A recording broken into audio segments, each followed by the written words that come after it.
Greetings, Ranger fans, and welcome back to the mighty Votin Powered Charity Livestream. My voice, it will hopefully survive. I know I'm already sounding a little raspy. It's early in the morning. I'm gonna hope that smoothness returns, and that I'm not just wrapping up season 3 going, I'm a frog. So I'm going to try not to be a frog today. I am going to try and stay hydrated. As we continue to raise funds for spreadthevote.org. Great cause, getting people voter IDs, doing that through enjoying Power Rangers, watching our favorite superheroes inspire us to be superheroes in our real life, empower people to make sure their voices are heard in this monumental election we got going on, which will really, when you get right down to it, decide the fate of the world moving forward. And that is pretty important, I think. No, we're not going to die. Good.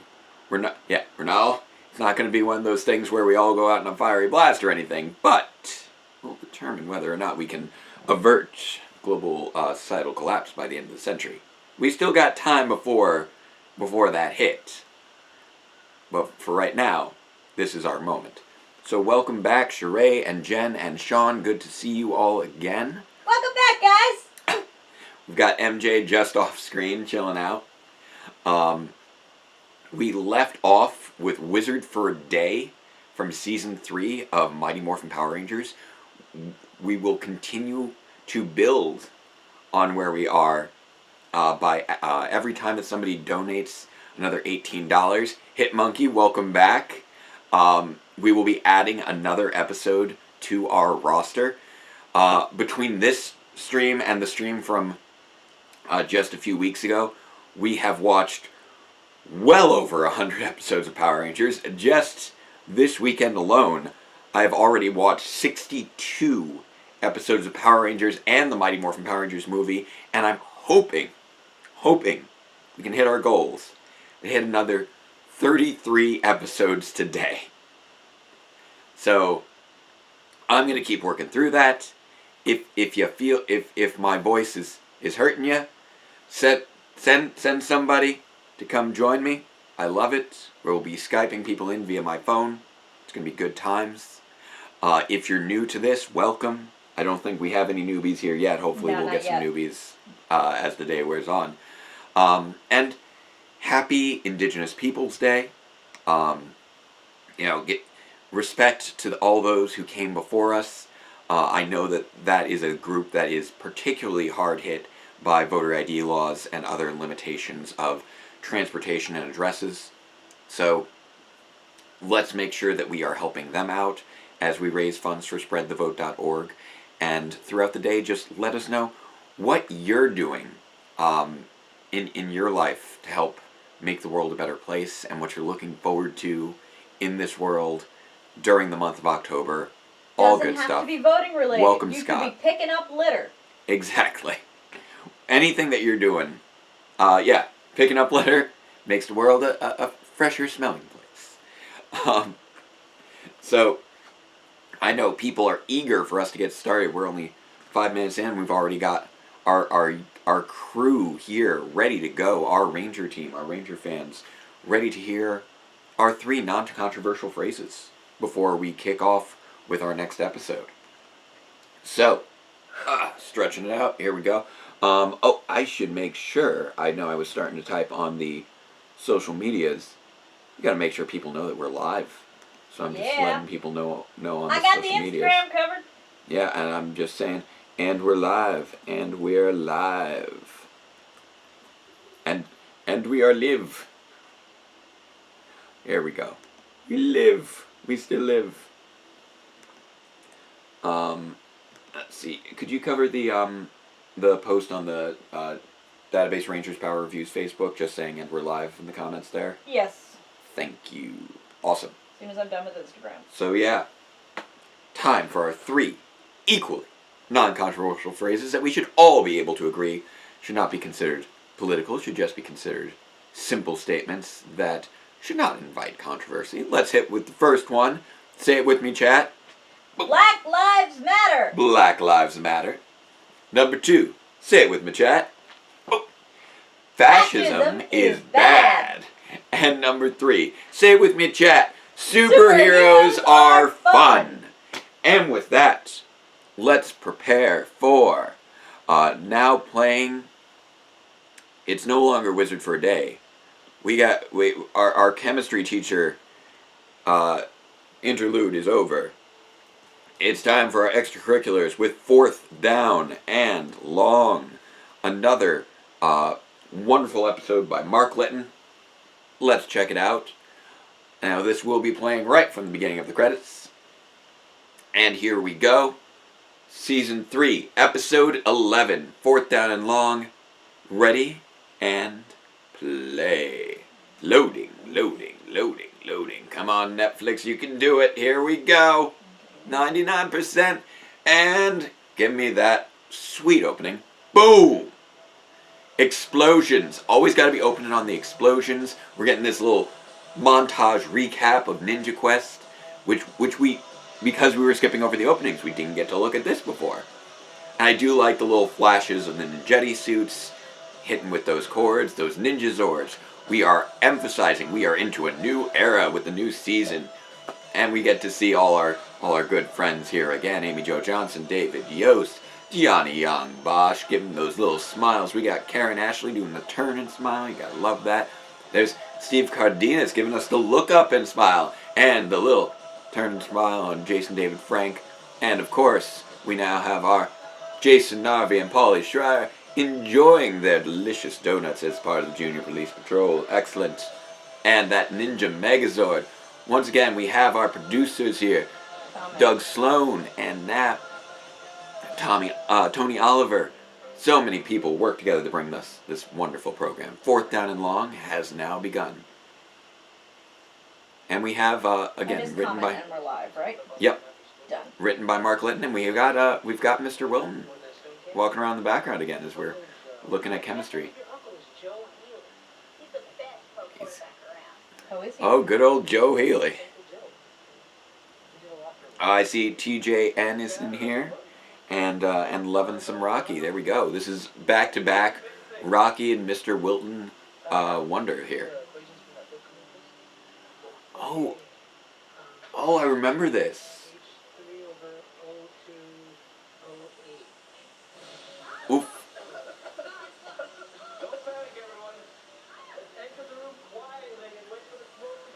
Okay, I'm gonna put this out here.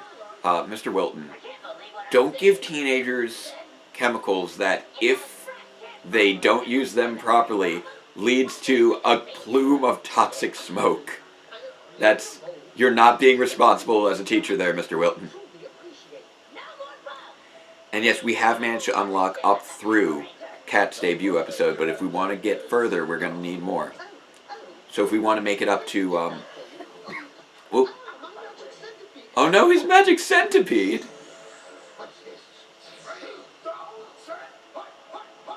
I love that.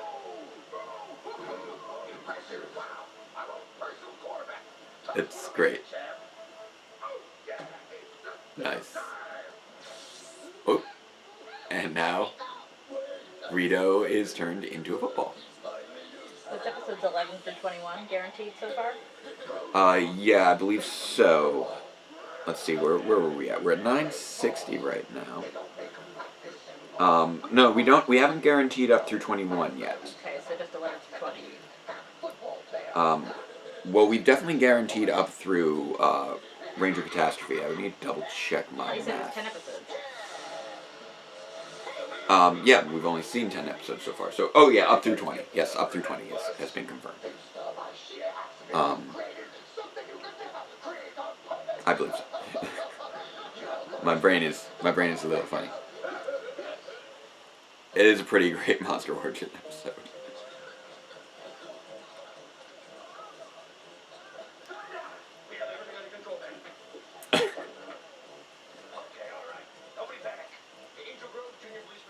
Yeah, we have the first 20 episodes locked. So the next 18 episodes, $18 will another $18 will knock out the end of Changing of the Zords Part 2.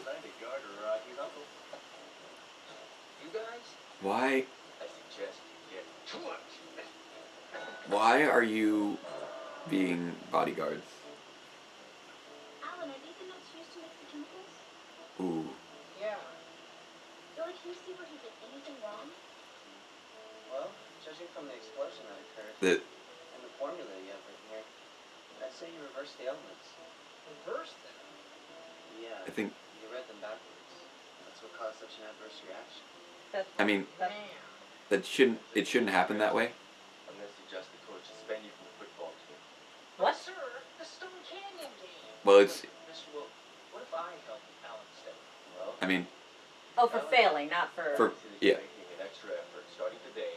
Because he hasn't been doing well in the class, and you know, if you're not keeping up your grades, a lot of times that will keep you from engaging in sports. You know, Fair enough. I get it, Alan. Um, You're really smart. and this is a great. I love this episode. I forgot how good this was. Even when I was a little kid, I hated reading. Can you figure out what's going on yet, huh? Is he dyslexic? What do you mean? It's like the words and numbers are out of turn. It's like I'm seeing things upside down, backwards. you know, Uncle Joe had trouble with school too. Isn't Uncle. Oh man, I bet we missed your uncle's talk. It- Hey, let's go see if it's the dyslexia episode. That's amazing. I had forgotten that this was the dyslexia episode. That's. I really wish that we still had more episodes like this, because it's so important to understand for the purposes of like inclusivity and understanding. Like, this is something that as teachers we're informed a lot about, to try and find ways to work around and work with students' different strengths and levels of ability.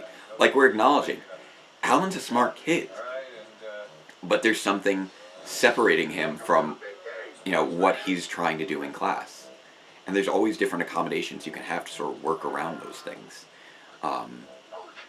Different skills. When working on computers, there are special fonts that make it easier to read.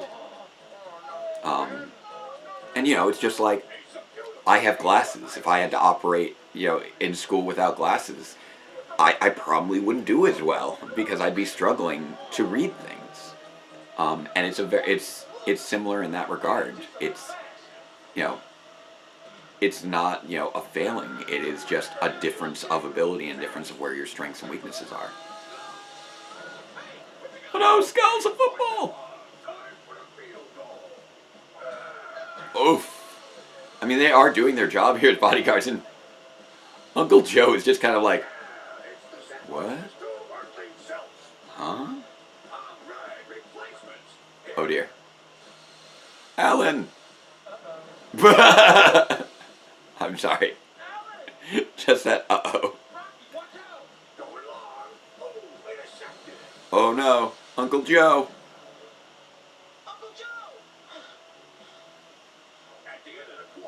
I like all the different paint jobs on the footballs. You picked the wrong day to mess with me, Laceface. It's Morphin time! Oh. Rocky is determined. I like it. I like that Rocky got some of the some really important episodes across the course of his run. Both this episode here with obviously the focus on Alan's dyslexia, but also the following season when he was working with that one girl he was interested in who's deaf. And I like that we get these focus episodes here. And yes, they said the name of the episode.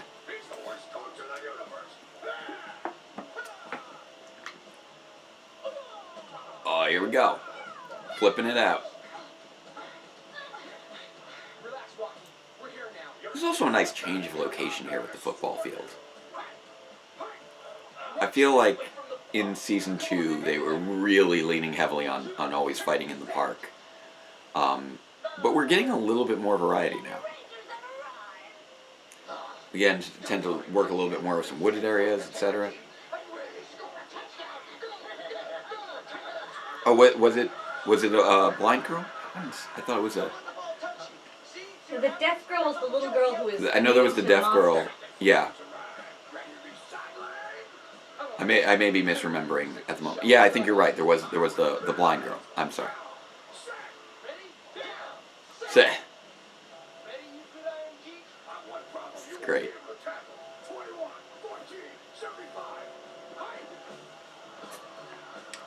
Like, you know, I'm not a sports guy. I never really have been. And yeah, we haven't had, you know, a proper, you know, episode dealing with disability in a very long time.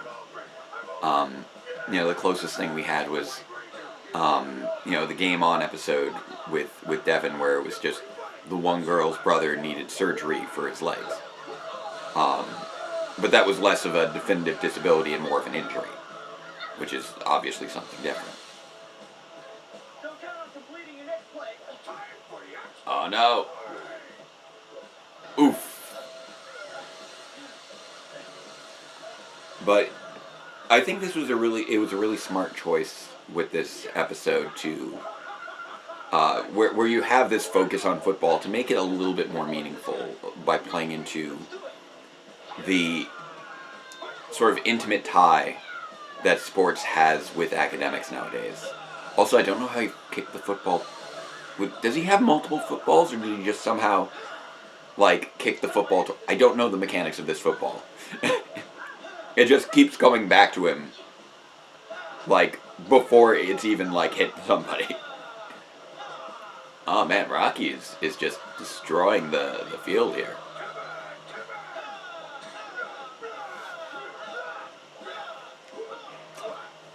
Oh, this is a good fight. Like, much like with, you know, when we were talking about Mark's previous episode, Wild West Rangers, it's just a really fun, dynamic fight that really plays into the premise.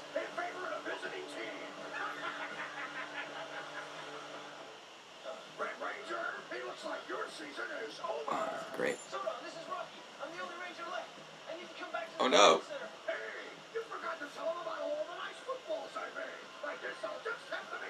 Oh no! Get out of here! Nice.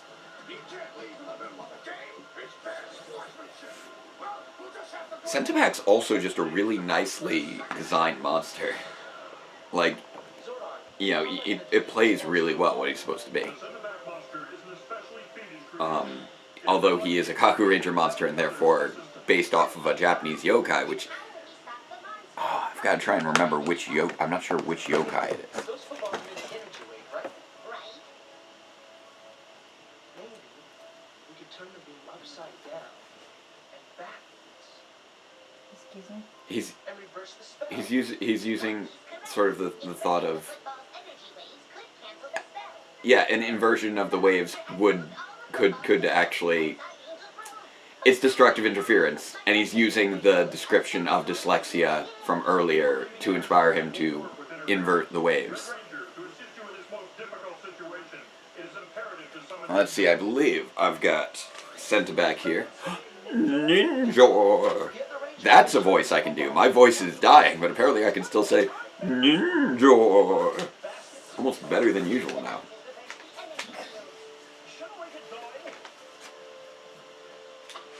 I've got it. I got it here. Where is he at? Back to action indeed. And it's cold enough in here to snow. Are you boys looking for me?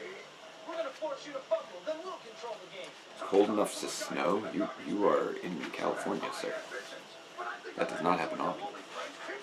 I'm not afraid of you, Cinnaback. Now that I can... I could very much imagine Girl Meets World having a bungled autism episode. I've seen the clips from the time they tried to handle communism, and it is painful. There we go. Buckets. And here it is. I do have the Centibac monster. From my 10-year... This is me as 10 years old. Just putting all those little legs all over him. Centibac. Huzzah! Everybody's rescued. Good job. They may be gone, but you're here, and there's still time on the clock for me to execute one of my favorite plays. There we go. Good job, Ninjor. Hey, fellas, you're not playing fair. Give me my ball back. As you wish. Nice.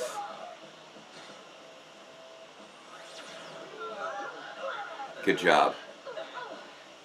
Oh man, it's one experience I won't see. I love how the prop for this is literally just like a bucket with some wires on it. It's great. Fine, too. Great, Sowing. I have heard very good things about Andy Mack. I've never seen it. It's less my genre as far as the types of shows I like to watch. But I have heard that it is very good, and especially very good when it comes to representation, which is fantastic.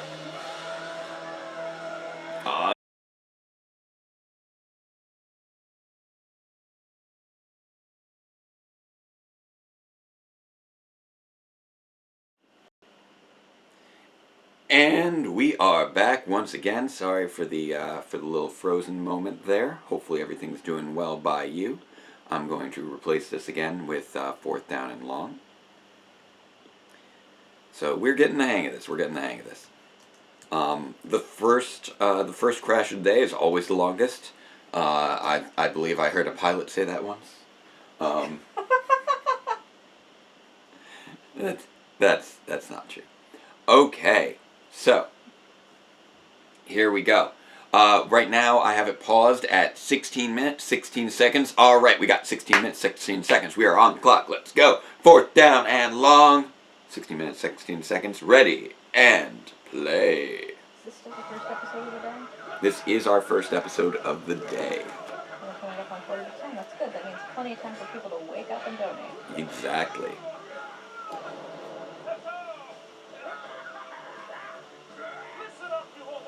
We got 10 episodes locked and loaded. You overpuffed piece of puff styrene. That was a good line I there. mean, they are styrene. Yeah. But do they know that in universe? Wait, do they know the monsters are made of foam? I mean, ostensibly, but here's the thing though. Football padding would also be made of foam. Oh, fair enough. Which is just a great little nod there. This must have been like right around Christmas in Kaku Ranger. It's a great little fight there. It's not Christmas without chicken.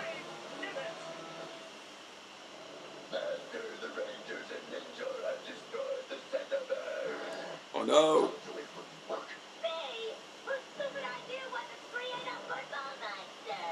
Nobody wanted the football monster.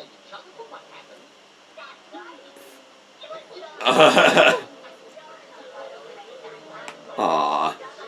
Poor Finster. Finster. Jinx! Poor Finster. Alright, so I see that Scott has found me in the Skype directory, so if you want to pop on, send me a message, and then we should be able to set things up. There we go. That's excellent, Alan. What happened? I told Mr. Haley about my problems in school, and he did the rest. There we go. Mr. Healy knows how it all works. Is Mr. Haley dyslexic too? I'm willing to bet. That's the uncle, right? Yes. I gotta get dressed. Why weren't you two at the football field? Sir, we returning to football, sir. I love that. Some kind of numbskull? I don't know what your problem is, boys, but it's the last time that you'll ever receive. Alright. I see Scott Sandler would like to join us, so I will make that possible now.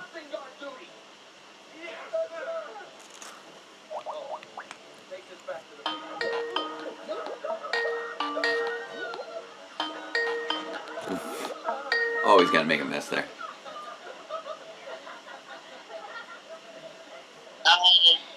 Hey Scott, how are you?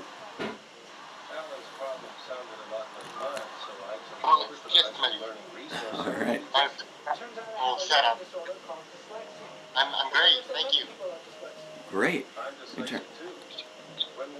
I love this little explanation of dyslexia right here. Shall I pop you onto the video?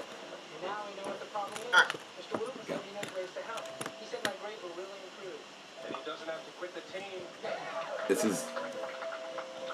Yes. There we go. I love the resolution of this episode. I love a lot of things about this episode, despite not being a personal fan of football. There we go. Okay, it's the first person of the day, so I gotta get this back up in. Here we go. Hey, Scott. I know that you've been one of our most loyal subscribers for so long. It's great to have you on here. Yeah, it's been quite a journey. Even with my Tripod's having a problem with the foot there. There it goes. Is that back or different, Scott? What's that? Is that back or different, Scott? Well, even with that, my that's Last name is Scott. my main Twitter account being suspended and yeah. not really getting any progress getting it back. So Yeah, I know that's rough. Oh, it looks like Stop Them Hate Master is already rolling in. So I will update that on here. Stop the Hate Master. Part 1. Our first two-parter of the day. There we go. Oh, was that a donut? What'd you say, hon? I couldn't hear you. Okay. All right, so we're rolling right through here. So now that we've actually got you all set up, hopefully you're having a good day, Scott. I know you've been with us a lot of the weekend. yeah, it's been good. I was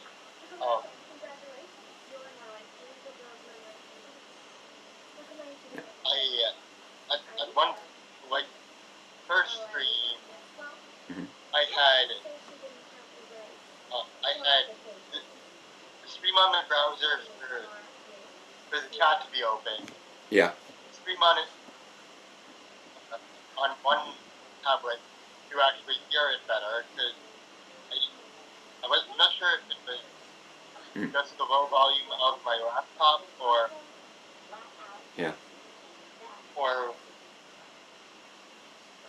what have you, but it's harder to hear the stream. So I had the stream going on one of my tablets to actually hear it. And then I had the episode running on the second laptop, tablet. Yeah, it's tricky to run so many devices at once. Now I the stream, the episode, now Skype. Okay, we managed to get it all running. Excellent. But yeah, in case anyone's wondering, this is Scott Sandler. He's been major on Twitter with every fandom under the sun, and it's been great.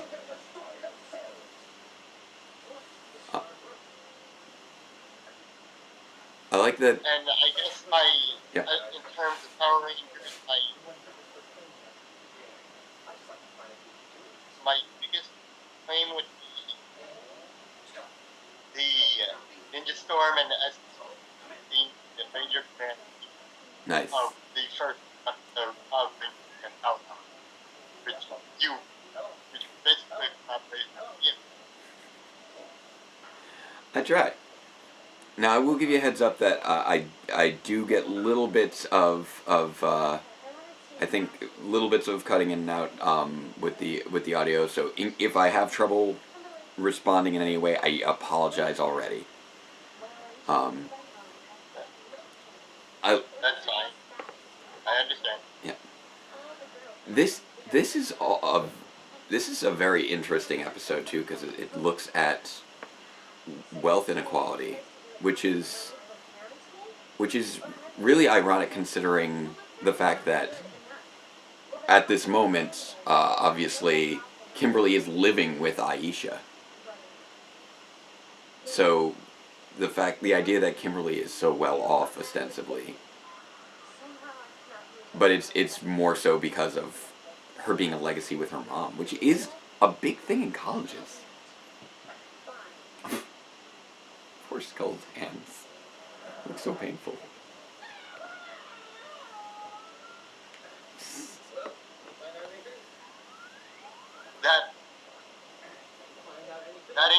environment line kind of Yeah. it really tackles stuff that Right. Power Rangers might be to cover if the roles reverse. Yeah. Yeah, it is interesting how it highlights that, the Rangers are not necessarily from wealthy families. With the Kimberly's mom being apparently an exception by virtue of being a legacy. But like Aisha's family is still clearly well off enough to host Kimberly. So I guess this plays into a little bit more of how we mentioned that Angel Grove has a massive tax base. If Aisha's family is considered not good enough for this club, despite having clearly the resources to just adopt an extra teenager. Yeah, it's like, are they, like, I guess they were considering Maybe it's not really about money. her own income, considering Have you been not watching the living with episode? the parents. It is. Yep. Yep. It is also interesting how they made this Wow, specifically a focus more on. of a rapper than pumpkin rapper. He is. Hate Master was very much all about those raps. He was dropping bars. I just wanted to be honest. Like I do like how they're keeping this one focused on the wealth inequality issue, because although obviously there are other forms of institutional racism or bigotry or discrimination. I was looking for a more generalized term. There are various forms of institutional discrimination that obviously work together. It is important to understand each of them in isolation as well, so you can understand them more cohesively. And by having the person in this case representing the club being another person of color, this is keeping it focused on income inequality, which I suspect that racism is probably something that was always a little bit of a tough note for Power Rangers to actually address in an explicit way, because they never had a clear racism episode that I can recall. Meanwhile, wasn't the Red Ranger living in his car? Yeah, then this is ironic, that income inequality is being addressed in Power Rangers, which notoriously underpaid all of its workers. Alright, and I see Pure Nerdy would like to jump on as well, so I will add them to the call. Get the party going.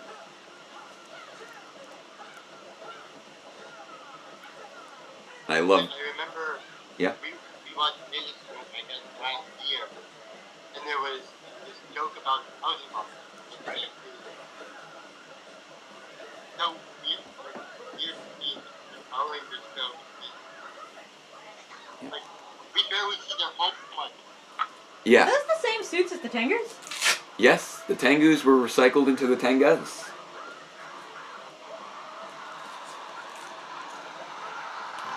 They're like, we got these movie suits, they look great, we're gonna use them.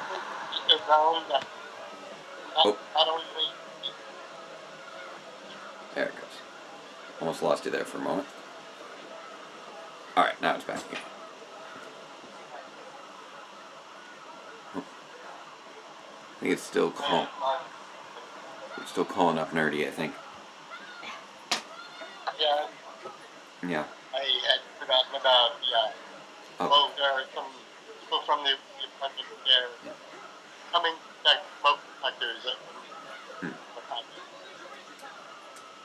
you. Solar laser power, because that's a ninja thing. Apparently.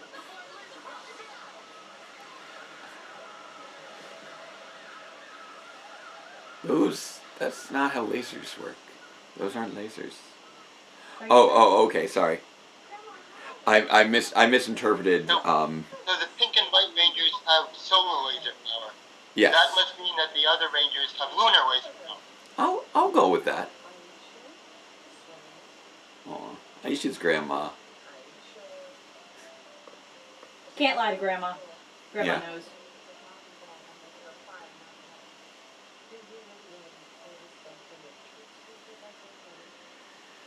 Word.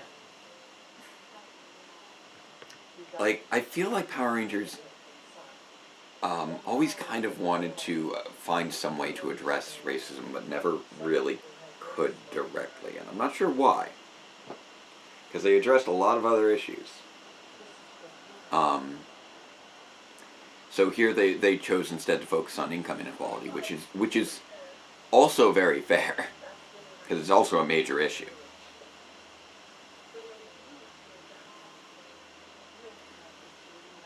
Okay, so, and then Jen would like to join on for Face Off, the Christmas episode. Yeah, I can bring you in for Face Off, sure. We're always looking to add more. Yeah, The as more long the as we merrier. don't have like an alumni lined up. Yeah. You know, if we do manage to get a former cast or crew member, we are going to try and technologically give them precedence. But apart from that, I'm always happy to have more Ranger fans here to hang out with and to keep raising awareness. For those of you just joining us, we are on Stop the Hate Master Part 1. We've just collected some dust from the Rangers' feet because that's how spells work. And we are $36 away from, or not even $36 away, I think $18 away from having all of the Changing of the Zords trilogy as part of our lineup, which will be great.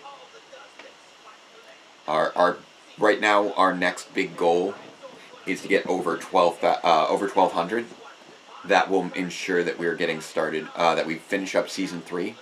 And if we make it to 1212, that'll get us to the beginning of Mighty Morphin Alien Rangers, which I think we can do. Oh no, that evil dust! How is dust evil?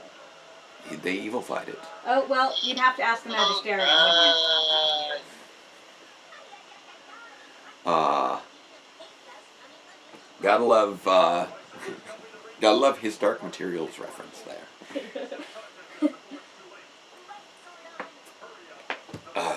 Yeah, I think I probably am gonna be needing a lozenge at some point. Alright, well, I'm getting ready to head out. Let me grab you lozenges on the way. Okay.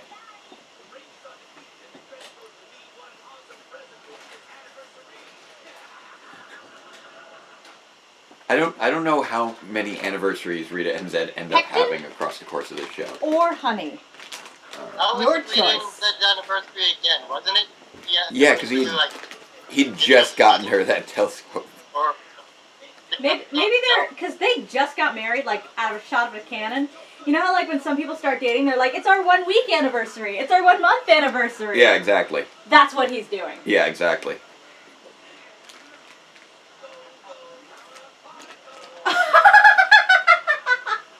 And on that note, I'm off to the baby doctor. Okay. I'll see you when you get home, hon. Have a good appointment. Love you. Love you.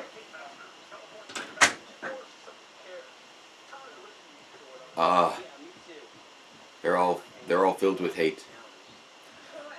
Ooh.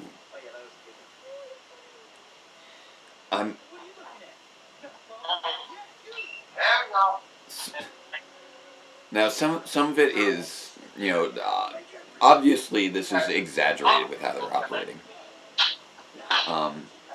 But I do like how little aspects do actually reflect people's prejudices. Like,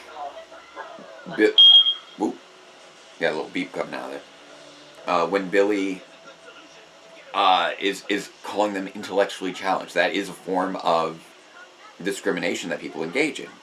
Where if somebody is, appears to not be as smart as you are, then you might have a form of discrimination against them, even though they might have other skills that are still valuable. Or they're just people. They have value as people.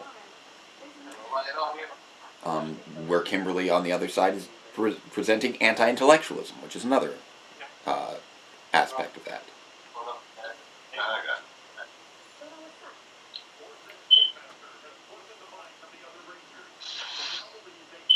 Ooh. Having an issue with a smoke detector? What's going on there with the beeping? I'm still on. I'm just turning off the audio while I got. Okay.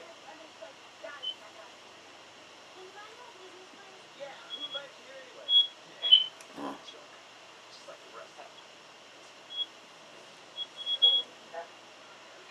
Ah, yes, the hate is temporary, though.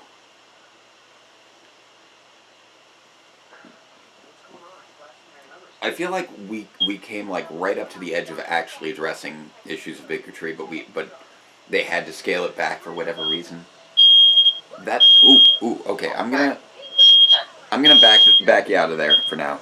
Okay, because right now we're getting that loud beeping. So I'm gonna hang up for now. You can rejoin when we get that resolved. Okay.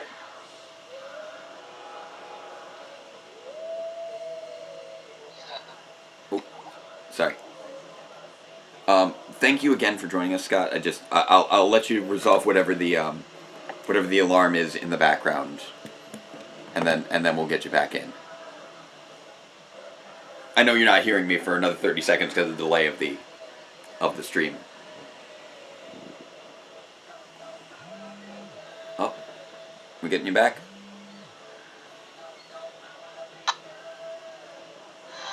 Sorry, there was that beeping in there, so I wanted to sort of back things out until that was resolved. Is it all good now? So hopefully that's all good. If we have another audio issue, we'll back you out again. But for now, welcome back.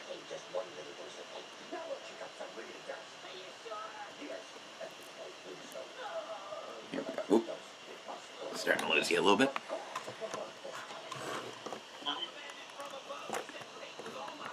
There. Well, I don't know why it's having trouble stabilizing there. There it goes.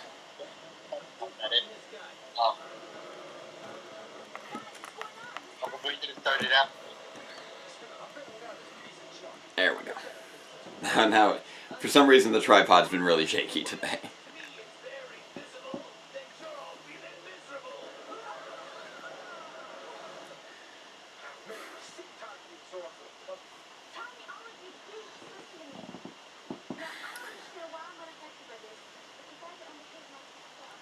I feel like at this point we finally managed to solidify Aisha's character as just being, in many regards, the heart of the team in a lot of different ways. This group is, I feel, less defined in many regards compared to the archetypes of the original team, but they do still have their own distinct personalities that have finally gotten, I think, pretty well rounded out at this point.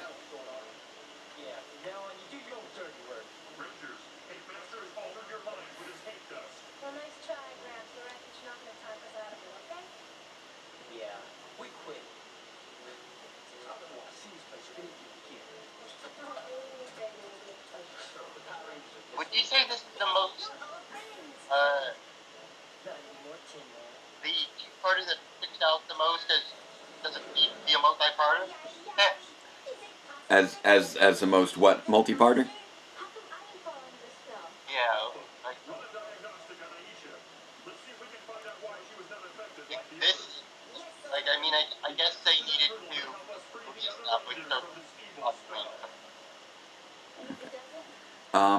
Yeah, unfortunately, I'm having trouble hearing you clearly, but it does seem like a multi-parter that is kind of built out a little bit more than it feels like it needs to be, because they just kind of started to have the spell and the spell fell away, and now it's got the spell going again.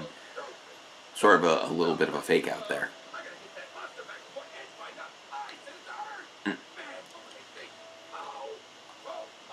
This. Like, ooh, the Rangers don't restore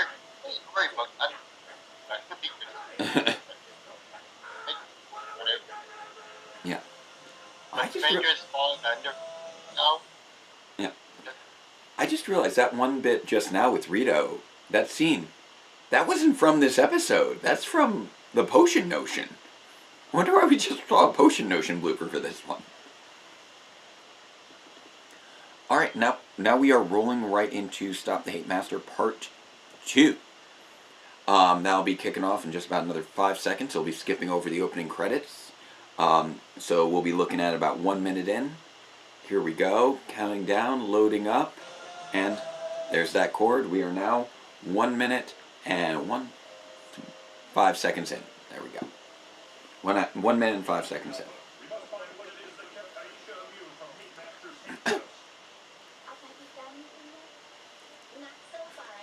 I kind of wonder what that scanner is scanning for, like what it's trying to detect. Does it just scan for anti-magic things? This is another Stuart St. John episode. I forgot. He wrote so many multi-parters.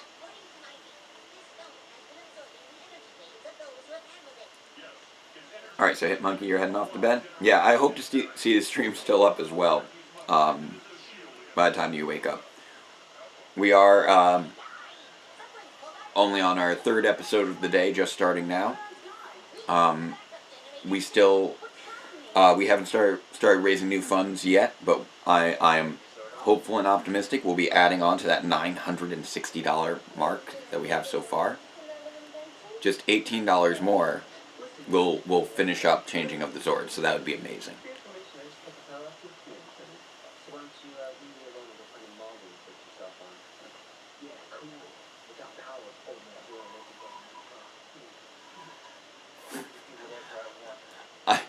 I wonder if it feels sometimes less like they're on a hate spell and more that they're on an, like, excessive sarcasm spell.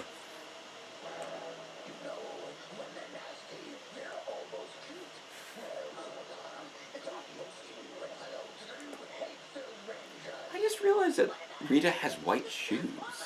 That's interesting. Whereas the figure has black shoes.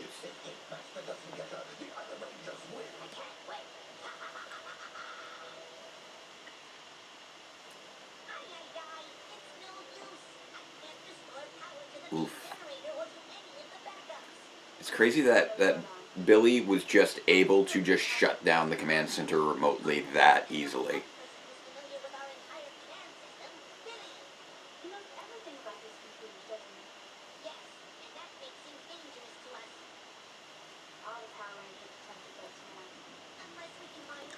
I mean, let's face it, Billy is the biggest threat of all the Rangers by a significant margin at this point.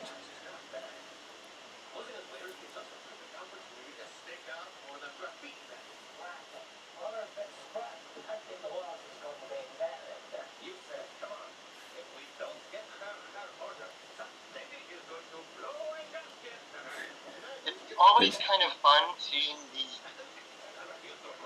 bases get damaged or Oh yeah. Rangers getting injured, because it's the plot armor makes them somewhat infallible. Right. And so like when he's out of power here, it's a really sweet sight. Oh, I gotta plug this back up. Apparently the power cord slipped on the camera. Just hit that again. Oh. Nope, it's at the other end. There we go. Now that's a little better. Okay, good. Sorry, I noticed the battery alert thing over there, so I wanted to address it. Hate Master's back.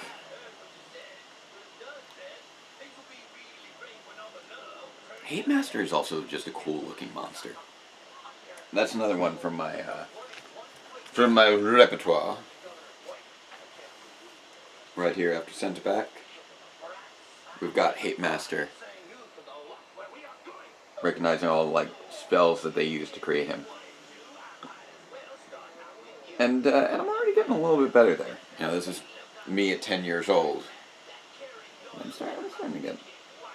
This one I thought came out pretty well.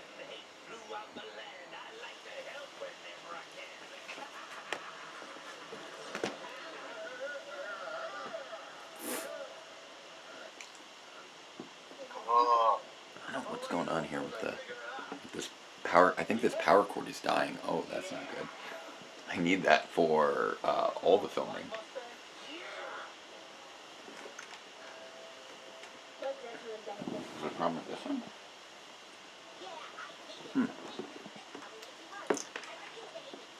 That's not something you want to see.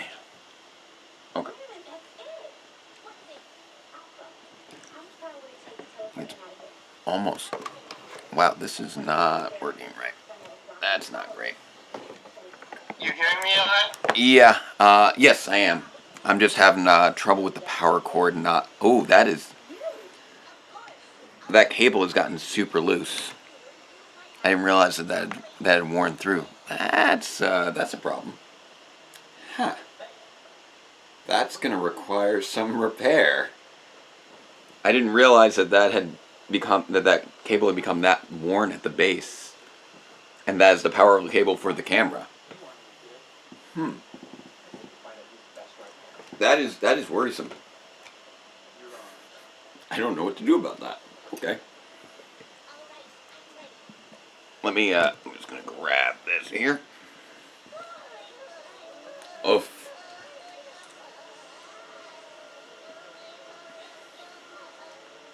Okay. Okay, I think I got it. Nope. No, I do not. Whenever MJ comes back, I'm gonna need some electrical tape, I think. Oh, man. Okay, so stay stable. Stay connected. There it goes. Okay.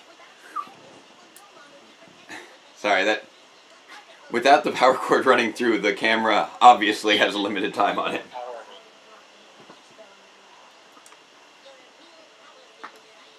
Aw, good job, Aisha.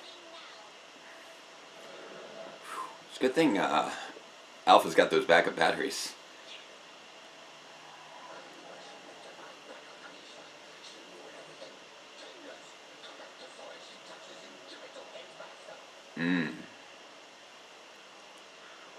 Oh no.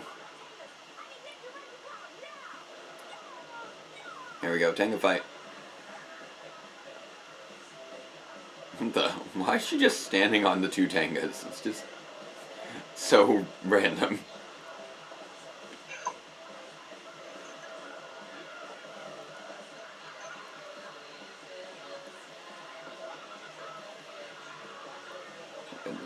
Watch the Tanga, bye-bye. So do they have like different countries in the Betty suit and the Ranger suit? Do they have what in the Ranger suits? Sorry.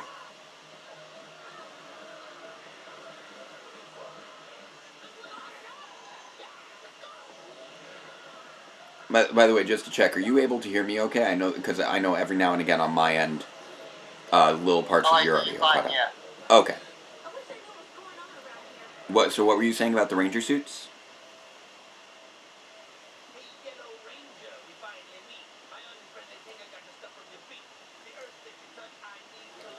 Oh no.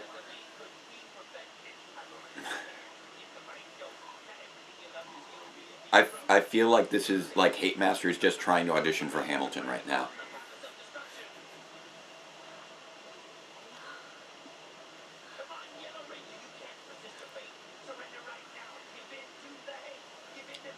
Oh no. Beware his Microsoft screensaver, it's gonna mess with your head.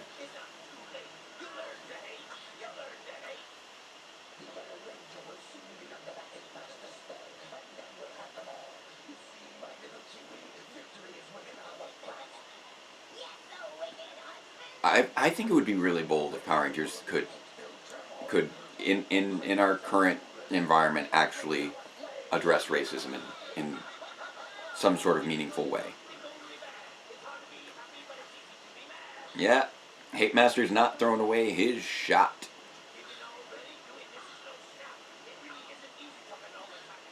It's true. It's not easy to talk and rap all the time. Unless your name is Lin-Manuel Miranda, that's about it.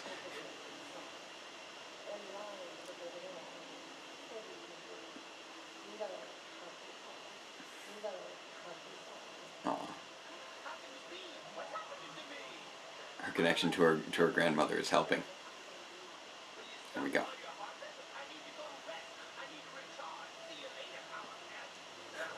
Hate Master is not a combat monster. He very much relies. Oh, Sheree's saying they addressed racism in that one episode of Zio. Which Zio episode are you thinking of? Oh, yes, the Christmas episode. That is about as close as they got. That is true. Season to Remember is about as close as they got to actually addressing racism. In a very general prejudice sense. But that is true. I will acknowledge that. It was obviously very ham-fisted, but it would be nice if we got more of that.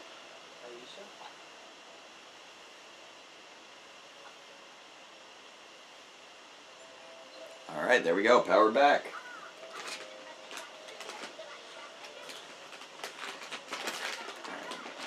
Positive energy. Yeah, Yay. they did a great job. There we go. Yeah. Keep trying to get my throat back under control here. I'm willing to keep fighting through it though.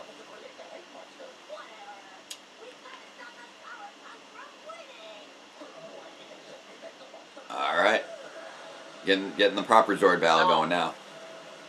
How does the throwing beam shoot from the middle of the staff, not the actual, like, the actual top end decoration part? Oh, why is it coming from the middles instead of the top? I'm not sure. I'm assuming it has to do with that being the point of contact between the two staffs. But I will admit I'm not an expert in magic staff technology.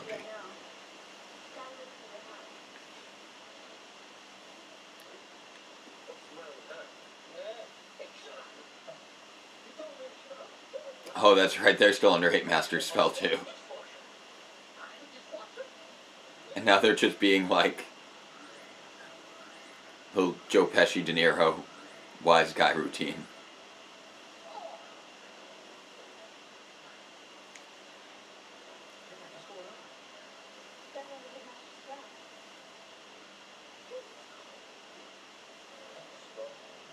Aww.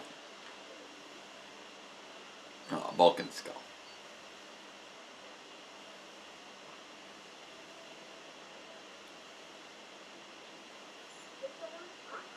Nobody else is ever in this hallway, and it's great. Good morning, Athena. Welcome to the stream.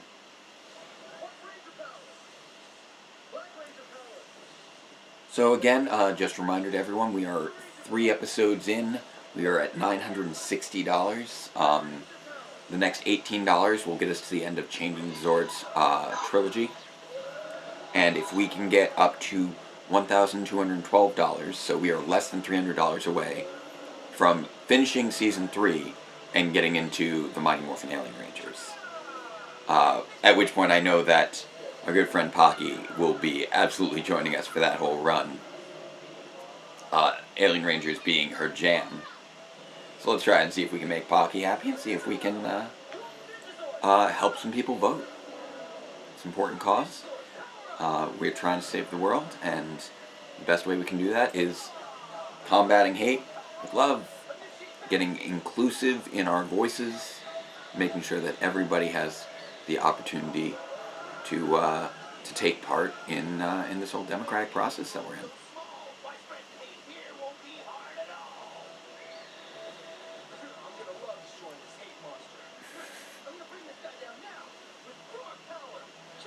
I do like the little solo cockpits that they get yet again, because we didn't have those for the Thunder Zords.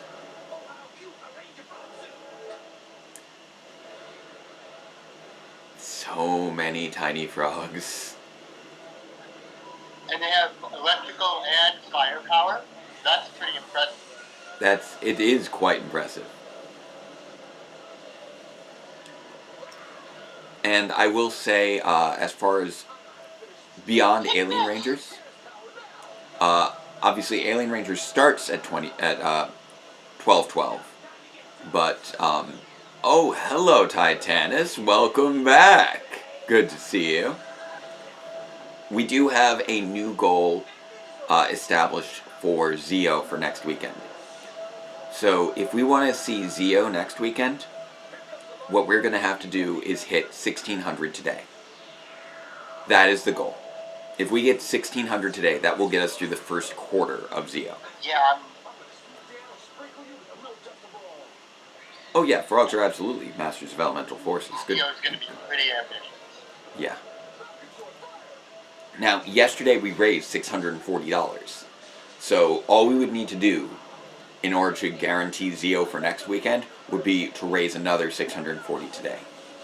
So we've established that we can do it. Let's see if we can do it again. Let's see if we can get more people in here. We basically have to replicate yesterday's earnings, right? Yep, if we can replicate yesterday's earnings, then we'll get Zio for next weekend. And if we can even get halfway there, then we'll be well into our Alien Rangers, which would be great. Okay, everybody. Our workspace here. Let's head back. Here we go. How did Titanus survive? Titanus is a trooper. He just keeps on rolling. Titanus survived because he wasn't at the attack Yeah. did, so, you know, Titanus was always sort of independent just from all the joining powers. up the board. Yeah.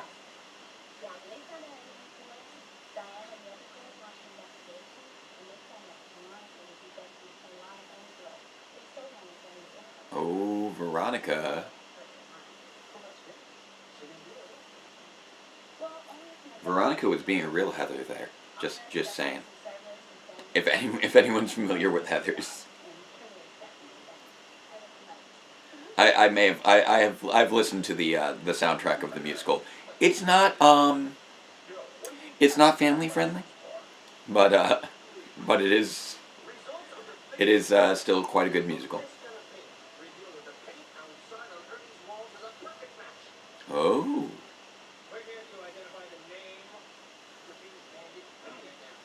So who is the graffiti bandits?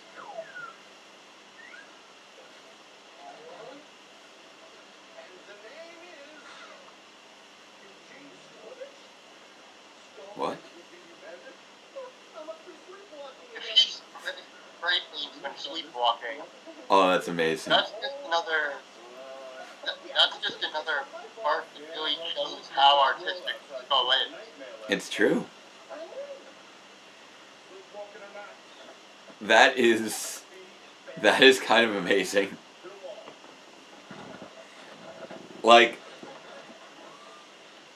that, I was like wondering with this thing. I'm like, who was the graffiti bandit in this? There was like no other characters. Who would have done it? And it's like, oh, of course, Skull sleepwalks. Of course, that makes perfect sense. In the world of Vulcan Skull. Yes, exactly.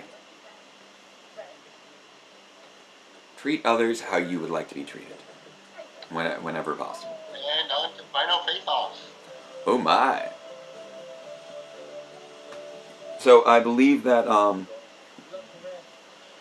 Jen wanted to join us for final face-off.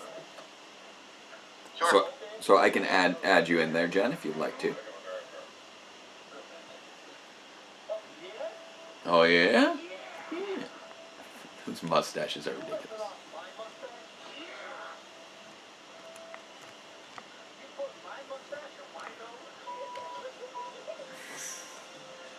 Alright, so Jen, I will add you in for final face-off.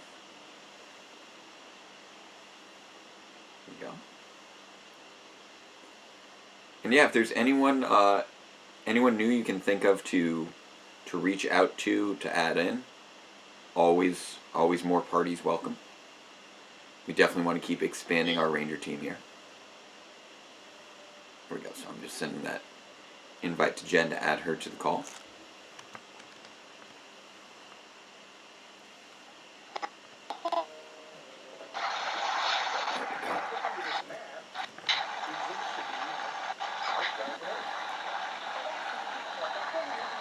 Getting some weird sound from the background there. Hello, can you guys hear me? All right, I believe I can hear you. Yeah, give me 1 second. I'm still trying to log into the TV. Okay, hearing some static or some sort of background noise. I'm not sure who it's coming from right now. Not me, probably, because I'm still working on the internet connection. Scott, could you just do a quick test to make sure it's not coming from you? Just sort of try muting your mic for a quick moment and seeing if it's coming from you. Yeah, I still see. Okay, so I don't think it was yours. I think that may have been from Jen. I don't know what's going on there. I don't think so. I don't have static anywhere near me. Oh no, it's died down now. I don't know what that was. Okay, it sounded like outside, like traffic or something. I don't know what that was. Nope. And now it's back. All right, we're doing good now. Give me 1 second. I gotta log in. Yeah. Oh, and now I need to update the now playing to Final Face Off. Final Face Off is such a good episode. This one I definitely wanted to join because this is my favorite. Oh yeah? Because we got a new formation. Oh, yeah? Forgotten that was from this one. Which you guys will probably find out what formation I'm talking about. Yeah. It's been a little while. Like, I feel like a lot of season 3 is a little. It's been a long time. Oh no, I wonder what the Japanese would call that transformation. That transformation. That Zord, Megazord would be called. Not sure. That's like what? Also. It's like Yeah. it goes with ultimate. I can't tell what the Japanese would call it. Also, I do need to point out that this is, that I was double checking because I was pretty sure it was her. This is our first appearance by Raja Barudi as Azina, the head of the museum. So this is our sort of sneak peek at Delphine here. I feel like Pocky should be here for this. She always loves Raja. Yeah, you should call. Yeah, it's always called Pocky. Yeah. I mean, doing that kind of chaos thing, it almost seems like they could have incorporated their original plan, like how they had Ernie be Zordon's avatar, Yeah. and then it'd be like a Clark Kent Superman thing for. Yeah. But then they'd have to explain how they got the big headpiece off or whatever. Yeah, exactly. Someone call Pockins and tell her that if she can't miss this one. Yeah, I just told her that Raja's first episode is on. Ancient comma. Oh. Another modern comma.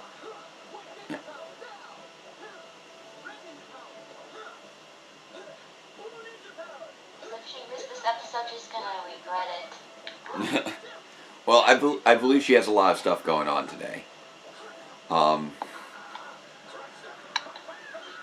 Oh, and did they make another mention of the Pan Global Games? I think I may have misheard it. I think I may have missed that note. No, I did. But yeah, Orange Ranger Videos makes a good point that Titanus not only survived all these different things, he even got to turn silver and go to space, hypothetically speaking. There's no footage of it.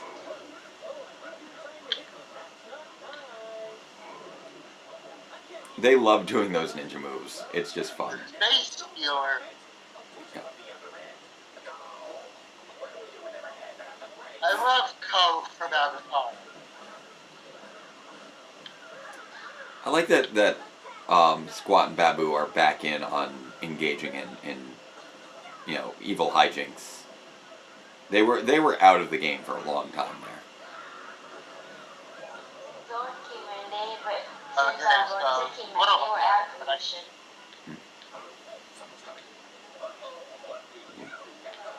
Oh, I think I remember this bit. They just pretend to be part of the exhibit. Oh yeah, that's a classic. That was one of my favorites. I got feel that. I love the signs. It's great. Yeah. And now they're gonna teleport away, and it's like, why didn't you just do that before?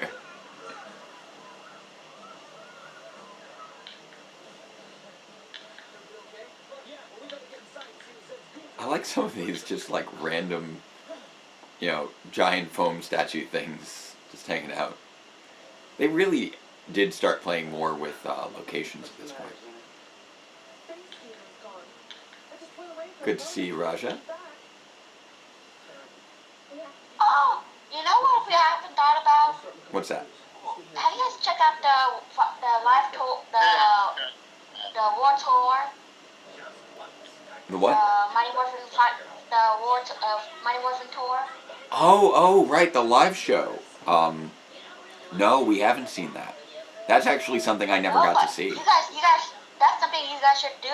Cause that one, like, it's in between season 2 and season 3. Really? Like, this was before the wedding, yeah. I'll have to keep that in mind. I don't know. I don't know where it might be available. It should be on YouTube. It should be on YouTube. But if you guys have the DVD, it would have it in the bonus features. Oh, that's in the bonus features of the DVDs, really? I didn't realize that. Yeah. I don't have much by way of the DVDs. So I need to look into that. That's really interesting. I didn't realize the live show was available there.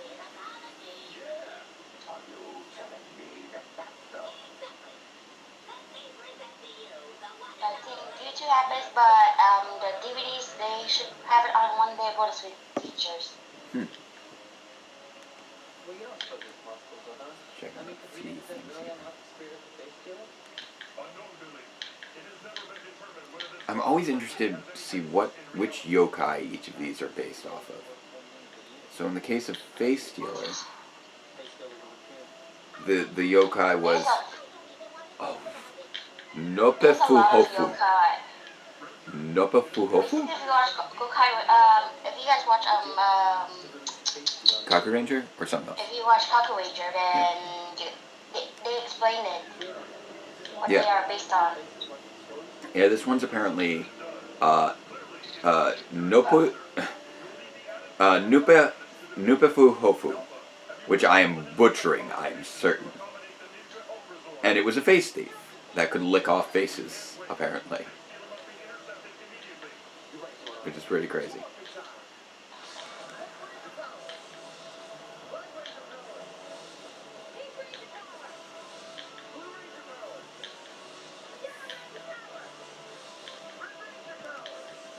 Nice.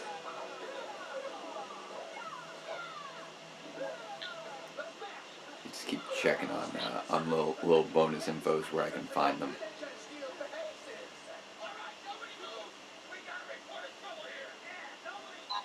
No, you want to get out of there.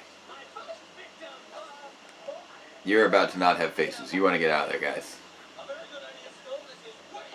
Finally, I got logged in. I like that acknowledgement that is outside your area of expertise. That would be accurate. And now you don't have faces, and that's awful.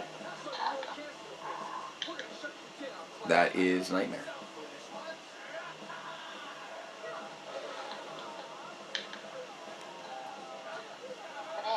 I gotta catch up a bit. Yeah, they're fighting They're fighting with Face Dealer right now. Uh-oh.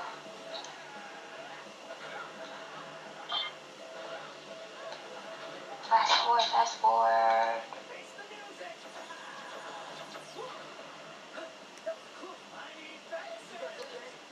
He just loves faces. He just wants more faces. He's just hungry for faces. It's like Optimus Prime in Revenge of the Fallen. This went up. Yeah.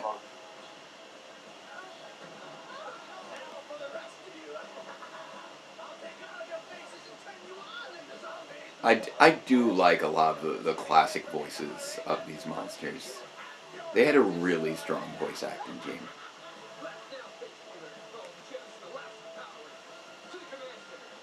Alright, get out of there. Oh, okay, now they're teleporting out of there.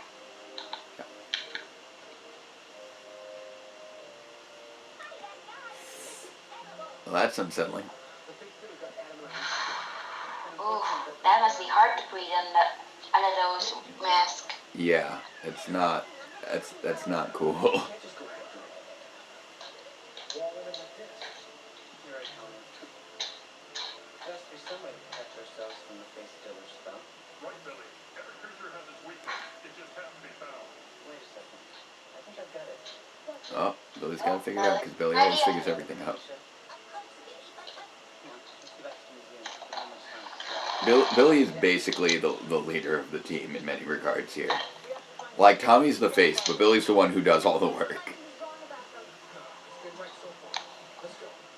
And looks like the Rangers are in the museum. Yep. I always love getting in these additional sets. This is a nice one. The big stealers threatening downtown Angel Grove. Oh, this is terrible. We need your help to stop it. I like how if you're like a museum curator in Angel Grove, you know, oh man, you mean one of my exhibits got turned into a monster? That's awful. I hate that. You won't regret it. Oh, they just teleported out. That's just what your life is, and you just deal with that. Ooh.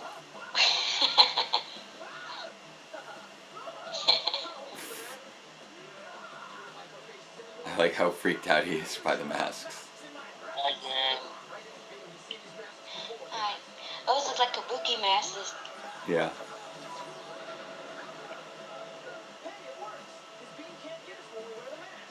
Which is really interesting because, you know, they're always wearing masks, but apparently these masks in particular present extra problems. Oh. Nice. They reflected it in. Oh.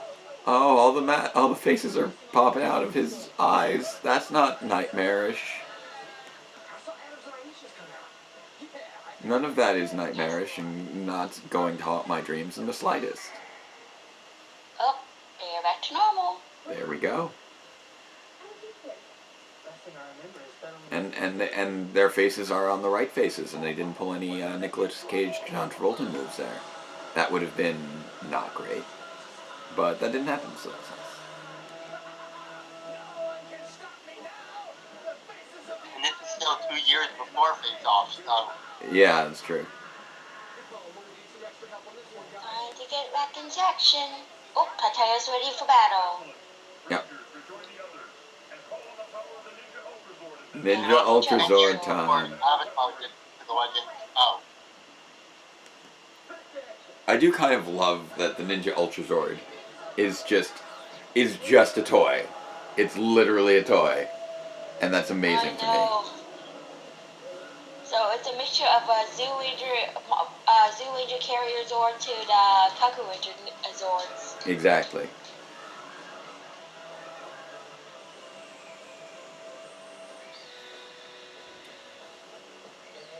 One thing I that was thinking like, ooh, I wonder what the Japanese reaction to that was Yeah. like. It was like, one thing I find kind of they must be interesting. like, Yeah. they'd be like so confused. Yeah. One thing I find kind of interesting is, like, I was always curious about the big flaps it has that looks like it could go over its face but never do.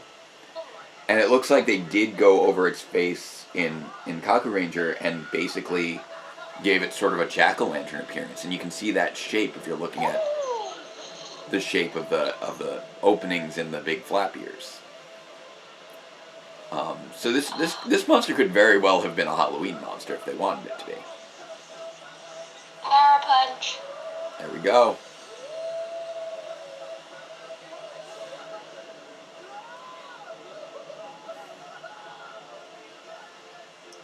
And now that I can see it more clearly, I can see that jack-o'-lantern face in the ears, or whatever you call those giant flap things. He's drawing a tantrum.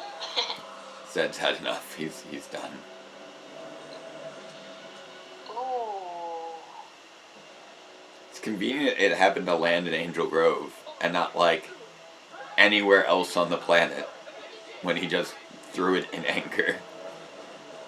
There is King Brachion, aka Titanus. Nice.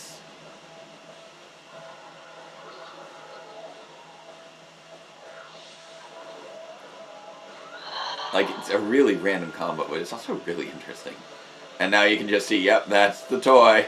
And that's going into the other toy. And that's toys Oh, with the explosion. Oh my god, that composite. time to. Guess what time is it? That's amazing. Yep, lock on fire all weapons. That is such an amazing bit of nonsense.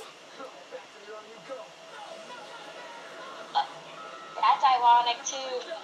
Yeah.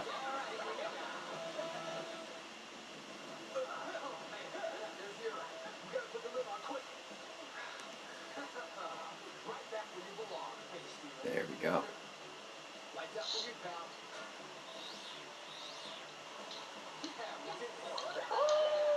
Nice. You see how things turned out when you try to go over behind my back?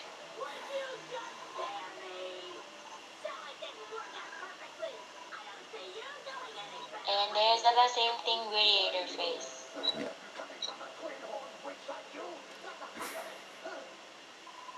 Her hair is so crazy with the twin horns. I don't know if anyone picked up on, if anyone noticed the possible color, but having the wolf as one of the arms means it really packs the party. Yeah. Well,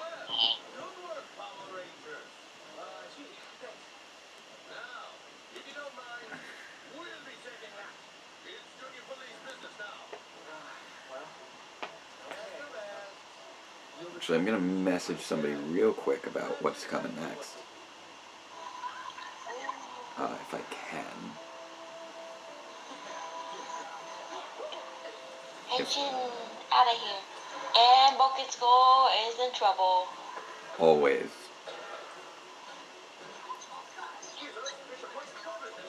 There we go. Yes.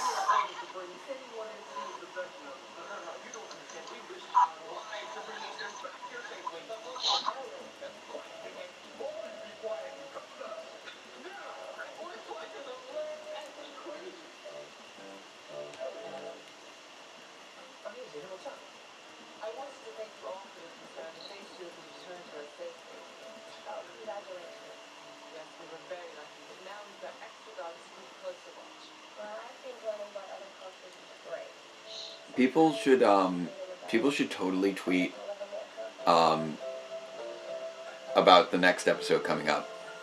Because the next episode after this is the potion notion. And that is a big first, because it's the first ever episode written by one Jackie Marchand. Ooh, is she awake around this time? She might be, I have no idea. I just decided to send her a quick message on Twitter just to let her know that potion notion is coming next.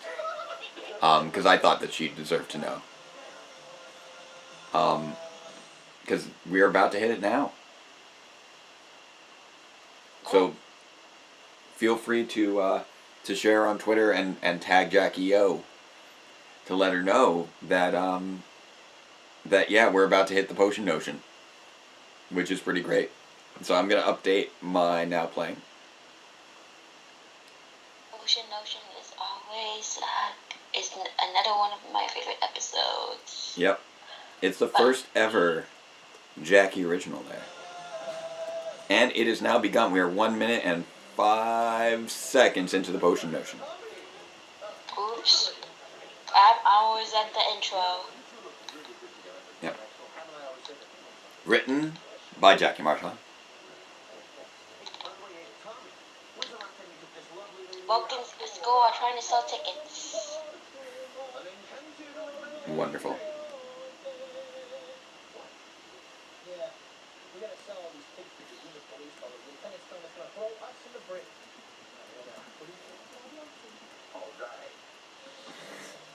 How do you get thrown in a brig for not? You're not even on a ship.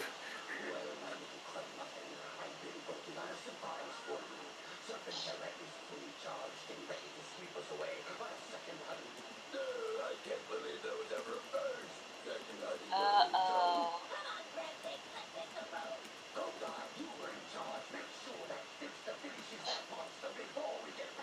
I like this whole bit.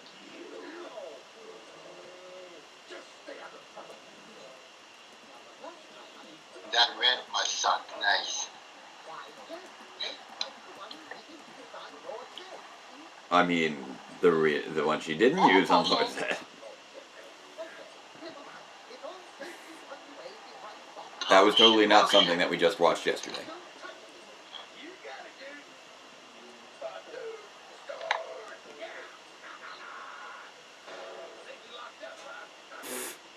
That is not well locked up. How many love potions does Finster have?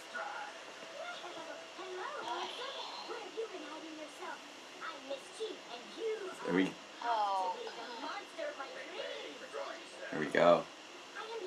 Mischief is now in love with Rito, and it's amazing.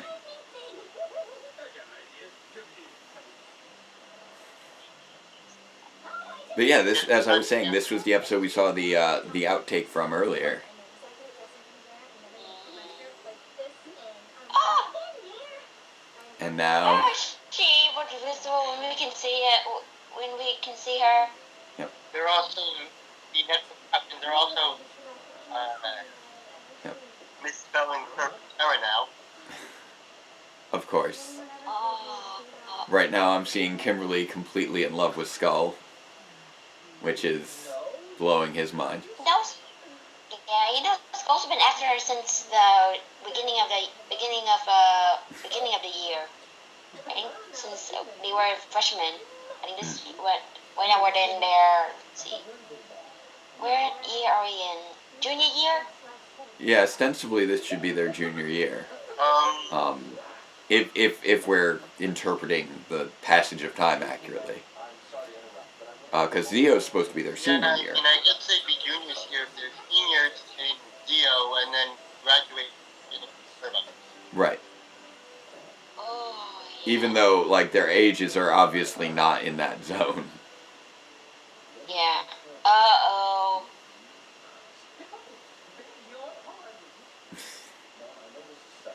Oy vey. Oh, Lieutenant Stone. And now he's in love with Aisha. Everybody's just falling in love all over the place.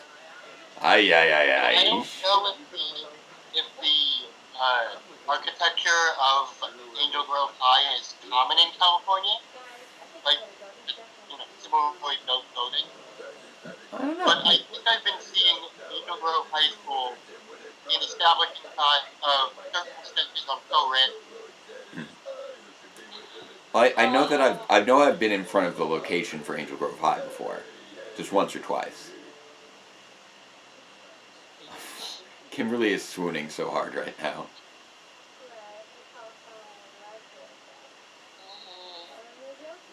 She's so trippy right now. I love how Billy just jumped straight to, we should talk to Zordon about this. It doesn't matter what it is, it's always just, we should go talk to Zordon. Oh.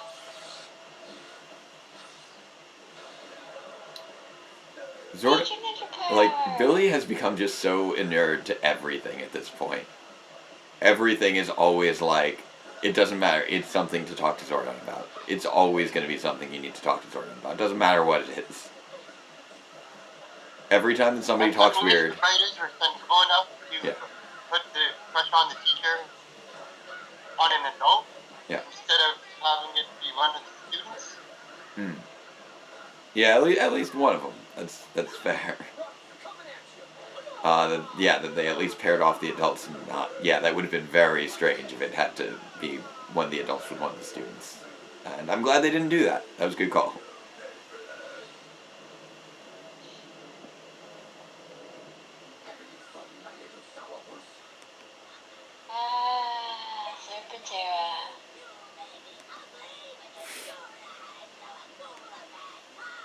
Just having a great time, just driving around Serpentera.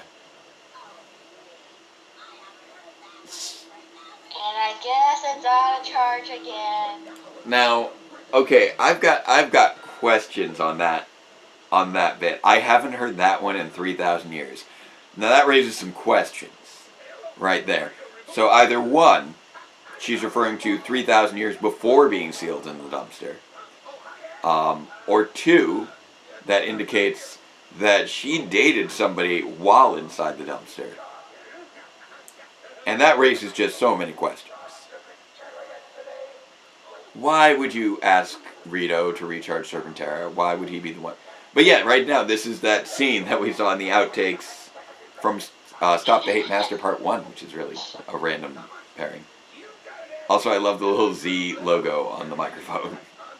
It's just a fun little wacky detail.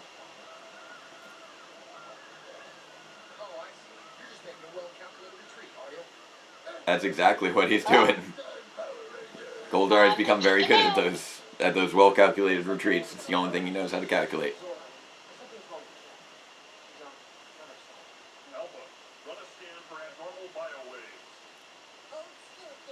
Oh, that was a fast teleportation. Yep.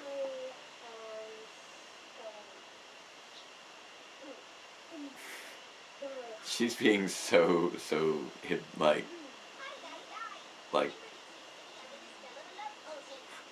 just her reaction right now. Just all of her mannerisms right now are so ridiculous. Thank goodness.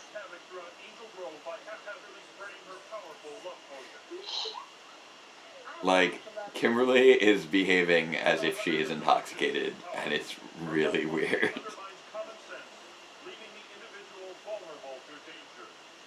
Yep.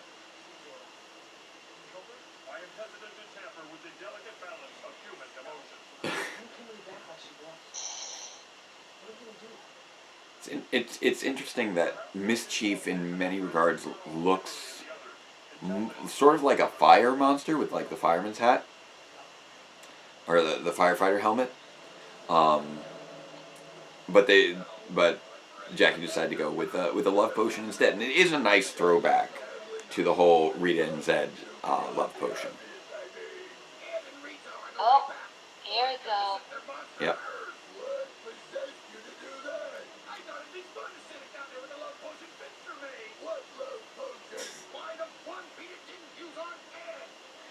And now Goldar suddenly figures everything out, because he's way smarter than Rito.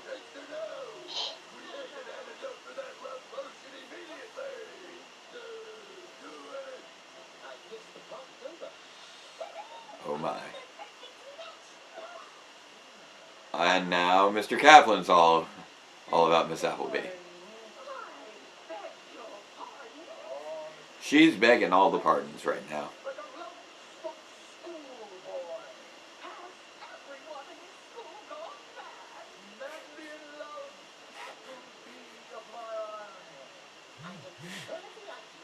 So ridiculous. It's good to see Kaplan again. We haven't seen him in too much this season.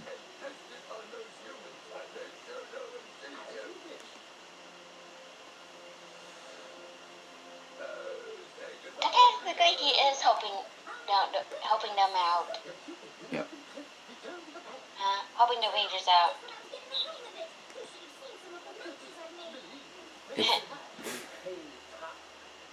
To pay tough. And now she's actually kind of getting into it. She's just like, oh, who's gonna win me over here? What's going on here? Also, the fact that Finster can apparently just show up on Earth invisible is an ability that's kind of bizarre. This is one of those very few times when the Rangers had nothing to do with the spell being reversed. Oh, and they're back to school already. She's so confused. Oh, she's back. Poor Skull. He's been after her since season 1. Yeah. Okay, antidote works. Here we have everything set up for the whole Rita Zed potion thing being resolved, which I think it was a good call for them to undo that antidote, undo the love potion, because it does have so many not great implications.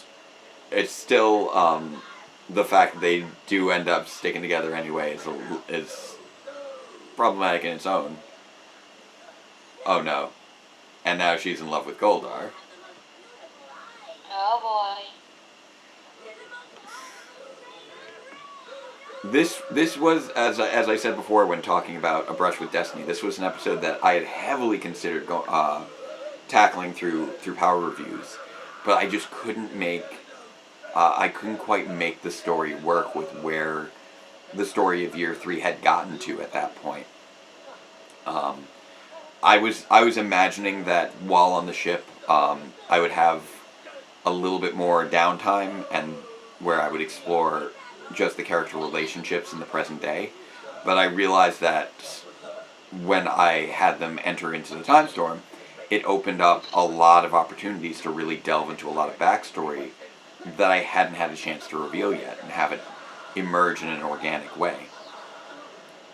And so this no longer felt like it fit.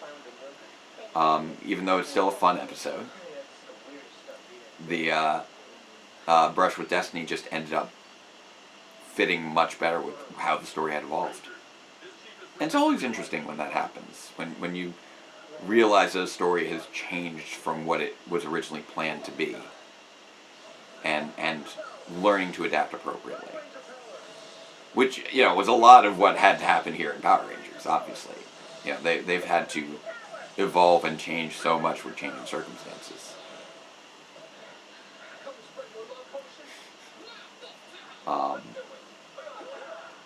And we've seen how people react to television shows that don't acknowledge that their originally planned story doesn't really fit with the evolution of the characters and the evolution of the plot.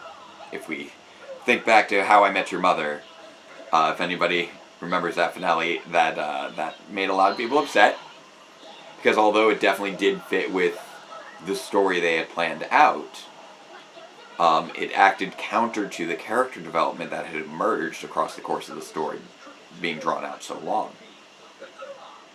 And you need to be able to recognize that and accommodate for it. Oh, sorry, did I interrupt you? Oh, nothing. Oh, okay. Sorry, I was just saying that talk about the How I Met was a twist. Yeah. They and it was a good twist in the end, in terms of changing up. Okay, we thought we were going this direction, we ended up going this direction due to relationships made along the way. But if those relationships are then if you're trying to hide the ball too hard, eventually it stops making sense for that to be the right ball. And that's what happened with that show, I think. Alright. Oh, time to transform. There we go. Getting the Ninja Megazord back up in here. Looks like we're a little quiet in the chat right now. How is everybody's day doing? Oh yeah, Writer's Strike and Heroes. The Writer's Strike had to change up, I'm sure, a lot of different shows and what was happening. Back in 2008, if I recall correctly. Oh, yeah, because something happened because that changed during, Jungle Fury. what was it? Jungle Fury, Yep. right? Go Power Rangers. I've heard the Power Rangers theme so many times, and it's still, you just want to sing along every time. I love Oh, that was a power punch, too. I love just the look of the Ninja Mega Falcon Zord. Those wings just really create just such a fantastic aesthetic. And yeah, obviously, the public health crisis with the coronavirus has really changed a lot of how a lot of stories have had to develop.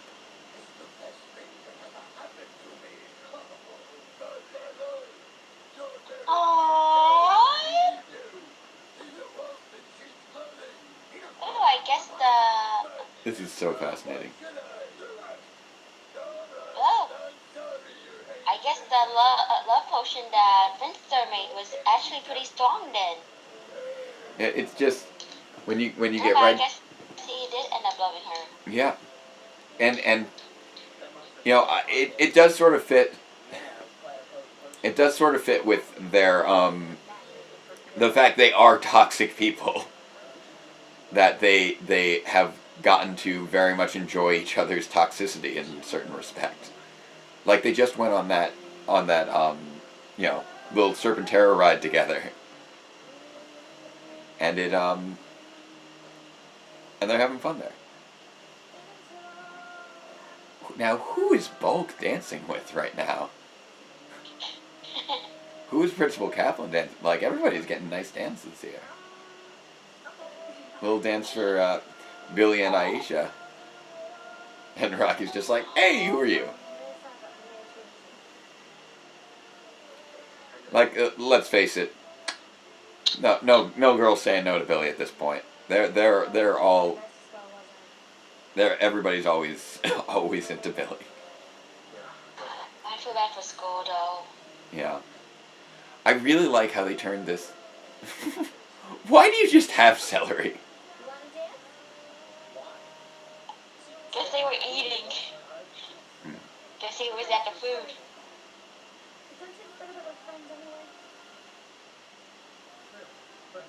Oh, So it's commercially available song, or it's one of the pre-existing one?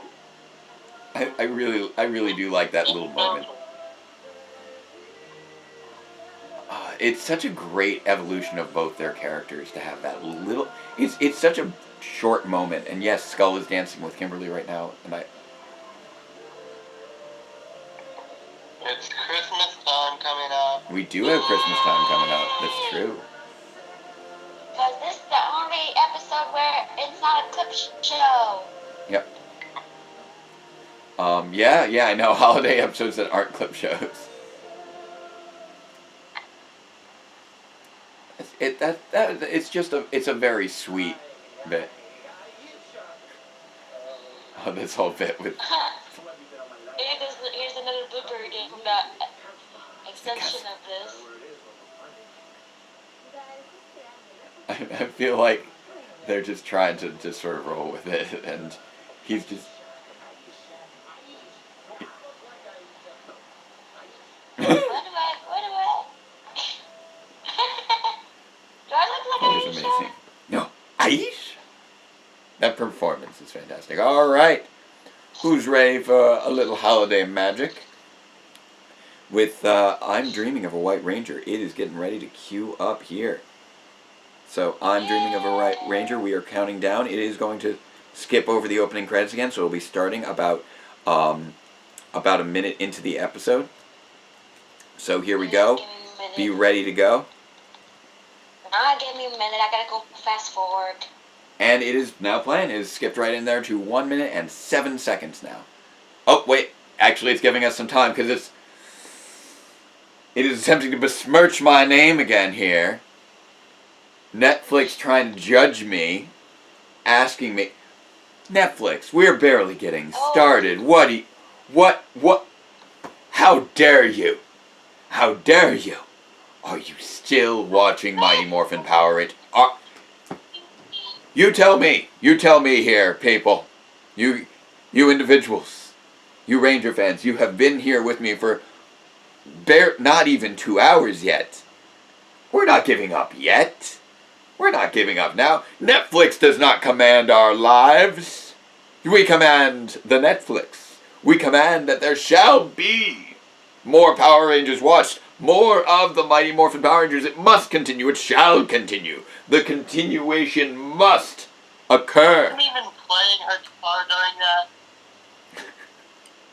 that. So yes, Netflix.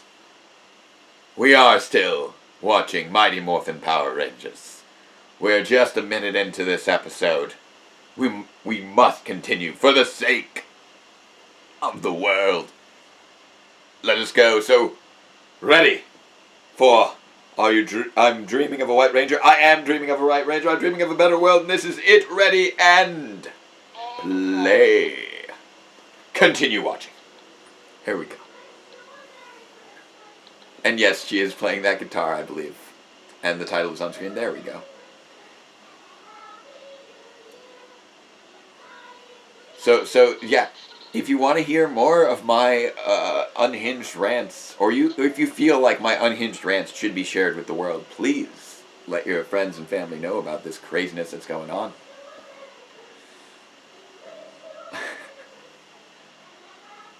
I'm dreaming of a white I'm just a bubble on the phone right now.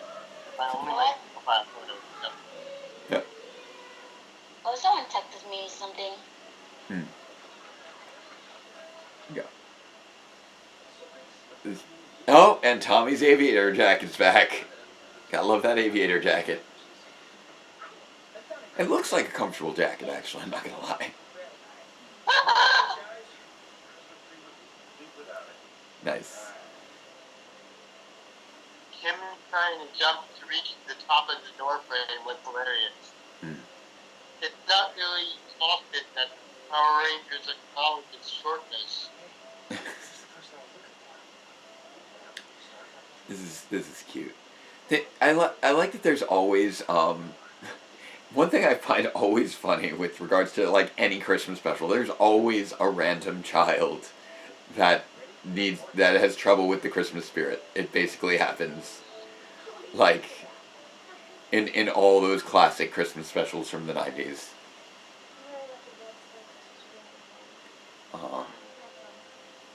it is. And that acknowledgement that Kimberly's mom is not there. And that is tough. Spending the holidays away from your family for the first time ever. Like, you know, as you get older, you do sort of become accustomed to it in certain ways as you start to develop your own family and your own way of doing things in your own life. But when you're young, you know, when you're still a teenager or, you know, in your 20s, spending time away from your family during the holidays is it's rough. It's tough. It's not easy. Still loves the holidays. So yeah, I just for reference, Tommy has just hung the mistletoe where I am right now because we had that little moment where things froze out. Okay, Skull, that was a little not cool.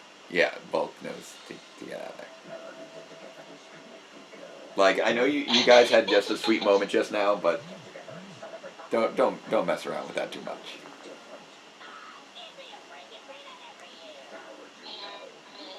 This makes me ill.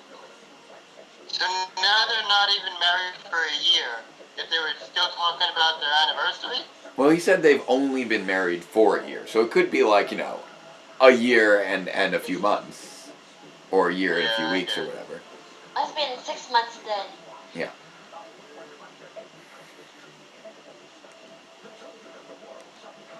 Now, I love the authenticity of the clearly disinterested kid carolers. yes. Dreidel. One thing that... Now, you see, there's so many things about this.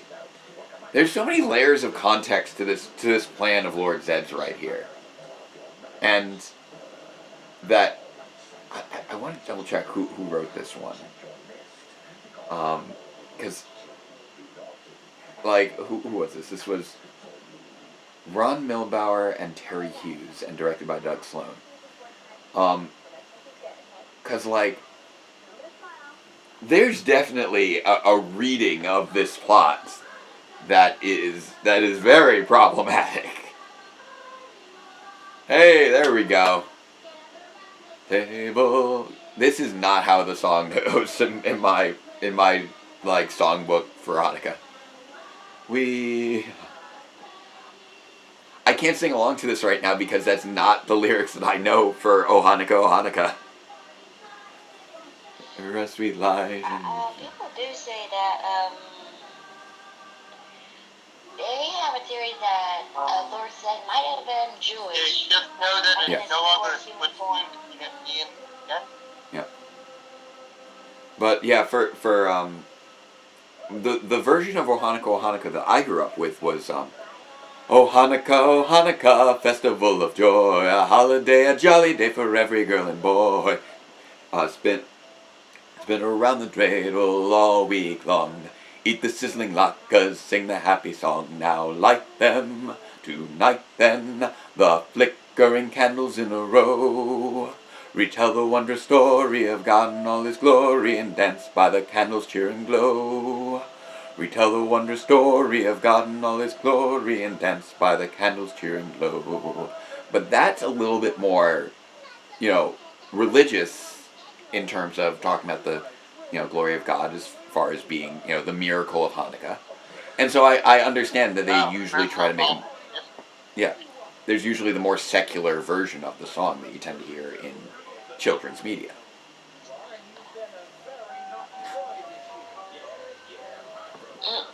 Yeah.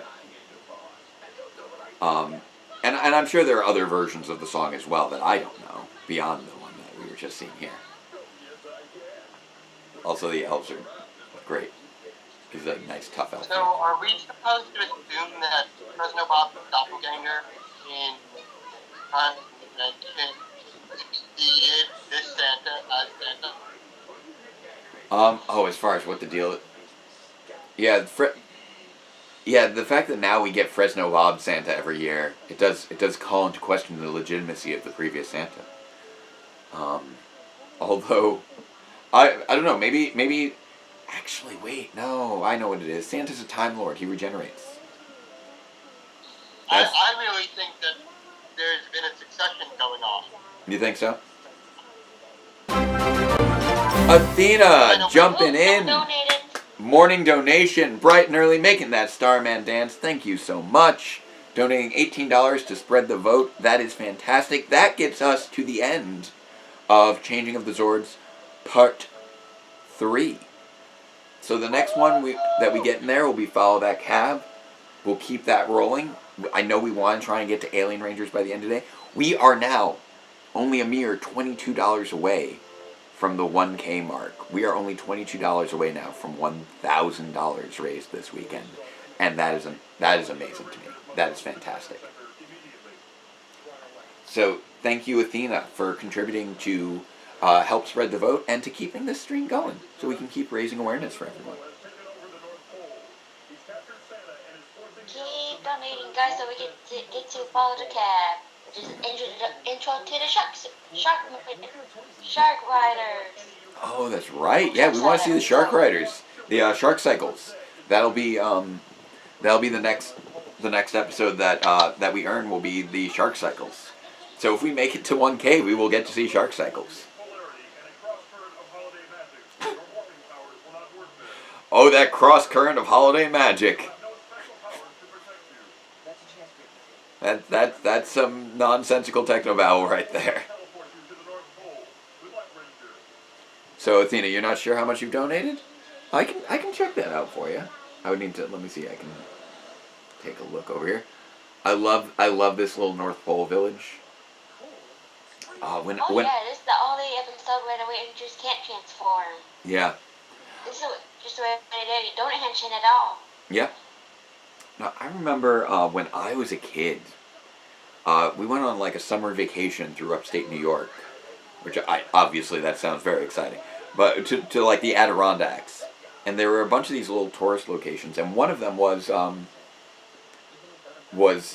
to a place called North Pole, New York, and it's a whole like Santa's workshop setup in a town called North Pole, New York. And Athena, you have now hit our number 4 spot with a total of $69 donated throughout the course of the weekend. So congratulations on that.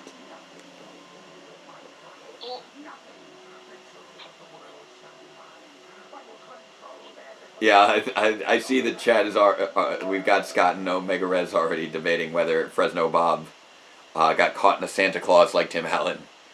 Oh, there's the donut shot from the opening credits. Lovely. Why, of course, little girl. What seems Um, Yep, it's true. These are the donuts. well, yeah, Sean, they can't morph at the North Pole because of the cross current of holiday magic. Weren't you paying attention? Edenoi is fine. There's no cross current of holiday magic there. Edenoi has been deprived of joy for all these years. They don't have holiday magic anymore. It's very sad. We need to restore holiday magic to Edenoi in the earliest possible convenience. It may disrupt some things, but hey, we need hope. But yeah, yeah, I like that. That's reasonable. If their powers are blocked, evil powers should also be blocked. It is holiday magic. It's not evil magic. These poor elves. And Santa just wrapped up in garland. But yet, Zed's plan is... There's so much, like, potential problematics to this plan. Because, like... Okay, we've established that Zed is Jewish. And that in and of itself is problematic. And now his evil plan is to take all the gifts and replace them with tops. So functionally dreidels. Like, and there's something really unsettling about, you know, the Jewish supervillain trying to steal Christmas and replace all the presents with Hanukkah toys. And that is deeply to control the minds of young children. There are layers of problematic aspects going on here. Now, at the same time, I do recognize, that this is created by Haim Saban, who's obviously Jewish himself, you know, heavily into protecting the sovereignty of Israel, etc. But that's just some very awkward, subtle, problematic overtones there. That as a Jewish man, just kind of make me go, little bit of an issue. Just as a reminder to everyone out there, yeah, anti-Semitic tropes aren't good. They're problematic. Like you can occasionally overlook things. It's like, okay, he's being supervillain first. You know, this was obviously approved by someone who is heavily connected to his Jewish heritage. So, you know, he didn't see too much of a problem with that. It's really only, like, loosely, you know, it's a parallel. It's not, you know, something that's definitively intended in that way. But, you know, we do want to try and be aware of the context of our stories as best we can. Oh, look, the top wheels are decorated. Yeah. Time of miracles. Wonder of wonders, miracles of miracles. So, yes, MJ just was checking in.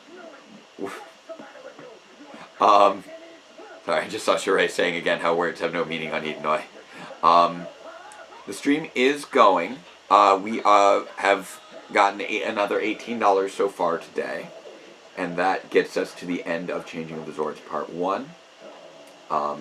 Which we are coming up on. Damn smooth stream today, MJ. Yeah, so we should be making it at least... We'll be making it past 1 o'clock, so which, depending upon what time you get home, we should still be running. We're just another $18 away from hitting Follow That Cab, which should get us pretty close to, probably around 1:30, close to 2. All these times are sort of approximate. Like, right now we are ahead of schedule by about 25 minutes. That means we need $56 to get the end of Different Shades of Pink. Yes. Yeah, he's got to get rid of those evil Zed toys. Zed, you and like, okay, they're not actual dreidels because they don't have the Nun Gimel Hey Shin symbols on the side. They're just evil top things, but still.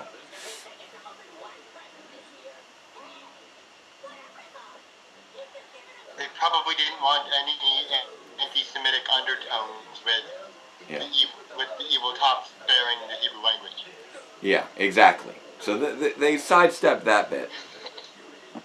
Using their own toys. Yeah, we've got about a good 2 hours left. I would say. Right now we have enough left to I'd say go for another about 2 hours. We've got I believe 5 more. We've got 5 more episodes that have been covered by our goals. So that's close to 2 episodes. It's a little shy of 2. That's close to 2 hours. Sorry, a little shy of 2 hours. So we got to keep What? things rolling. Ooh, I think he's gonna bark. What? That little kid's. Oh, this list. This kid is detailed. He's got his list all. He's got that all worked out. Bulka's Santa is great. Oh, she's looking for the little girl. Hey, Becky. Oh, the kids are happy. Aw, is it the mom? It's the dad. That's right. It's the dad. Aw. No. So Sheree, your parents are taking you to Animal Kingdom. Well, I hope you have fun there. Try to see if you can. If you go head out to the Animal Kingdom, try and check out there's a great Lion King show I remember there, with a great performance. Oh, this is the heartwarming moment there. No, no.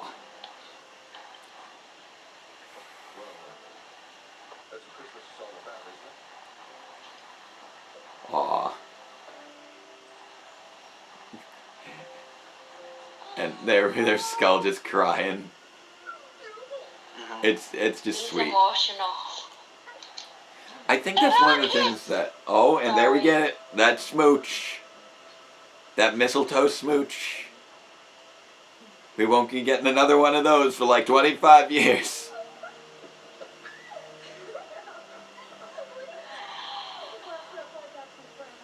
Aw, nice. Aw, her parents made it. Aw, that's great. Her mom and was it Island. Pierre, Jacques? One of those.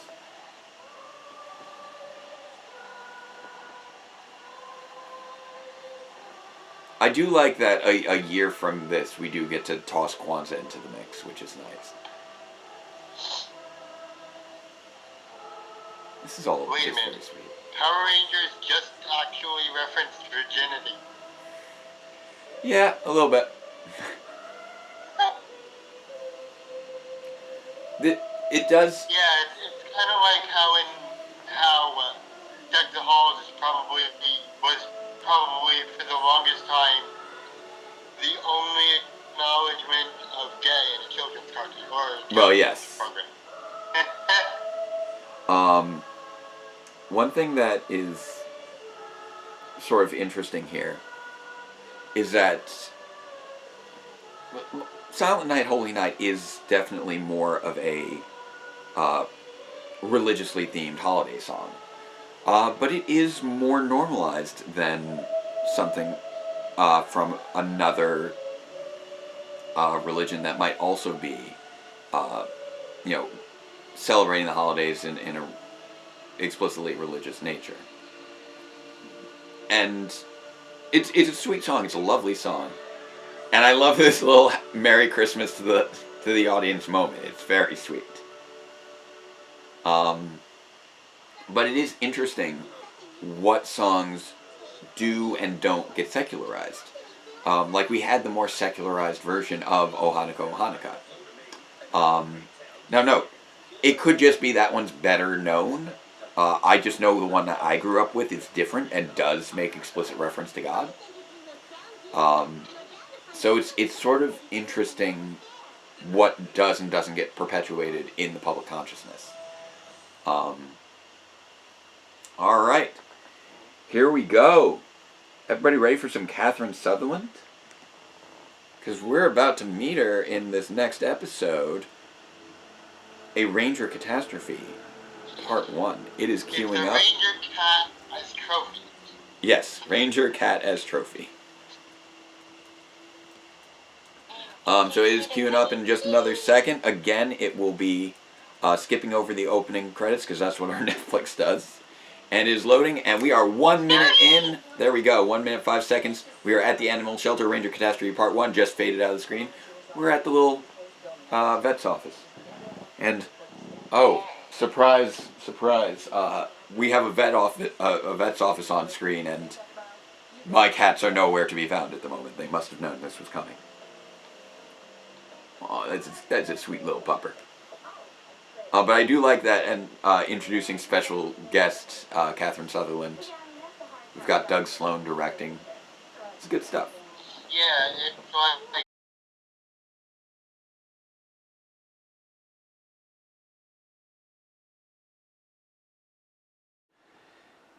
And we are back! Alright, so I'm going to update again the now playing to make sure that it reflects where we actually are. Wizard for a day? No, that day is past. We are now going into a Ranger Catastrophe Part 1. We'd already started up, but I suppose that the cold weather from I'm Dreaming of a White Ranger, that must have frozen up the laptop. It was a little chilly there, I guess. It's always chilly. Here we go, Part Sorry. 1. Very chilly holiday season, but you know what? Those holidays are now past, as we are now introducing our lovely future Pink Ranger from Down Under. One cat. Yes, we have and also guest starring Catherine Sutherland as Cat. This is her first episode, as you guys were just pointing out. Yeah, this is. They don't usually do that special guest star unless it's either a returning ranger or an upcoming ranger. So let's get to know this new ranger. We are at 1 minute 54 seconds into a Ranger Catastrophe Part 1. So let's get ready to go. Stretching it out. Ready and play. Nah. Who's a good kitty? Where are my cats? Where are you? And speaking of which, speaking of kitties, where are the kitties? Frankie, Ollie.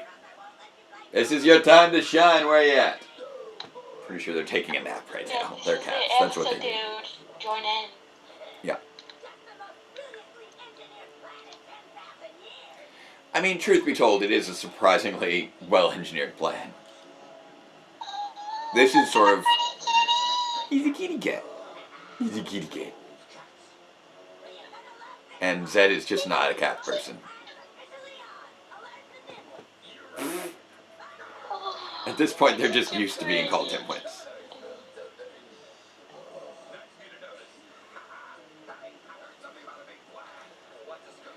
Rito, you are a skeleton. Why do you have so much body odor? Alright. There we go. Cat the cat is on the attack. Something like that. That didn't quite rhyme in the way I was hoping. So if there is anyone who you want to reach out to bring on in here, let them come in. And here's a question. You know what? I have a quick question to the chat. Do you guys have pets? Who here has pets? I want to hear about your pets. Tell me about your lovely animal friends.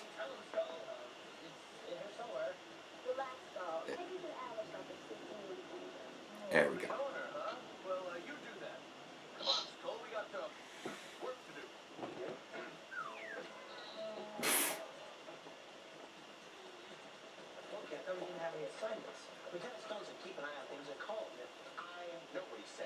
Alright.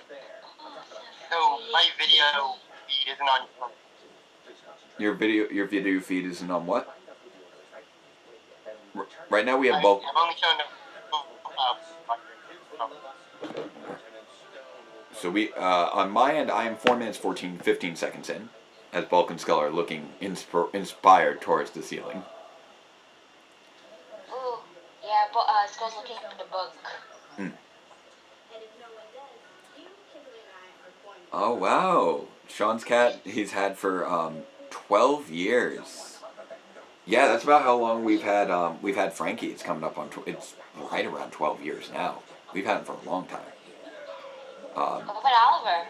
Yeah, Oliver we've had for not quite so long. Oliver we've had for about 6.5 years, a little shy of that.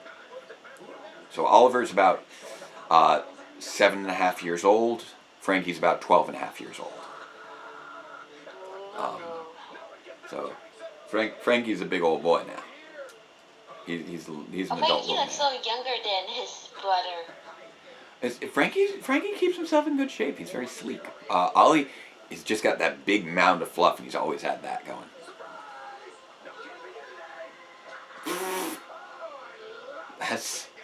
That's just pointlessly mean. Surprise, no kitty for you today.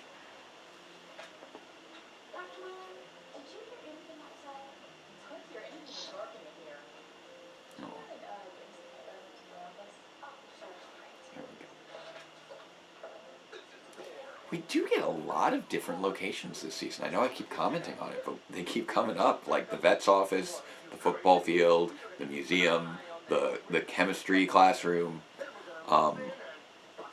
It's much better than just always being in Miss Applebee's or else the park. And we're getting to change it up a lot more. Power Rangers was really, in its stride at this point going into season 3. This was, it had just reached the peak of its popularity, and it was starting to decline, but at the point that they were producing it, it was at the peak of its popularity.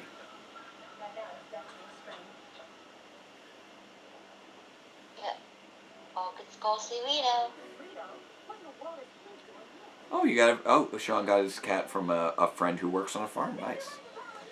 Yeah, our friend Peggy, who you've seen once in live reactions and multiple times in power reviews as the year 3 secretary. Peggy runs a farm, almost an hour away from us. She's got goats. She raises goats, and is it llamas? I think she's got a llama or two. She's got a lot of animals. A very aggressive turkey. That has a big waddle and likes to protect his wall. I will put this out there. The turkey with the big waddle, who's very aggressive and always likes to protect this one wall. You might be able to guess what they decided to name the turkey. Just putting that out there. Not telling you what it is, but you can probably guess. Alright. Oh, I can't believe he's gonna eat that.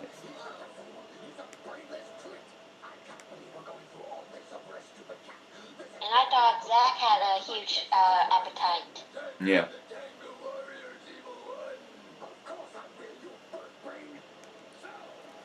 He does have birds on the brands. Tengu birds. Tengu warriors.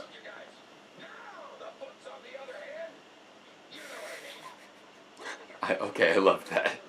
Now the foot's on the other hand is just a genuinely good line. Whew. Nice ninja trick. I don't know. Yeah, that didn't accomplish anything. That was just showing off. It's just like, what are you doing? Okay, you're being fancy. Okay. Can we fight now? Okay, let's fight.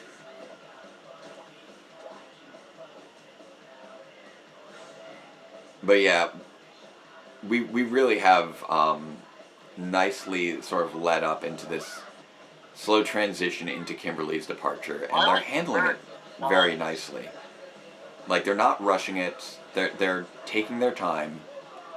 They're not making it all about it, but it's always there in the background as they're leading up to it.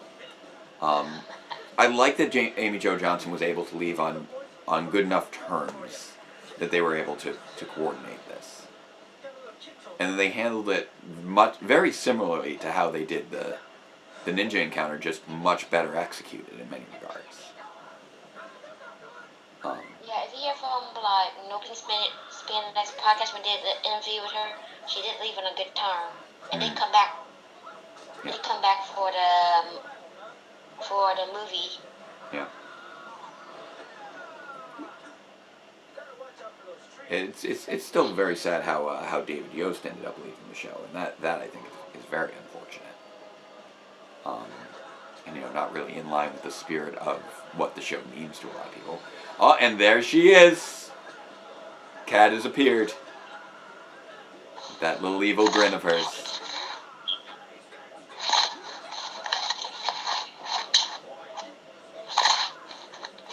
Oh, yes. If there are any Canadians out there, happy Canadian Thanksgiving. Whoop.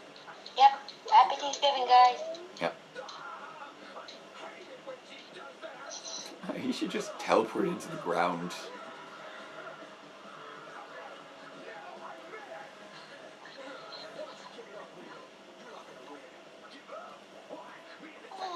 Oh, it's a really Oh, kitty. the Tengas are done. Looks like your big bad Tina bird's chickened out. Those are almost certainly stuntmen in those outfits right now.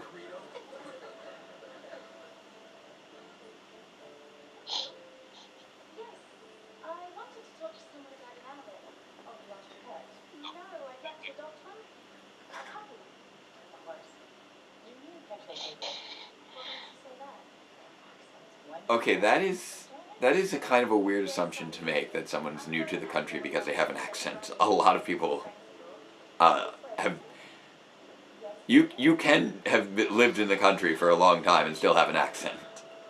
Now that being said, her oh, did I misspell catastrophe? Am I being ridiculous? I did misspell catastrophe because I was rushing it.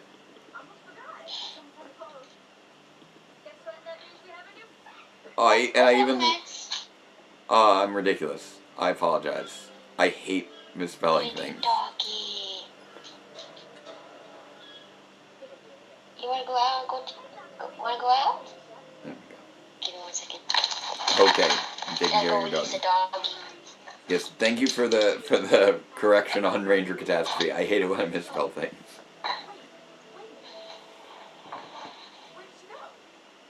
Oh, here's your little kitty. I know, I kind of threw you off with the cute pronunciation, but that was just trying to be funny. Yeah. It's like apostrophe, catastrophe. You gotta remember that's the way that's spelled. Alright. Cat does not like him. Poor puppy.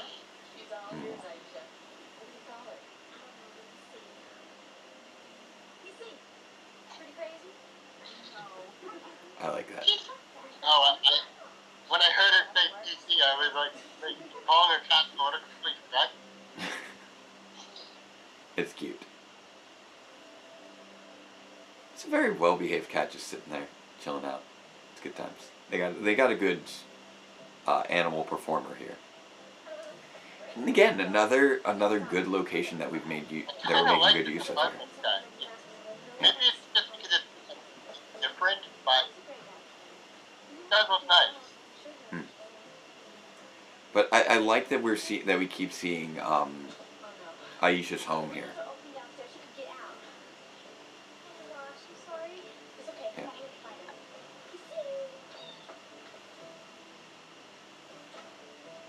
It's a nice little upstairs room.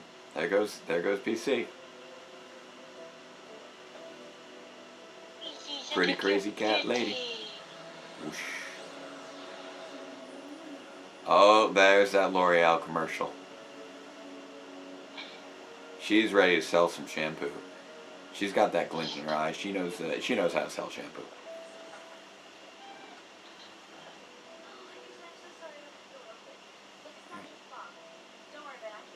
Uh-oh.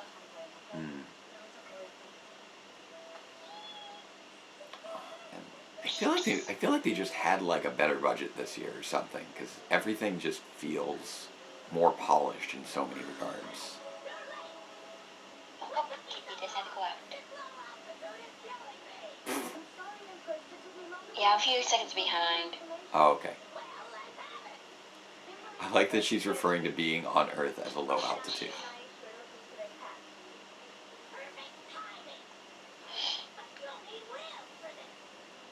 There we go. Let's transform this dumpster into a hot rod car. Nice. Perfect. Yes.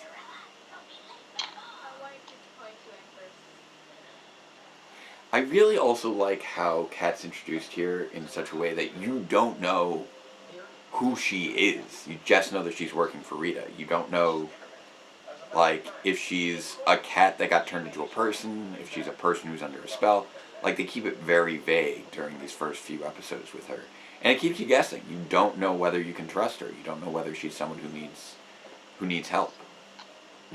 that little glint in the eye. I was wondering, I'm new here. My car's broken down outside and I really don't know what to do. Also, the Australian accent is great. I was hoping you could take a look at it for me. I guess I could. Yeah. Nice to meet you, Tommy. I'm Catherine. But yeah, obviously, like, Catherine Sutherland has now been living in the States for, decades, and still has, an Australian accent. Those things don't just disappear, generally speaking, unless you really work at it.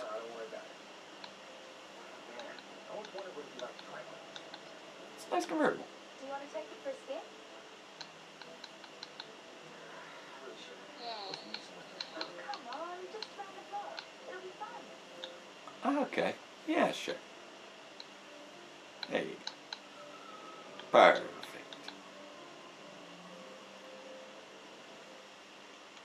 Now time to get, this is quite a block that they're driving around. Which apparently also includes the animal shelter. Can we get on with this? It's right over here, sir. Let's see, where did he go? Oh, they already made Rita go. Oh, right, they're trying to prove to Lieutenant Stone they always run into monsters. I gotta go, you guys. I gotta Okay. take care of stuff. Okay, sounds good. Thanks again for joining us, Jen. Thanks, Hi, Jen. Thanks for See you guys joining us. later. Alright, have a good one. Bye. See you soon. Bye.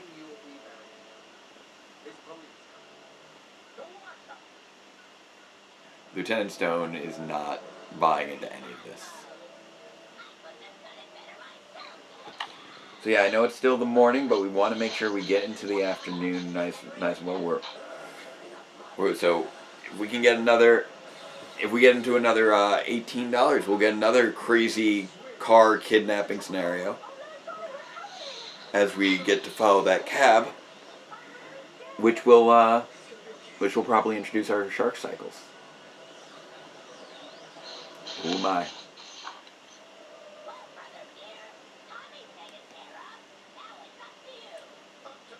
So if there's anyone in the chat who's been sort of waiting for a good time to donate, we are coming up, I think, on a good time there, because we do want to try and push ourselves to reach those alien rangers if we can.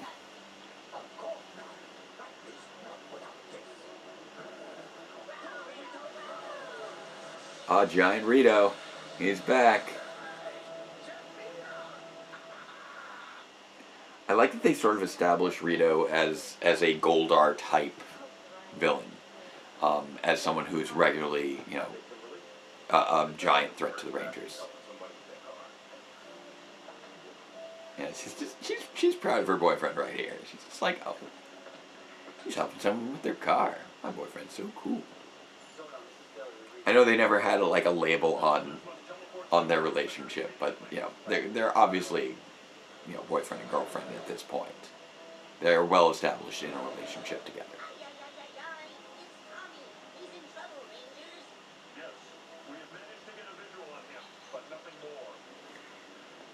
Where is he?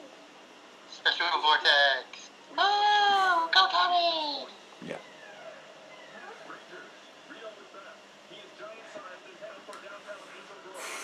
Gotta watch out for Rito. Alright, so fight Rito and then find out where Tom. Go fight Rito while Alpha figures out where Tommy is. That is the right course of action. Take that course of action. Up. Vulcan Skull on crossing guard duty.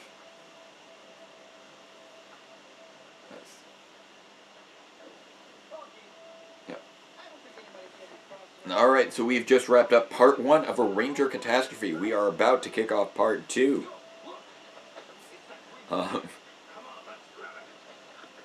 Rito and Goldar aren't the only ones to go giant twice and survive, because Scorpino went giant a number of times as well.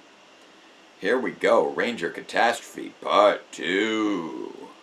Okay, we are about 13 seconds away. It's going to skip over the first minute because that's how my Netflix works. And when we'll be seeing the thrilling conclusion of a Ranger Catastrophe. So get your Netflix ready. You want to be a minute into the episode because that is loading up fast. Here we go. Sort of a 3, 2, 1, and boom. We are 1 minute and 5 seconds in. And we are about to see the title on screen any moment. I haven't seen the title on screen yet. Feels like it's usually on here by now. Oof. Yeah, Tommy's having a rough time.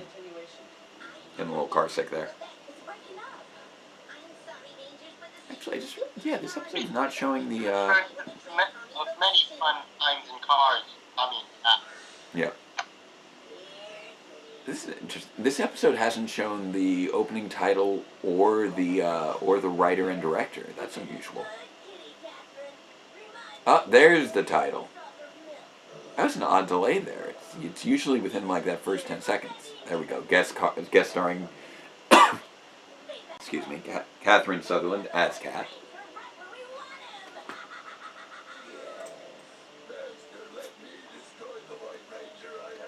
I wonder what the deal is with that sort of change up of the timing on the thing. Directed by Doug Sloan. There we go.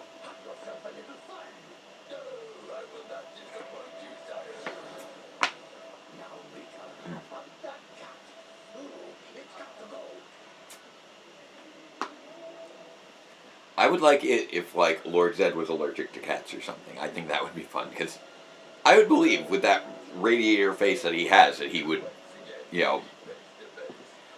that he would have an allergy issue, that he would be sensitive to pet dander. Car in a cave.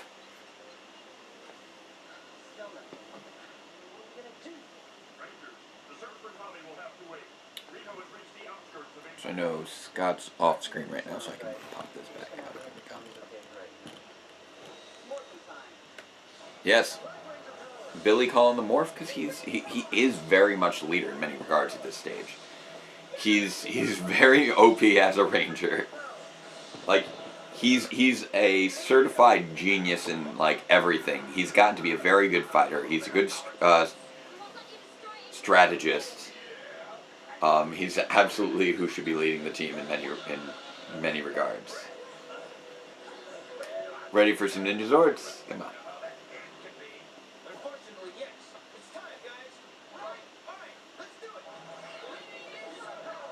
Nice. The Ape Zord is so just like old samurai man with a beard, and it's very strange. But it looks cool. Boom. Now, are we just going to be seeing the same moves again from Ninja Quest? Because I feel like we're very close to basically just having the same thing. I mean, it's a good fight. It's just funny to see it again.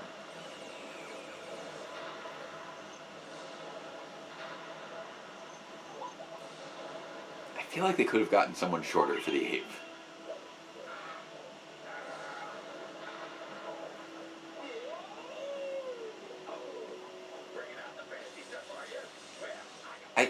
I'm trying to remember if I got the Ninja Megazord before or after Season 3 started. Or if I had just seen it in toy stores and was like curious why it was that the Ninja Megazord looked so different from the movie. And then saw this and I'm like, oh, that's why.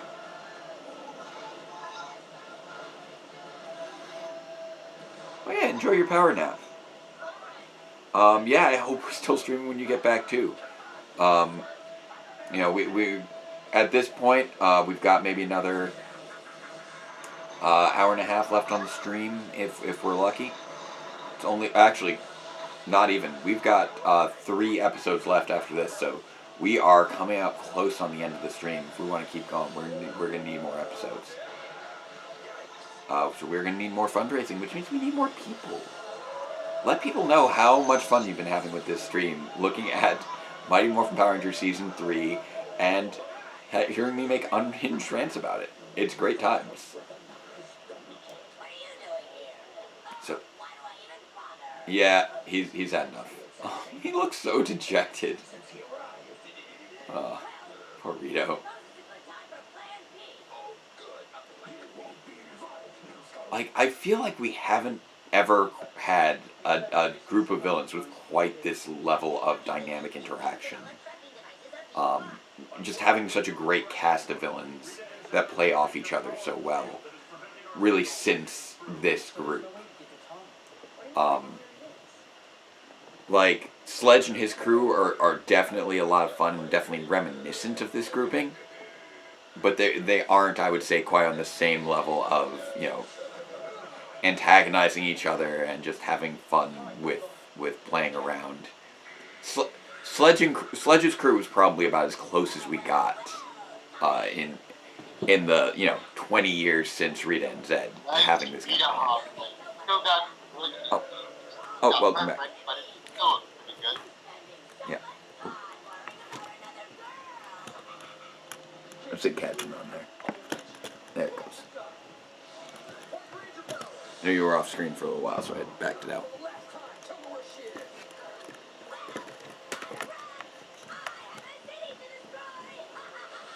It's a busy time when you got a city to destroy. There you go.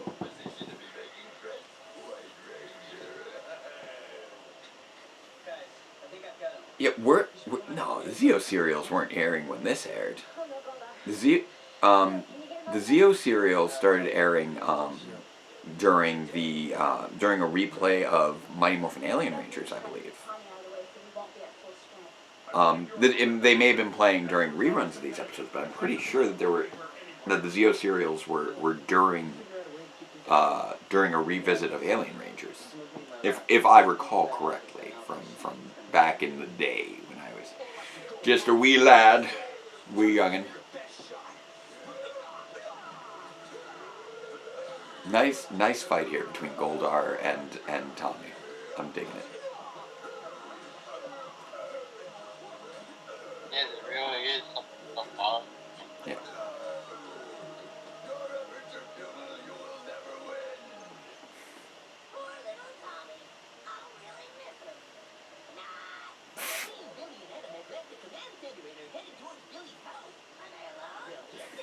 You say I keep taking you? I am a teacher. So yes, once again, just reminding everybody, we are raising funds for spreadthevote.org, making sure that people can vote in this monumental election that could very well decide the fate of the world, and likely will decide the fate of the world.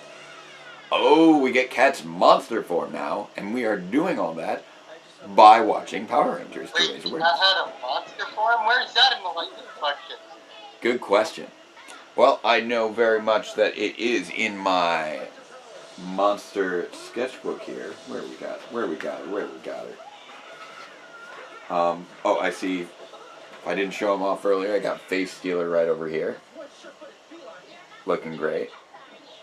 Again, little 10-year-old me. But Cat, where do I got Cat? I think that may have been when I when I finally grew away from the lined paper back over here to the. Okay. Oh, Mischief, that was another one where I only sort of got the body, but I never got around to finishing the arms and legs. That happens sometime when you're drawing a different monster every day.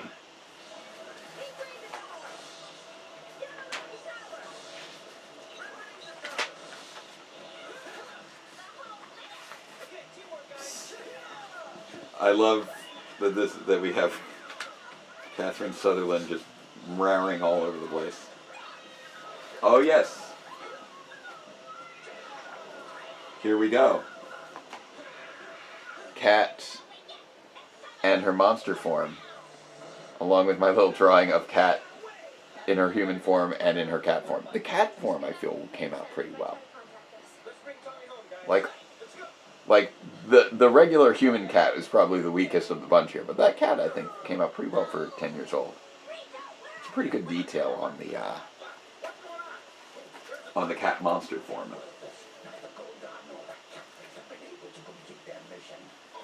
So I hope that you guys aren't getting sick of these old monster sketchbooks, but I figure it's a nice little bonus material for you guys to sort of see what my relationship was with the show growing up. I hope that you guys had great great memories and great relationships with Power Rangers as you were growing up as well, and continue to this day. In many regards, we're never really done growing up. I love that. Like, you know me, Goldar, I'd never surrender. Oh, well, I don't know you. You surrendered me. This has really gotten to be a very good fight. We've got 2-on-1 here with Tommy and Goldar and Rito. That's just a great combo fight. 2-on-1 fights are challenging, but they're so much more dynamic when you get them going right.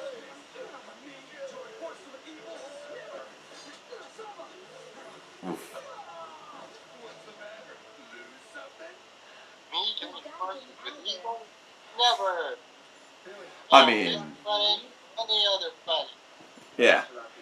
I'll never join evil, except for that time when I was evil, and then those other times when I was also evil. But apart from those times, I'll never join evil.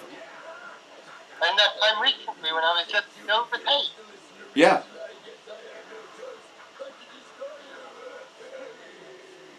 Whoop. Oh, there we go. Saba can fly. That's the Jedi lightsaber stuff right there. Yeah, digging it. Oh, today is Brazil's Children's Day. I did not know about that. That's interesting.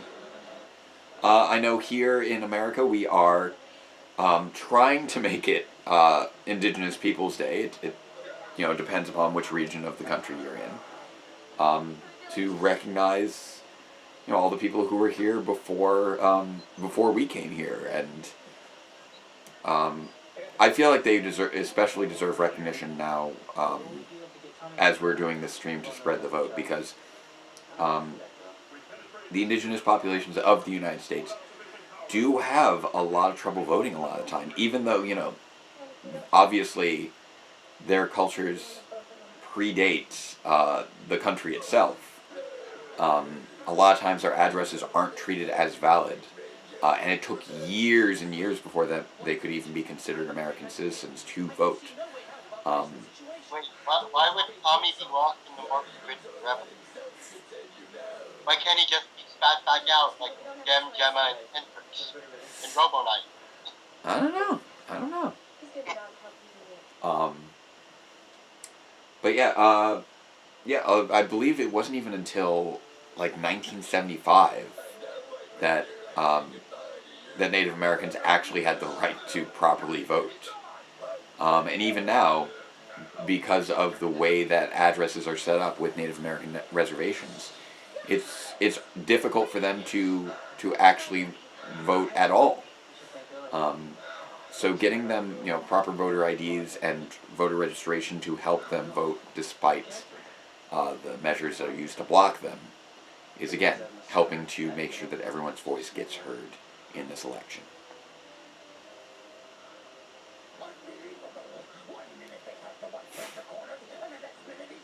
Gotta love those ninja powers. They're always finding new ways of bonding the Rangers together there.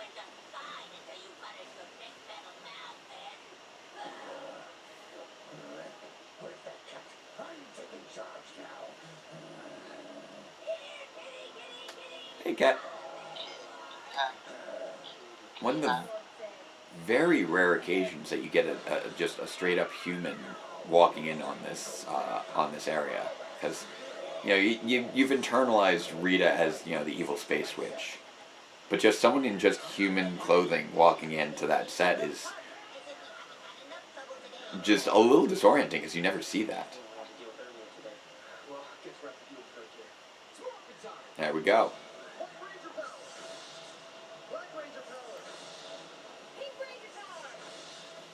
So yeah, right now we've only got 3 episodes left on our list after this. I want us to get through this. So who out there is comfortable with donating or with reaching out to someone to join in on this stream?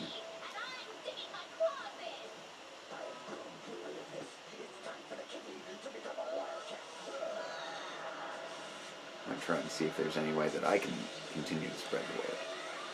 Like, if you're on social media, by all means, let people know that the stream will end after changing of the zords if we don't get further donations for spreadthevote.org. I know I've tweaked the way that we're doing things, but we definitely want to keep this thing rolling. I want us to try and hit that 1,200 mark to finish season 3 and see if we can get to Mighty Morphin Alien Rangers.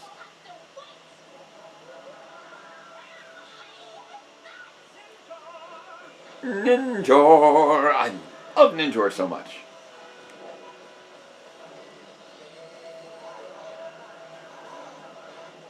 I love so much good music in this, in Mighty Morphin.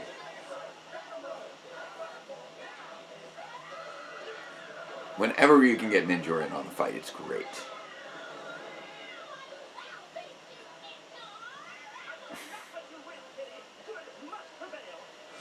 There we go. That warrior mode and that CG looking great. Gotta love that 90s CG.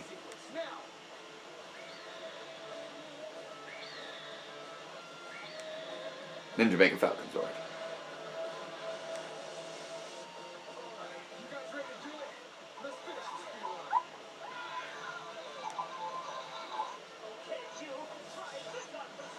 There we go.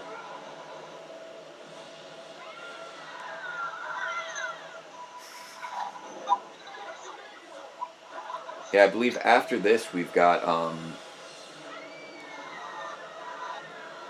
we've got I think Orange Rangers want to join in for changing of the Zords.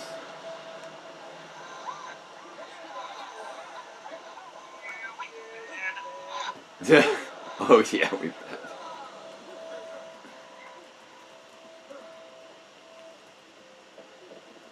Tommy, thank goodness. It was awful. There was this witch and all these horrible monsters.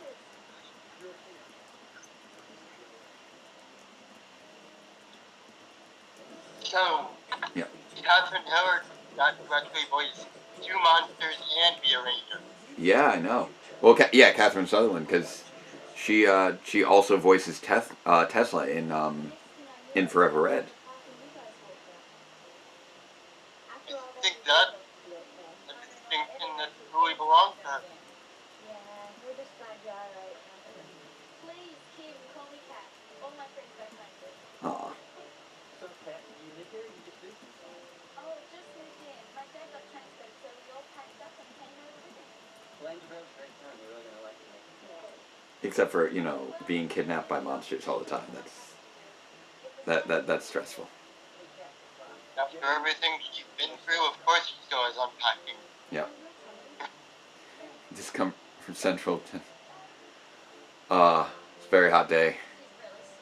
Sorry about that, Sheree.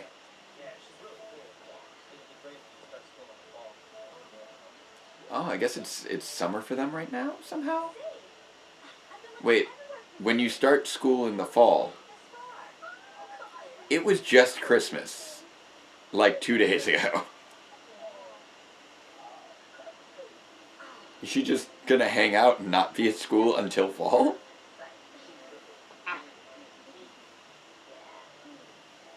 Like, even with things airing out of order, which I know this aired before the Christmas special, I believe. That still does not make sense. Alright, Sean is ready to get added to the call. I'll toss you in here. Ooh. Vulcan Skull just working. Doing their best, working their hardest.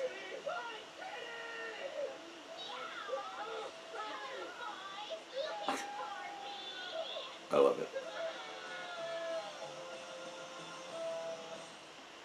Alright, let me see if I can find Sean here. I know I've got him on here. Here we go. Changing of the Zords seen before. Yes. We've got the changing of the Zords if you've never seen that before. Alright. I gotta make sure that's not reflecting the window. There it goes. Alright, and we are kicking off with changing of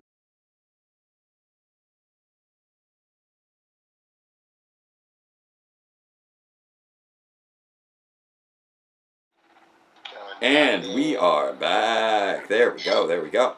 Alright, so again, Wizard for the Day. That was yesterday. Gotta update this to Changing of the Zords Part 1. So hopefully I can fix that now. There we go, now I can access it. For whatever reason, Shogun. for whatever reason, that was not allowing me to update the now playing. Now I was able to update it. There we go. I really like that episode. Yeah. No, let's watch that one again. Alright, so we are up to 2 minutes, 7 seconds into Changing of the Zords Part 1. Let's knock out this trilogy. It's a big one. Ready. And play. 207, and we are now playing. There we go. Yeah, the donation bar sometimes takes a while to load, and it should be popping up now. Again, we are at 978. If we want to keep rolling, though, after this trilogy, we're going to need more donations. Every little bit helps. Oh, no! I'm sorry, guys. It dropped you. I didn't mean to let you down.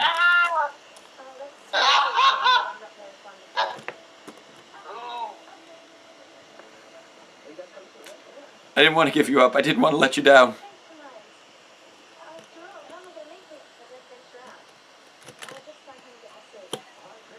Here we go. Here we go. Here we go. This is... My life isn't a disaster. What are you talking about?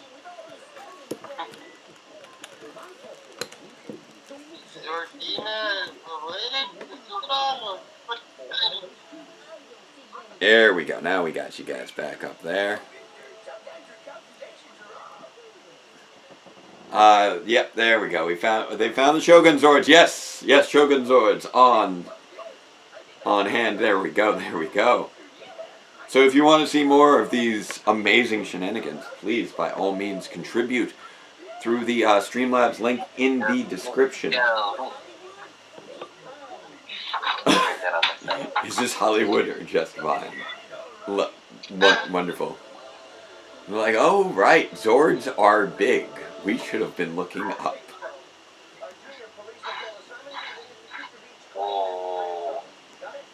Here we go. Nice little bit on the beach here. Alright, them trying to,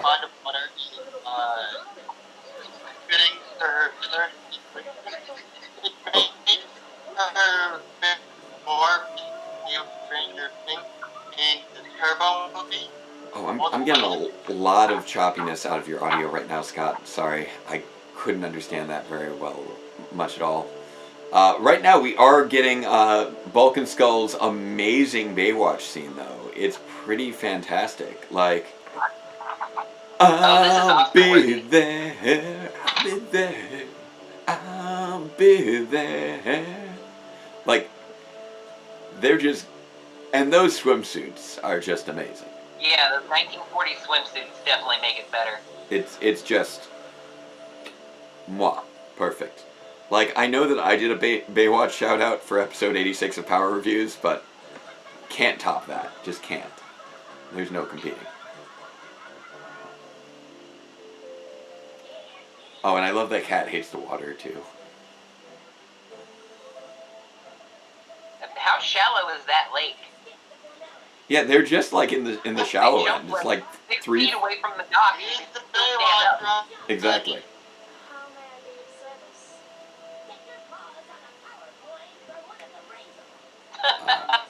That's a cute little in-joke line. Rita doesn't like that park. Yeah.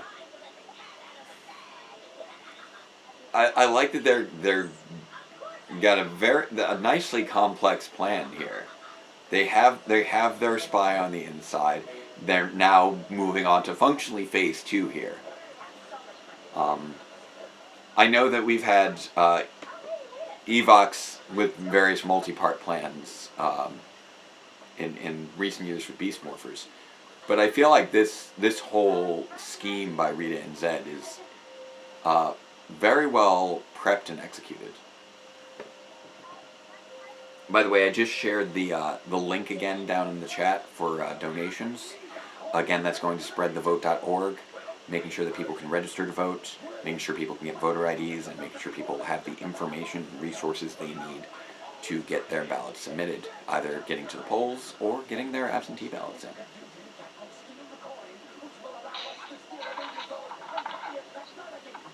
Nice. You need a power coin to get a Ninja Zord to copy the technology to get your own Shogun Zords. It's great.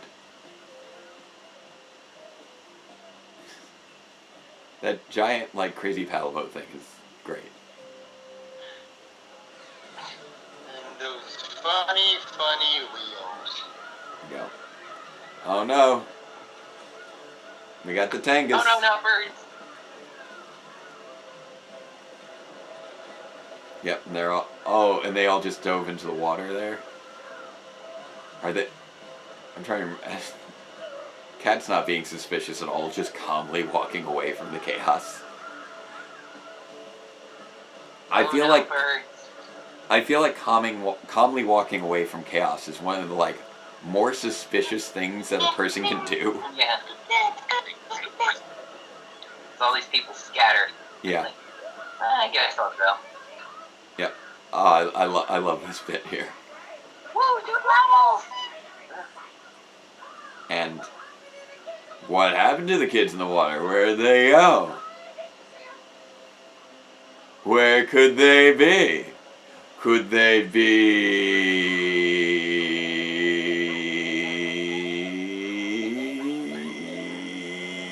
hiding under the water because they're secretly the Power Rangers? What? Who would have thought? Also perfectly dry.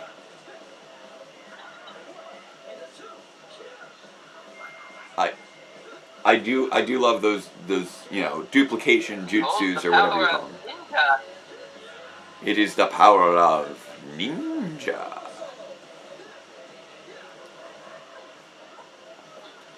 Like, the Ninja Ranger powers, like, seem to genuinely be more dynamic than their regular Power Ranger powers in many regards. Like, as Ninja Rangers, they can disappear, they can duplicate, they can go into trees and turn giant. As Power Rangers, yes, they do have access to the giant robots, but otherwise they usually, they punch real good and have some extra weapons. These are much more dynamic powers. And so you do feel as though they are appropriate to the task at hand.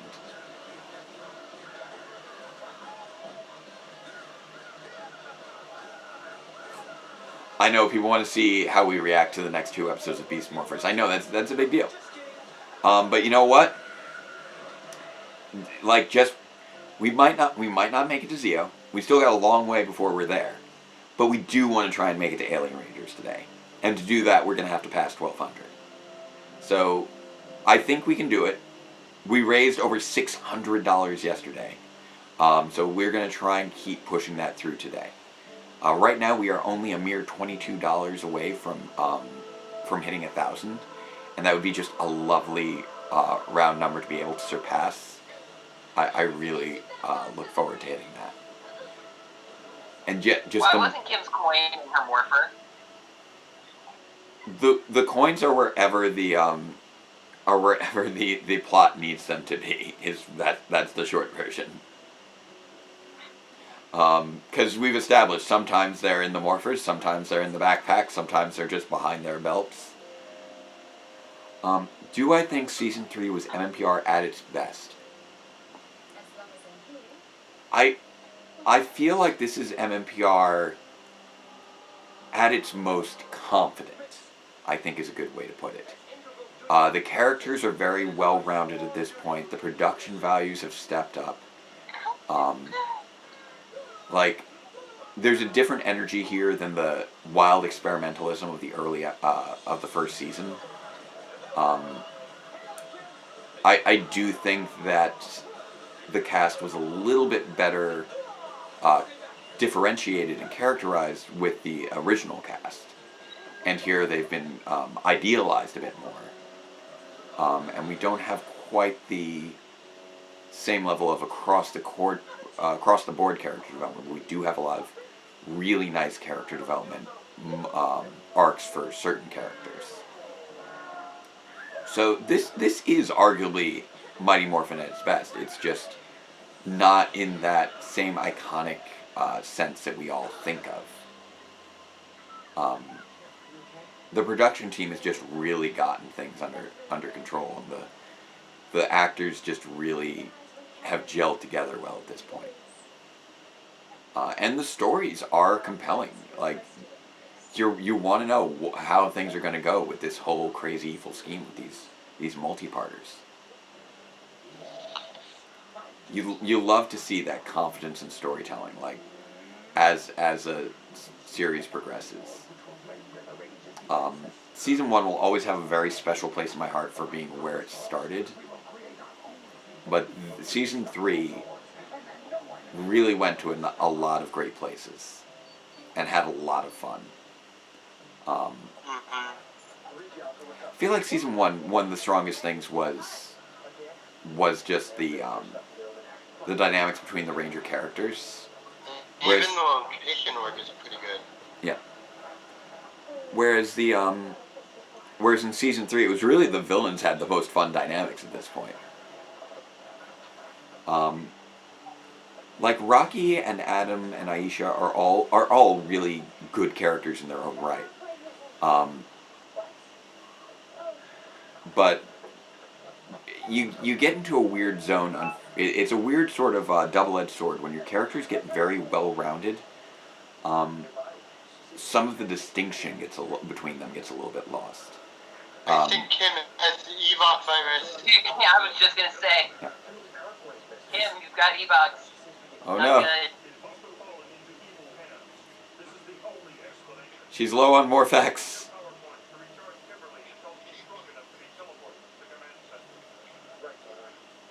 Oh, obviously. Yeah.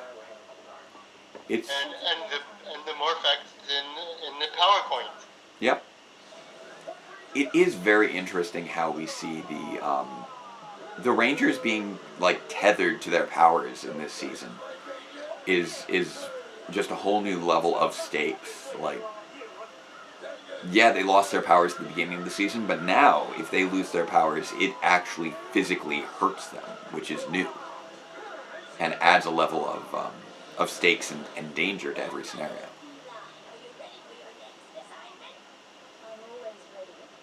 Why did Tommy go alone? I'm not sure. I mean, he's the White Ranger. He can just do that. Everybody else to stay with him? Yeah. I guess, that seems to be what happened there. Everybody else stayed to power up Kim while he went to deal with the threat.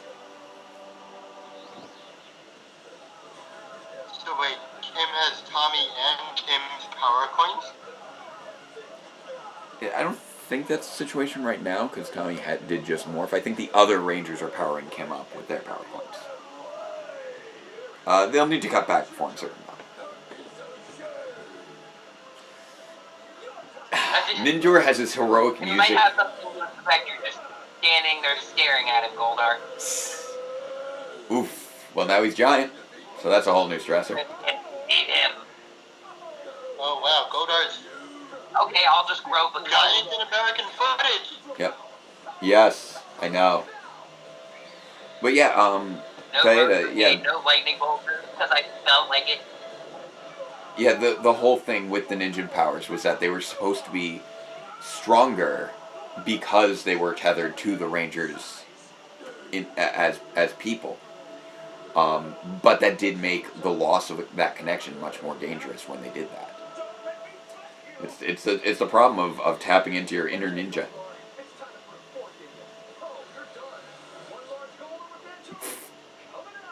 Tommy, calm down on the quips. You're failing a spot check fly now. around you here. Cat, Cat scratch fever.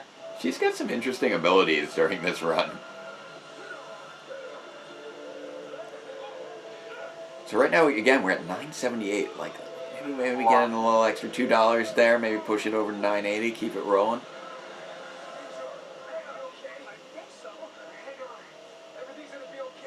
Oh, this moment, Ninjor.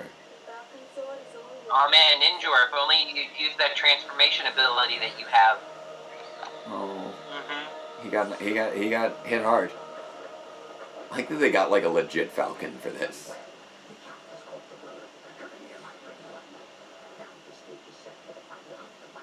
It's weird that it was a white bird flying through the air earlier, and now it's clearly not the same color falcon. Ninjor, no! And clearly wearing like handling harnesses and straps. Oh no, Ninjor Amgost. That makes me sad. I love Ninjor. Don't take away Ninjor. Give us back Ninjor. Ninjor.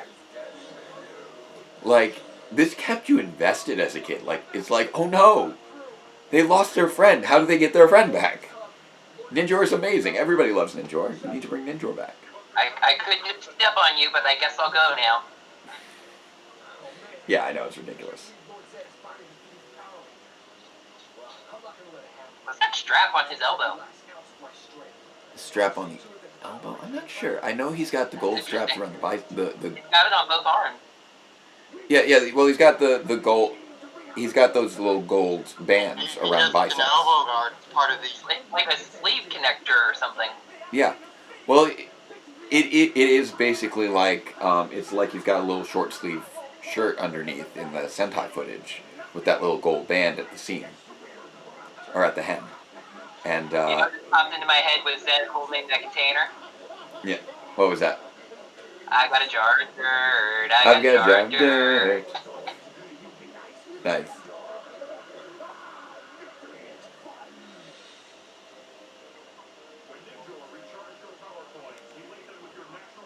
Victory is Yep, here we fun, go. fun. Don't tap on the glass. Civilization needs that. On any way.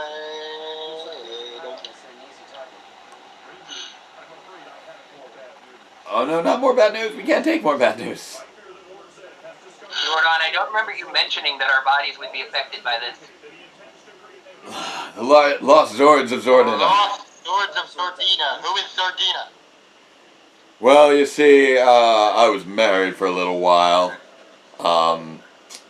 Didn't work out so well. So, you know, she got the Zords in the divorce. I want to believe that now, that they're called the Lost Zords of Zordina, not because they're like, you know, it was just a plan. That was Zordon's ex-wife, and he lost the Zords to his ex-wife Zordina, and that's why they're lost to him. He like, you know, he got to keep the power coins, he got to keep the Dino Zords, very respectable. Shogun Zords though, no, that was part of the prenup. Wasn't going to be able to keep those. I like how she's sitting in a tree because she's a cat. What? That is clever, sir. And when she said she wasn't fond of water, it kind of puts her crashing into the water in the Turbo movie, trying to morph into... Yeah. Got over it. I mean, she did have Tommy save her in that case, so maybe she legit just can't swim. No, wait, no, she can swim. No, we've established why she doesn't like water. Never mind. We have different shade of pink, which establishes her whole relationship with water. On mine, it just kind of jumped through the bloopers and right into the next episode. Okay, on mine, it plays through the bloopers and then jumps the opening credits, which is interesting. I'm at about on my laptop app. 108, 109. Here we go. So right now I stopped. I'm letting everybody catch up. Yeah, okay. So you're at 109 right now? For the next my laptop, the Netflix app plays through the credits, then takes a while to load, and starts from the very beginning. Okay, so mine... I need to skip intro. Yeah, you'll need to skip intro. So I'm coming up on it. Here we go, loading up, and you can hear that last little riff right there. We are now at 1 minute and 4, 5, 6, 7. We are about 109 now into the episode. Changing of the Zords, Part 2. Kimberly is in bad shape from losing her power coin due to Cat stealing it. But if we just... Power coin is not going to be another Pink Ranger. Yeah. Oh no, what do we do for the next 25 years? I don't know. Did we lose Sean? What happened to Sean? I no longer see Sean in there. Wonder what happened. Yeah, I'm not hearing him, I'm not seeing him. Yep, we lost him. Okay, hopefully we'll get him back. Do we pause? No, I think we'll be okay. We'll see what's going on there. He may have just it may just be a temporary thing. So hopefully Sean will be returning. Sean will be returning. There's Sean. I was wondering what happened there. Yeah, I had a little connection issue there. All right, so let me get you back to visibility here. There it goes. There we go. Now you're back. There we go. Hi, everybody. Hello. Hey. Welcome back. Thank y'all. Okay. Thoughts on Kim almost getting killed? Well, yeah, Kimberly, at this point is one of the most well-developed members of the cast, so you have a lot of investment in her well-being at this point. You've known her since the first episode. And so you feel those stakes of you know, losing a very real member of the team, who you've become very attached to. And yeah, this is the first time they really kind of play it up as a ranger in danger of physically losing their life. And ironically, you know, it's the Pink Ranger that we're seeing this with. And it's ironic because we know in another few years, the first Ranger to actually fall in battle will be a Pink Ranger. Oh yeah, good point. Are we rolling, Jacob? Where we at? Oh yeah, we've been rolling. Sorry, 344. Okay, yeah. Yeah, mine One more is... time? We're at 345 in here. 347, 349. Okay. Yep, so we're about I 4 got you. minutes in. Good. Tommy leaned on a punching bag. Yeah, Kat just walked in. She's all smiles and pigtails. Hi, I'm cute and definitely not evil. Yeah. Ah, that reminds me of... That's how I got started to get together with my wife. Hi, I'm cute and not at all evil. More specifically, the... Hi, I'm not intimidating in the I slightest. definitely didn't do anything to him because I'm looking for her. Yeah. But Don't yeah, worry about my eyes glowing. That's a medical condition. yeah, it's actually rude of you to bring it up. They're my Right. cataracts. Yeah. Very nice. I like Good that. one. Fangenstein. Oh,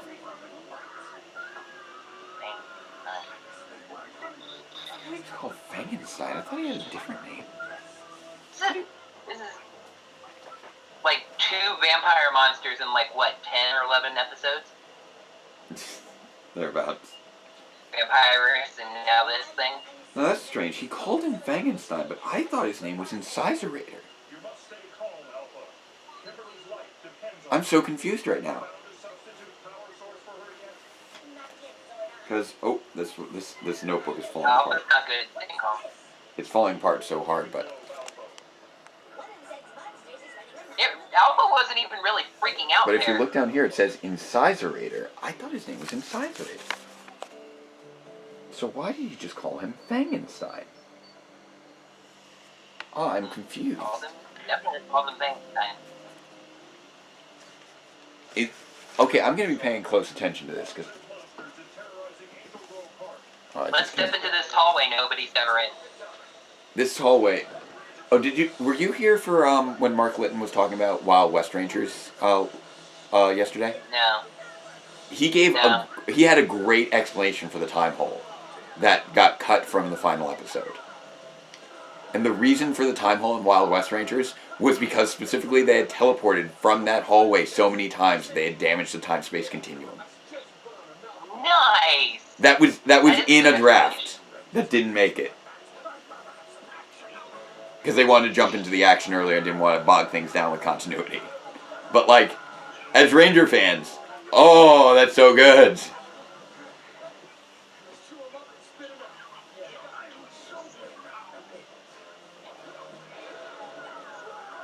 You don't see a lot of monsters with capes. It's true. It is true.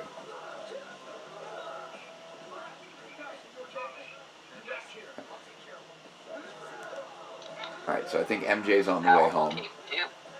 So, one of the creators of Phineas and Ferb just had his next show greenlighted by Disney Channel. Oh, nice. Which is exciting. Sounds great.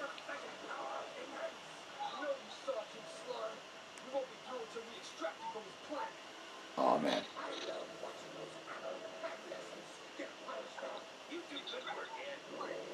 Okay, yeah, Sheree, yep. Yep, Sheree, yeah, that's what the what we were donating to last time round with WeGotTheVote.org. That was specifically to help people dealing with that poll tax in Florida. So, yeah, that it's the only reason we're. You can't see anything. Yep. Sorry. No, it's fine. Yeah, the only reason that we're not continuing with WeGotTheVote.org is just because the registration deadline has passed for Florida.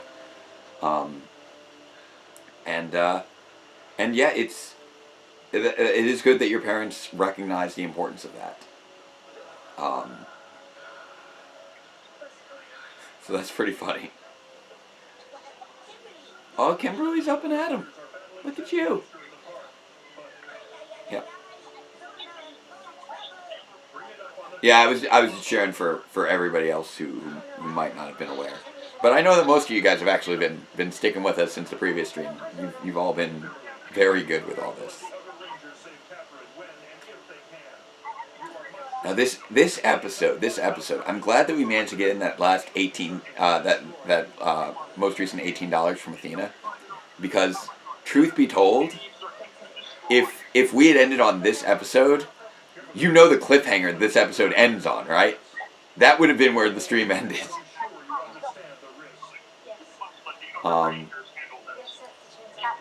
So yes, again, if you are in this stream and you haven't donated yet, I know that I put the link in there before. I'll toss it in there again. Trying to make sure that we can push things forward. We are so close to $1,000. It's amazing. And I want to believe that we can get there and we can push past. So Grant, did Trini end up with Zach or Richie? Well, I mean, I gotta lean with the canon of the comics. I know that the comics aren't the same continuity, but I gotta lean in there that she might have ended up with Zach, because she wouldn't still be with Richie, because Richie is back in Angel Grove. I find it interesting that in Kim's last episode, she's in a power drainage situation similar to Tommy. I mean, not quite similar, but it's still power drainage. Yeah. Yeah, it kind of connects them as characters very, very closely. While also connecting them to Kat with that other shared experience of having to serve evil.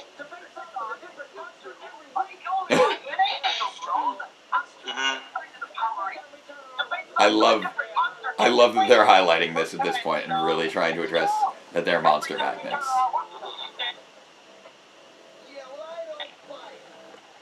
It's fantastic.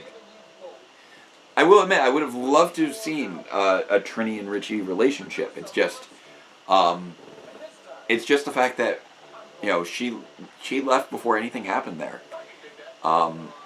You know, they never acted on it, and that's something that happens plenty of times when two people just, like, you know, clearly kind of have a thing for each other, but neither one makes the first move, and then it just sort of, you know, goes away. Those sorts of things happen all the time. Now, fortunately, MJ did make the first move, and so we have now been together for, almost 15 years. So that's. Oh, ooh, Kim's in a bad way there. Just seeing Kim just completely passed out on the ground like that is rough. Oh yeah, Zach and Angela would have been interesting, but again, that was something that just sort of disappeared after they finally got a proper date. Also, ostensibly, I believe that Angela's actress was pregnant as a common rumor, so I don't know if that's true or not. But ooh, Evil Cat is just like she's ready to steal Kim's man right there.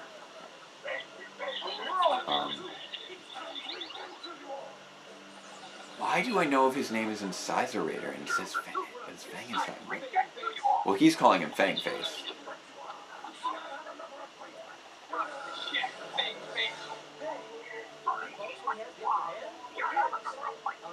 What gives? Guys, this happens all the time to you. What? A villain runs away when he has the opportunity to destroy us. Shock. Gasp. What an unexpected development. Who would have thunk it? Right around here is where we see most of the monsters, sir. Angel Grove Park is where it basically always happens. Right, Skull? I don't know, but crazy people around here. No unusual activity. It's just like, you'll understand our lives and our pain. Just wait. Yeah, he just called him Incisorator. Incisorator, sorry. Incisorator. Yeah, that's so strange that Zed called him Fangenstein, but Zordon calls him Incisorator. And Tommy just called him Fangface, just in general. So I think the reason that I used Incisorator in my sketchbook was because Zordon was just the one I trusted most with regards to that monster name.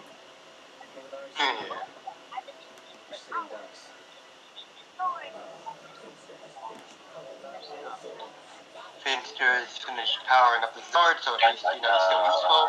Yep.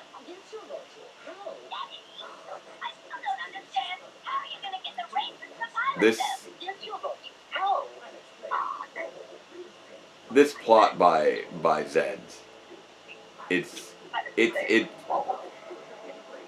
gets so overconfident.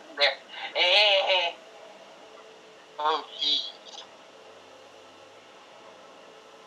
Poor Kim. The table has to be spinning because it's more dramatic that way. Yes. Well, it's the science happening. It's the magicine. Spinning means magicine.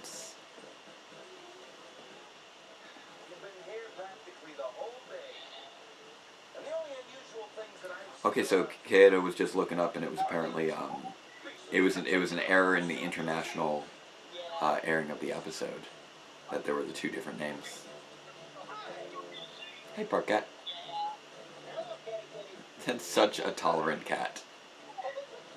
That's a sweet little kitty. That's a wonderfully docile cat. They got a really good cat for all this. That truly was.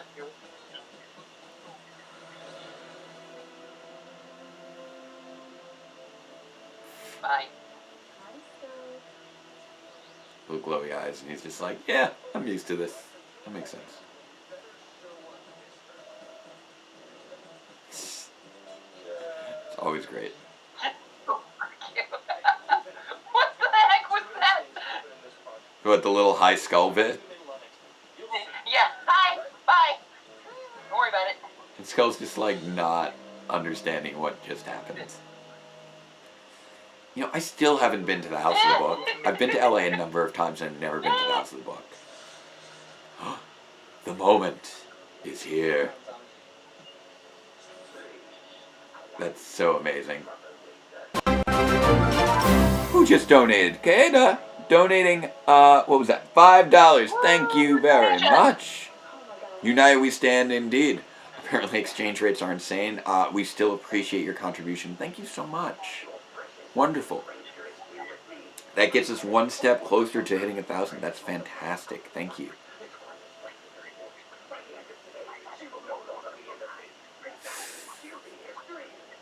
It just chills when Zed takes over the viewing globe. Even though it's not very well composited when you're seeing it behind them, it keeps shifting around. But despite the rough compositing, it's still just so amazing.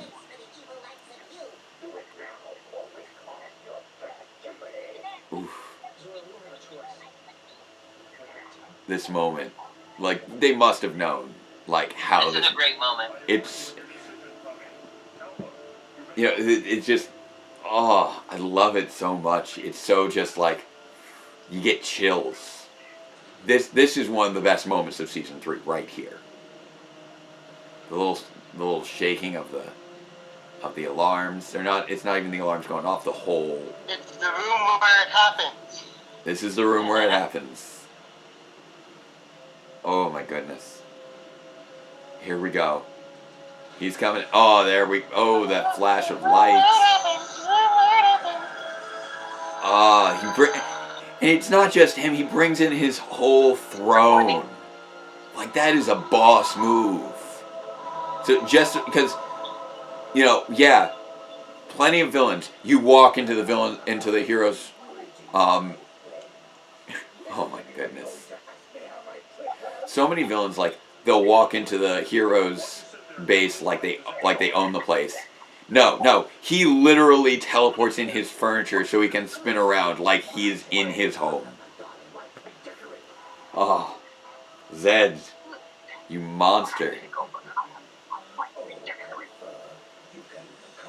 Oh, just seeing his that lean in with the chin. I don't like you, Ed. Even while Alpha is completely terrified, he's still bringing the sass. Gotta love it. Oh. I love that they also just like brought in that like floodlight from White Light, but they're using it on Zed, and it looks amazing.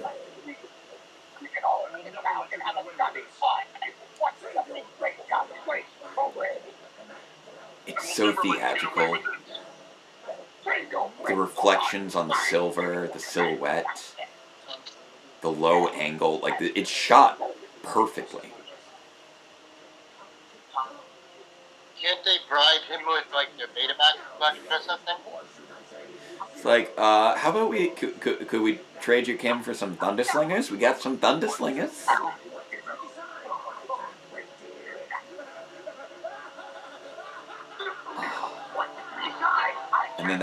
And then that laugh. Oof. Could you imagine if the stream had ended right there and that was the end of things? Oh, we can't have that. Fortunately, we're past that mark, but we're still not quite there to get the next episode. So we still need another $13 to follow that cab after this. All these bloopers of Bulk Skull and Lieutenant Stone. Mine skipped the bloopers again. It's weird. Yeah, it depends upon what you're watching it on. I'm watching on Smart TV, so it's a different app. Different apps skip different things. I'm using the web app. Okay. Yeah, just the website? Yeah. Okay. So here we go. I know it skipped the intro, but it just jumped right through the bloopers. I guess it's programmed to jump through the credits. Yeah, exactly. So we've got about another 5 seconds till changing of the Zord Part 3. And then we'll skip right past the opening. Looks like it's 1:10. Here we go. And 3, 2, 1. Changing of the Zords Part 3. We are at 1:05. This could be it, people. This is what we've got so far. Like, let's see if we can make it past it. We still got that guest starring Catherine Sutherland there in the credits. Oh, Zed in the command center is just such... Status update? Status update. We are possibly on our last episode of today. We will have to find out. Oh dear. Unless somebody wants to give us a little bit of a push, because I know we want to get Mark Linton in here again for later. Yeah. We gotta find a way to do it. So, let's see. Oh, that little pang of guilt for Kat.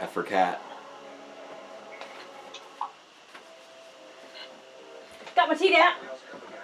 Congrats. Gotta find Kim. Gotta get that there pertussis booster. Yep. So if there's anything we gotta pull out, we gotta pull it out soon. We've still got a good chunk of season 3 left, and we don't know if we're gonna get there. Now, if I recall correctly, when we got to like 1100, we were gonna try and push it to 12, right? Thereabouts. Yeah, but we're not there yet, huh? Yeah, let's see here. It's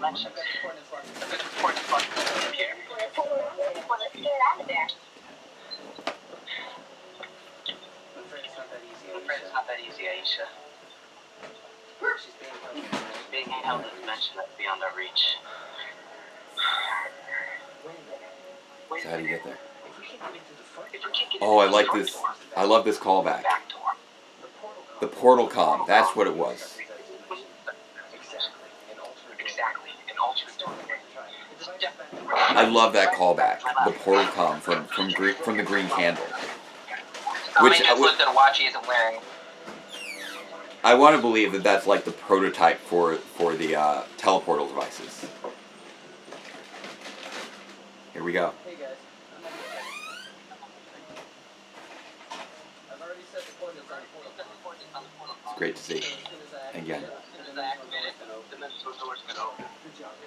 Good job. The door's only going to stay open for a minute.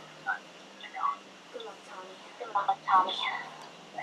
So if you guys want more episodes after this one, plug it online, put it out there as best you can, because we gotta bring in some more people. Zed is partying. We can't let him win. Zed's rocking that ukulele. Yes, he is. It would have been, yeah, Dragon Trainer. I like that idea. If Alpha had mentored his own team of Rangers, that would have been fun. The idea that he uploaded his AI into a giant tiki head could be an interesting take. Gosei is obviously not Alpha, though, in my opinion. But I could still roll with that interpretation.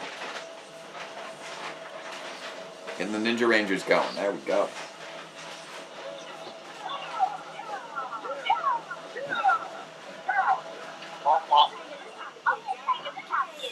Oh yeah, and then apparently part of the ninja powers means that you can occasionally lead a dance. Mental manipulation.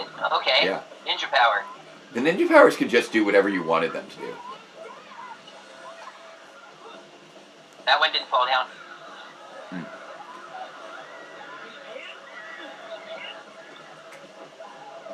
Oh, and then they just land in his hand. Ah!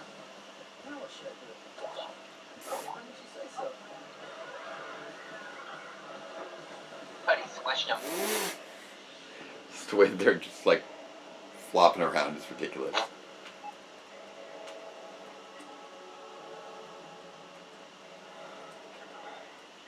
Alright, so let's see here. Maybe if I kick that machine. I should be able to kick more things. Maybe if I kick enough things, I'll kick the right thing and it'll be good. Oh, there's Zed. Maybe I should kick him. Yeah. Maybe I kick him. I can kick him. I'll kick whatever. I'll kick whatever I gotta kick. I'm Tommy Oliver. I can kick things. You realize Tommy Oliver has the same logic as our unborn child? Yeah, basically. Lord Zed, don't blame fight. Oh, Dragon Trainer, thank you so much for donating that extra $13 to get us to the next episode. Thank you. Fantastic. That brings us so close to it. We are now within $4 of 1,000. That is fantastic. Thank you, Dragon Trainer. You have been a champ throughout all this, and we truly appreciate it. It's great that we can keep this thing going. Again, everybody else, you can continue to share online. Let other content creators know that we've got that we are going to need more donors to keep this thing running, and that'll push us forward to helping people vote. That's what we want to do. That's the most important thing here. We want to make sure that what we're doing helps, and that we're getting more awareness. No, they're destroying the portal com. They knocked off the little Guys, they're light knocking thing. over the gubbins. No, not the Who's What's. It's not the Goobers. We probably should have put those away when the fight started. Well, they needed to keep. They were trying to protect them to keep them active so that Tommy could come back. True. Unless it was like I got sick of those two making out all the time. Let's just leave them there. The little red thingy came off. Yeah, you lost the bulb cap thing. You can't work the portal device without your bulb cap thing. That's not how that's not how portal comms work, don't you know?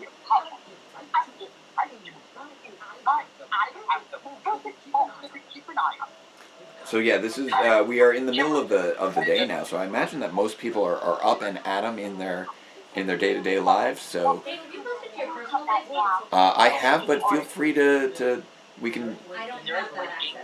Okay, That's something you might want to bump again. it's up on my desktop. Desktop? I got it. Yeah. Tommy is a rescue team. We want to settle this for ourselves. Oof. Oh man, Oh, this one. this extremely awkward monster. The sea monster. Right here next to Incisorator. Who just kind of comes out of nowhere and is just... Oh, no, I don't want to see that! No, please put it away! Why?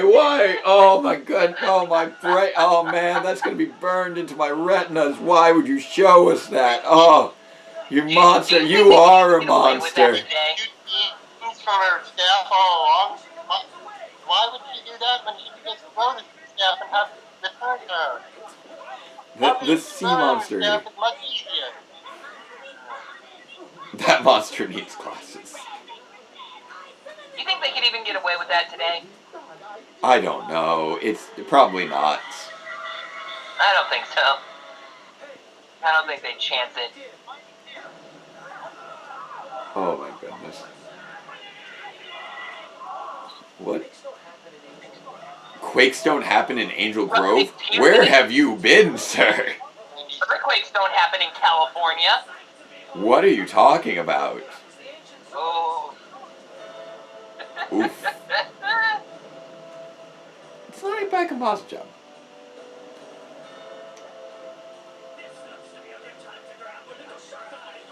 I like that they have... nice little teleport down in. I like that they have the suits to be able to do this and make it work. And they've gotten better with their compositing just since Season 2.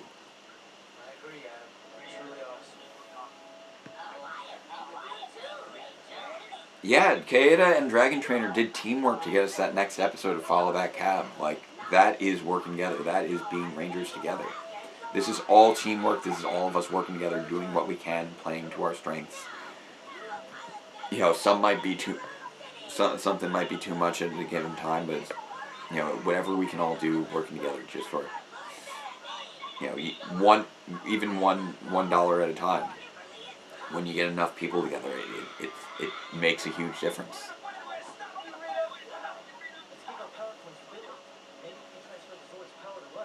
There we go. Yeah, why would you, if you've got an evil Zord, why would you put Billy in it? Like, that's just not something you should be doing. Wait, if that is old and slimy, how does he know that? How does Tommy know that if he's never touched him? Hmm. I don't know. It's great that Zed can actually hold his own in this fight. This is the only time that we ever see Zed fight.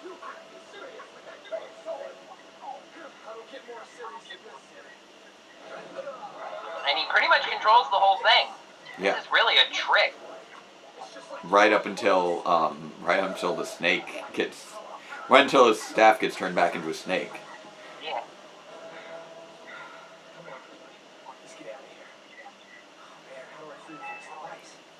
You have a sword.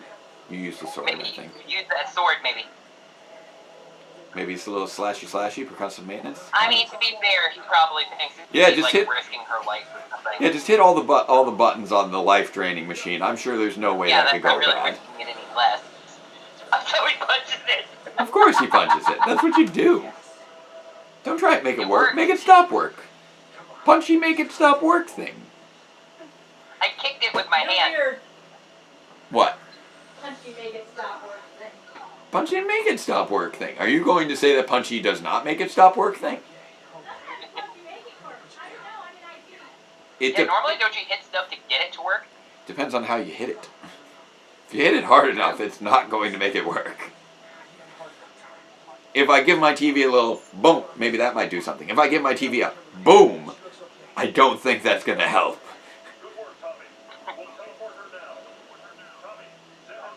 Right now. And they're just sleeping while all this is happening. You're not helpful right now. Those Shogun Zords. Working on it by standing here. Everything's fine. I'll just do a little salute for some reason.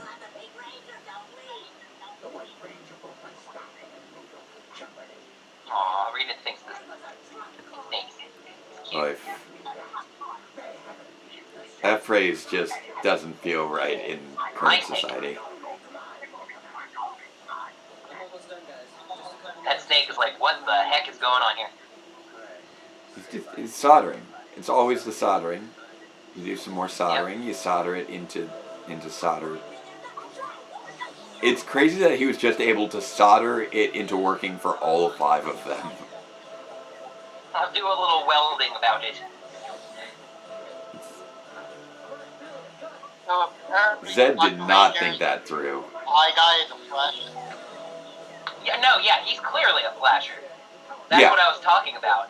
Yeah, no, the sea monster is ridiculous.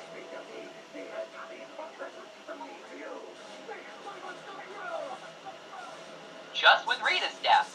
Oh, because his staff's a snake. Right. He needs to Shouldn't regenerate. he have to throw it then? But I feel like this. I feel like this monster is very reminiscent of other. Excuse me, I did not realize the Zords had weapons.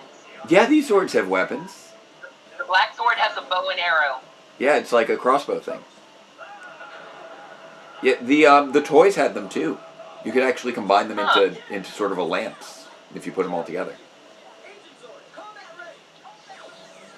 Ancient Zord? Ancient Zord.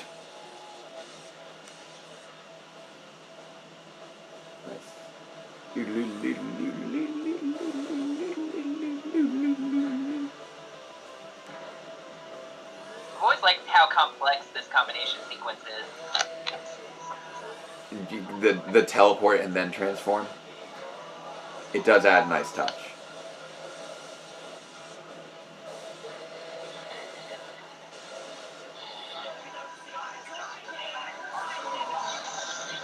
Quit flashing us! Please stop. Please. Stop that! So was that the spirit being destroyed too? Look, we can shoot flower petals for some reason. What? So, oh, and then that sword. That And sword. then our sword is a fish. But just that sword is, I believe the terminology of the kids nowadays is that sword is fire. Fire. That sword That is sword's lit, yo. so lit, yo, with Literally, the fire. on fire. But Yeah, with the one thing I find fascinating with the sea monster is that it is based off of yokai, as all of the Kaku Ranger monsters are. But the ninja monsters are also based off yokai. And so it's interesting seeing their different takes on, okay, how are we going to take this classic demon and then make it modernized? Now, here's a question to you guys. Can you name the Ninja Steel monster that's based off the same yokai as the sea monster? Let's see if anyone... See, the problem is I've mentally repressed most of Ninja Steel, so I'm not going to be able to chime in there. You know there was a keyboard one. It's the keyboard one, Typeface. I like that Stone freaked out over a kite. But yeah, Typeface, which also had just all the eyes of the same yokai. But in this case, it was an eyes aligned with the whole flasher motif. But there they decided to put all the eyes on a keyboard to combine it with an object. So very interesting seeing different ways that mythological creatures can be interpreted in modern day. That's one of the things I find truly fascinating about the comparison between about the season 3 monsters, because we got to see so many of them in a different light later. Yeah, Sheree knew it was Typeface too. It's a fun little trivia note. Good job, Alpha. Who just donated? We just donated. The second Batgirl has come in, giving us $5, pushing us over 1,000. 1001 fantastic tales of Ranger fans uniting together. Thank you, second Batgirl. Wonderful to see you here. Delightful to... That makes me so happy. We hit 1,000 on. Woo! We hit 1001 with second Batgirl tipping us over the edge. Thanks, second Batgirl! There we go. Thank you so much. Alright, I posted to your Facebook, my Facebook, tweeted. Awesome. I'm gonna go change my COVID clothes now. Okay. So Zordon just name dropped that they'll call them the Shogun Zord. That's interesting. Yes. I thought that was just a little crypt artifact or something. So they called them the Ancient Zord. Yeah, because they didn't have a name until they had adopted them for their own, which is interesting, I think. Yeah, that's right, because it's you know, $1,001 and then 00 cents. It does look like 100 twice in a row. That is a nice little aesthetic there. I love that we're sort of recreating that same moment. It's not quite the same, but it's very similar to the moment when Tommy lost his powers. More dancing. These outtakes are just all so And fun. not skipping it this time. Yeah. Alright. So follow that cab as our next episode. We are $13 away from getting into different shade of pink. Again, I know it's another trilogy. So we'd also need another 36. So we are $49 away from getting all of different shade of pink, I believe. But for right now, we are good to go on Follow That Cab. Here we go. I gotta update the now playing. I'm gonna go make some lunch. Alright, enjoy your lunch. Enjoy. So Follow That Cab, we'll be skipping over the opening credits. Actually, you know what? I will pause this for a moment. Let's get the opening credits in this one, because we should have some new Zords in our opening credits. Nice. And we're stalling for time. Okay. Back Alright. to 0.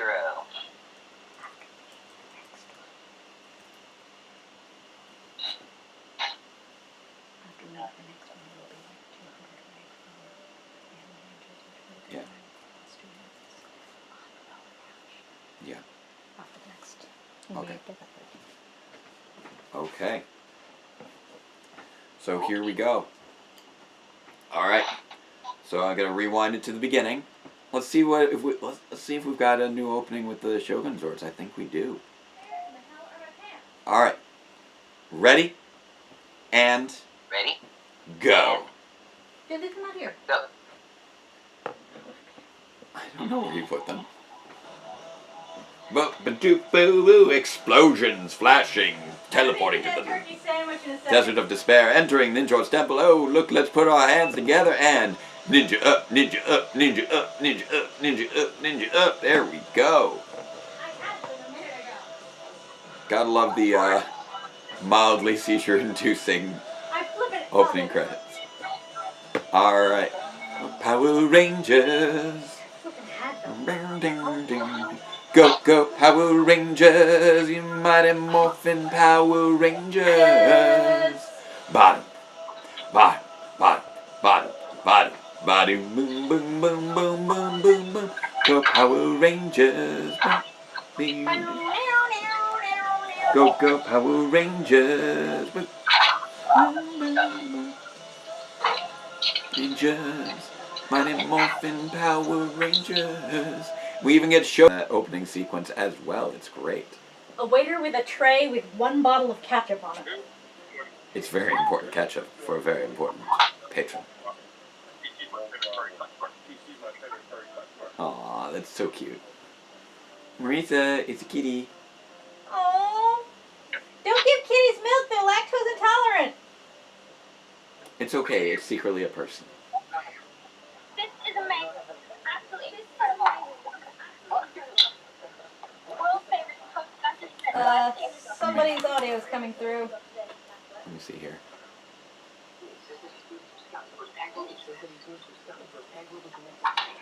Alright, just got back up. Oh, you're showing off your ninja coins. There we go. I wasn't seeing you properly on the video. Now I'm seeing them. I'm just randomly showing off my ninja. I like it. Nice. Good. Those are I was quality like, oh coins. yes, I have those. They're all going. This is the one we're looking for. Nice, the crane coin, Here's yes. the missing one. Yes. Thank you for finding it. Tell Kim she needs it. She hasn't been feeling well. She needs her power coin back. We gotta get some more power coins Yeah, up. I don't know how it ends up here. Send it to her. There we go. Just put it through the internet. Send it through the tubes. Yeah. The internet is a series of tubes. Also, Zed is totally blaming everyone else for the failure of the last plan when it was entirely his fault. Like, he was the one who lost the Tommy. He was the one who had the bright idea to put the Rangers inside his Zords. Like, why would you do that? Why would you put the Rangers inside your Zord? Like, it was an attempt to sort of, you know, have that whole thing of, oh, I will now make my enemies serve me. But that so rarely that work works. out? That, like, almost never works out for anyone. Cat's like, well, I'm out. Like, that's Good just, job watching the cat. Evil has bad hiring practices. We've established this, I think.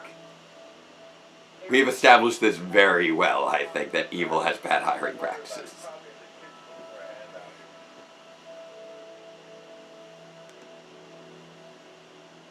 Ooh, elegant.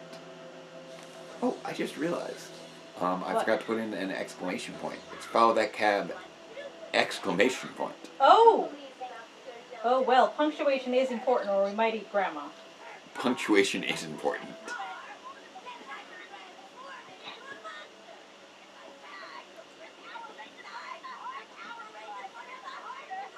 I like that Rita, this is like Rita's, probably her best long game out of anything that she ever did. It's great.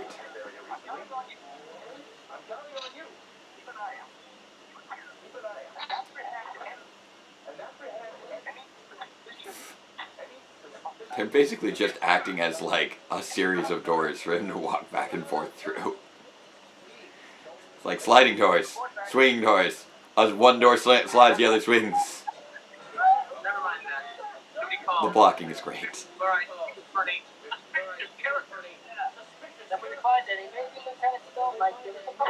This guy is being so suspicious. Alright, so I feel like I'm going to just sort of relate my own absurdities for a moment here.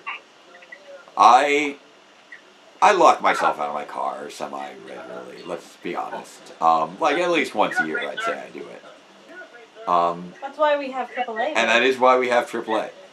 But like one time, I locked myself out of my car. But I didn't fully close the door before I noticed that the keys had fallen out of my pocket and were sitting on the driver's seat. And so it was still slightly ajar. So I like tried to grab like a stick to stick through the little gap to try and get the keys, and I ended up like knocking over like the little back pillow on top of the keys. Was really all I managed to accomplish. I got so close to getting those keys, or else getting the little lock switch. But I was there for a good long while, fully aware that I probably looked super sketchy sticking a tree branch into a car to try and unlock it, and nobody asked any questions. Like, this was in like, I was in like Schenectady. It's not like it's like just in the middle of nowhere.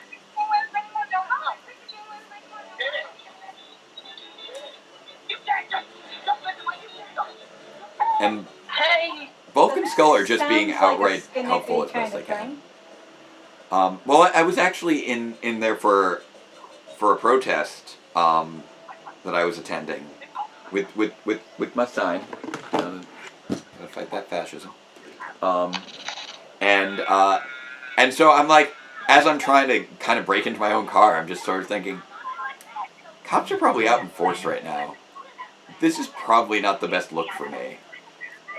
I might want to just take the loss and call AAA to arrive later.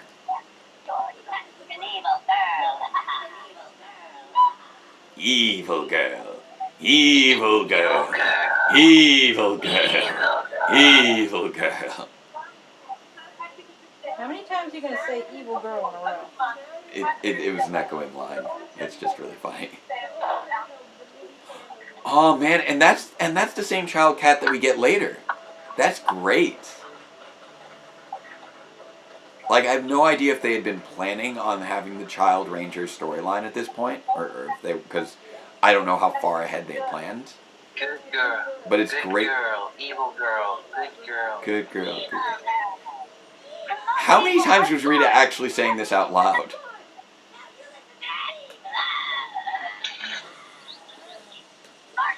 And she's still got the tears on her face.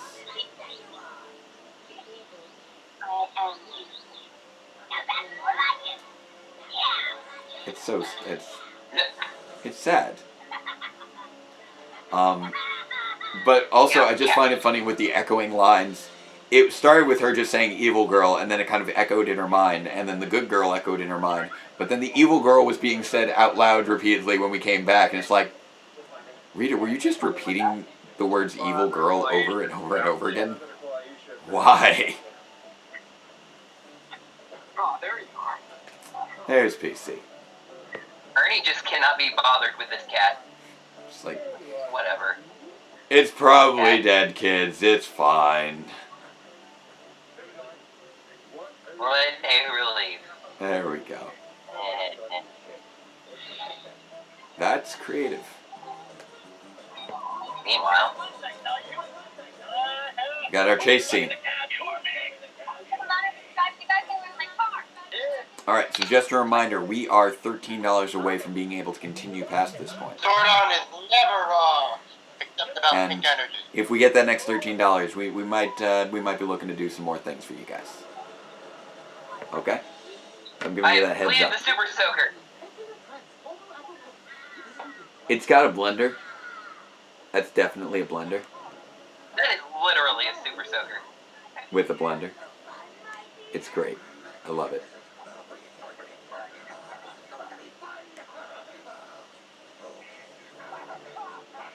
Alright. So I Half of think... that bean didn't even hit Earth. Yeah.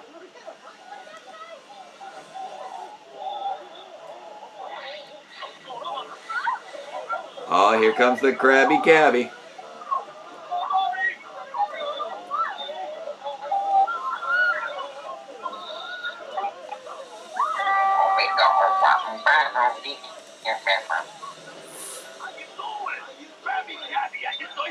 Now, this one I believe was turned into the Mega Mauler in Ninja Steel, which again is just such a crazy change-up. And again, gotta break out. Oh, this poor sketchbook is falling apart. But no, I did it. I got good old. Oop, where is it? I'm trying to line it up right to the camera. Krabby Cabby. Isn't there always something wrong in Angel Grove? I even drew the cab itself and the crazy super choker thing, because I always like to draw what the monsters came from.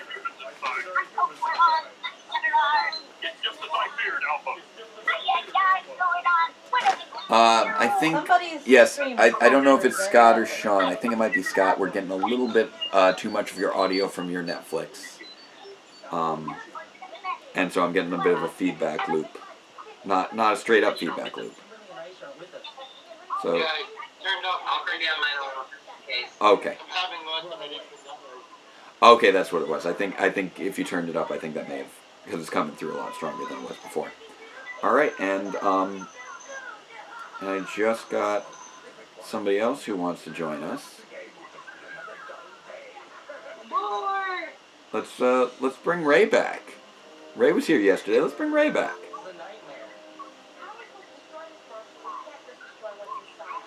That is clever. That is right in line with that crazy bus that we had in the comics. Oh, what was the name of that one?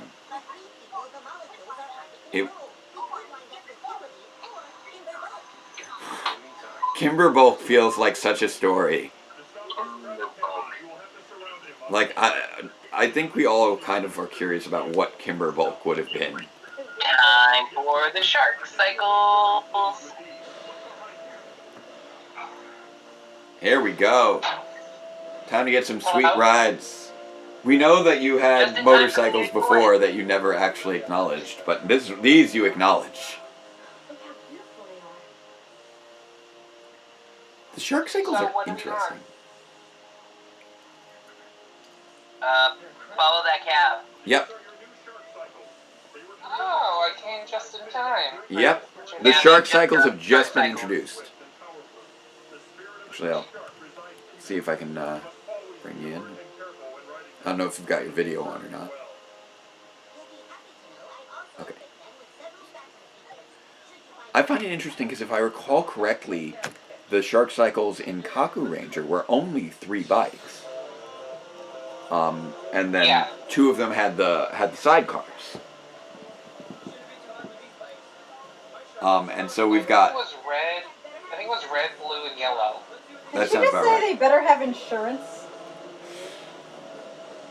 You get a collision on a motorcycle. You don't drive a motorcycle without insurance. You need insurance for that. What are you talking about? Of course you do. Just the steering wheel coming off. The machine. Oh, we haven't heard this since like the ATV race.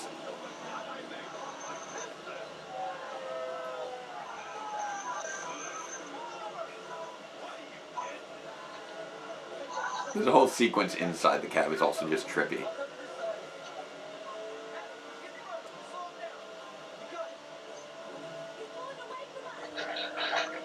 All right.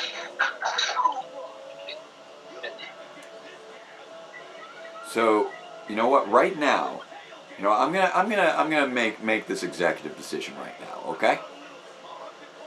Because this could be our last episode, but I don't want it to be, and I don't think you guys want it that way either. We want to keep rolling. So whoever's out there, if you haven't donated yet, this is a good chance, because here's what we're going to be doing. We want to at least get to the end of Season 3. And we are within $200 of getting to the end of Season 3. So for the next $100 of donations, we will match. We're matching them for We're $100. matching the next $100 of donations. Next $100 we match. So whatever you donate, we will donate. So for the next $100 that you guys donate, we will also donate $100. So we're going to be matching for that next. And I know we're running out of time, so we got to at least get another 13 in here. So you know what? To give people a little opportunity, MJ, Yeah. you want to toss in 13 to make sure that we move on to the next episode, give people an opportunity to donate as well? I think I can make that happen. We're gonna give you guys some time to work up this donation for the matching. So we're spotting you that next 13 to get to the next episode. Imagine the next 100. Yep. So we're gonna work with you guys to make sure that happens. We're gonna try and get to the end of season 3, so that we can get Mark Litton in here, and then get some more awareness. So if we can drive up that interest, get more people in, get more people donating, that can push us, I think, all the way into Alien Rangers. Once we get that momentum going, we got to get the momentum going. That's where I think we've been struggling a little bit. There we go. Shadow Ray just tossed in 20 to get us rolling. Boom. Thank you, sir. Excellent. You're welcome. I mean, I just got here. I don't want to just leave immediately. Oh, right, of course. We got to keep it rolling. So that should push us into another episode of Different Shade of Pink, and with the 13 that we just promised to spot everybody, that's also going to be pushing us into. So we'll at least get 2 episodes of Different Shade of Pink is already guaranteed right now. So we gotta make sure that we can push through to the end of that. That'll just be another $16. When we do the match, I'll just update the bar so that we don't become part of our leadership. Okay, that's fair. Make sure to keep it. Can you keep a note of what we're covering? Can you also note the current discrepancy between the leaderboard and our donations, so that we know how much Jen ended up donating? Yes. Thank you. Bump, bump, ba-dump, ba-dump, ba-dump. I love this crazy spinny move. There we go. Lucky 13 bumping up for good luck. There we go. That is our donation right there. The Lucky 13. So that now we are bumping things up.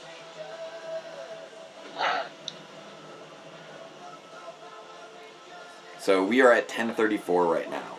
Excellent. Oh, okay. It was yellow and blue that were the sidecars. Sidecars on yellow and blue. Right. With the nice.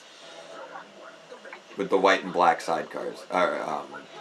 White and black riding in the sidecars. Right.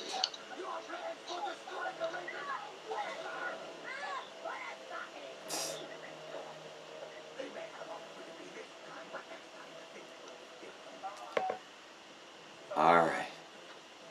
Got it out of there.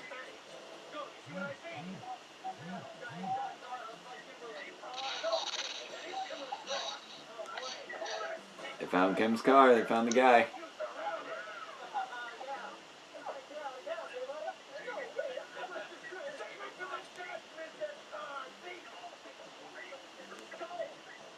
And thank you for the for the spreading the word out there. It's taking a little bit to load this episode.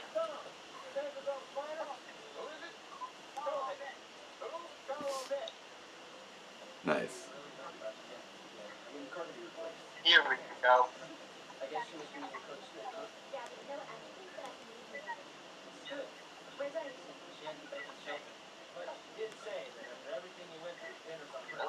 Nice. And thank you for the Yeah, Nerdy. If we read Alien Rangers, of course you can join 33 us. left. Nice. Yep. I unfortunately don't have any of my own money to donate, so. Oh, that's a shame. Well, you know what? I know you're heavy in the Twitter and the social media, so feel free to just keep spreading the word around.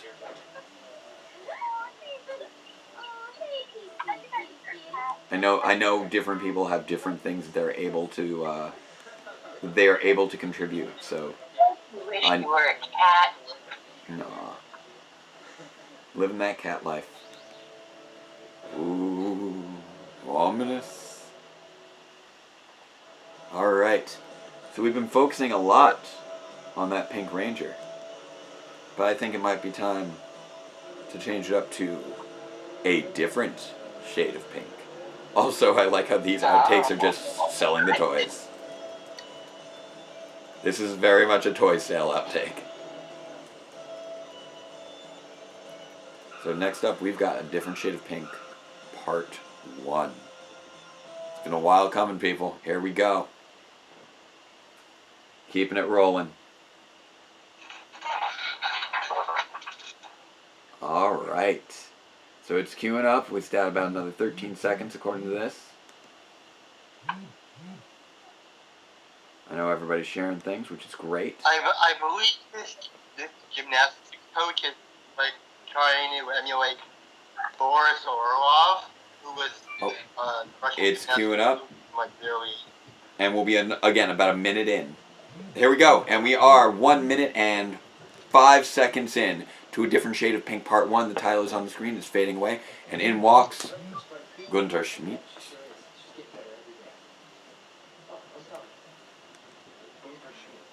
Yeah. Very famous gymnastics coach.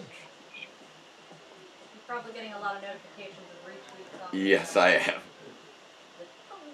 Also. His name is German. Alright, so MJ, you've got the top 10 donors I know from there. Do you have people beyond that as well? Top 10 is as far as it went in the Okay. in the interface. I actually sent that over to you in case you wanted to share with the Yep. stream. No, I have access to that. So, but it's good.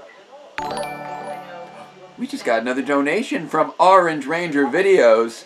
$18. Onward. More. There we go. All right, that's More. $38 now So what towards do the we 100 that we're guarantee at this matching. point? Yes.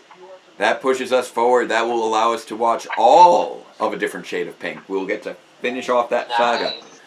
That's one of the big things about Season 3. Like, everything ties together so much, you can't just leave stuff undone. You can't stop in the middle of a trilogy. Again, could you imagine if we had stopped at the end of Part 2 of Changing of the Zords on that moment in the command center with Zed? That could have been where it ended. Oh wow. That would have been a cliffhanger. That would have been such a cliffhanger. And then we would have had to figure out, oh, when can we pick this back up? I don't know. Not really, no. Nothing of concern. Yeah. Because at this rate, when I add the extra 100 for our bump, Yeah. I'll also need to update the goals, so I Right. may as well just do all that. Right. Yeah, we're going to try and track things as best we can. Since I put the 13 in. And Yeah, so I finished the first bag of these. Yeah. Because I get it all coagulated and it wasn't good, like, did it anymore? Like, it stopped it, it would have been. This, Okay. yeah. Sorry, I sometimes you cut in So now a what I little bit. did was, after I had spread some stuff, I just heated up the ball that flat. Okay.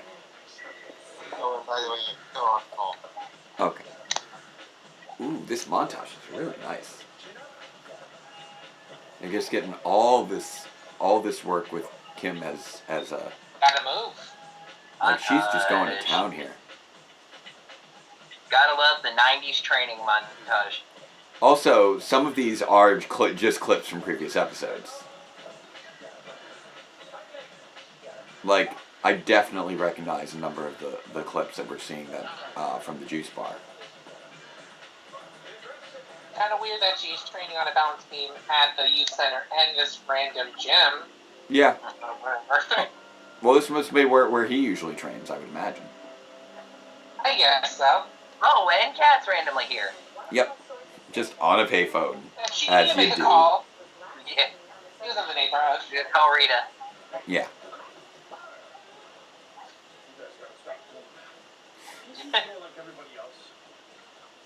Nice outfits, you two. Yeah, they're pretty snazzy.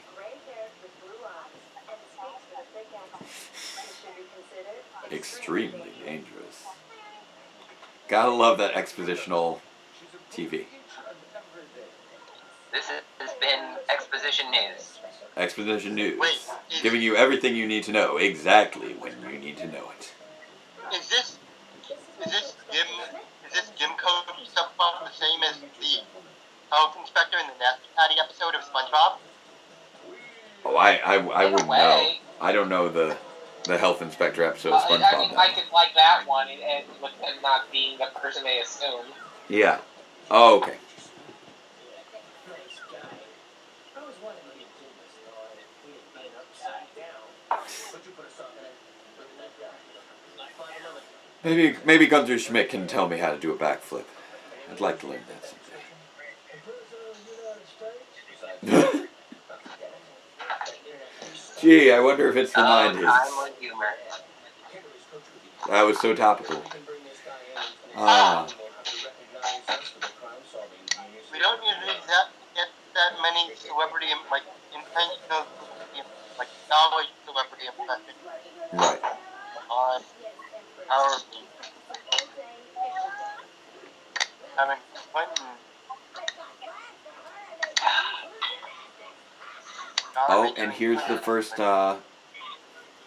callback to her diving career. Flashbacks. Teenage girls. Rita, she's a cat. She needs to sleep a lot. Yeah. Just dozed off for a second. Yeah, there we go. Cat needs at least like 18 hours So why sleep a did day. they run in the tree? That was kind of weird. Cat hangs out frequently. Oh, we've got the resurrected monsters going on now. We already got Artist Mole and Vampirus back. Because they actually have season 3 monster suits this season. Yeah, pretty crazy. They'd really gotten their production routine down at that point. They don't have to cut back and forth between a monster just standing there while they have a putty attack. Yeah, they finally evolved past that. Oh man, those Die Ranger well, also those Die Ranger suits didn't look like they were very conducive to further fight scenes. Kaku Ranger was much better suited for an adaptation. Mm-hmm.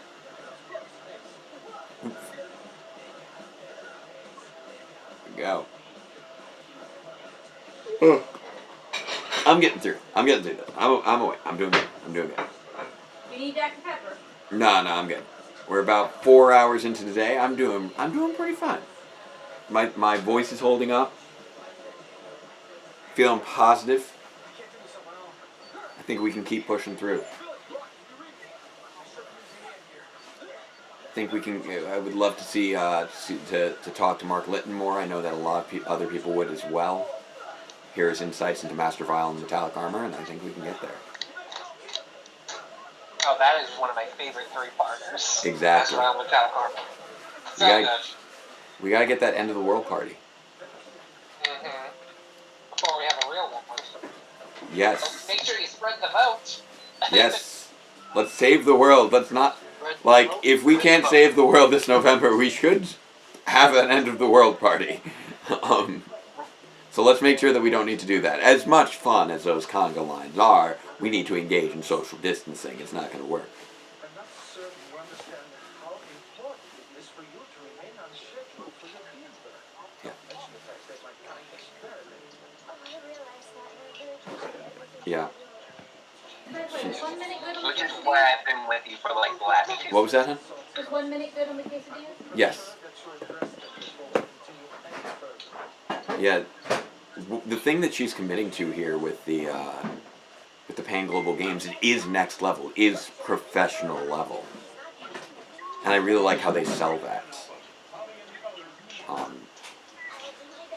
And it's very much in line too with the doubts that she's had since really like Zed's Monster Mash, when she first put out the idea of, you know, what would happen to our Ranger team if somebody had this great opportunity. And now she's having to deal with that. I remember when Boxed In was about to air, and they had heard about the Pan Global Games. Yes. And they were going, Kim should have a cameo. But the thing is, Yeah. gymnastics careers, especially for women, don't last 25 years. Yeah, exactly. They usually last maybe 1 or 2 Olympics. Yeah, she could have been a coach. which would have been But I interesting. doubt they were gonna get. I didn't need for her to be in the episode, but It would have been if there could have been some sort of further nods going on there. Would have been cool. Also, just the way that episode handled like the Olympic Games was just Eat very something! and global I games was mean, just very odd. that wasn't the best written episode of Beast Morphers. Yeah. Yeah, Like that was I just love the for source all footage the that they we used in that have. episode. Robbie was way out of character then too. That's not getting out of that.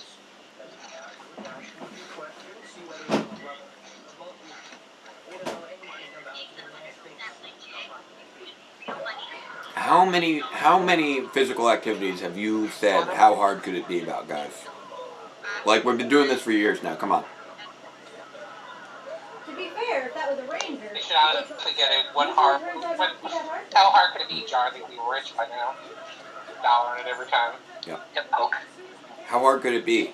I don't know. How hard could anything be? Extremely hard.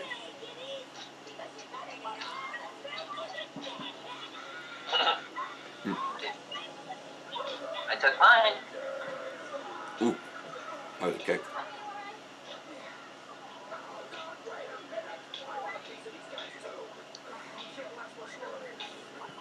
Hold They're on, just wait a wearing them minute. down.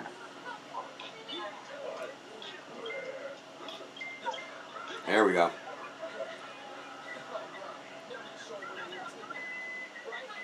Run!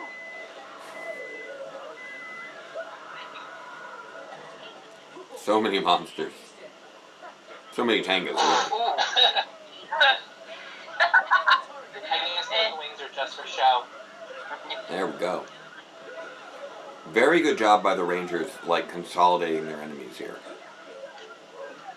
Because they recognize that they have more power when they're working together. I think this is the only episode where Kim is actually morphed after she lost her power coin. Yeah, that's about it. Because she didn't morph and follow that cab. Yeah. We're changing it to Zords, because she was pretty expensive. Oh wait, she didn't want new Jenny. Hmm. That's about it.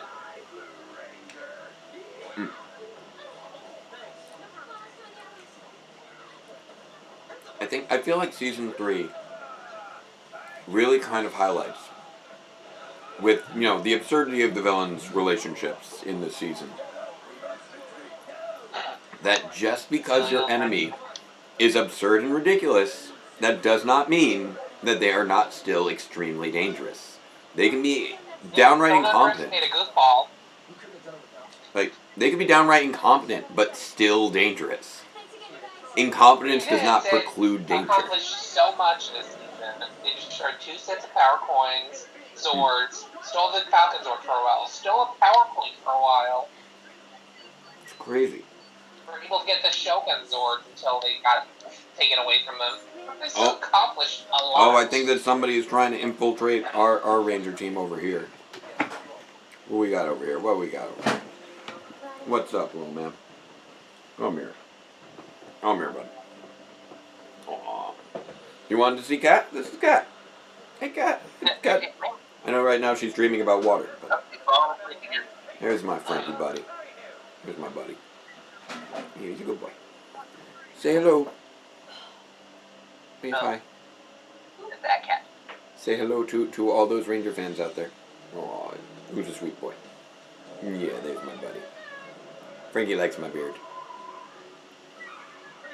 Aw, there's that purr. He likes the little belly rubs. Gotta show off those toys, cycles. Yeah, those shark cycles, they're, that's where the money is right now. They haven't gotten into the habit of creating new Ranger teams every year, so instead you gotta find different toys to sell.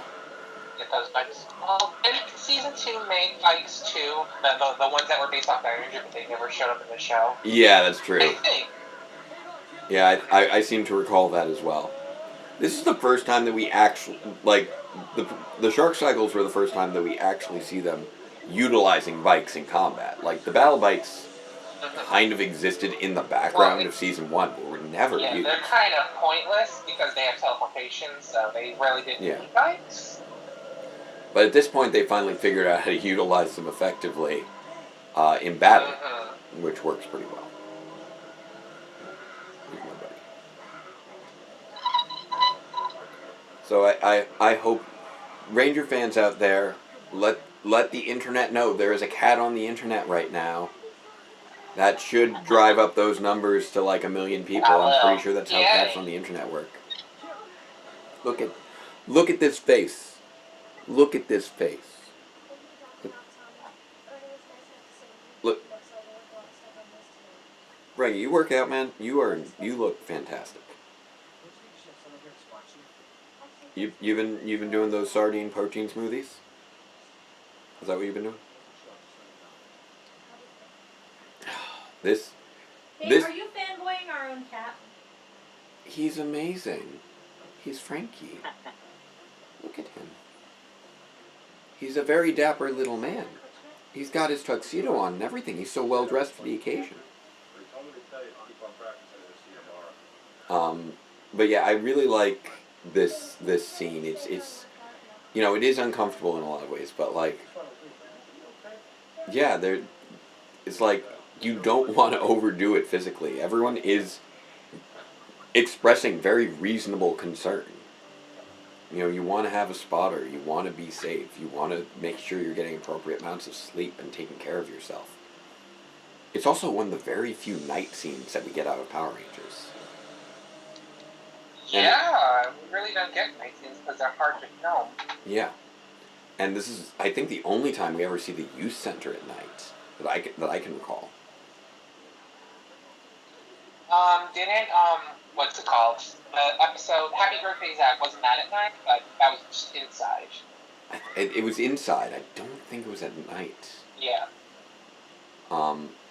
Oop, careful, Kim, careful. Oh. And I like how we're finally getting Kat's backstory now.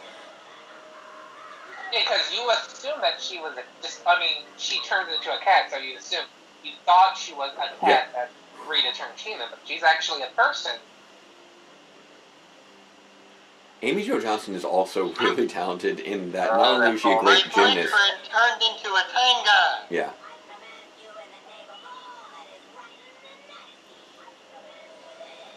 She really handled this whole thing. She played this whole thing very well. She's finally remembering what happened. Alright, you done, buddy? You had enough? You just want to... There you go. You've got business to attend to. Was the boyfriend real, or was the boyfriend a tanga that... I'm pretty sure the boyfriend was real. That's a good question. It's probably just a guy that... It was just probably a tanga that Rita disguised to lure her in.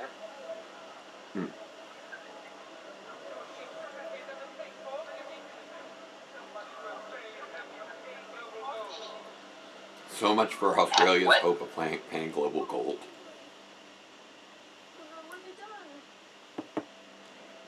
That's not how that works.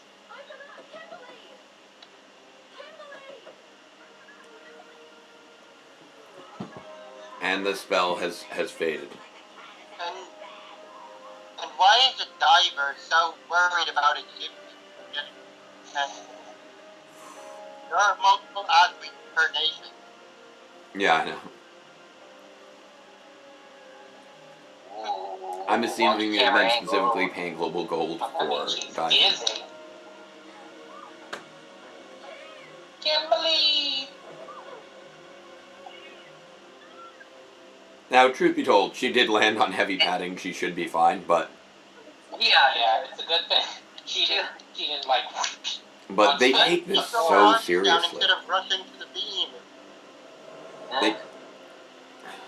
They do take this really seriously. This shouldn't have hurt at all.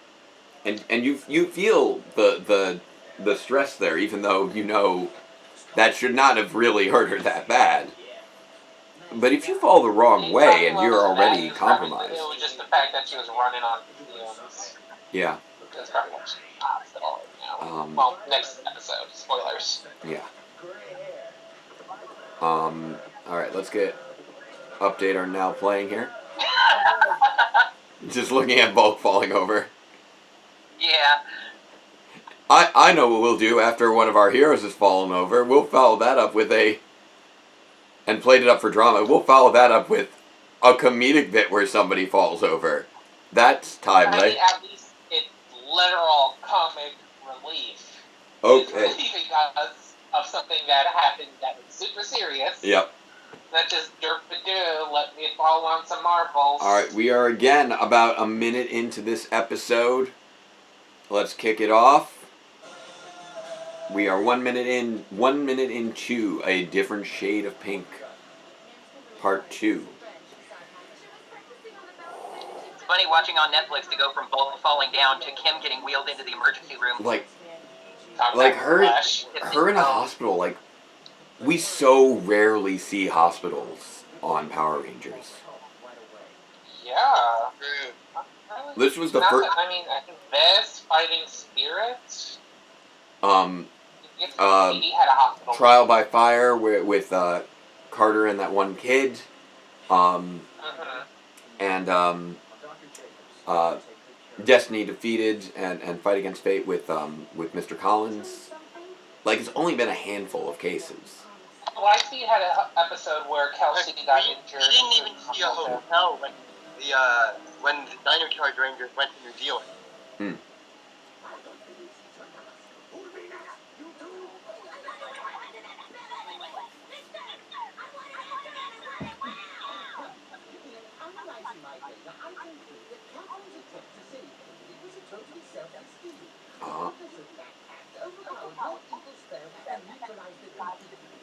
That's there just we science go. Right there. Selfless deeds neutralize evil. Let's keep on that. Rita's like, whatever. I'm over it.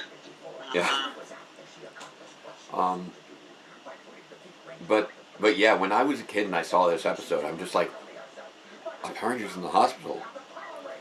You never see a Power Ranger in a hospital. What's happening? Oh my! Like, that was really genuinely, like, I was shook. I was shook, I believe is the terminology that the kid peeps be using. And then after this, we only have Rocky in the hospital, and then... Oh yeah, and then in Turbo Power Rangers movie, right.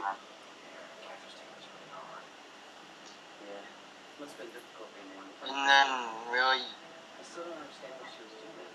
Like, they're not even... Like, in all these years, where they even visit sick kids. Yeah. They finally just now put together, hey, Kat was around. That's weird. Yeah. What's she doing there?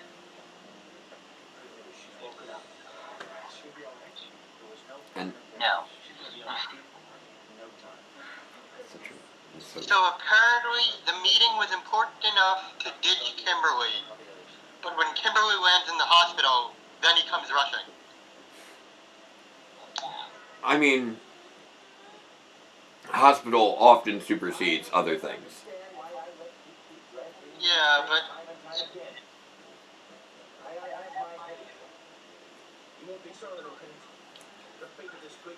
Like, they really do play things up with them really well. Tenstone was a good addition to their antics. They really needed a straight man to balance them out.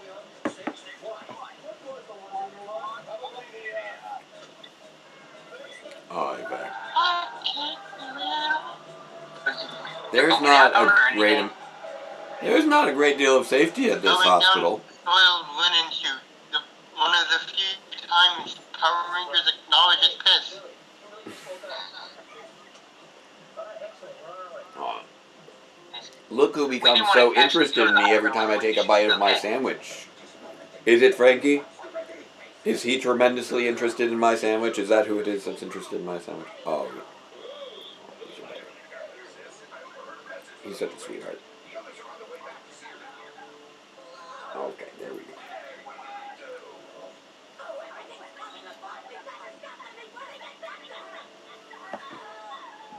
Yeah, Dragon Trainer pointing out. Yeah, Tommy feels responsible for leaving her alone, so yeah, he's going to go there. Plus, it's entirely possible that whatever he was meeting about ended by around the same time that he heard what happened. We don't know the exact timeline. Aww.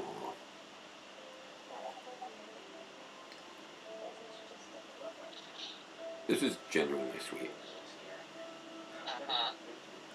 They have their moments. World's most okay boyfriend. You got her a little bear. It's a very cute little bear. Is it your car?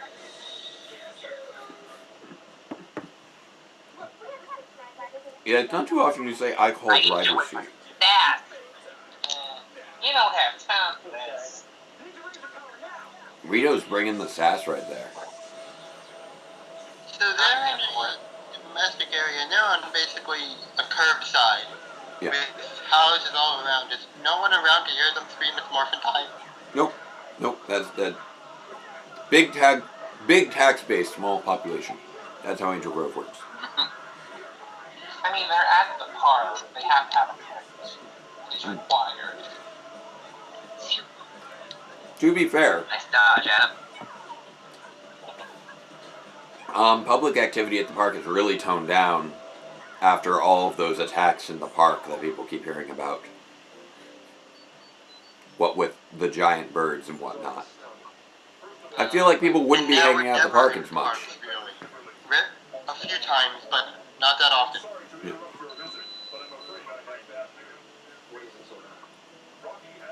I'm glad you're pulling through with him.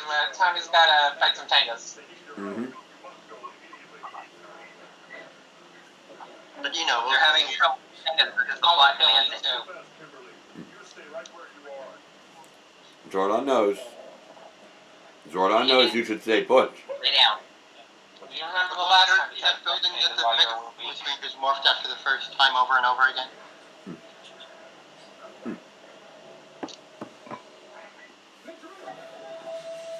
Nobody heard them scream that in the middle of the hospital. Nope. Yeah. That's If you work at a hospital long enough, eventually you just kind of tune out the screaming. You're fine.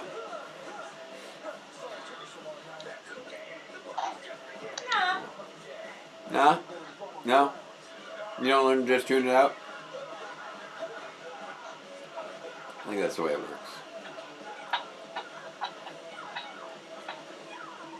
Nice. This is fun, Rito. And some of the burnt out nurses who should have quit by now. He's just having a ball.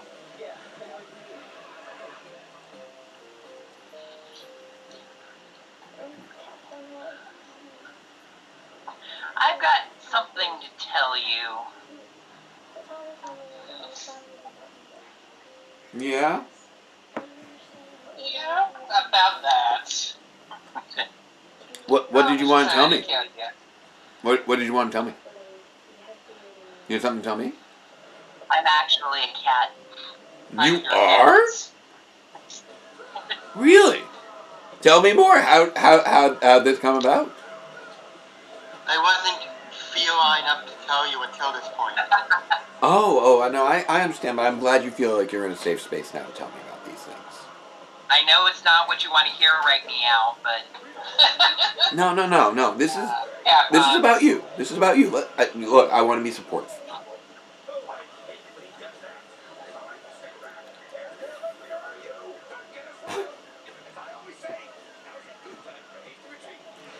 Yeah, that was probably a good time for Hasty Richard. Jake, what's the total right now? The total that I see on the bar right now is 1052. Thanks. Now I'll get you your discrepancy. So many times that I decided to call you or decided to tell you that I'm in with the Power Rangers and all these terrible things that were happening because of me. say that out loud, cat. Yep. Strange force came over me and stopped me from speaking. Really strange. Kimberly gets it. So I'm responsible for being here and receiving gymnastics. Kimberly totally gets it. Catherine, you know how Tommy became a Power Ranger?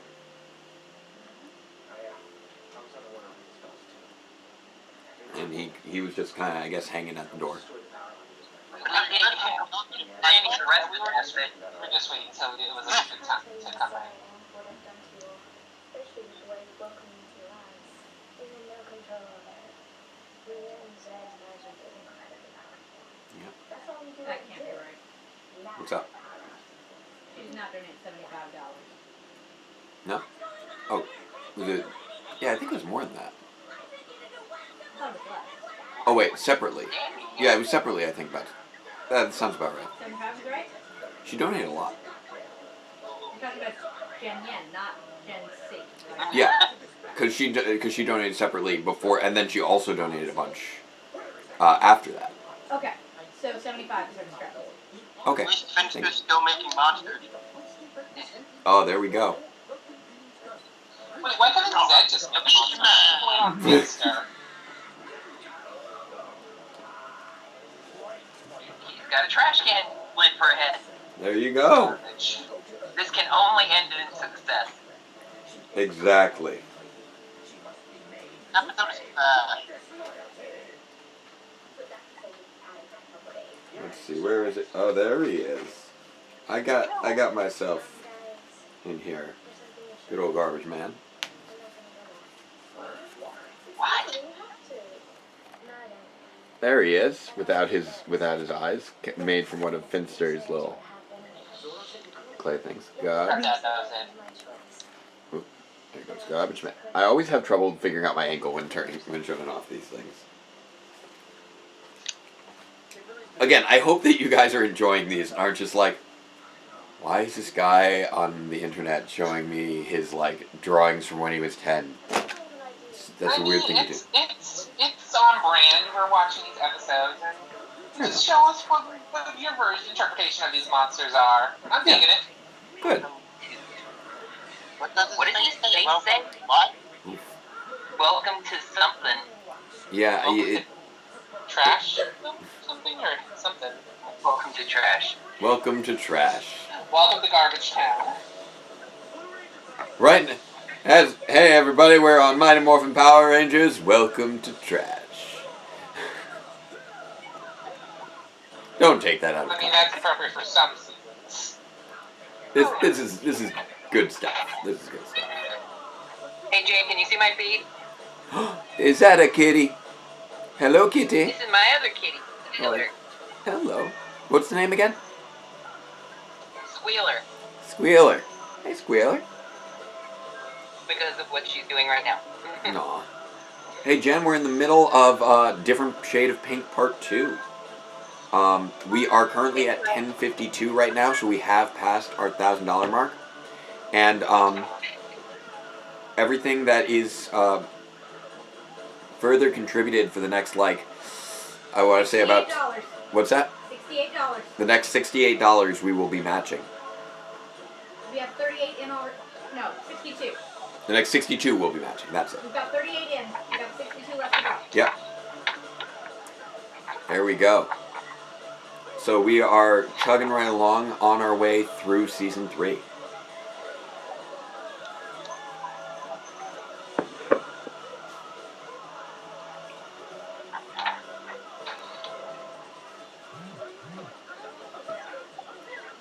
Lieutenant Jones is where I'm at. Yep. Yeah. That's not where that goes. Hey, you gotta wear it right. Oh, that tail's inconvenient. Oh, yeah. No. That's been a pain to be in. That tail. Can't see anything.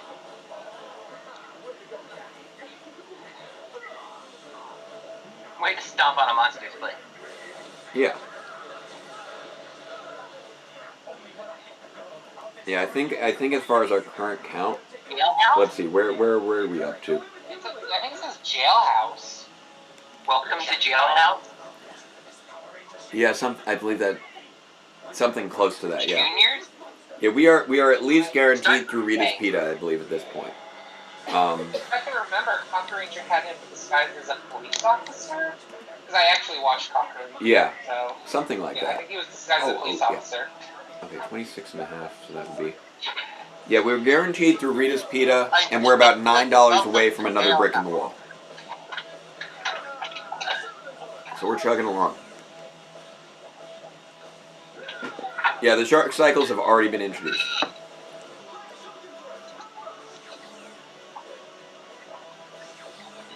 The Shogun Zords are active. We are fighting a garbage man.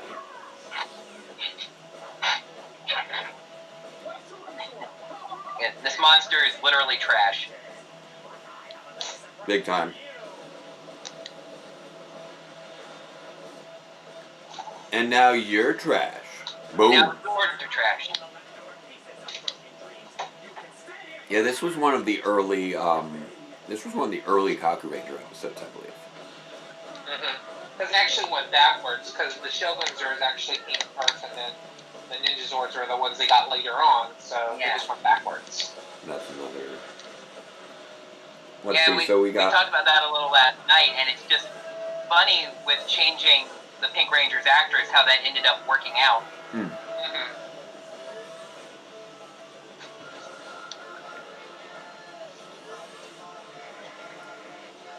I'm trying to figure out how far we have to go through for Master Vial and Metallic Armor. It's like, okay, how much have we matched so far? What do we still need to match?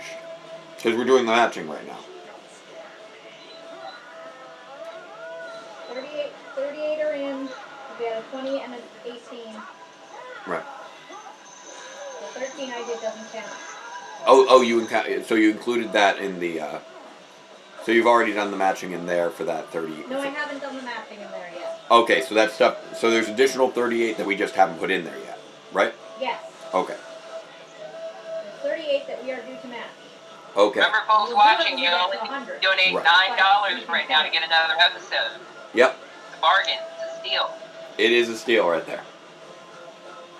So do we have up to unlocked, part 3?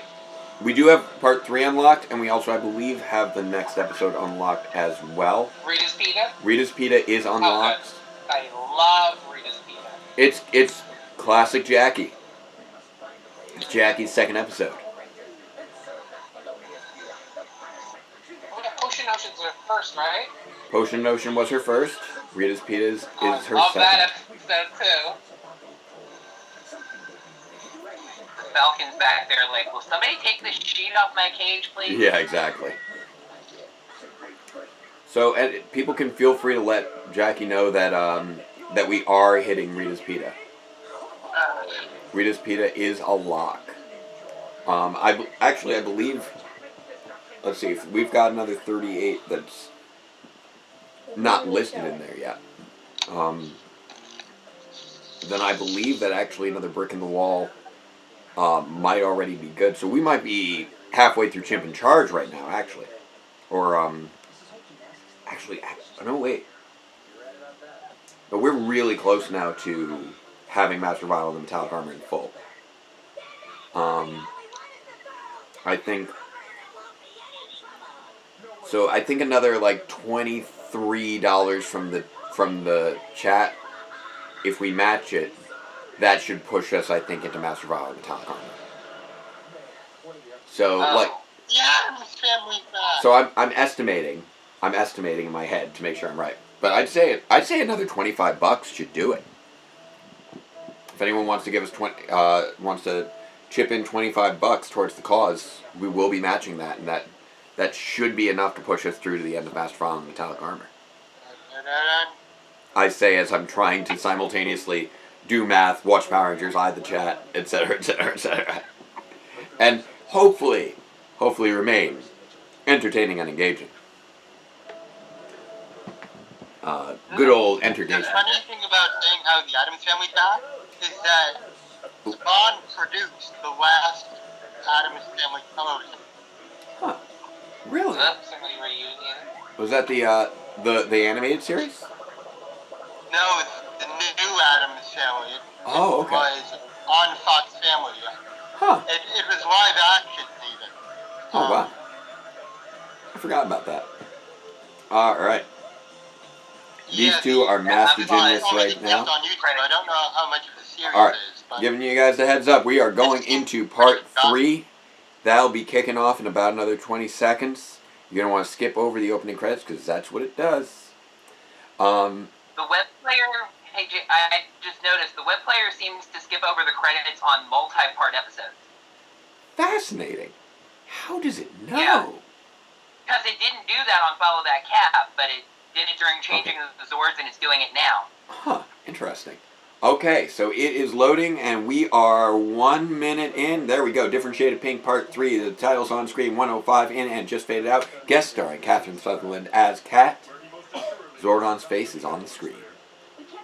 I do what I can to help you guys sync up with me, because I know it's tricky when everyone's Netflix autoplays differently. Right.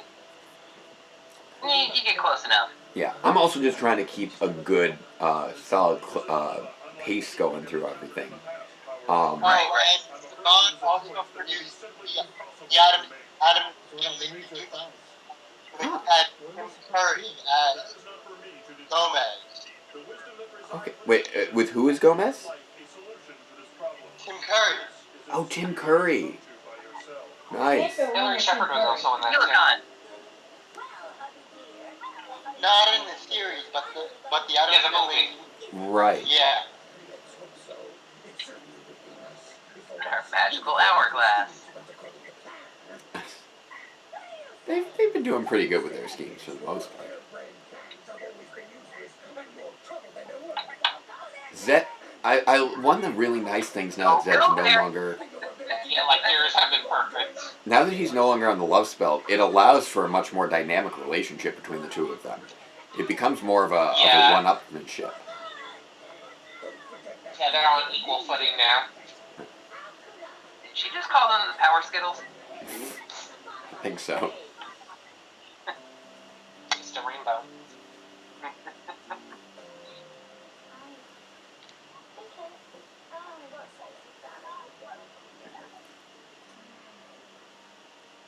Time for that quick little heart-to-heart. No, oh, she does. Because she hit her head on a diving board, I guess? Yeah. I like, there's so much just really genuine, honest emotion, I feel, in this whole episode. In this whole trilogy here. She's integrated as a full-fledged character. Definitely gotten way better. Improved a lot since the first two seasons. Yeah. Like, the fact that they really thought through, okay, who do we want to replace Kim? What do we want her character to be?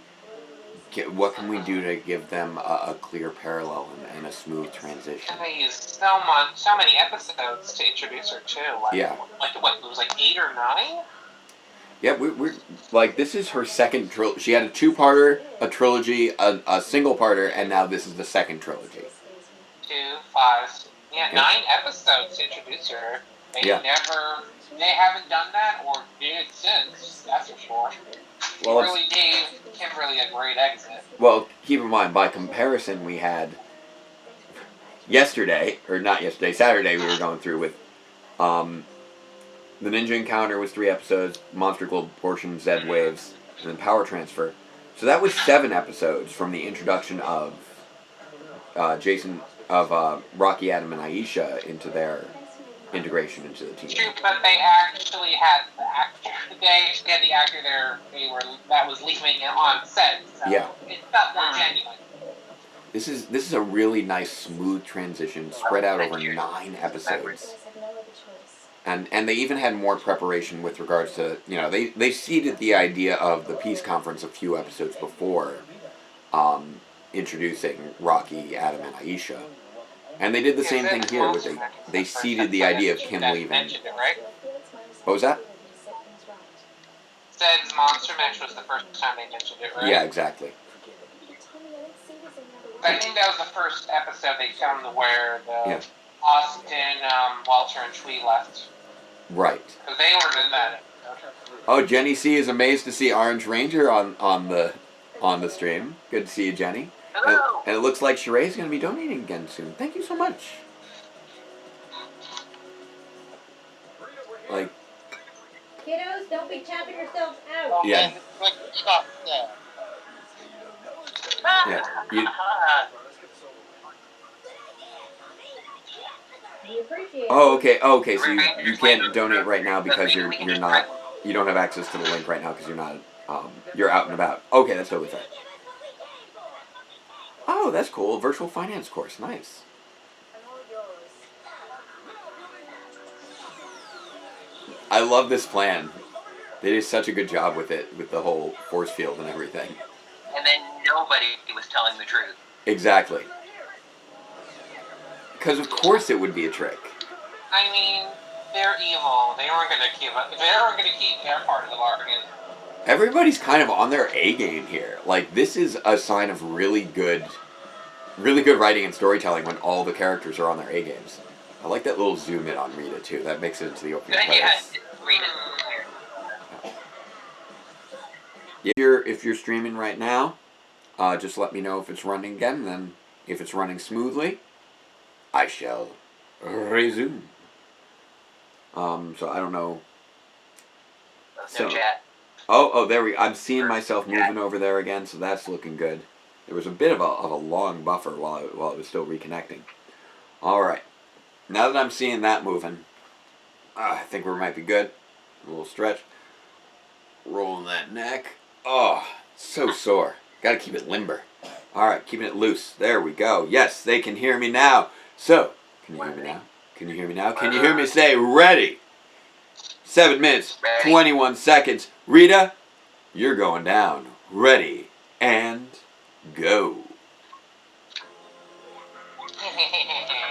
They got Catherine. It's not good. You're kidding. Ninja ninnies. Them's fighting words. Rats, drats, and hullabaloo. Rip these ninja uniforms off. Fiddlesticks indeed. Dare I say, fiddlesticks. It's like the tangas keep breaking my stuff. Does anyone know what a fiddlestick is? Is that like the bow for a fiddle? Is that what a fiddlestick is? What is a fiddlestick? I don't know what a fiddlestick is.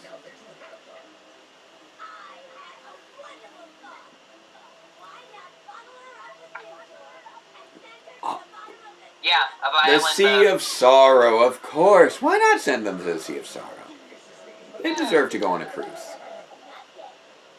Dark Dimension number 342. It's perfect this time of year. I don't know what the Sea of Sorrow is, but apparently it still has, the tides and everything. Wherever it is. However it is, whatever. I think it's like the mire of stench from Labyrinth. Yeah.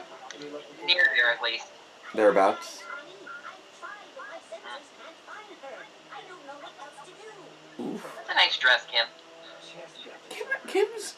I know I haven't really made much mention of it, but Kim's wardrobe is always on point. These kids are snappy dressers. Very hip clothing. Yeah. But Kimberly, uniformly looks just great, generally speaking. Well, Kim is into fashion. She is. She's always wearing the hot outfits. Oh, Most hip and stuff clothing. She knows how to work it. Snap, snap, snap. She knows how to work it. Say snap, snap, snap. There's the snapping that goes with the working of it. Snap, snap, snap. Snap, snap, snap.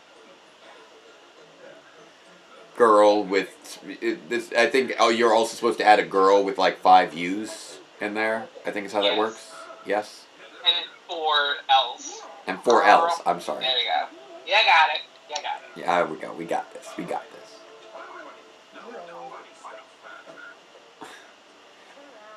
Okay. I'm just gonna put this again out there. He is a skeleton. What is she massaging? Doesn't have any muscles. He made that joke just a minute ago. He made that joke. Wait, I don't have any muscles.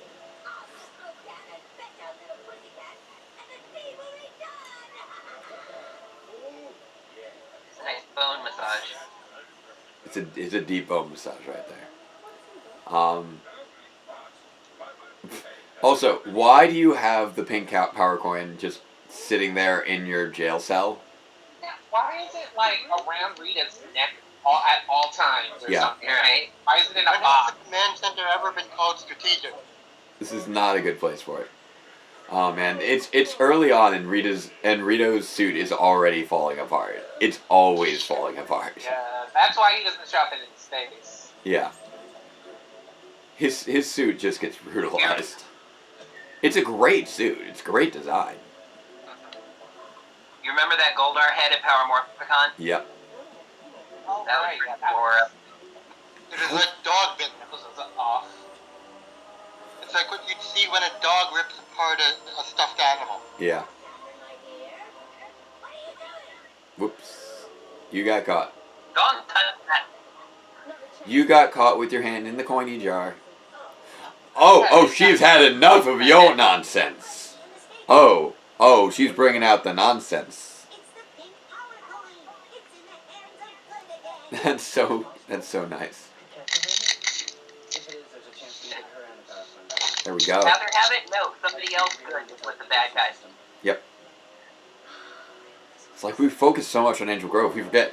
Oh yeah, they just kidnap people all over the world all the time. It's actually just this really nice guy named Jacques who's like from Mozambique. He's a good guy who just happened to grab the pink power coin. Whoop, and away she goes.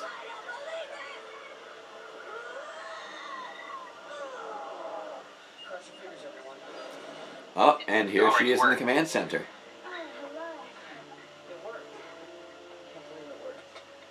It worked. Yay. Here we go. I can't believe it worked. I didn't even have to switch the... I could have sworn I was going to have to switch the batteries around. Nice of them to have Cat go, oh, by the way, what the heck? Yeah. Let's just say I was in the right place at the right time. That is tremendously accurate. There is really no other explanation beyond you happen to be in the right place at the right time.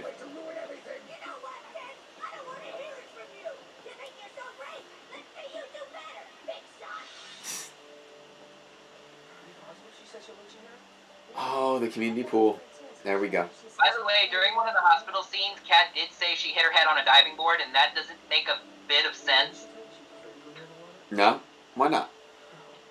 Because she's diving off the high dive, and none of the diving boards stick out that far. We saw her fall past the top diving platform. Oh, fair But enough. she hit her head on. Well, we didn't really... I think they cut right before she actually got past it. Well, yeah, they weren't going to show it. Yeah, they couldn't show the It's impact. a sports. I thought the implication was that she caught her head on the high dive as she was flipping past it. Well, maybe change your mind. You can believe. Like, there's something to show you can never be true. Yeah, but there's something you need to do. Come on. There we go.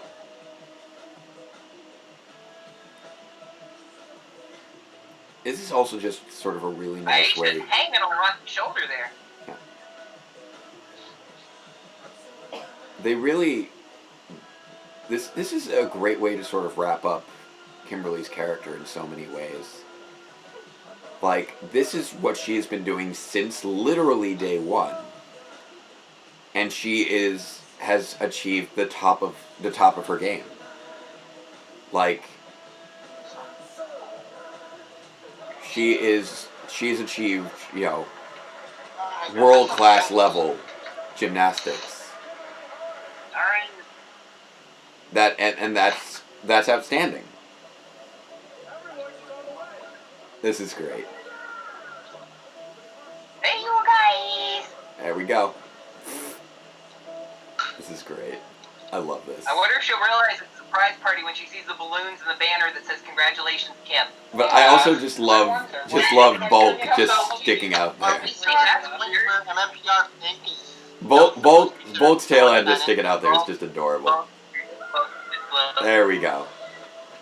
She knew what was happening, but it was still great. Thank you guys so much. Thank you, Catherine, for everything. It was amazing. You did it with purpose. Congratulations. Catherine is so tall. She's just so much taller than Kim. It looks like she stepped onto a higher part just to be a little taller up against Kat. Yeah. pretty tall in general. I mean, This is amazing. a little. Florida, but that state's covered in COVID. This, like, I find this whole thing just to be kind of an amazing way for Kimberly to leave the show. And if you understand why she can't do both at the same time, because she tries. She really tries. Yeah. Yeah. She's not just like, I'm going, bye. I'm not gonna go to Florida. Kimberly, sure. So you realize what you're giving up? I do. This has been a dream of my whole entire life. But when I became a Power Ranger, I made some promises. And That is the mature decision. She's so mature. Like, on the first day, she was so ready to dismiss it as being absurd. You have to go. You have your friend to replace you. No biggie. A girl that usually wears a lot of pink, so jump it right in. I also feel like she is as good as she is because she's been a Power Ranger. Like, Because when she started out, she was like very superficial, a valley girl. yeah.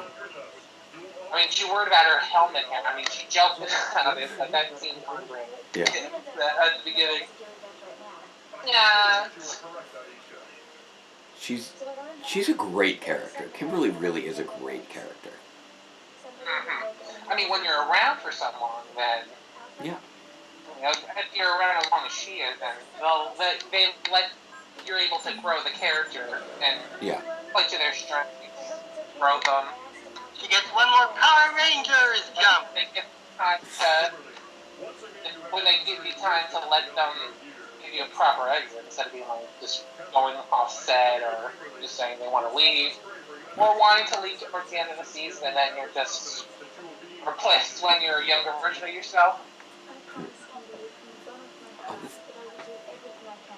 And I love that Kim chose her successor.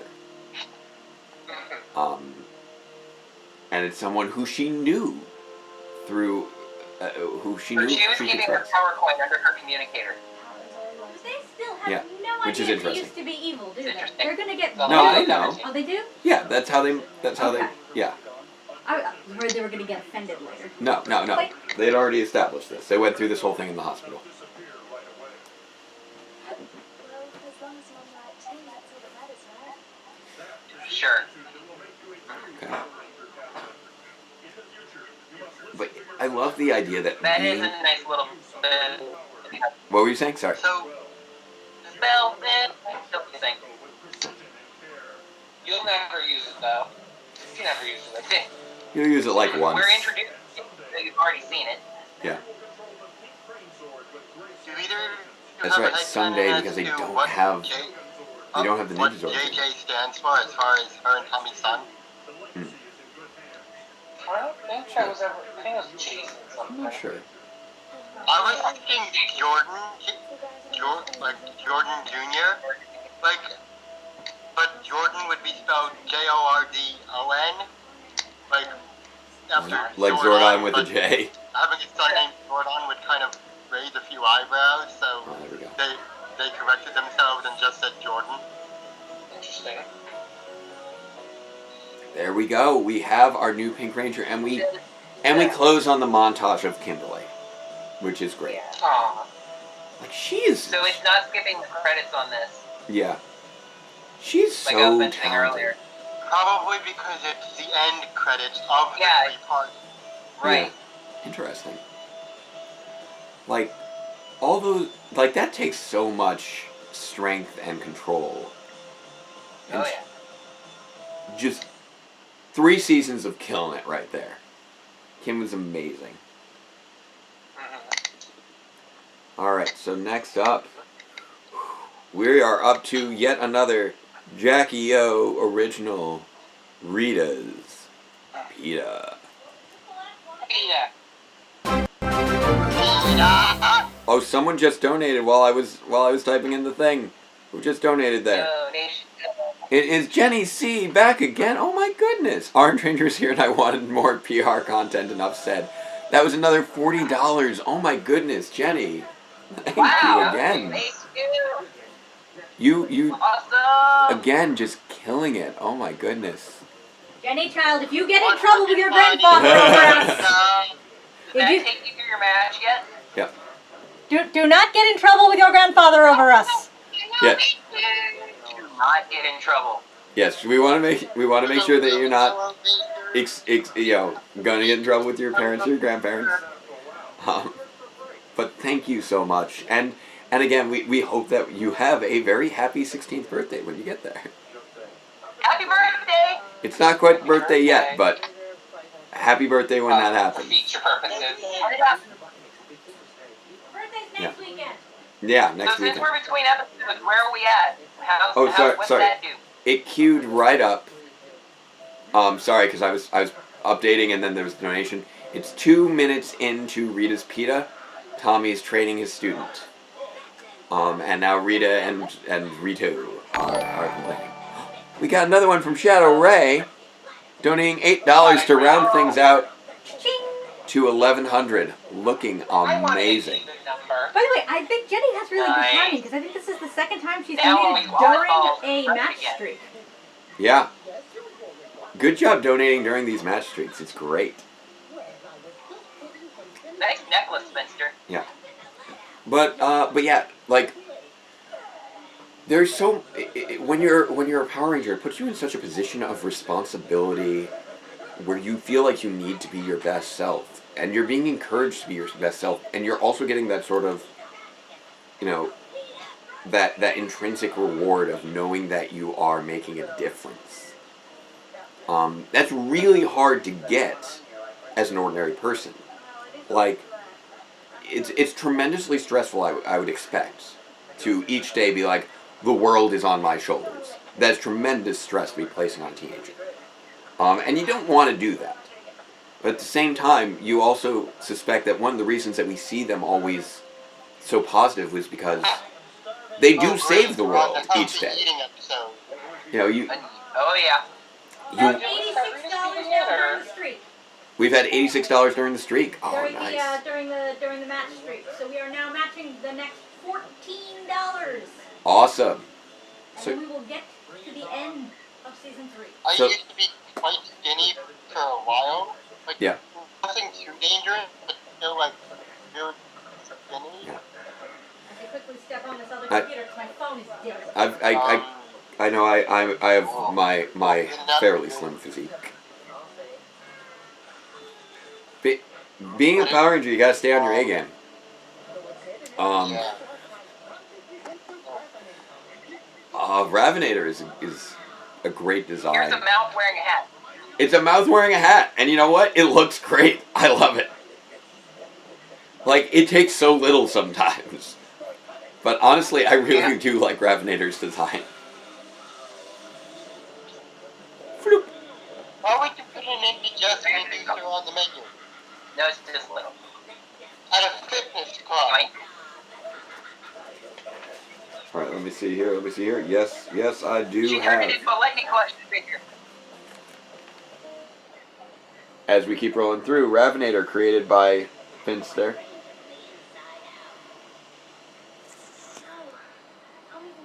Here we go. Oh, she's still got that connection to Rita. That's right. The only time Hard in the board. is referenced. I can still hear your thoughts. Yeah.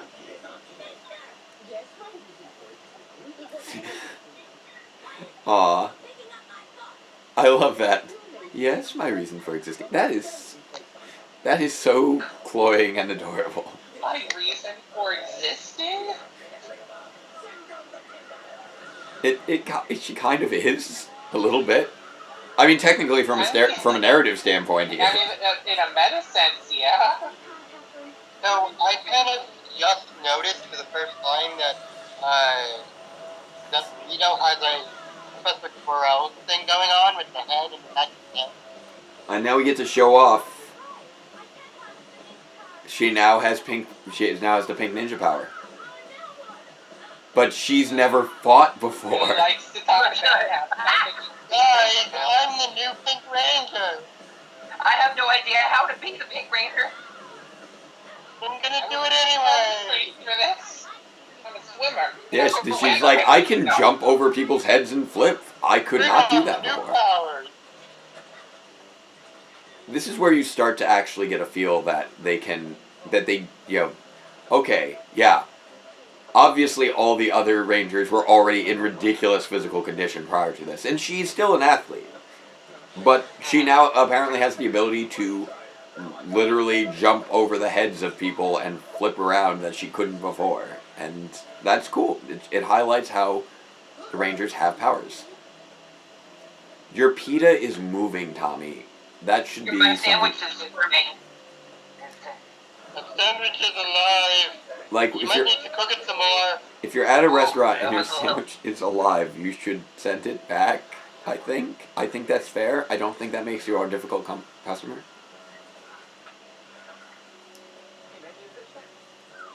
Yeah, it sounds like financial course is very good to have when you're young, because there's a lot of stuff you just... I say this as a teacher. There's a lot of stuff we don't cover in school that people should know. This is another one of those moments. Tommy's acting really weird. I wonder if it's Zed and Rita. It always is.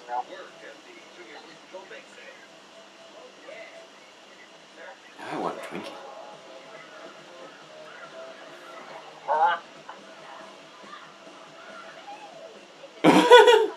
Okay, that's so adorable. Yay! Whee! I love that. I love that so much.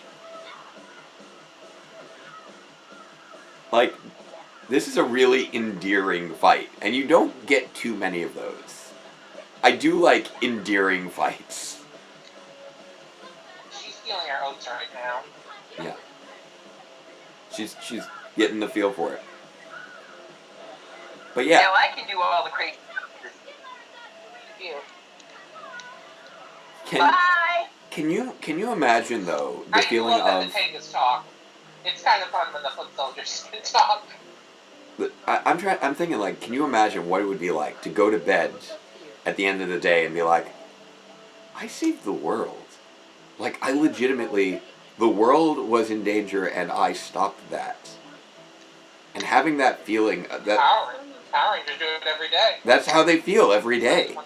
Like, that's got to be an amazing feeling. Like, the stress of dealing with it each day, obviously terrifying. But the knowledge of the difference that you get to make, that's got to be amazing. Yep. Always. I love how that's basically Billy's, like, catchphrase at this point. We should go to the command center and talk to Zordon. He knows what's up. I mean, he starts living there in Zeo. So. Like, well, he's got seniority over everyone now. The only other person who had everyone who had equivalent seniority just left. He has full seniority now. He's in charge now. Oh, good old X-ray magnification. Wait, Zordon, can you do that with all of us? Don't worry about it, Rangers. By the way, you might want to get a thing. You might want to talk to a doctor. I'm not gonna tell you why. I don't want to spoil it, but you might want to get some things checked out.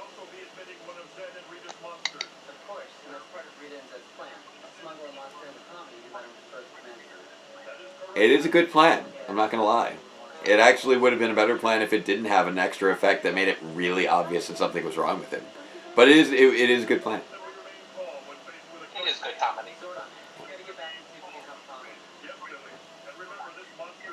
Calm down, everybody. You're freaking out. Yeah. Everybody, just be cool. Just be cool. You stay focused. You stay on task. But don't panic. There's still joy to be found in this world. Enjoy it. That's what the world is here for us to be experiencing and enjoying it. Like, you know, be a good person, live a good life. That's what it's all about. I know I just ate a sandwich, but this is actually making me hungry again now.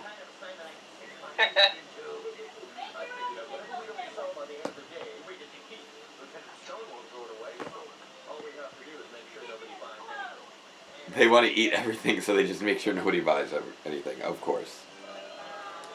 Those are goldfish. What are these fish?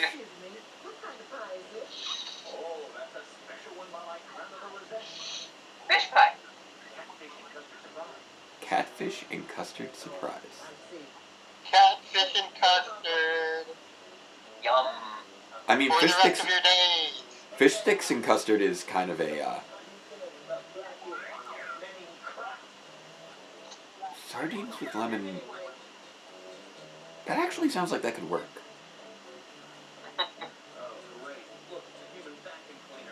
He is kind of the human vacuum cleaner right now. He's just going to town. You don't need to pay for any of that, Tommy. Just eat. Yeah, he's got money. Just giving him money. Oh yeah, like I can keep money just inside of my karate I'm building. not all the volunteers. I always store my money inside of a fish. As does everyone, obviously. Eat the money. Wait. Huh, for some reason the leaderboard didn't update. I don't know why. I just noticed that. Because I know Jenny's donated now more than the 105.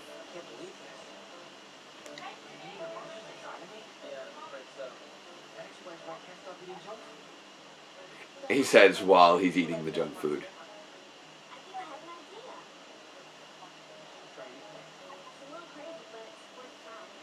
Oh, this is...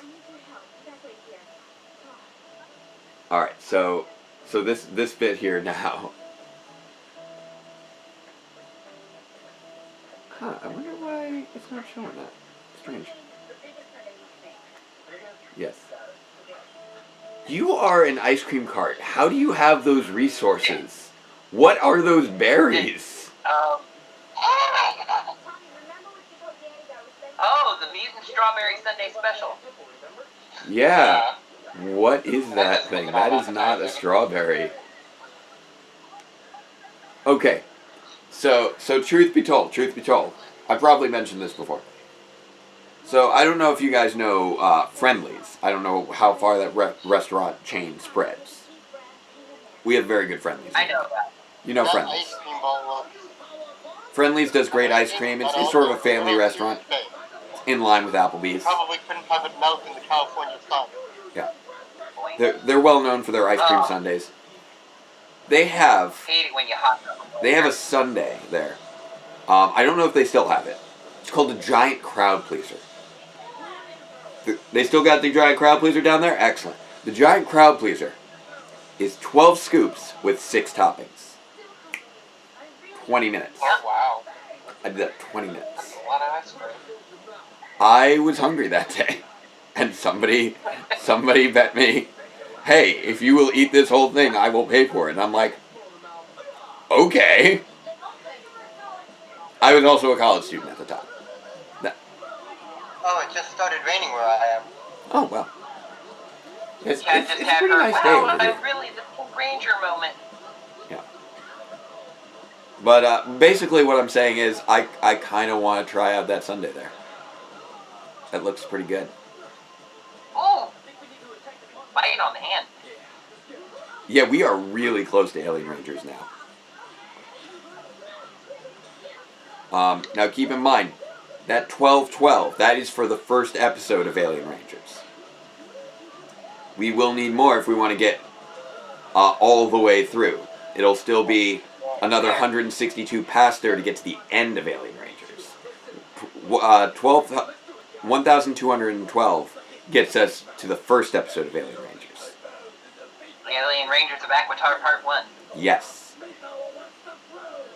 And then it'll be another 162 past that to get all the way up to Hog Day Afternoon Part 2.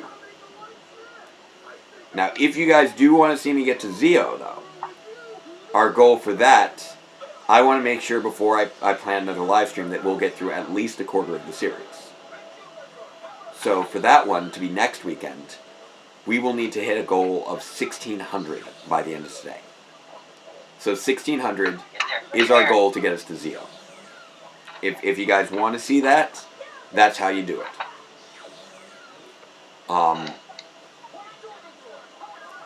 And that would be a big mobilization. Would be very impressive. Yeah, we've still got the Skype call going. We've got Sean in here right now with Scott and Ray, and it's great times. I love that like looming image of the Shogun Megazord. Hey, Jacob? Yes. It just occurred to me that I think it's been a little bit since you talked about what people are actually donating towards.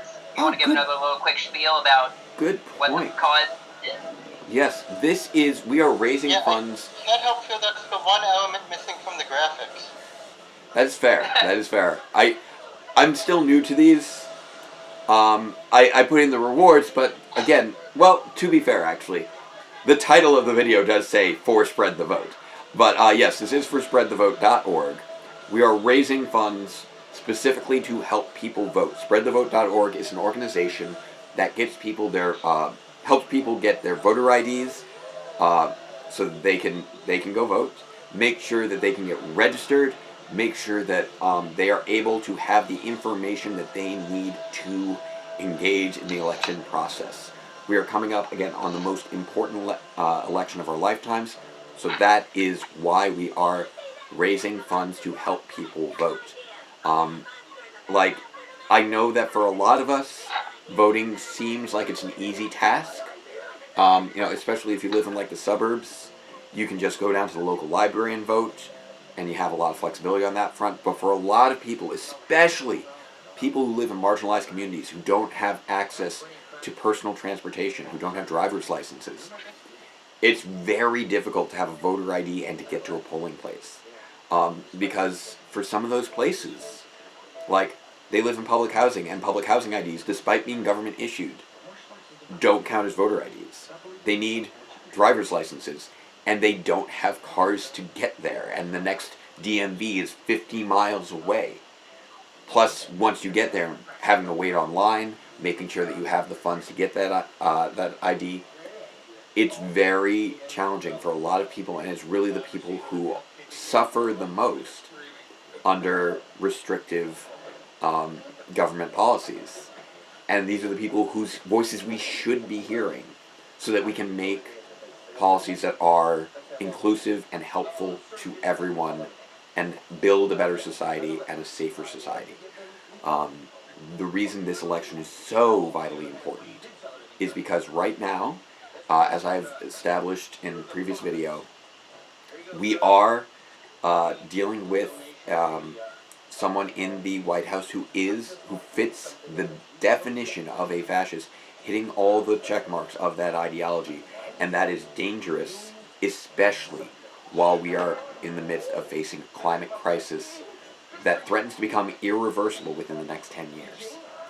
So he doesn't care about the environment. He's been rolling back environmental protections during the entirety of the last 4 years. We need to make sure that we don't have any more damage coming in over these next 4 years. Otherwise, we will need to spend those last 6 years doing twice as much work, twice as fast. And I don't know if we can actually do that any more than I know for certain that if we let him stay for another 4 years, if we'll be able to remove him due to his fascist ideologies. So this is something I say not to make people panic, not to make people think, oh no, the world will end in the next few months. Just, this is a call to action for us to work together to make sure that our children and the people who come after have a world to enjoy and can have the great experiences like we're trying to have right here and right now, watching Mighty Morphin Power Rangers. Queuing up our next episode here, we've got another brick in the wall. It's starting in about another 5 seconds. You're going to want to skip over your opening credits. Or actually, you know what? No. I'll pause this for a moment. We haven't seen opening credits with Kat yet. So, once this one starts up, I'm going to pause it. I actually, for Rita's Pita, I actually did play the opening credits for myself. So I haven't played it for myself yet, so I'm going to pop in here another brick in the wall. Yeah, together. Oh, no. No, we actually do need some education. Education is another thing we should be funding more. I say this coming from a well-funded school.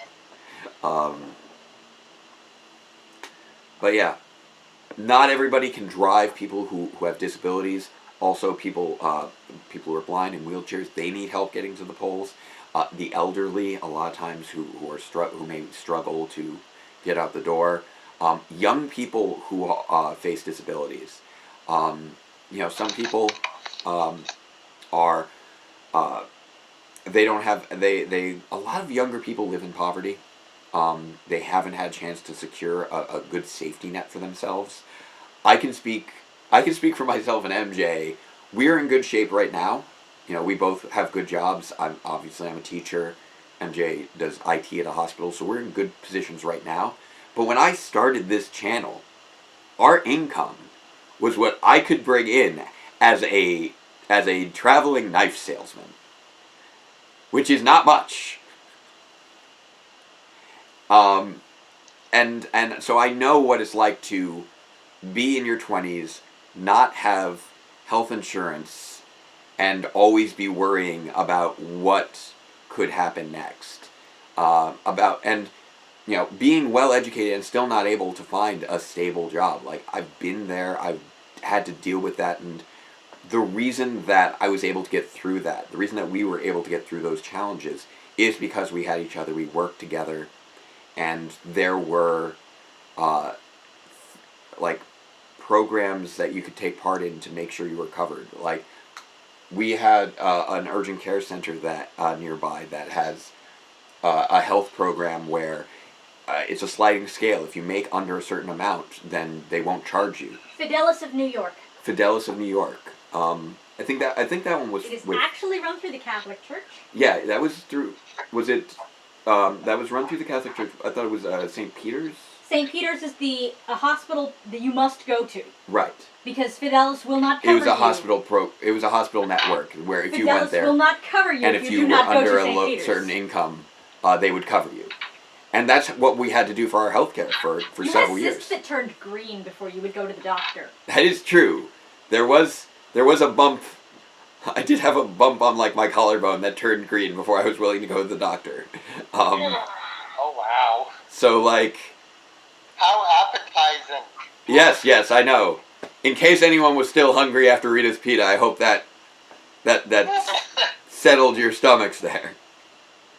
But yeah, public transportation, that can be challenging. Like, if you live in an urban environment, sure, fine, but that still costs money. And if you don't, there is no public transportation. We live in the suburbs. There's one bus sometimes that takes you to another city, and that's about it. Yeah, at the park and ride. So you still take a car to get to the park and ride. So I say this again not to ever create despair, but to just create that sense of understanding and empathy for the challenges that people go through, just to participate in the society that is easy for a lot of us to participate in. And so it's easy to overlook how challenging it can be. And how much... I live in New Jersey, Yeah. and New Jersey has, the governor of New Jersey issued out a mail-in ballot for literally everyone that voted. But Yes. not every state has that luxury. Right. New York, you're supposed to have an excuse listed to do an application for a mail-in ballot. Our early voting doesn't start until the 24th, whereas some states are already voting. So if you live in a state that's doing early voting right now, I definitely recommend starting that. If you can't do early voting but you can do a mail-in ballot, do that. I recommend early voting, mail-in ballot, election day, just for the purposes of safety and security. Because obviously we're in the midst of a pandemic.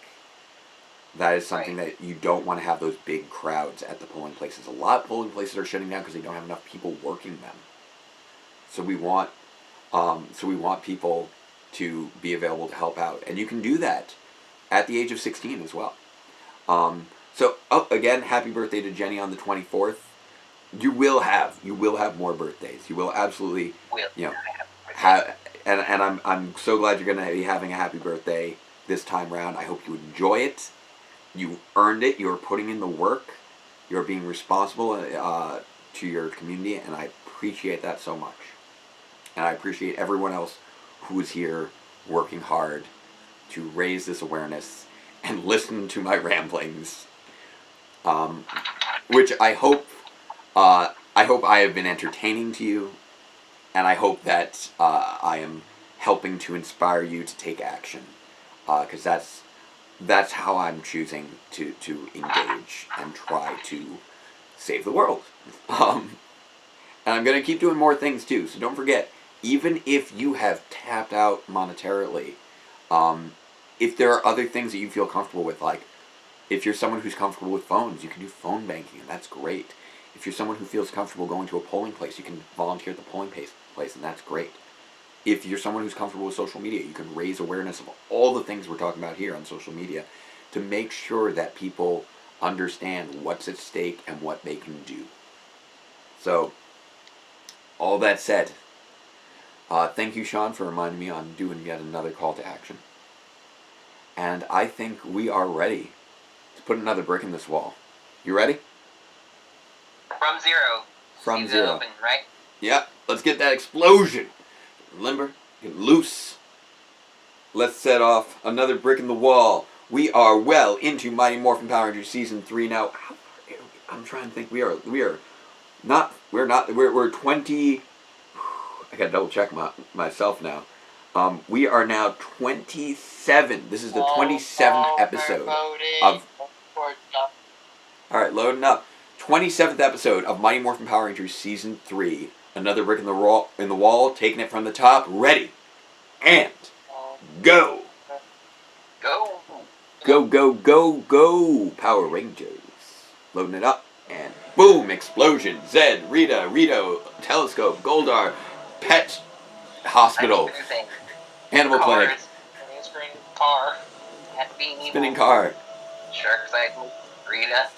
I do like how they do use these opening credits to do just a montage of whatever the most recent major event was. And now there she is, right there at the front. Catherine Sutherland as Kat, fully in the opening credits. Go, go, Power Rangers, you mighty morphin' Power Rangers. Bottom, bottom, bottom, bottom, bottom, bottom, boom, boom, boom, boom, boom. Go, go, Power Rangers. I want those donuts. Now my appetite is back. Shogun Zord. Anti-Titanus. And there's good old, that Shogun Ultra Zord. Oh, here we go.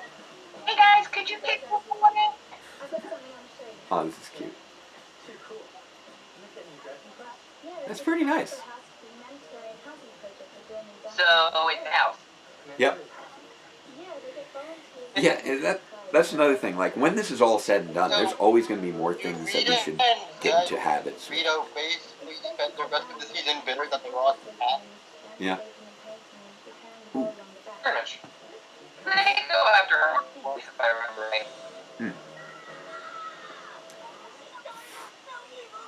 right. Rita is so disappointed. Yeah. This is not the way I raised you!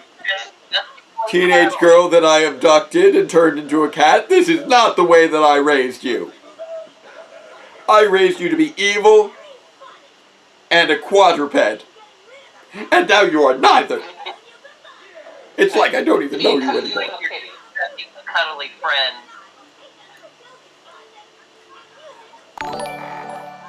Who just donated? There's Sheree, just tossing in $8.99. I love that. Just playing around there. That's wonderful. Just teasing it out. Hey, don't you all remember that time in high school where you built a house? No. Yeah. Good time. Oh, whoever's phone is ringing right now, I suggest you mute. Yeah. Cat's team leader. All right. Again, whoever phone is ringing right now, if you could mute yourself in It's Skype. mine. Sorry. Okay. It should be good now. Okay. There we go. That was my house phone. Sorry. Okay. Just giving you that heads up.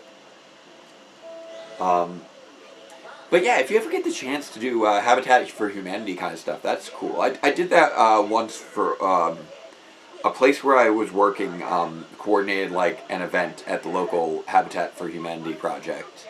And so I spent like an afternoon helping build some housing. And Man, it's been a while since we've seen the Rangers do stuff You like sure this. are working hard supervising. yeah. I'm going to go with it was probably fine, but I did get to briefly drive a bulldozer. It was amazing. It was like I drove it like 20 feet because I was helping move something, but I'm just like, wait, really? Can I? I'm like, yeah, sure, you'll be fine. Just you do this. It's okay. And there we go. I'm like, okay. I got to drive like, I don't know if it was technically a bulldozer or backhoe. But it had like the big scoop bucket on there, because we had to move some heavy machinery, and so they loaded into the big scoop, and I just like lift up, drive over, let down, so that because it was easier than trying to just roll the thing all the way over. It was a table saw. Those things are like hundreds of pounds. But it's a great experience. I recommend it if you get the chance. Probably when the weather's a little when we're dealing with warm weather. I know it's starting to get cooler again now that we're into October. So maybe when it's 70 degrees in February. I smell the blood of a skeleton. Oh man. That is doing some expert level supervising right now. Yeah. She's got her clipboard. She's on top of things. What is Bulk doing in there? That wall looks great. Apparently. But yeah, I've done a fair amount of. Oh, that suit's seen better days. Yeah. Oh, Dorito. We Oh, brought you some Doritos. flowers. Wait, did you say someone who tried to kill who with a forklift? Is that a quote from something? I feel like that's a quote from something. Is this Cat's Kim parade float moment? Yeah, basically. This is the parade float moment. They're wrecking the thing. And she's just gonna go to town on them now. Oh no, they're too strong again. All that landscaping. Not my flowers, you won't. Spent a lot of time cleaning. And now she's just catching the flowers. Those flowers almost hit this brick wallpaper. Yep. I don't know. Is that brick wallpaper or just a genuine brick wall? I think it's a texture. Yeah. Like plastic fronting. Yeah, it's hard to tell. But no, yeah, I'm seeing it. Yeah, it does look like it might be like, those brick facade sheetings. Facade is the word I was looking for. Yeah. Who just donated? Sheree just donated an extra $1 to Go-Go Power Rangers. Awesome. Thank you, Sheree. Wonderful. Thank you for kicking it forward again. Love it.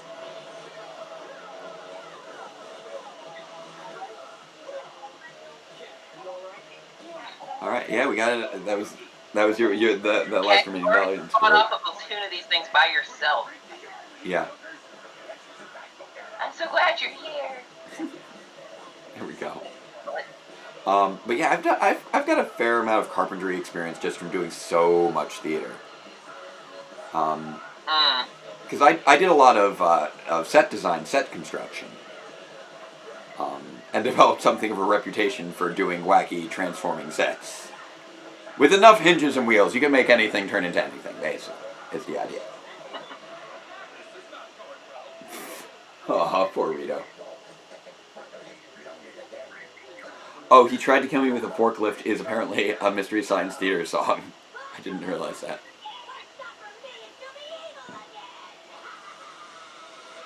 Oh, so Rita can create monsters with her stuff now. Whoop. Yeah, shoot it, Cat direct. Oh, there's that brick bully.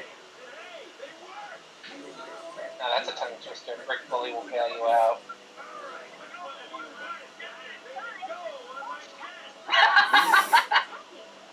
I love this. That's the strangest thing you've ever chest. Guys, the wall is attacking. That little trash a few episodes ago. And why is my face upside down? And then this one was also became was another yokai that became a Ninja Steel monster. I believe this one was which one was it? It was the one from Helping Hands, the penultimate episode of the first season of Ninja Steel. I'm trying to remember what it was now. And I feel like I got to double check. I can't help my memory removed all traces of Ninja Steel for my own protection. Yeah, I know. Ninja Steel has some problems. It had some problems. That's putting it mildly. That's understandable. Yeah, let's have our penultimate episode be about Sarah learning to respect her mother. Yeah. That one actually wasn't that bad an episode. Oh no, they're bricks. Yeah, but the episode before the finale. It showed about how Force Sphere, that was it. The final bad guy with magic. Oh yeah, no, that the finale was nonsense. I know. But one of the interesting things with Ninja Steel is that it really only required like minor tweaks, which would have made it actually work, I think.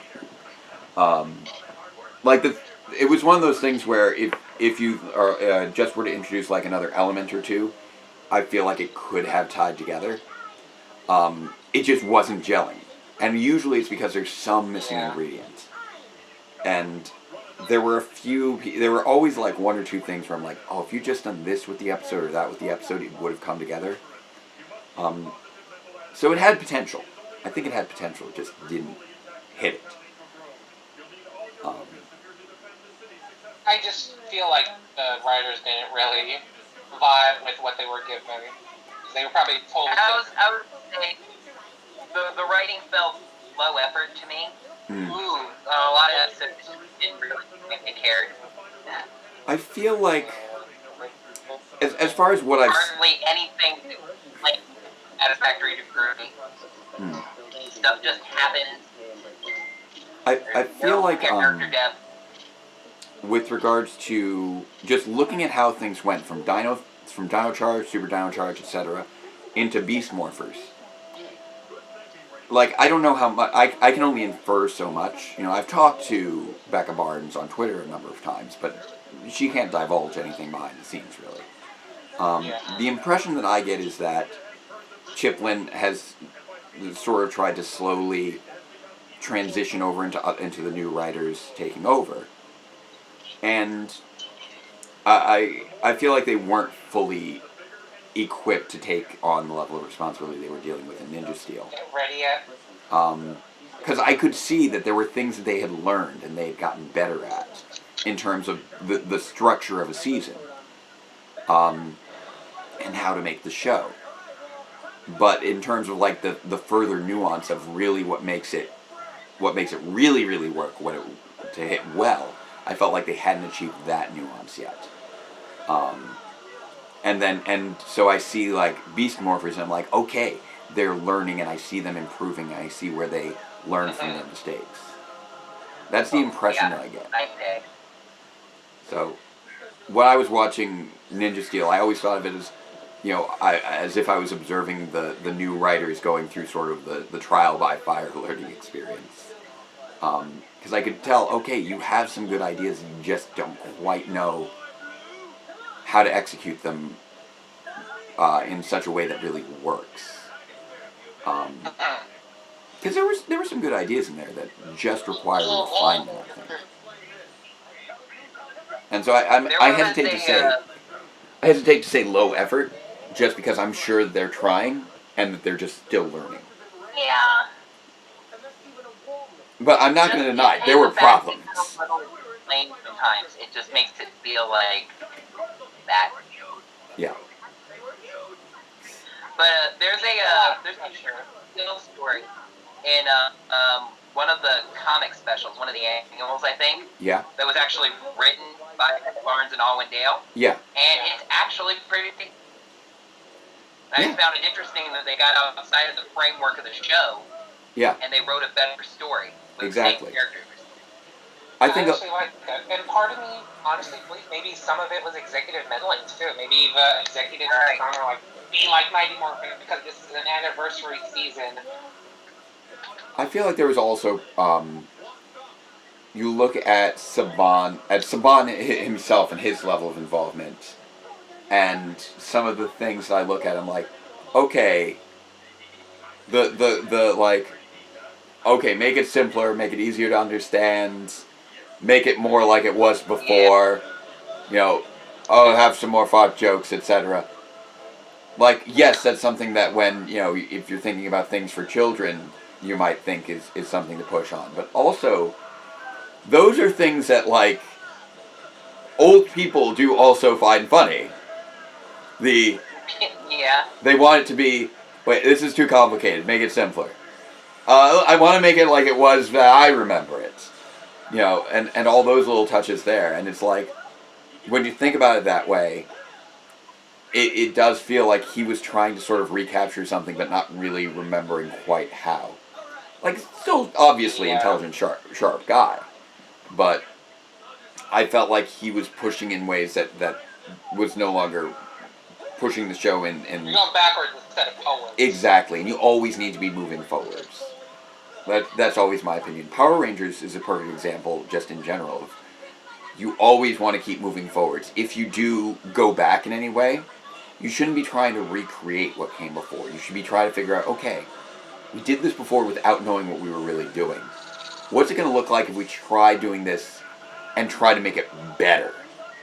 Like, I feel like you should, if you are going to go back, try to learn from what that experience was and see if you can improve upon it in some way.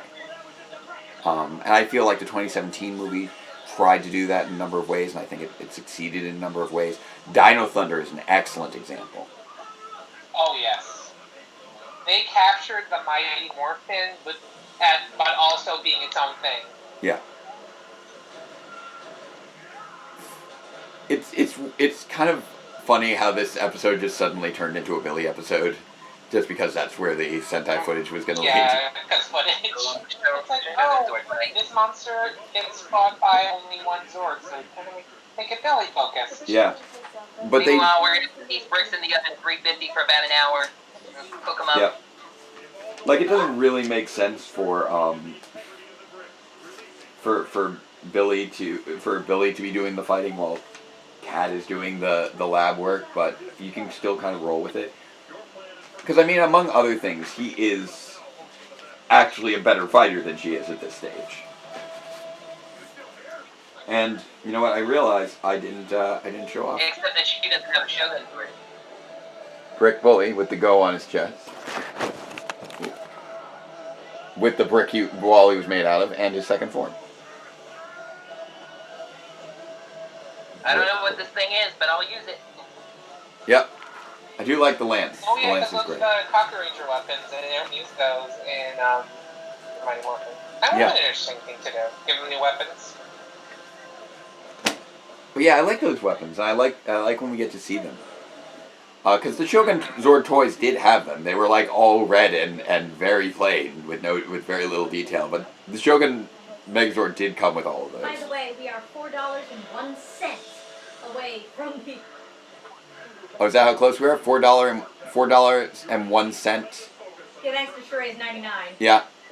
So apparently another $4.01 will get us to the first episode of Alien Rangers. Oh, no, that gets us to the 100. Does that get us to We'll be the last thing that we're matching for now as we're doing our matching.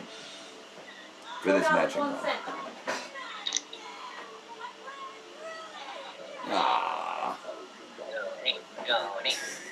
Yeah, the fact that Falcon Zord is still just chilling there as a background piece is kind of crazy. He's just vibing.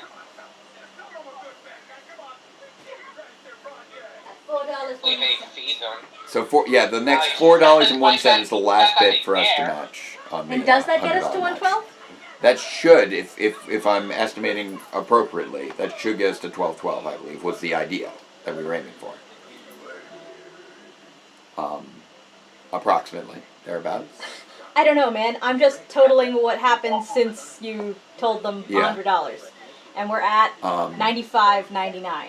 Okay. Oh. I mean... Is she actually Australian? Because she sounds a little more Kiwi than Australian. No, she's Australian. Okay. She's straight up from Australia. She's Australian. They cast her when they were doing the movie. Yeah, the Mighty Morphin Power Rangers movie was filmed there. She's got a golden shovel. Hi. She stole it. Where's my golden shovel? Honey, I have my golden shovel. The surprise of the golden treasure hunt. Golden shovel. I'm coming. This is a groundbreaking moment. This elderly woman is holding her own with two grown. She's the mayor. She's strong. You've met her. She's the same mayor that we had on Power Rangers Day, I believe. In the Power Rangers Day episode. Yeah, Mayor Carrington. Wait, babe, is this why you did the gold shovel thing in... It was to be a groundbreaking shovel. Right, but was this the inspiration? Oh! Maybe subconsciously. I don't know. I know you named the mayor Carrington, but that's kind of cool. Yeah. But no, yeah, I did name my mayor in Grid Defense after Mayor Carrington. Oh, that was a great movie, by the way. I don't think I've ever told that to you, but I really enjoyed Grid Defense. Thank you so much. Oh, Grid Defense was excellent. Thank you. I still am just blown away by the fact that Beast Morphers exists now. Right. Yeah, and the elements from Grid Defense and Beast Morphers kind of playing up in some cases. The whole thing with the mayor, I'm just like, what? That's happening. Oh, yeah. True. And some other things. And I some... don't want to mention. Yep. Spoilers. Go watch Grid Defense if you haven't seen it. Next up, we got a chimp in charge. We should never have a chimp in charge. We have a chimp in charge. We should not. We shouldn't have that. We have a drunken orangutan in charge is what we have. I would kind of prefer a chimp to the current orangutan. So, Yeah, that would be enough. it is counting down to a chimp in charge. We are going to be skipping past the opening credits again. It is queuing up. It is coming up. Here we go. It is loading. Here we go. And we are 1 minute, 5 seconds into a chimp in charge, looking at the lovely Miss Appleby. I see. They've gone telephony. Yeah, I see Chris is trying to call in. So, Chris, if you are in the stream right now, I'm going to decline right now because I'm going to add you to this call instead of creating a new call. So, backing it up. There we go. Yeah, I want to get one of Roy's Heron's detention slips. Yes. She hands those out At Power Morphicon, I believe. Yeah. That's pretty critical. Wait, Mrs. Appleby hands out detention slips at Power Morphicon? I believe so. If I recall That's correctly. amazing. Yeah. Well, she's amazing. She's wonderful. All right. I'm sliding this a little closer to you so you can actually use it for your There we go. Adding Chris in here. lozenge. Thank you. There it goes. Hello. Oh, you are sideways. Sorry. Howdy, boys. Hey. Hi, Mayo. A monkey in a pink diaper. Yep. Hello. It's always interesting whenever a new ranger gets introduced because they then decide they're like, okay, we got to figure this character out. Let's see what hobby they have this week. And again, I remember the day in high school that I had a monkey. Who doesn't remember the day in high school when they had a monkey? The day in high school when they had a monkey? Oh, good thing Cat's aunt has a monkey. Yeah. Pretty What are you convenient. doing? Just cleaning up. Am I not allowed to clean up? Oh, well, one thing that's kind of funny with the way the light is coming in, the back of your head is getting reflected onto the phone. Not only that, but I'm pretty sure that So people can see me in the tiny square. Yeah. No, well, now people can see you on the stream. Yes. You're a ghost in the corner of the tiny screen. You want to hear me? Oh no! There's a Mayo ghost. Yep. Man, I was just cleaning up a little. Ghosts are people I too. can. My phone is haunted by a Mayo ghost. I'm trying to see what part you're on. Oh, Loch Lamora. Yeah. What's this doing out The here? episode you mean? Oh, because I was reading it Yeah. before. Yeah, here we go. What is? Yeah. Are you at the beginning or? Okay, that blocking was just really entertaining. We're about 4 minutes in. This is a good book. Jake's been enjoying it. How many minutes in? I can't hear y'all. Sorry. About 4. He can't hear you. Yeah. Can you not hear us right now? Alright, thank you. Okay, we okay? We'll figure out who's taking those smoothies. I love getting the spaghetti and Ernie's Alright. Who could be stealing the diversified. smoothies? I'm just puttering around, waiting until it's time for me to force update the goal to the extra 100. Yeah. You know, in another $4.01. Yeah.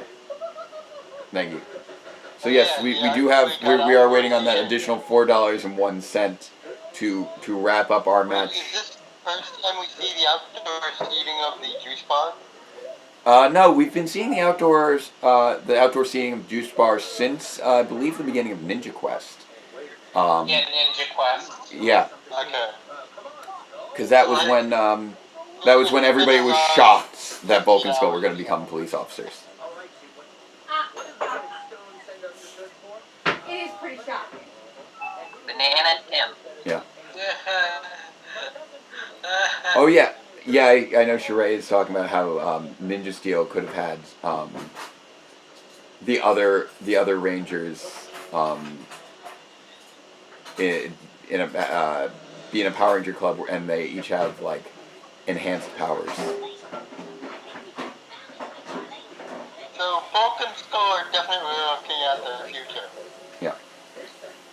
Yeah. Okay. Apparently, Jen's getting a transaction failed. Oh, Orange Ranger. Just swooped right in there to donate the last $4.01. So, Now she can update the thing. yep, so now we can update the thing. All right. So is it 1,112 now? It's right now. It's 1,114 right now. All right. So Now then- I know that we donated the 100 that we donated those first 13, so we got another 87 to toss in, right? Oh, I thought we had another 100 if you wanted, but Okay. because that'll ensure that we make it 2. Because that was the deal, right? Yeah. I believe that was the deal we made. Okay. I couldn't remember if that 13 was just spotting towards said- the 100. I but couldn't remember I will either. take that. Okay. I'm fine with that. Orange Ranger. Wow. I was planning on donating a good amount anyway. So there we go. This is going to bump us right over into the first episode of Alien Rangers. That monkey in the pink shorts, so cute. Hi. I'm hiding behind the phone because I'm not camera ready. At the very least, yeah, this regardless of which way we're interpreting it, we're making it to the end of season 3 now. Woohoo! So that last little bit, we are now making it to the end of season 3, and we are looking at getting the first episode of Alien Rangers in there. So we're gonna do some updates to our goals, hitting them goals. Sorry, but I can't donate. That's just You're participating. That's just as good. Yeah. Yeah. Okay. So what's the end of Alien Rangers? End of Alien Rangers will be 1374. Okay. Now you need to update the next goal to read. And don't hit OK till I tell you. Right. Zeo goal. When we're in the ninjas, don't teleport. We ninja Okay. disappear. Well, yeah. Well, Zeo goal. Yeah. Because once you've done 1374, you've Right. completed Alien Rangers, right? Yeah. So 1374, we'll say Alien Rangers. So it's 1375. We'll say Alien Rangers complete at 1374. Okay. And then the next goal after that will be Zeo at. Okay. And well, at that point, you'll just get rid of this Chiron and just put. Oh, okay. Sorry, I just typed in complete because I thought you had. No, that's good. We'll just leave the monkey here. Yep. Give it a nice book to read. It's all good. That monkey's reading. It's learning about sign language. It's great. I love. Oh, that's such a cute chimpanzee. Bye. There we go. Now. Yeah, it doesn't talk, so it's an upgrade from what we get in Turbo. 1, 11, 10. Whoa. Tomorrow's the 13th? Yeah. Yes. Tomorrow's the 13th. He's a funky monkey. I love the pit helmets. It's great. Fine, I'll go. So there we go. We just updated our donor tracker thing. Oh, I need to adjust. You're going up and down instead of side. Oh, there it is. You have to go back down again because you went up for some reason. Yeah, I'm just adjusting. All right, so look at all that red on that bar. Isn't that great? Don't you love to see that? There we go. Alien Rangers complete at 1374. So we have... You are now working on Alien Rangers. We're now working towards Alien Rangers. On Alien Rangers. On Alien Rangers. So glad you made it to that goal. We have one... We have one episode of Alien Rangers so far. Yep. We have one episode of Alien Rangers covered now and $160 left to go to get to the rest. You don't want to end on that cliffhanger, so donate. I know. If you can. Absolutely. We've got a good group of people here. Yeah, Maddie J, welcome back. Yes, we are still going. I will put that other discrepancy in my notes. Yep. All right, yeah. Yeah, Master Vile in the metallic armor. We will, I love this. The whole Rastafarian monkey thing is amazing. It's a good way to explain the practice of that monster design. Before Duncan checked in was released to theater. It'll be easier too because the 13 actually came out of my bank account already. Okay. So when we go to add $100 at the end, we'll just be adding $100, not having to remember about that. But yes, for Master Vile in the metallic armor, we will be having Mark Glitton rejoining us. I'll have everyone else on Skype if they want to ask questions. Keep in mind, once we get there, he will not be able to hear you. Oh, wow, so we are coming up fast on Master Vile in the metallic armor, actually.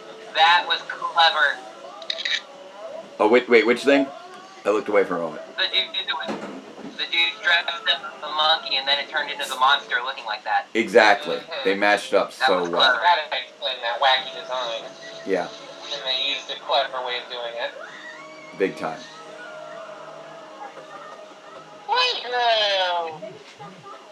We've walked around this living room for half an hour and haven't found the monkey.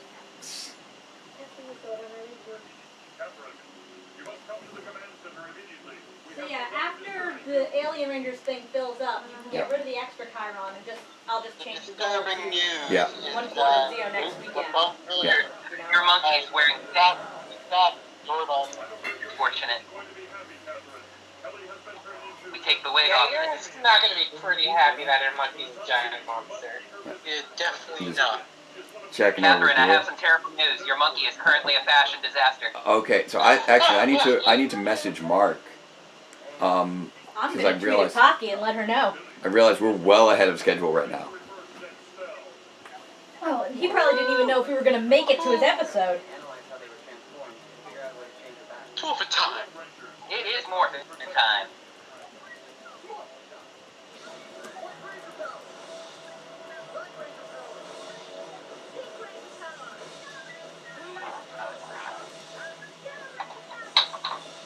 Yeah, this day has been flying by. Yeah, it has.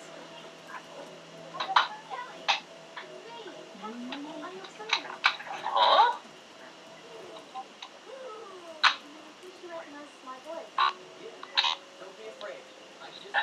I'm just gonna pluck it with these tweezers. Just go. It's gonna rip some hair off of you. It'll be fine. Yeah. With the kitchen tongs.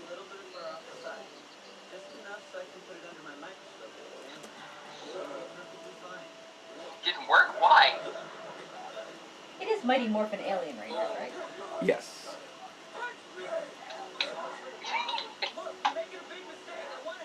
Let me jab you with this, dang it.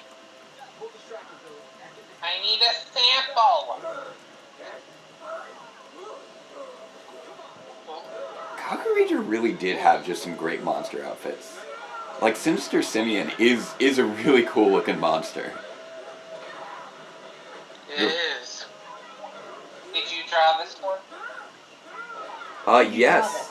Yes, I did. I'll bring that out. Where'd it go? There we go. Everything's cleaner around me all of a sudden. It's very disorienting.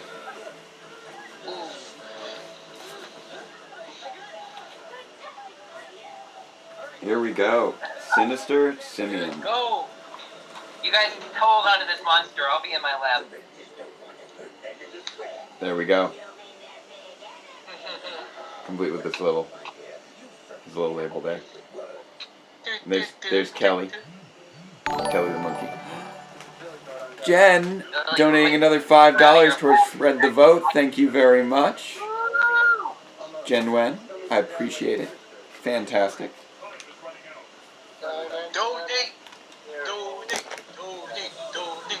We're getting it. We're getting it. Yes. Yeah. Getting it. I love it. This puts us how much have we raised so far today now? She added 5 to the 14, and yep. So 14 was 2 Honestly, already. I think this is one of So those that's episodes $11 away from episode 2. Yeah, we're right up there. Yeah. Or no, not 11. This might have been one of those episodes. So yeah, we are $11 away from part 2 of Alien Rangers now. Fantastic. And we are like 5 minutes away from. I'm gonna have to call up Mark soon. I just realized how fast we're moving through this. So everybody, let social media know that Mark Litton is going to be joining us very shortly.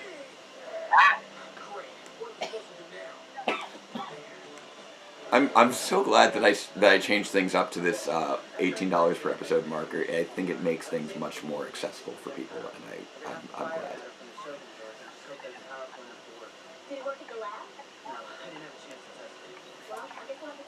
I have to wonder how you even go about testing a monkey reversion device. Yeah, that's something too. Nice. And here we have Kat and Tommy sharing a Zord because reasons. It was actually. Level, and not that the Sentai footage doesn't have one for her. Yeah. It was. I mean, the toy line does. This was a very clever way to manage. The pink Shogun Zord. Like the whole issue of the white Shogun Zord I think was managed quite well by having it do that transition where Tommy was sharing it with Kim while she didn't have the powers to fuel it herself, and his Zord was missing. Like, there's a lot of just clever maneuvering going on here this season.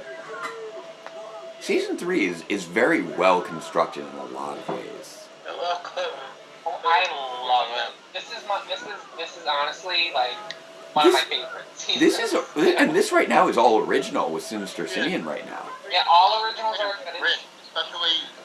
It's easily one of season 3 is easily the best of them. With so many multi-parters, a whole 6 episodes of that, like even before, like a whole arc for Kim that's like 6 episodes leading to her departure. Yeah, leading in. And that's Zord. We have the couple episodes here that are kind of back to like really basic. Yeah. But then Master Vile starts coming. So yeah. It really knows its story. Yeah. Like, I love that little missile shot out of the finger. Like, this is crazy. This is all original footage with Sinister Simian. Like, we got like no Kaku Ranger footage in this episode. Because I think we're used to the battle boards from Alien Rangers in this Megazord fight, that they needed to do original. Oh, was that footage. It? Yeah, it probably was from when they had the. Yeah. Oh, okay. When they had the Ninja Zords in the use the battle boards. The footage had them fighting the battle board, so they couldn't do that without Interesting. some original footage. I wonder why they chose to use Sinister Simian here, with considering that they couldn't really use any of the Sentai footage. So they could use a monkey. I guess it's just so they could use a monkey. That's pretty much the whole reason. But, you know, it feels like something that still also could have held off till Alien Rangers.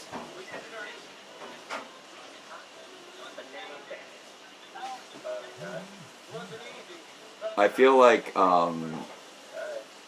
there's issues here with this. We're seeing some issues here. This Jamaican dude not to get uncomfortable, but just saying. There we go. Yes, you should be hearing from his attorney. That is accurate in terms of the appropriate thing. Oh my god. Okay, so Rhonda, you can't seem to get through Streamlab. I'm sorry to hear that.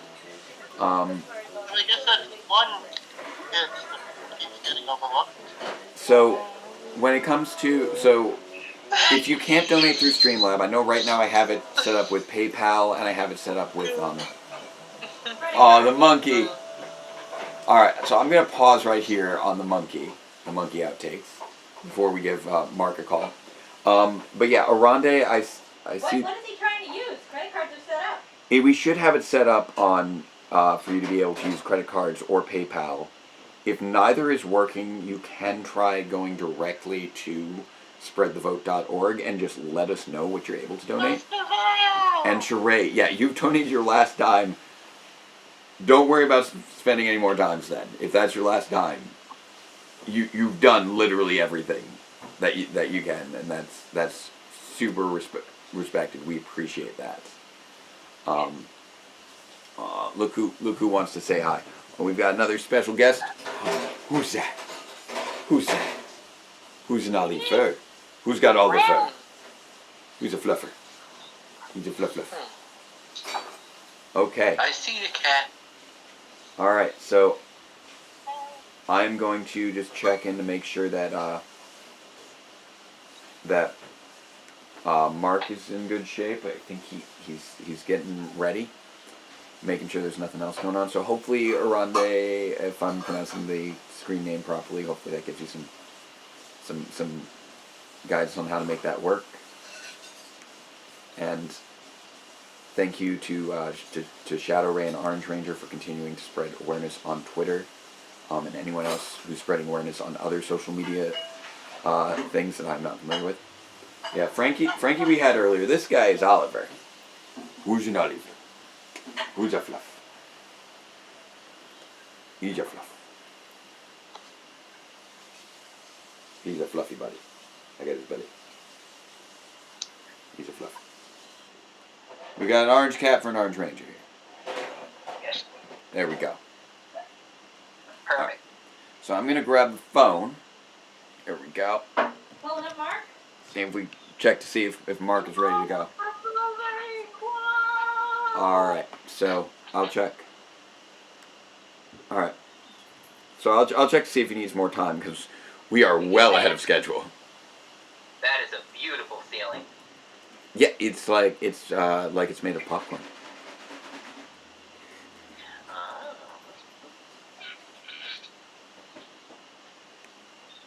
Alright, so I will... I have a tile ceiling in here, if you can believe that. I can believe that. Unless it's like ceramic tile, in which case I don't believe that. It kind of looks like tile. Alright, so Mark is ready for us. Alright, Mark. Let me get him up. Alright. Sorry, I got a little Helver fur on here. Watching. We are going into Master Vile and the Metallic Armor Trilogy. Okay. I'll tweet it. This is actually somewhat timely since we're getting that Catherine Metallic Armor Lightning Collection figure. I know. Oh yes, love But it. it doesn't have a catastrophe figure? All right, I'm making the call now, so I'll loop you guys back in once I got him. Include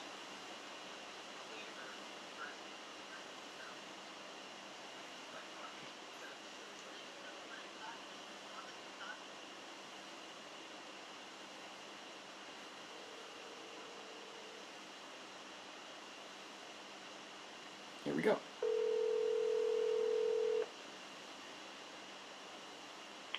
Hello? Hello, Mark. Good to be in touch again. Can you hear me okay? Hello. I can hear you now. Excellent. All right, I'm gonna Take it. thank you again for being part of this. Nope, not a problem. I've been enjoying it. I'm so glad. All right, I'm going to unmute the other. We've got a bunch of Ranger fans in a Skype call again, who I'm sure will have plenty of questions for you. They all Great. love Master Vile in metallic armor. I will get them off hold here. Okay. Here we go. So you guys, I should be able to hear you all now. I'm going to ask you that if you get background noise, just to reduce on clutter, because we have so many people going through my phone right now. We're going to try and keep it quiet if there's any background noise.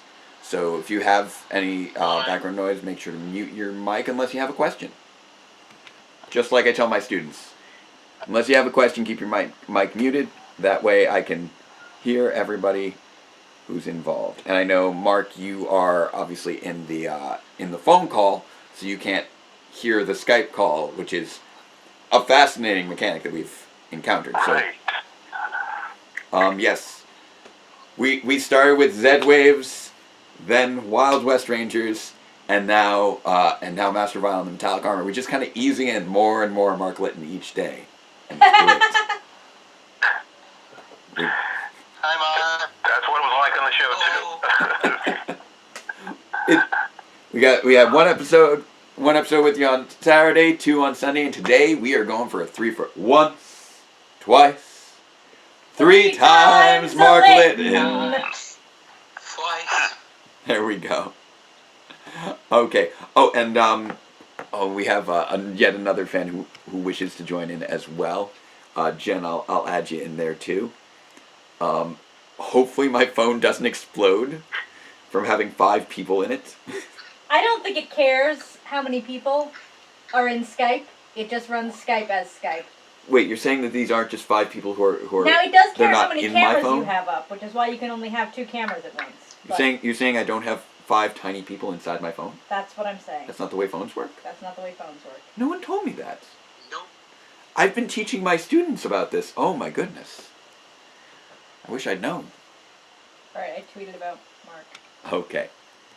Alright, so, there we go. Now that I've got things back up there, hopefully everything's good. Jen has joined. There we go. Welcome. Alright, and Mark, you can still hear me okay? Yep, I sure can. Fantastic. So, right now, I've got Netflix up. I'm looking at a monkey in a pink set of shorts, because it's still the outtakes from the previous We're looking episode. at an empty red chair.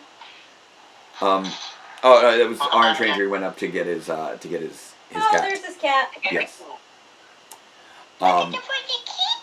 So I know we're gonna have 3 straight episodes to pick your brain on this. Is there anything that you want to tell us before we dive into Master Vile and metallic armor?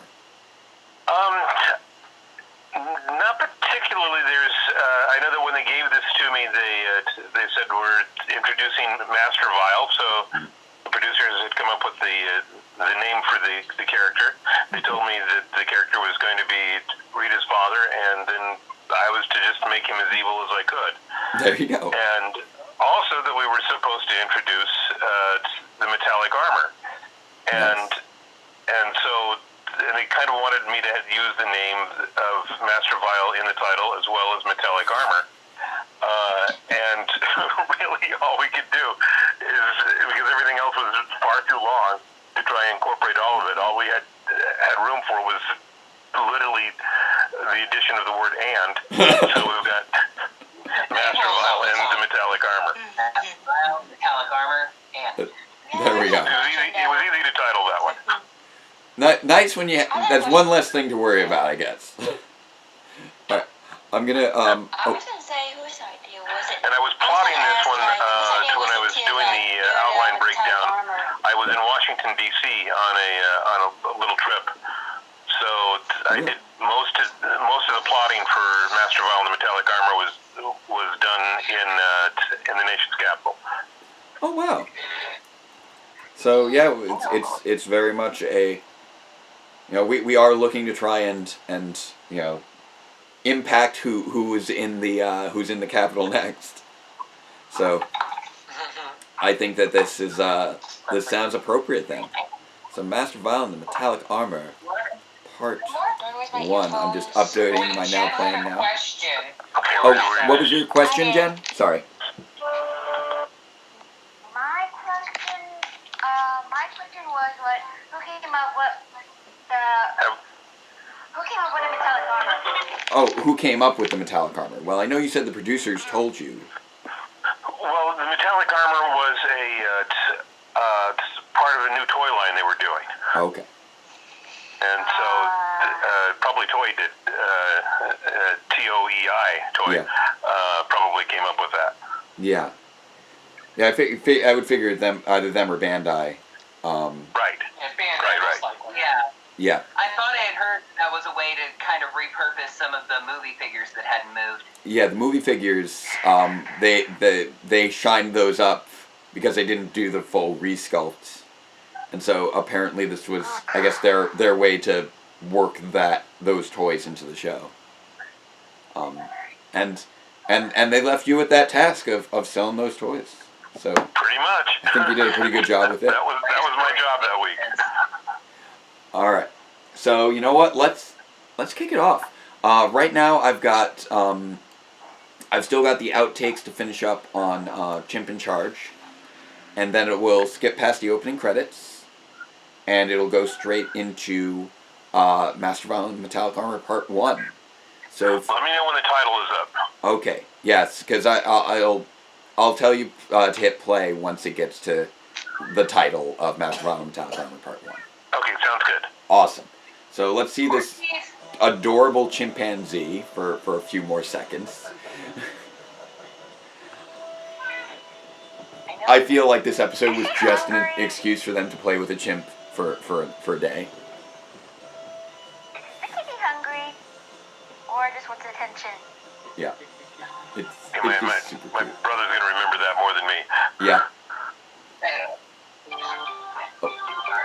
There we go. We have a countdown of we've got a countdown 15 more seconds. Oh, and I can already see the shiny Tommy in the thumbnail. He's looking sparkly. Really? Yep. All right. And here we go. 2, 1. It is loading up. Here we go. And all right, Master Vile and Metallic Armor, we can play. We are 1 minute, 5 seconds in. Everybody's on horses. Yep.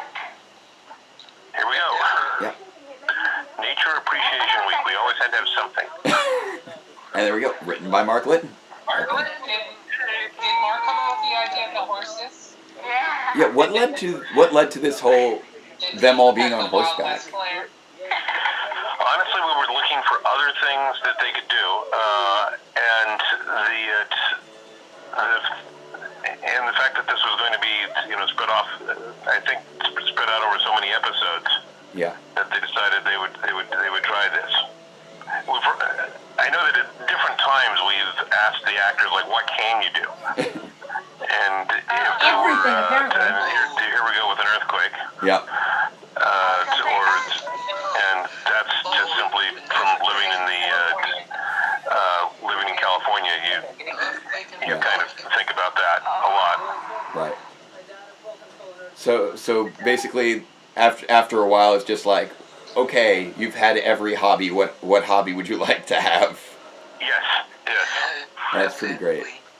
Can everybody ride? Okay, let's do it. There we go. Did any of them need to learn rollerblading? Because maybe does he know that? Ooh. Zordon's on too. Zordon's missing. That just hypes up the drama right there. I just got the question if you know if they had to learn rollerblading for the movie or not, or if they already knew how to rollerblade. You know, most likely most of them probably already knew. Fair enough. They were a pretty athletic group of actors. So insanely athletic. And there's the man himself, Master Vile. Do villains still have to pay electric bills? Dun dun dun. Do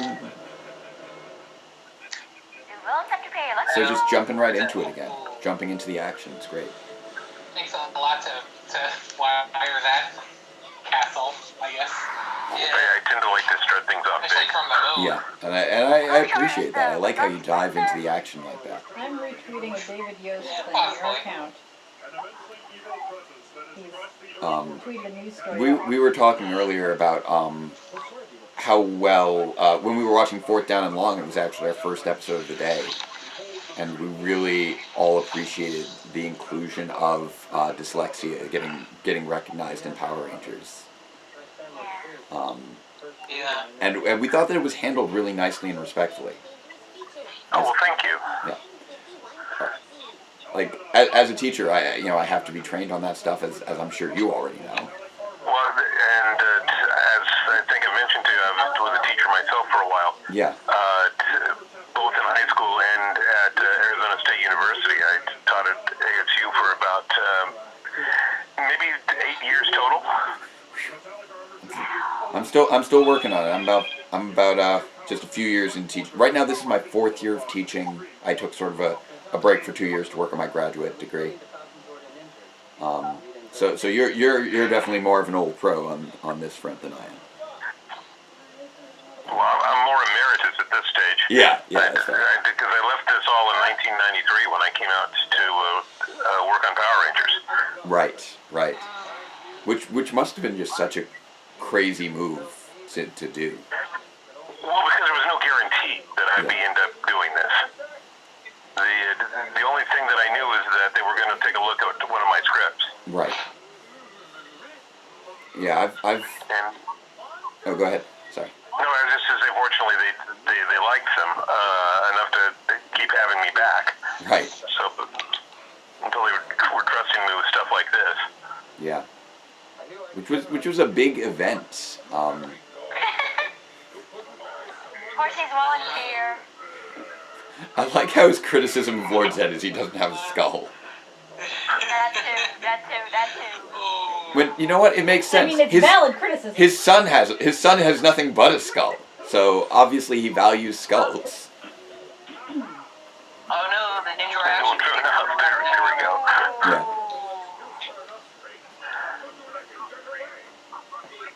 Almost forgot about him. Yeah.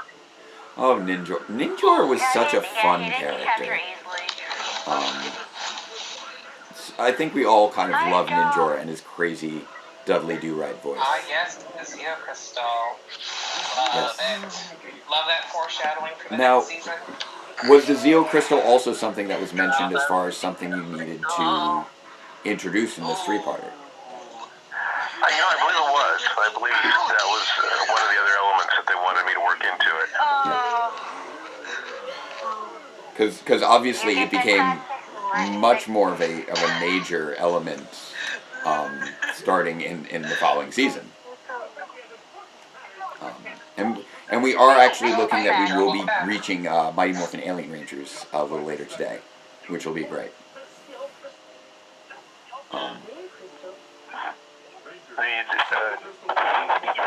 Just mention the Alien Rangers. Is that what you said? Yes. The Alien Rangers. We've been hitting the way that we sort of actually adjusted our goals towards the end of yesterday was for every additional $18, it's an additional episode onto the stream as we've been working through season 3. So we've made it up to the first episode of Mighty Morphin Alien Rangers is now covered.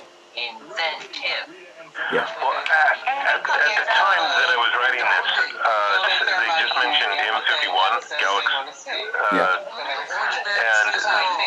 And Y'all try not to talk over Mark. Yeah. Sorry. So just a reminder to the people in the Skype call. Remember that Mark cannot hear you. So if you start speaking while he's speaking, he won't know it. and it'll create cross chatter. Sorry. So just a little reminder there. All right. So sorry, you were saying about Area 51, Mark. Well, not Area 51, M51. The galaxy that Master Vile comes from. It's a real place. Yes. Yes, the M51 galaxy. Yes. And I used it mainly because it has a massive black hole in it. Oh, interesting. That I like that it's actually sort of an astronomy call out. I hadn't really ever thought to look into it, but it does sound like the real name of a galaxy, so that makes sense. A nice little upgrade for the Tengas to justify the metallic armor introduction. I like it. And of course, when I was a kid, I had all of these figures. So somewhere in storage in my parents' home, I have a Rito Revolto, I have a Goldar, and I have a Master Vile toy. He did. I have a small Master Vile. Yeah, he didn't have a lot of articulation, but he was still pretty cool. Yeah, I had the little 5-incher, or the 5.5, 6-incher, whatever it was the height was.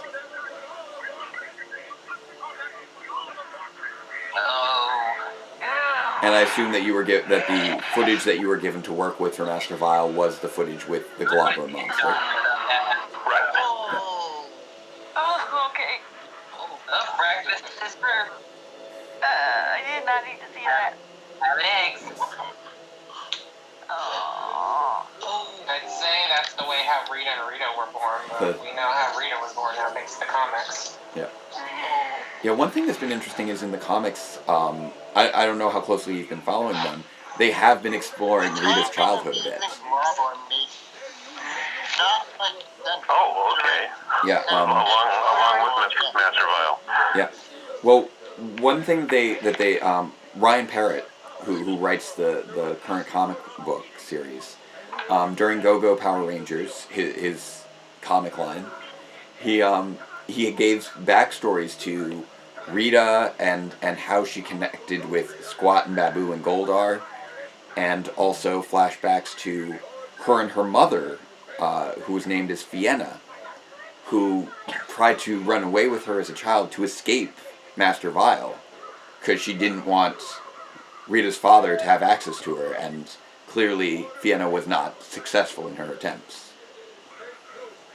So definitely adding a lot of darkness to that origin story for Rita and her relationship with Master Vile.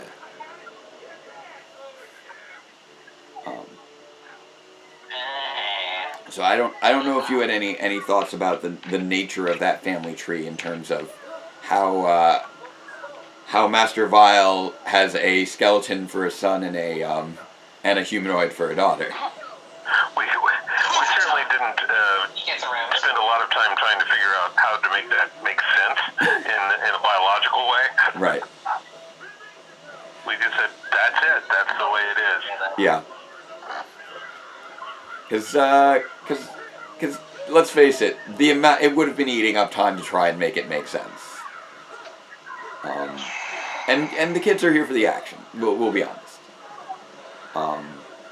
As much as we adult fans love the lore of the series.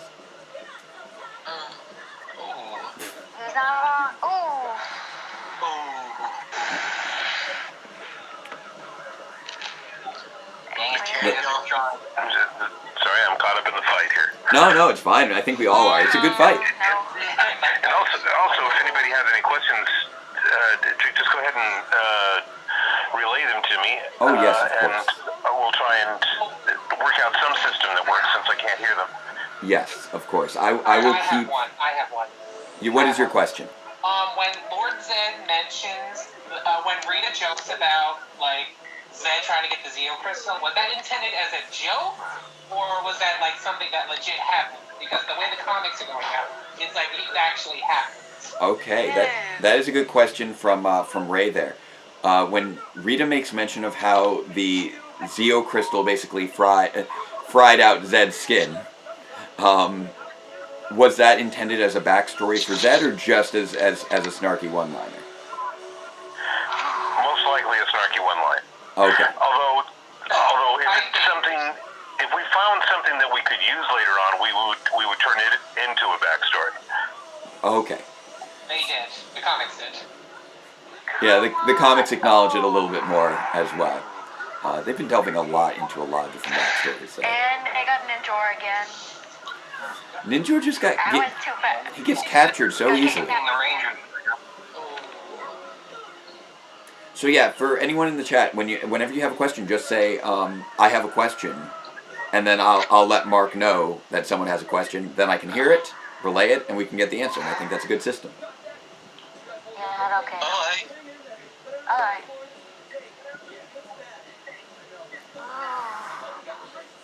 They are getting hammered by those Tangas. You are getting beaten up by birds. Oh, shiny time. Yeah, it's glitter. Love it. Now, did you know what these suits were going to look like before writing it, or? Yes. Okay. They sent pictures. They would fax over all this stuff to me. Nice. And I'd have the footage too. Right. The footage from the from Kaku Ranger. Yes. Right. And then they would edit that down to just the footage of the special effects, so I wouldn't get any of the storylines from the Japanese show. Yeah, that makes sense. It always that was the way I understood it. You guys had them devoid of context so that you could apply your own context, which I think is smart. I have a question for Mike. All right, what is your question? What is your reaction to metallic armor, and how did it feel knowing that they just put glitter all over the suits? So I just got the question. Did you have any thoughts about how they were functionally just the suits covered with glitter?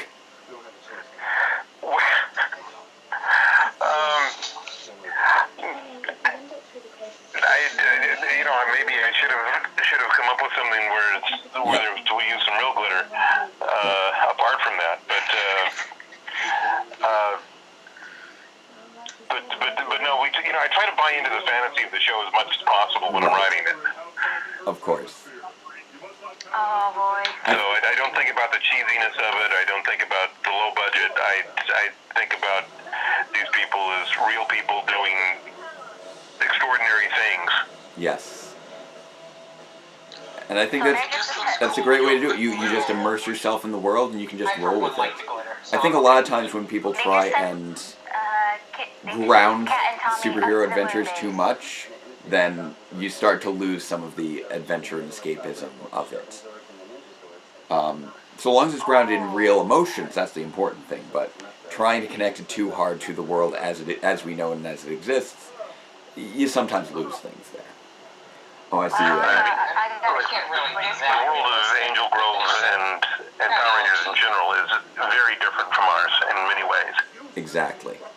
So, I see in the chat, so Jenny C., I'm sorry you have to head out. Thank you again for all of your contributions. Have a great night.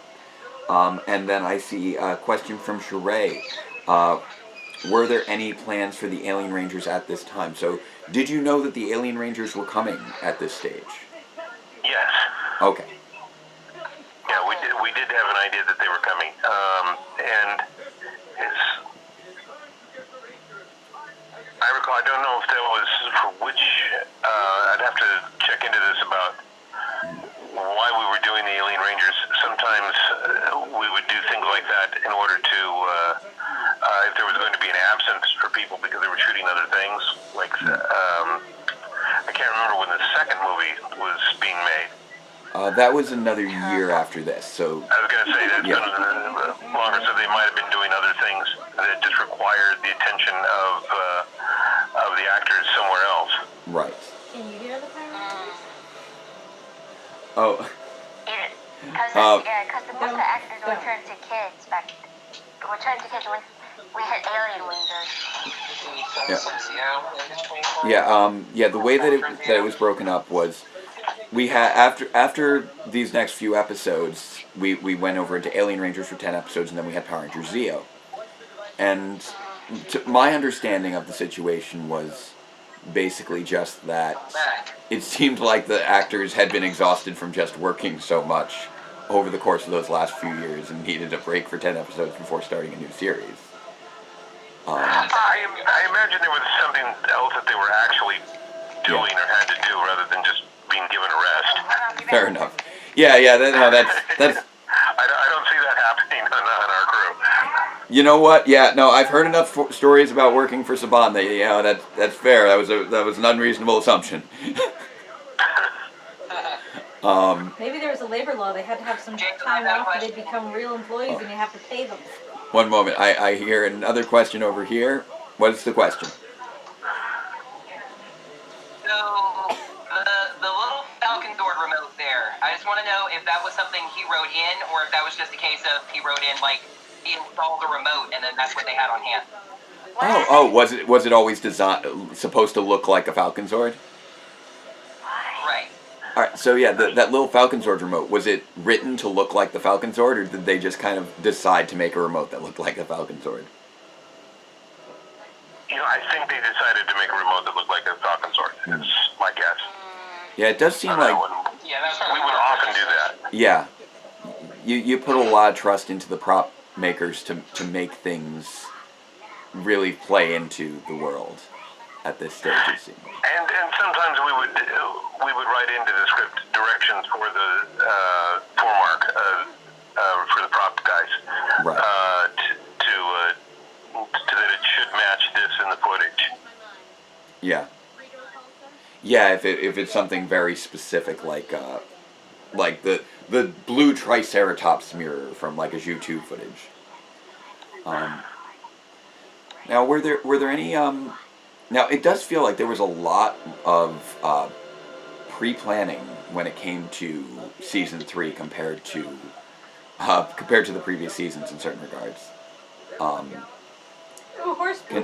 Can you tell me anything about the decisions with regards to the order of introducing the Ninja Megazord and then the Shogun Megazord and how you guys how this season was kind of broken out? I don't know how much you were included in sort of the breaking out of this season, which was much more serialized. Well, like most television shows, there'd be a large board in the room of the story editor, and we would. In this case, it was by this time I think it was Doug Sloan, and I think Ann Knapp may have come on board by now, or she might be a little bit later than this. Ann Knapp is included as one of the producers in the opening credits at this point. And so yeah, I'm looking for her credit now. If I can. Yeah. Right now it's it would probably it also already went by the opening credit sequence. Yeah, we just wrapped up. We just jumped right past the opening credits. We are now Master Vile and Metallic Armor Part 2. It is the title is on screen, written by Mark Litton, who is, again, to those of you just joining us, is having a lovely conversation with us here on my phone. Not to be confused with the image of the Orange Ranger that you might see right now on the Skype call. He's also here. Mark is talking to me via phone call. So the point is that there's a large whiteboard where you write down all the episodes that you're going to be doing that year. Right. And then you slowly fill it in as you go along with titles, with the concepts, with act breakdowns, and so forth. So we were certainly doing that for season 3. Yeah, it does seem like this season you guys got to work a bit more collaboratively in terms of breaking the season compared to where you started, where it seems like it was much more freelance during that first season. If I'm interpreting there were always people there, and I mean in the very early days of the show, I mean some of the top writers or people who were involved in creating the show right from the beginning, Tony Oliver and specifically and Stuart St. John was when he did the Green Ranger episodes. Yeah, we've seen his name a fair number of times now. And they were instrumental in putting a lot of this together by the time I even got there. Right.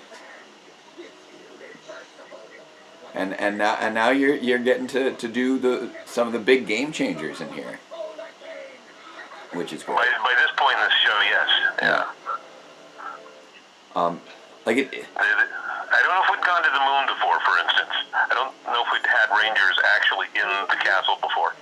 No, this was the first time, and it was sort of a groundbreaking moment in that regard.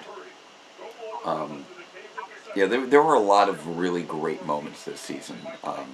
We were just earlier today enjoying the moment when Lord Zed first arrives in the command center. You know, the everything with regards to Ninja Quest. There was just always something new happening that kept the audience engaged. I was probably reading a lot about the hero's journey at that point. Yeah. Because Chris Vogler's book, the Writer's Journey, had come out, and people were taking a good long look at that. Yeah. And so we were thinking, like, well, if we wanted to send the Rangers into like the inmost cave, we've actually got a cave here. Yeah. But also going to the moon itself is kind of going to the heart of darkness, and I was always very glad that they let me do that. It's great, and I love that it has that intentionality to it, and you get to do a very literal interpretation of what is usually a metaphorical journey. Yes, yeah. And we got Goldar. But yeah, this sort of the cave of deception is very much an interesting exploration of Tommy's journey at this stage. That we really only get to occasionally touch on. I think this is one of the best ways in which his self-doubt was handled over how he was at the beginning.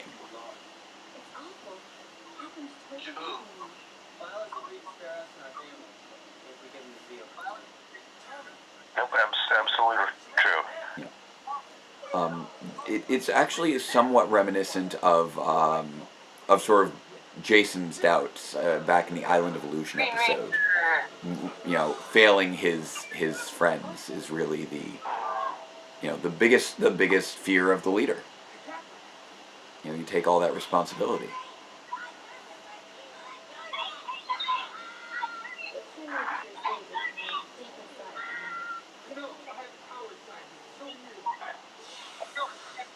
It felt like we got to get away a little bit from the formula, yeah, too, in these episodes. I really like the flying, that flying skull. Yeah. Oh yes, Master Vile's giant flying fortress thing. Yes, yeah. It looks great.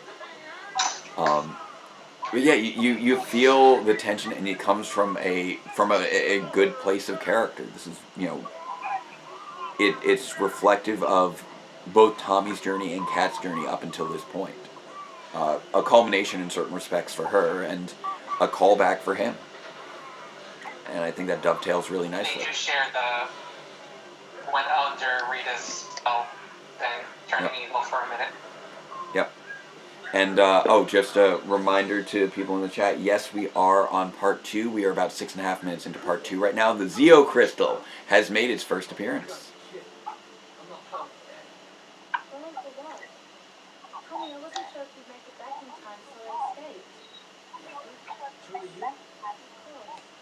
No, it's not. These are really good deceptions, too. Yeah. Called Cave of Deception for a reason. Yeah. Yep, like, there she is. She's a fake. Yep. And it's been a while since I've seen that, so. Yeah, you know, I'm sure for a lot of these are blasts from the past, just vaguely remembered. Like, it's been years for me watching this episode, too. I just, as a viewer, internalized it in very different ways. I know when you're working on a production, a lot of times, you know, all the different little pieces kind of can flow together between the different episodes. Whereas us watching it as viewers, we just have the finished product, and so that's the part that we internalize, and so we remember those details much more easily, I think, as audience members. Especially when it's... Right, and yes, and absolutely, we have everything that goes into making it. Yeah. So you have very different, as creators, you have very different relationships here. I'm not sure if that's how I envisioned that machine, but basically it was. Yeah. That kind of cheesy sort of good evil scale. Yeah. Oh, that machine is fantastic. I love it. The labels are perfect. Mean, cruel, evil, really evil.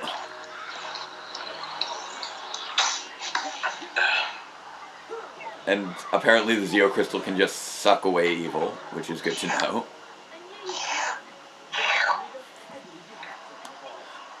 Oh, and the Falcon Zord. Nice. I'll take this with us while we're here. She's so like perky about that. Australian. Skittles. Yeah, I see Pocky is losing it in the. She's got surprise Pikachu face on Twitter. Yeah, she's losing it down in the chat because my friend Liz, the Pocky Squirrel, she loves Mighty Morphin Alien Rangers, and so she's losing her mind over the fact that we're only at like $150 away from watching all of Mighty Morphin Alien Rangers. She's at least gonna watch the first Yeah, I wasn't able to write for the Alien Rangers mini season, but I was able to use at least one of them later. Yeah. Was that in Zeo? I'm not sure which one was. It was the last appearance of Billy as a character. Oh, that's right. Ranger of Two Worlds. That was you as well, wasn't it? Yep, and my brother directed. Oh, that's so great. I love it. Oh, that's cool. And I believe your brother did write some of the Alien Ranger episodes as well, right? No, my brother didn't write any of them. He might have directed, but he wasn't a writer on the show. Okay, maybe I'm misremembering something. I keep looking over these episodes. Primarily as a director or assistant director, at first AD. Right. Let me see here.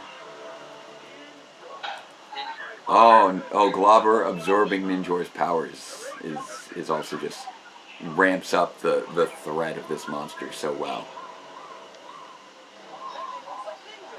Oh, by the way, I don't think that I forget if I mentioned when we were talking last time. One thing that I did as a child, and I've been bringing this up throughout the stream this weekend, was I really liked drawing, and I really liked all the creative designs of the monsters. So I would every day I'd sit down and watch Power Rangers, and I would draw the different monsters. And I don't know if you're watching the YouTube stream as well right now, but I've just put it up. But I have, like, for instance, Needle Nose and Globber both here in these old sketchbooks from when I was 10 years old. Wow, those would be fun to see. Yeah. So you know what? Just let me know when you're when you have it up, and I'll wait till you're up. Okay.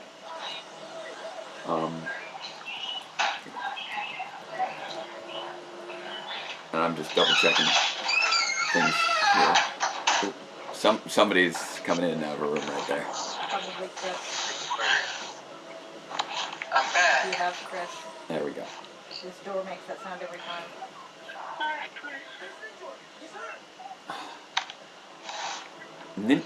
Ninjor just has such a rough time this season. Yeah, poor thing. That's probably why he never shows up again after this. He's had it. Yeah. Ray was just saying how, like, after Ninjor's experience during this episode, that's why he's basically done after season 3 is over. He's like, no, I was right to stay in the temple. I shouldn't have come out of the jar. It was a mistake.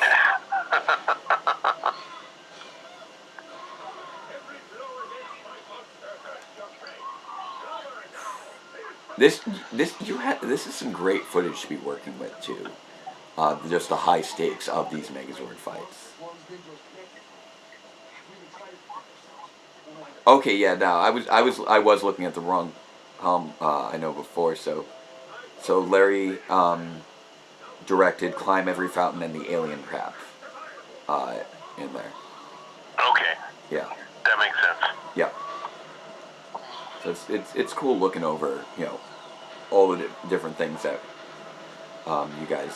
you guys worked on, and trying to piece together here and there. Oh, this is a Mark Litton kind of episode. This is a Jackie Marchand kind of episode. And it's tricky to quite, it's always tricky to parse those out. But every now and again, there are bits where it's just like, this is handled in a really nice way that fits this writer's style. And I do feel like you did a good job of really jumping into conflicts and handling them in a nicely emotionally intelligent way on a number of these. Well, thank you. We were doing what we could. That's for sure. Yeah. And I always enjoyed Jackie's work as well. She was there on, she was usually at the set most of the time. Yeah. Yeah, she had a very long run. Because I know because she came back for the Disney era. Right. So it's like, I know Chip, I believe, has finally. I know Chip has the record, I believe, for the most episodes, but for a good while there, Jackie had the longest tenure. Yeah, and I almost did too for a little bit, because I was writing episodes before Chip was writing episodes. Yeah, exactly. Because he was in a different department. Yeah. And then he went away for a while. Then he came back, and then he began writing for the show, and then he just kind of kept going up the line. Yeah. Oh, here we go, guys. Sell that toy again. Metallic armor looking great. Show the toy, sell the toy. Yep. Oh, by the way, if you're in the YouTube stream now, I can show you. Here's Needle Nose from when I was 10. Okay, let's see some. Do you know how much behind what the lag time is? Oh, it's like maybe 30 seconds. I'm not sure. It's hard to say. Okay, so I'm about to catch up with you. There you are. Yeah, there you go. So you just saw it? Yeah, you're just now putting it in front. Yeah, there you go. Yep. So I know how much you love that cactus monster. That's funny. That is really good. Yep. And then I got Blue Globber over here, in his initial form. Did you do all three or just the one? I did do all three forms of Globber. So that was on one page, and then we've got the Ninjor form after that. Well, that's dedication. Well, I like my obsession with Power Rangers goes back pretty far, as we have established. I was a very as I've mentioned before on this stream, I am identified on the autism spectrum, and thus as a child this was my special interest in a big way. As a child? I mean, obviously still as an adult as well, thank you. But it's, and I think one thing that a lot of people don't realize about the way autism functions sometimes is your special interest isn't just something you're obsessed with, but also something that you use to express yourself. So when I was trying to express myself creatively through drawing, which I really liked to do, I would focus on drawing Power Rangers things, and so it was a different monster each week. So I've got like tons of these old sketchbooks from when I was 10 till when I was about 17, where I just would draw the monsters every week until I just got too busy getting ready for college. Sure. Wow.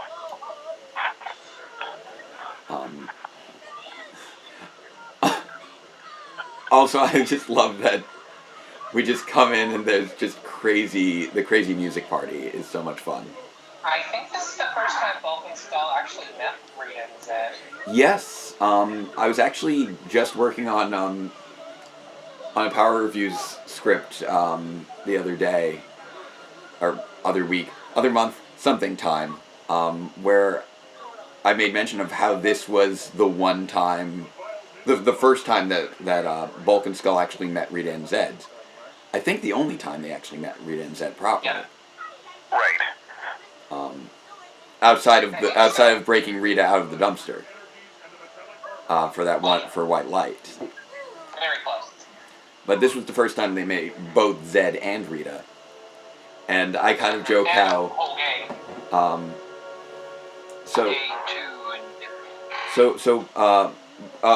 and note to the chat, we are well ahead of schedule right now. We are on Master Vial and the Metallic Armor Part 2.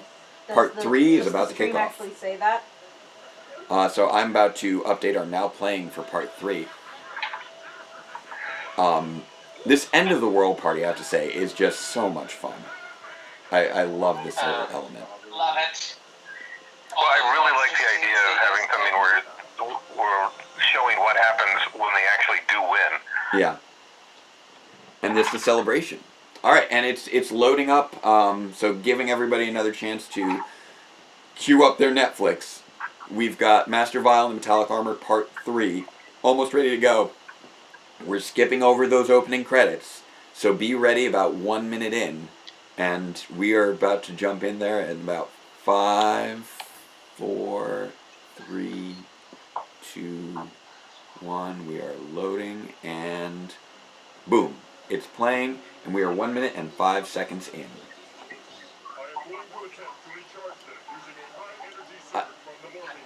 I like how often Zordon basically functions as like a backup battery for the Rangers across the course of Mighty Morphin. Oh yeah, because I mean I'm sorry, what? I was just commenting how amusing it is that Zordon sort of acts as like a backup battery for the Rangers on multiple occasions. Yeah, he really does.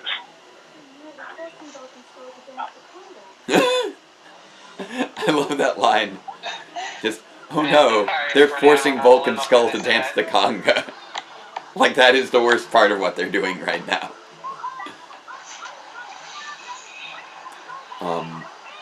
But it's always great to see all these monsters just having fun together. And I'm sure it was just whatever costumes we had. Of course.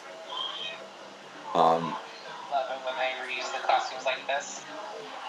So, yeah, this whole party, like, some of it feels like it's just, you know, natural and spontaneous with the monsters and the villains playing into things. How much of the like specific elements were written in there, and how much were just like go wild, have fun? I'm sure it was a mix. At the time that we described the party, the conga line, of course, is in the script. Yeah. That kind of thing. That's great. But some of the minor details, I'm sure that's just whatever they can do to spice it up. Yeah.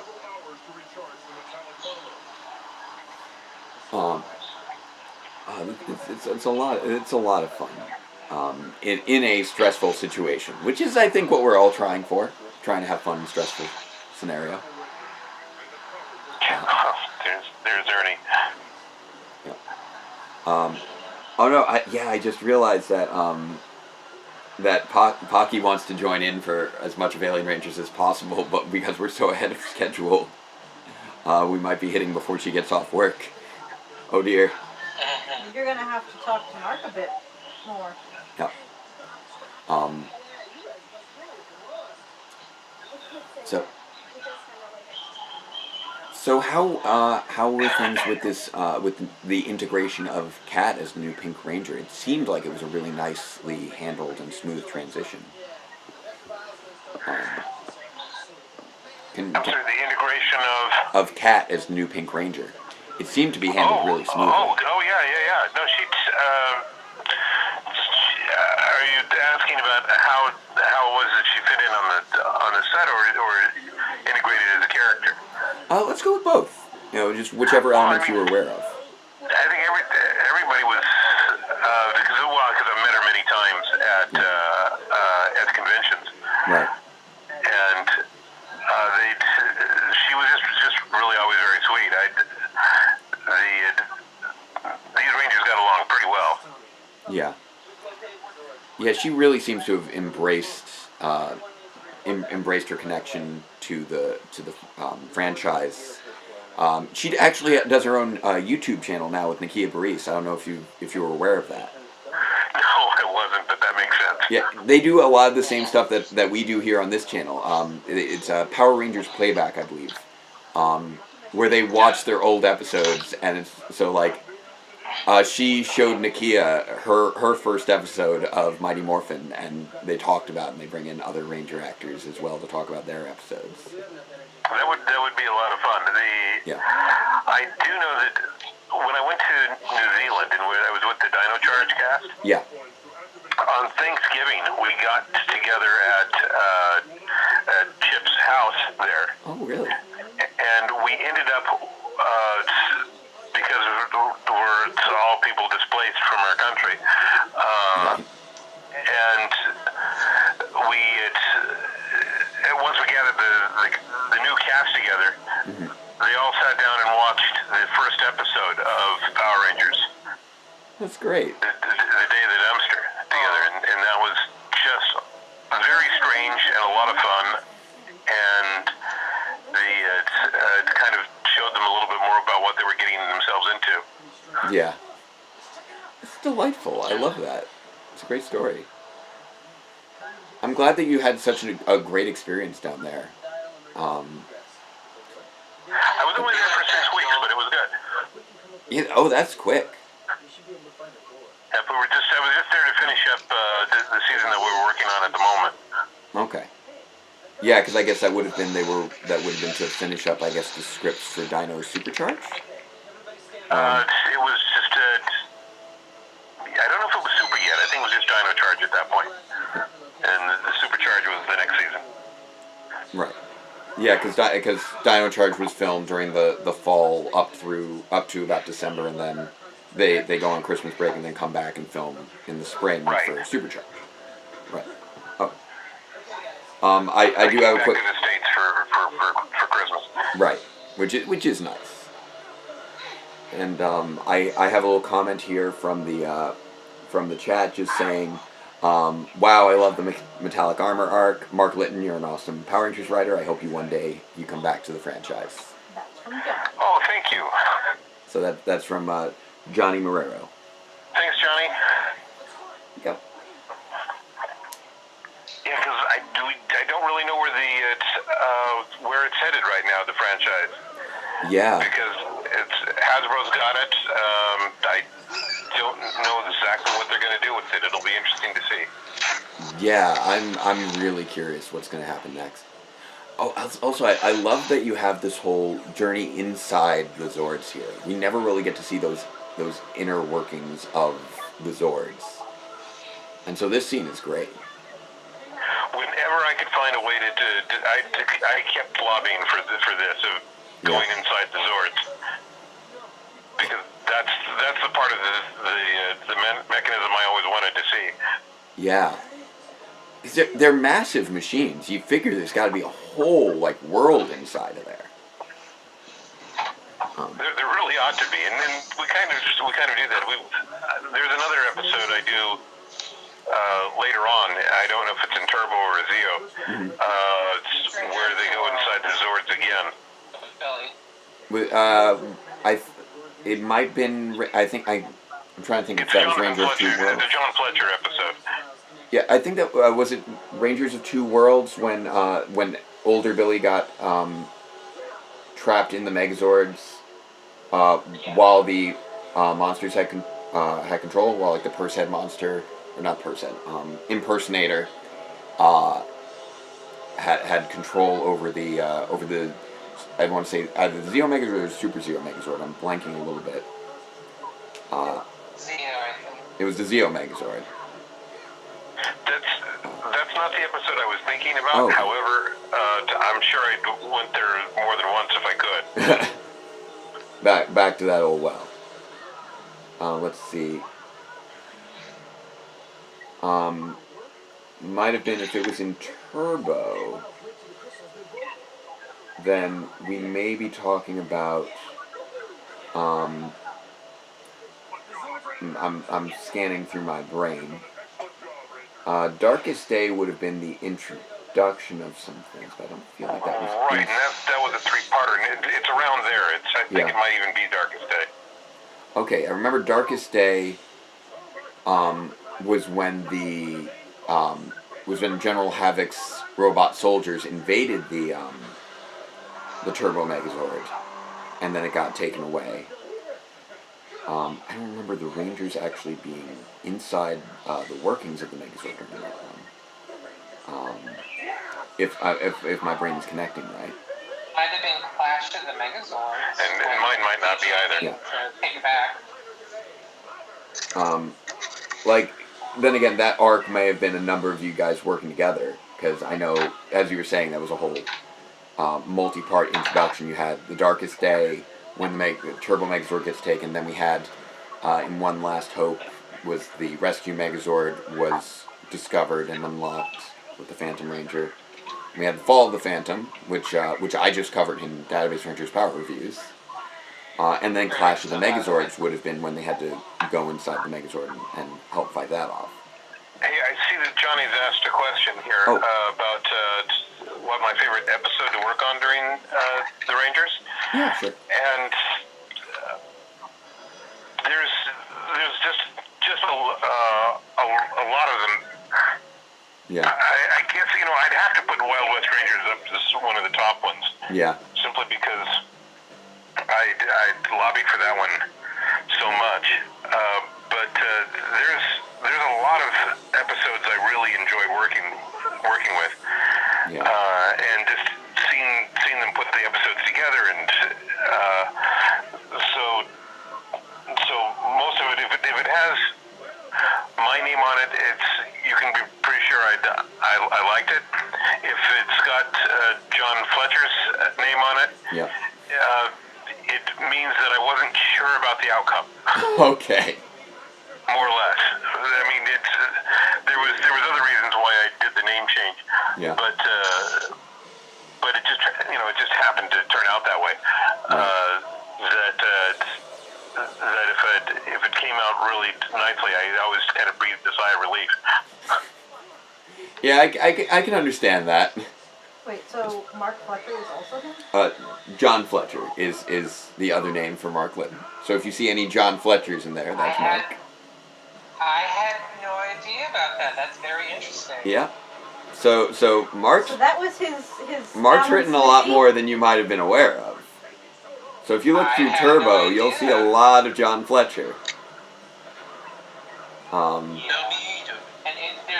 And the Berlin Sting from Instinct. Well, and beyond Turbo as well. Yeah. Yeah, I know that I think is just where the John Fletcher name pops up the most. Well, he also pops up quite a bit in Lightspeed Rescue. Right. Yeah. Yeah, exactly. Where you worked along Jackie a lot in a lot of those episodes, which is you guys. Well, at that time, once we went to Lightspeed Rescue, this was after right around Time Force.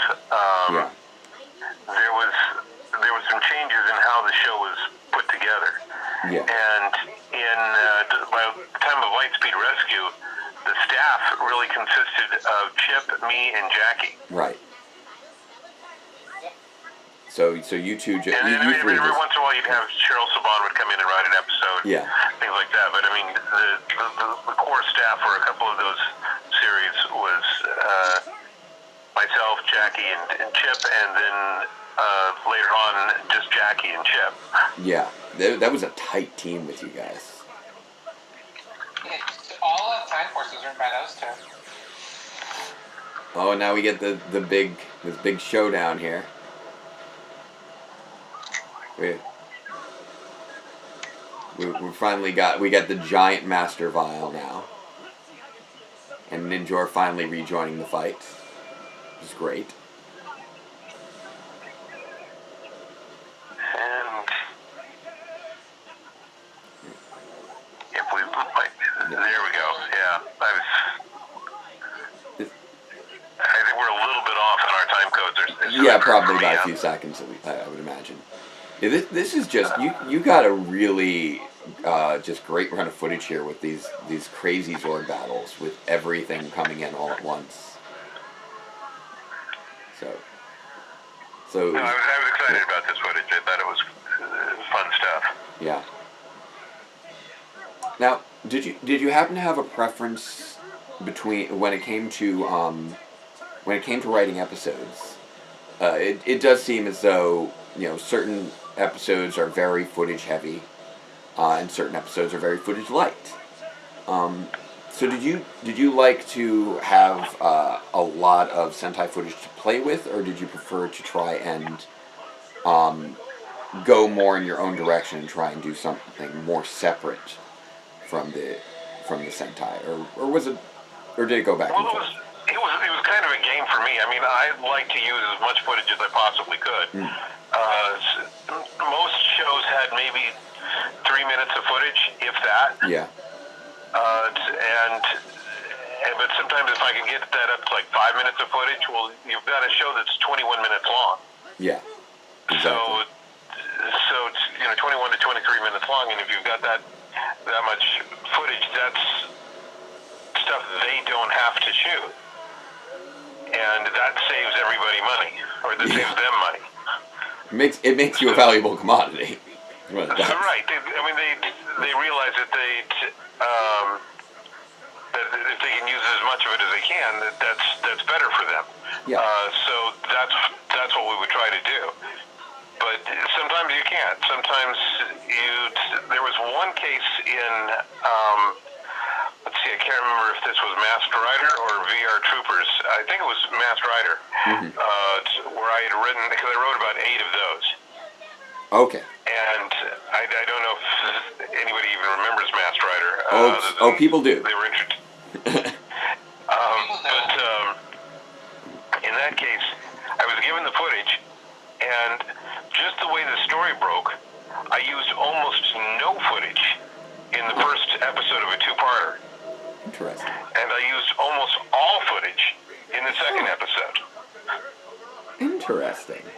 And that was a surprise to the producers when I turned in the outlines for it. Yeah. And they said, I take it you're going to be using a lot of the footage in the second episode. I said, yep.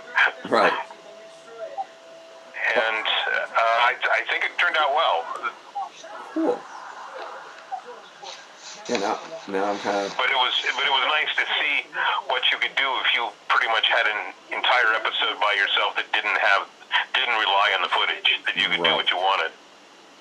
Yeah, I'm looking through the list of Masked Rider episodes now. I imagine that was the Super Gold 2-parter I think you were messaging me about the other day. It might have been. Yeah. And that makes sense. The second part would have the big, the big battle showing off the new toys.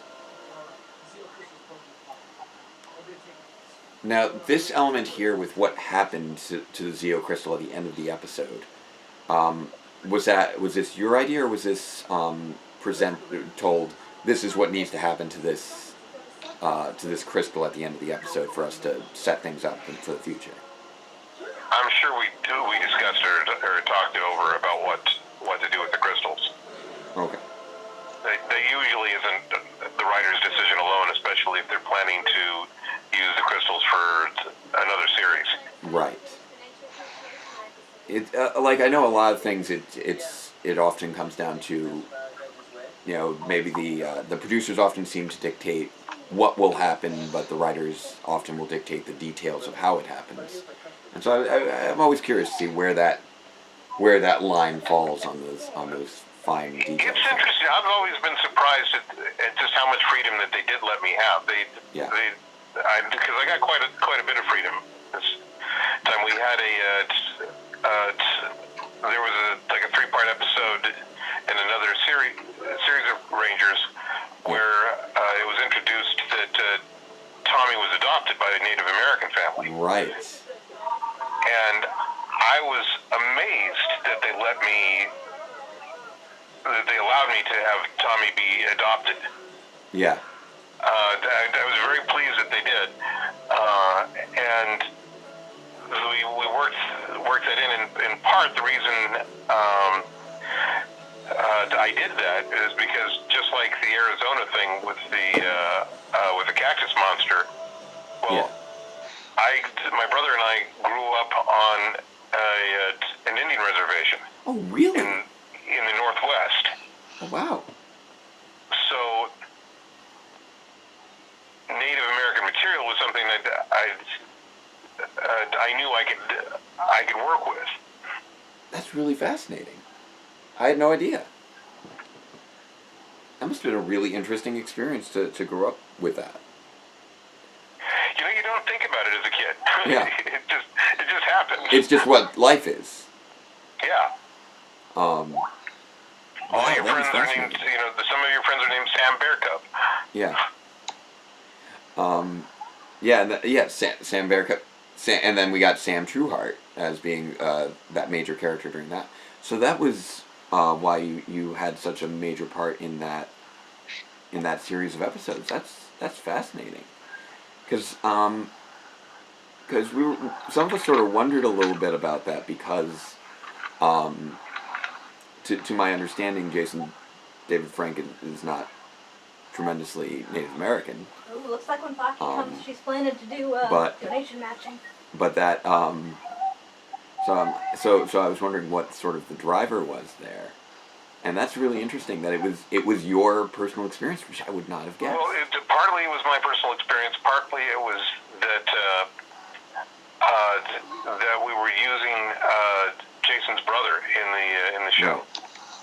Yeah, and he had sort of lobbied for his brother to be involved, to my understanding. Yeah, I'm seeing here. Yeah, you handled all four parts of that alongside Mark Hoffmeyer and Stuart St. John. So that was quite a stretch of episodes there. We may need to reach out to you again if we manage to hit Zio. Well, once we get there. Yeah, the idea just because I realized I may not have mentioned it before. The idea with regards to how we would handle things with Zio is if we hit 1,600 by the end of tonight, then next weekend I'll do Zio. So I'm not going to ask you to commit to anything right now, but I'm just giving you that heads up. I'll have to take a look at it. This coming weekend I may have some commitments, but I'll see what I can do. Yeah, by Sunday perhaps. We may not even make the 16th. Yeah, I don't even know if we'll get there. We've been doing at a good clip, but obviously that would be about almost another $400 to raise to get there. We're doing really well. We have gotten over 1,200, which is genuinely amazing. So if I am gonna say again. And is he in the first 10 episodes? This would be from the first day. So this would be so basically what we're doing is we're guaranteeing the first quarter of Zio before we commit to doing another stream for next weekend. Right, when I'm asking and this would be the second. There is an episode in that first quarter, at least one, I believe. Because I keep checking back to the list. Graduation Blues, I know you worked on in Zio, which is a great Billy. You got some great Billy episodes in Zio. I was pretty much the go-to writer for Billy. Yeah. Because you were at that point the senior writer, as you were saying, in many regards. No. Or no, not quite. Not quite. I wouldn't call it that at all. Oh yeah, no, it was not quite. Because Stuart St. John and Doug Sloan and we're still very much involved along. Yeah, there was a lot of guys ahead of me on that one. However, I was somebody that they would go to a lot when they needed something, and they needed something, and sometimes if they needed something fast, I'd be the one they approached, and we would do things like I would because for virtual reality troopers too, I was doing this sometimes if Doug Sloan wasn't opening or closing the episodes, sometimes I would do, or they'd come to me for sweeps. Oh, nice. That's what Super Gold Part 1 and Part 2 was. It was a sweeps episode. Oh, okay, yeah. I'm so used to the new models of television. I forget about sweeps was a huge thing in the 90s. Yep. We've got 3 episodes it used to be how television worked. Yeah, I know. How television works has just completely changed in our recent years. And I think people are trying to nudge me to shift into turbo after all that. Y'all are crazy. Everybody has apparently been enjoying my slow descent into madness over the last few days, as I've just been, as I've just been steadily working through here. It's been a fantastic ride, and it's been great revisiting it and seeing it with that additional context of, what went into making it. So I really do need to say thank you again for donating so much of your time. Oh no, you're welcome. You're welcome. It's been good to take a look at these.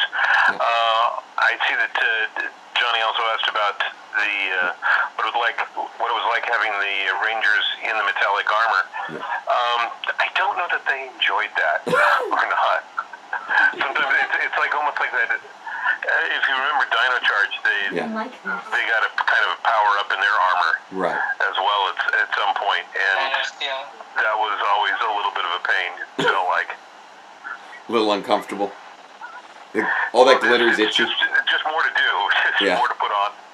Right. Oh, that's funny. I'm trying to think if I have any other questions. Any other good questions. I know I've been picking your brain. If anyone else has things they'd like to ask Mark before we wrap things up, because I know we've got a few more minutes and a few more episodes before we hit Alien Rangers. So any questions from our friends in the Skype chat or down here in the chat over there? It's looking like Pocky is willing to match the next $75. So I assume she's going to do it when she gets in. Or did she just because she wants to make sure that we get to the remaining 155 to get to the end of Alien Rangers. So, as I said before, Pocky loves Alien Rangers. So the idea is the next $75 donated will be matched by Pocky to get us to that $13.74 mark. And then we will have not only finished season 3, but also all of Alien Rangers, which is outstanding. I'm trying to stall till 6 Friday. I've never really done anything on this scale before. The time that I had you in for Second Chance was the first time I'd ever really done a charity live stream, so I've been very pleased with how this has been going. And again, just grateful for everyone's time and efforts towards making the world a little bit better. I know you said you have already gotten your vote in, which is excellent. I did. I voted. So, and now what I'm doing is I'm checking with the registrar's office in the state of California to make sure that the vote is counted. Good. Yeah, that's one thing to keep an eye on for when. So, did you do the vote by mail? Yes, I did the vote by mail. We did it with the Where's My Ballot tracking site. Oh, and it will take a while many states, if not all of the states. Interesting. And they're supposed to send you a text to tell you when the ballot has arrived at their offices.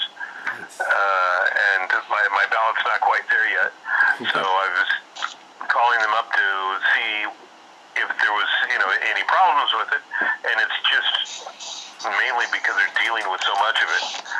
And There's been a thing of but illegal drop they gave me some good answers for that. Yeah, that's a good thing to be aware of. So yeah, that was what was it? Where's my ballot.com? Where's my ballot.org? If one of those things. Let me see what it's called. Okay, so that's a good note. If you are voting by mail in this election, this is a way that you can make sure that your vote is counted.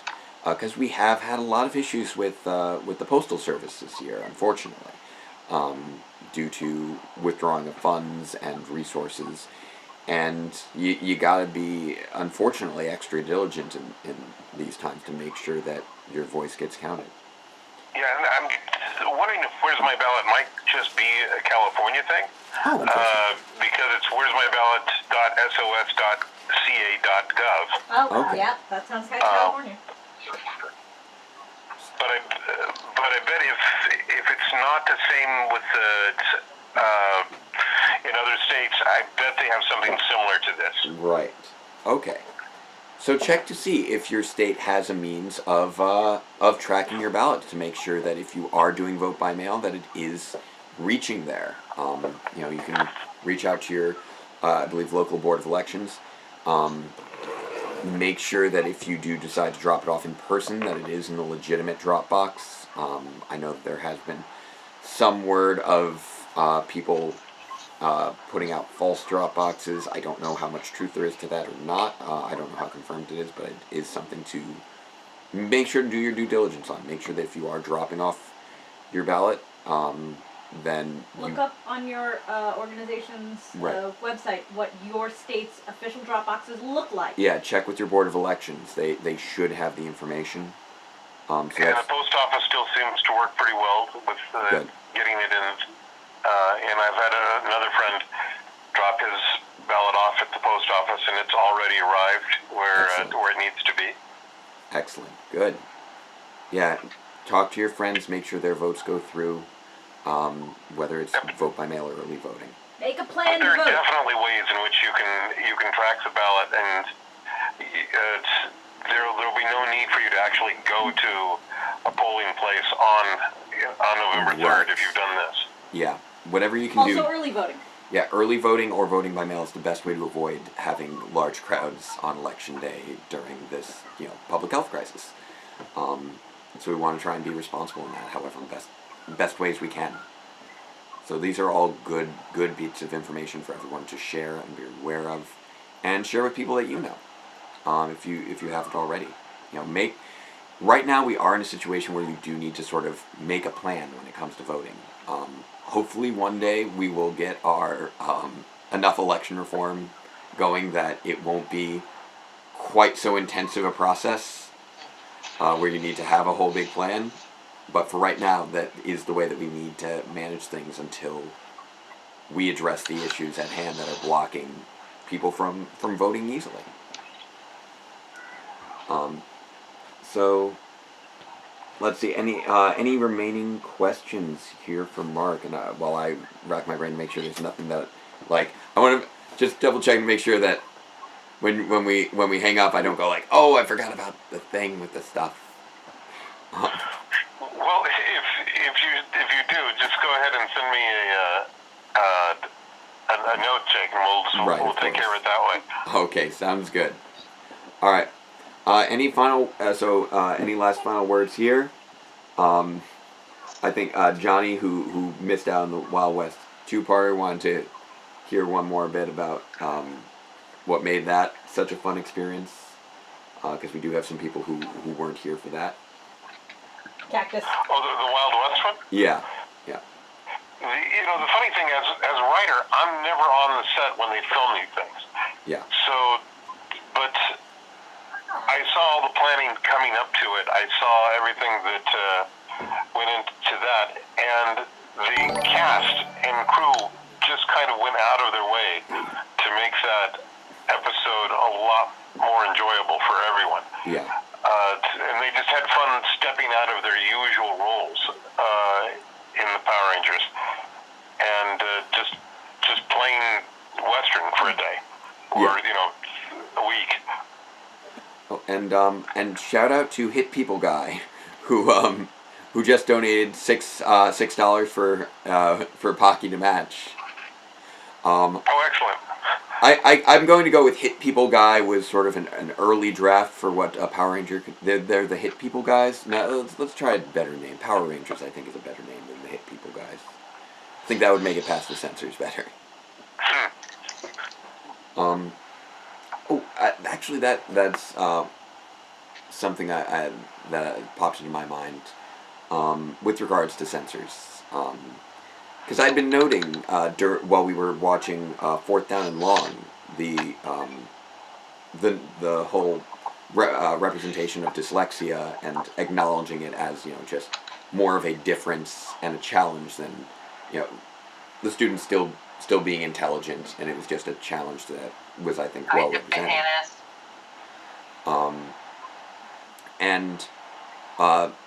But we rarely in Power Rangers got to see, while seeing all of these different forms of representation, racism addressed directly. There was things with wealth inequality, or disability, or other forms of prejudice, but very rarely, but racism always seemed to be sort of something that was sort of addressed obliquely through the representation, but not directly brought up.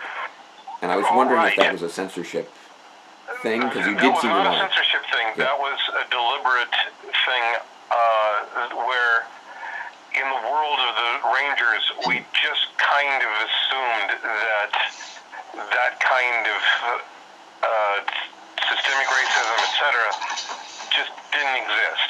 Okay. So we were trying to portray kind of an ideal world. Okay. Where everybody gets along, in that sense, like a Star Trek world. Yes. If you will, we're like, look, everybody's here, everybody's different, but everybody gets along, and we're all friends and family. Okay. I can see that. Yeah. Because there was one case, and I'll not mention any names here, but for a couple of week period, we had a producers come into the show and wanted to write some more hard-hitting scripts, and actually asked us to do that. And we were dealing with issues like racism. Right. And that was, and we knew that was not the tone of the show, and we knew that was not going to fly. And we had, but we went ahead and wrote the scripts because we were asked to write them. Right. And as soon as they went upstairs, there was that action was stopped pretty fast. Okay. Because the idea is that we're already, as a kids show, right, we're modeling the best behavior, and and they didn't want to explore what may be a real world for many people. Right. At least not in a fantasy show like Power Rangers. Okay. Interesting.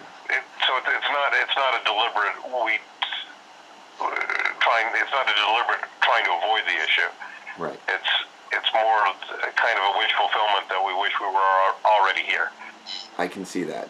Basically going for more aspirational as opposed to representational when it came to how issues were handled.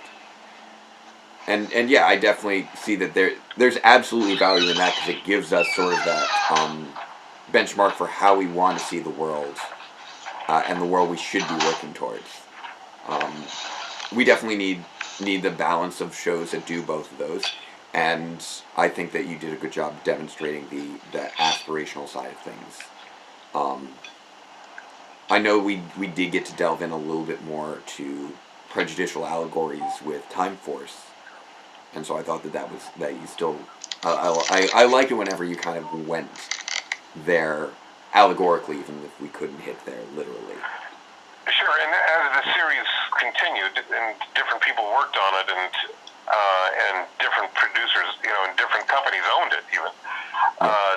That idea will probably move around a little bit. Right. Yeah, we try not to forget the fact that it's a kids show at heart. Right. It's a careful needle to thread, because obviously you want to be respectful of the existence of these issues, even while trying to model what the proper behavior should be.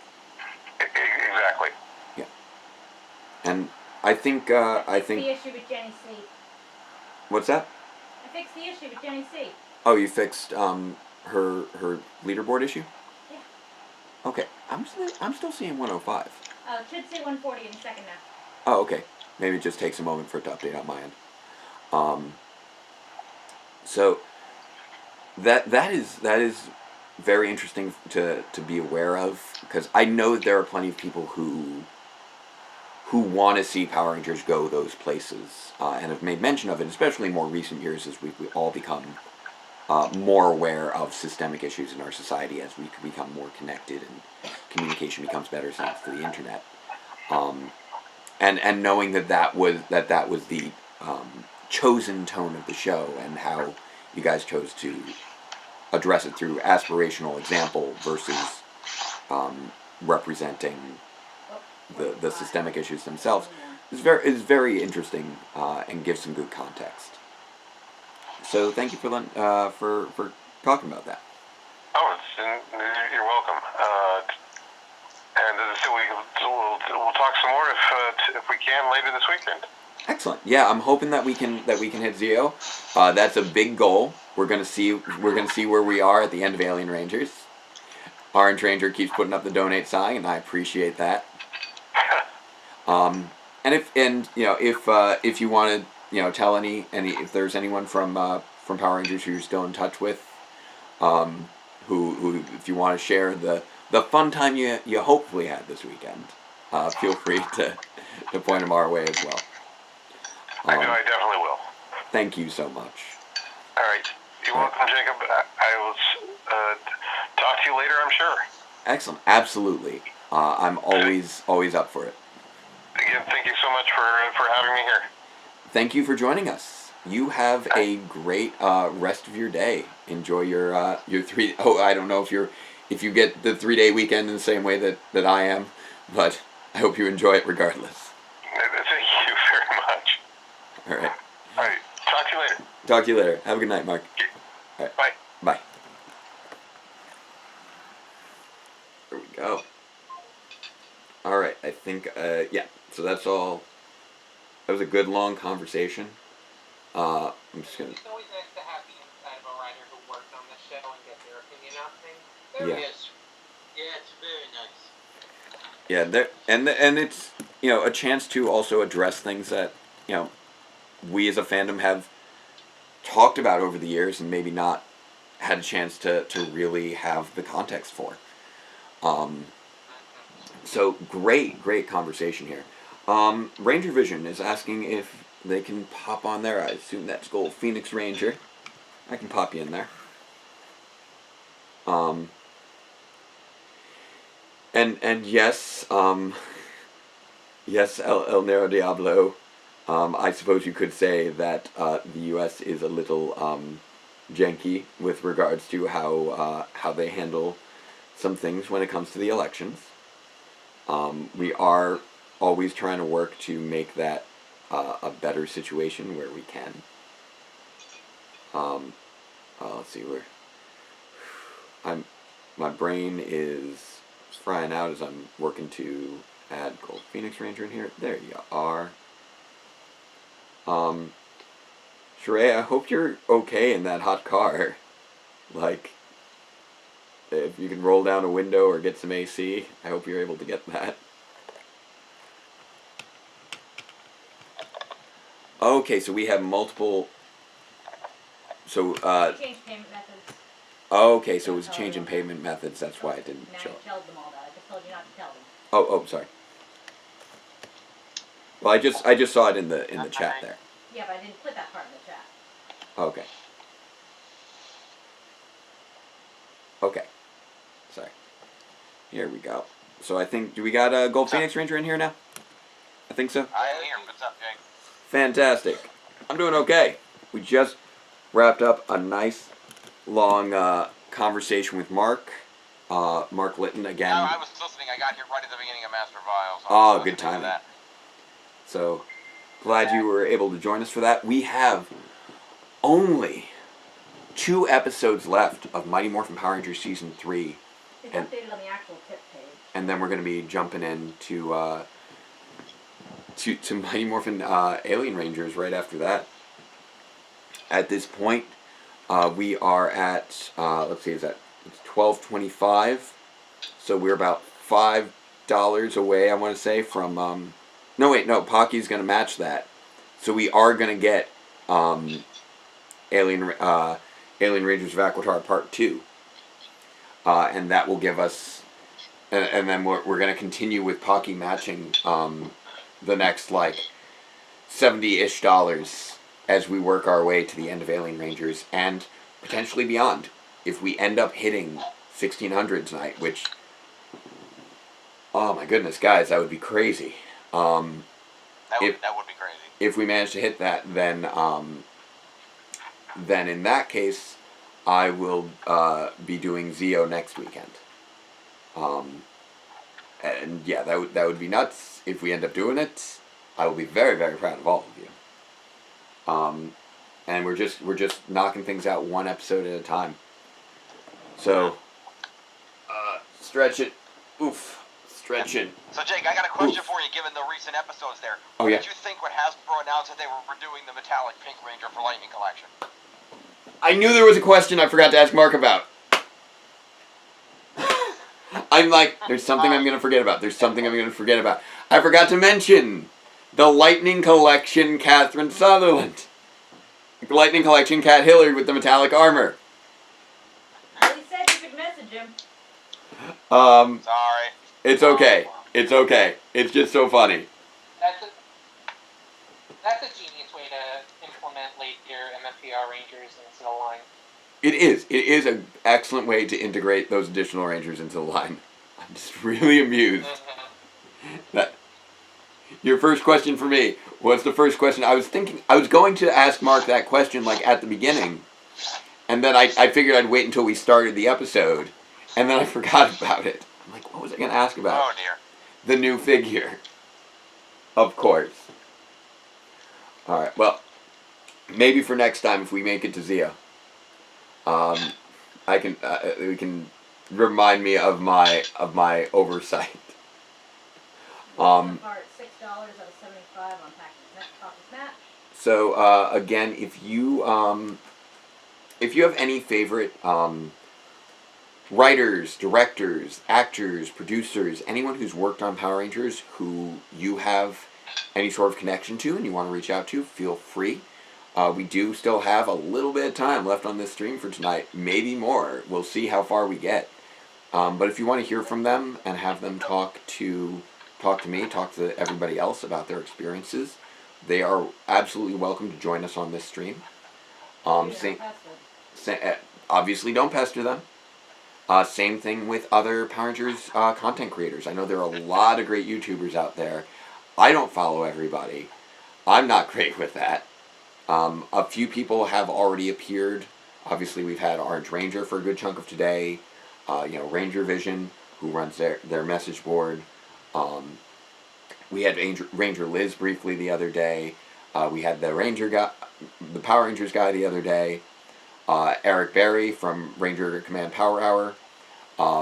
We're going to have Pocky Squirrel later from the Toku Ladies podcast. Last time... I missed this part. Did I see Campbell Cooley was here yesterday? Campbell Cooley was here yesterday. So... I've been here for 7 hours. I've been here. I've been doing this this has been an 8-hour work day already for me. I've already worked the 9 to 5. Not bringing an exit plan, so I figured why not stick around. Yeah. There you go. That's kind of what I did yesterday. I came in about 11 a.m. and I was here till we shut it down. So. Yeah, it's a long run. Oh, my neck is making all sorts of little pops. I don't know if you can hear them. I definitely can. Whew. Okay, so we have 2 episodes left of Mighty Morphin. I am trying to buy a little bit of time for Pocky to join us from Mighty Morphin Alien Rangers because we have been flying along at such a good clip. So I'm just checking to see over here on our social medias. Boom, boom, doing a little retweeting here. Spreading the word out there. So checking to make sure that's all good. Again, if you want to share info to Power Rangers Facebook groups that this is still going, and that we are still raising just an amazing amount.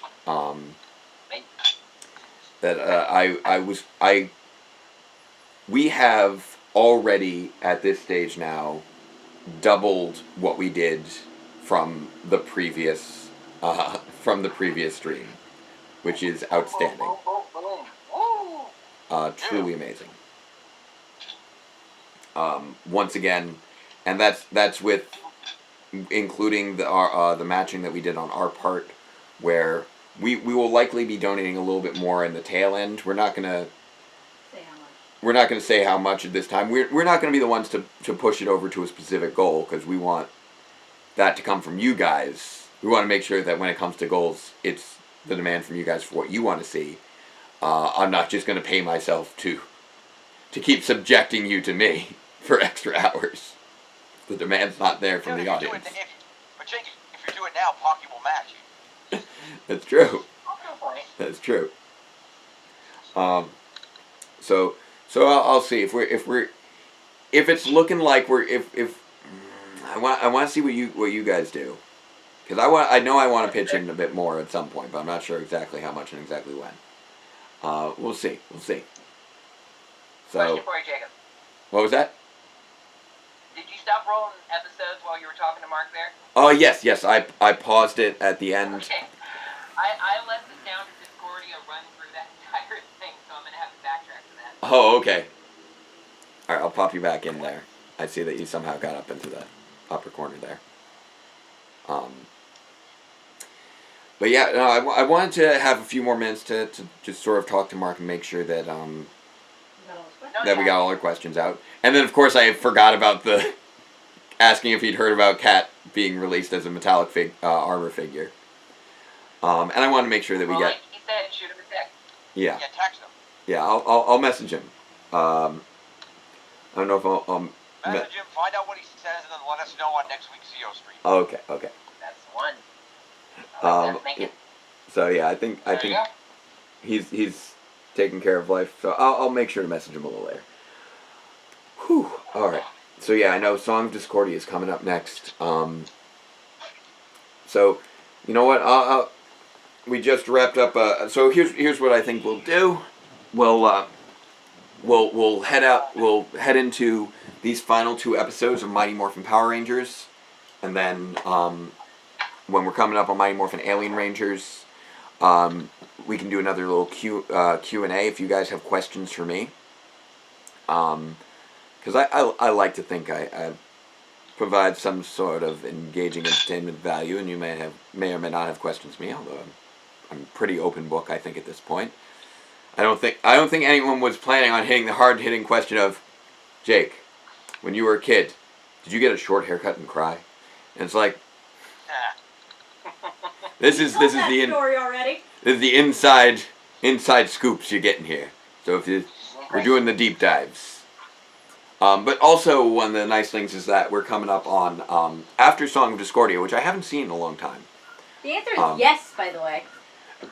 We then have Rangers in Reverse, which was another episode that I covered in Power Reviews. So I'd love to talk about that a little bit once we get to it. Here we go. I accidentally just hit play. Yes, we're going. So we are watching the little horse riding footage. Now. And I will update our now play.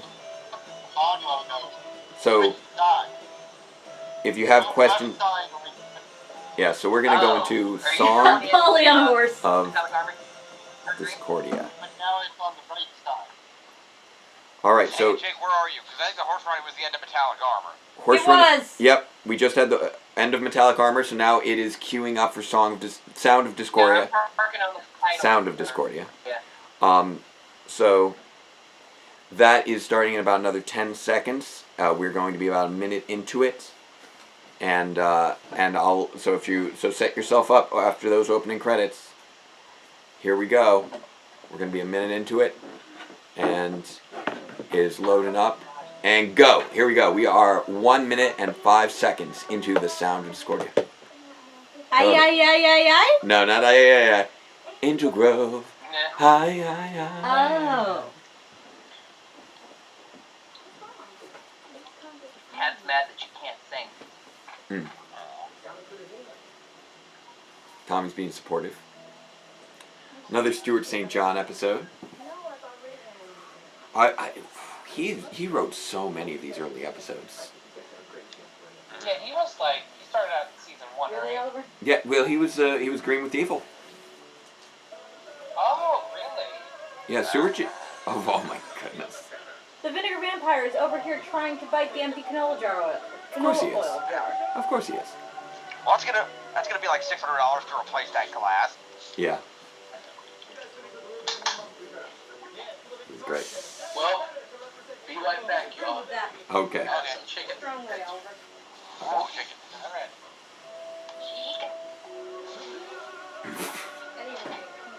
Okay, this is fun. The diaphragm, yeah. And is this one also gonna break? There it goes. Why you don't make your doors out of sugar glass?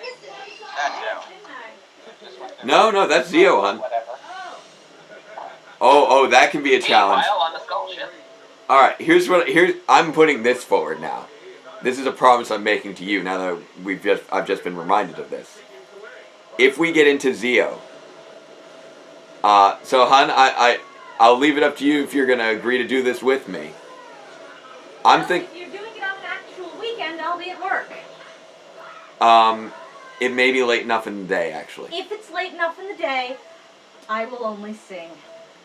So, okay, if we do this, if we do Zio, and we make it up to another song and dance, we will reenact the musical episode of Power Reviews. We will give you those songs again. Live. We'll do it. That is my favorite episode Do you of Power need Reviews. it to donate? So that is my promise to you. If we make it to Zio, if we make it to another song and dance. Jake and MJ, and if you do it right now, you're still gonna get matched by Pocky. Yeah. It's time to donate it right now. Yeah. Time. I'm gonna adjust this a little bit. I think it's Vulcan Skull, sing a donation song. a little bit of a weird angle. There it goes. This tripod is not the best at this shot. It doesn't have a good height. It's the problem. It's like just either too short or too tall when it locks. Yeah. Yeah, and Sheree was telling us in the chat at the same time that we had to do that. That is an amazing speaker. It's a legitimate request. Yeah. I'm back, everyone. Back. Oh my goodness. That thing just exploded. Skull's hair has already managed to grow back pretty well at this stage.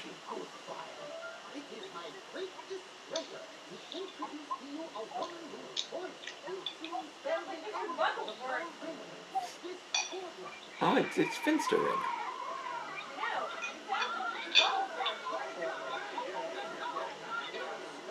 There we go. This we will be seeing another classic Twitter Power Rangers GIF coming up.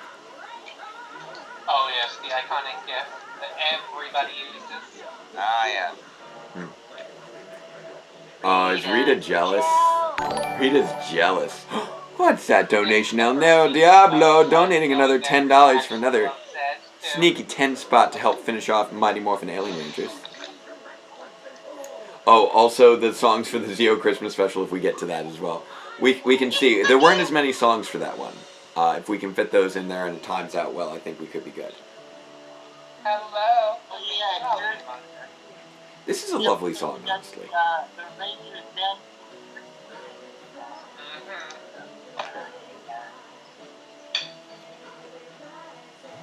Angel Grove, hi. We wrote this song in 10 minutes.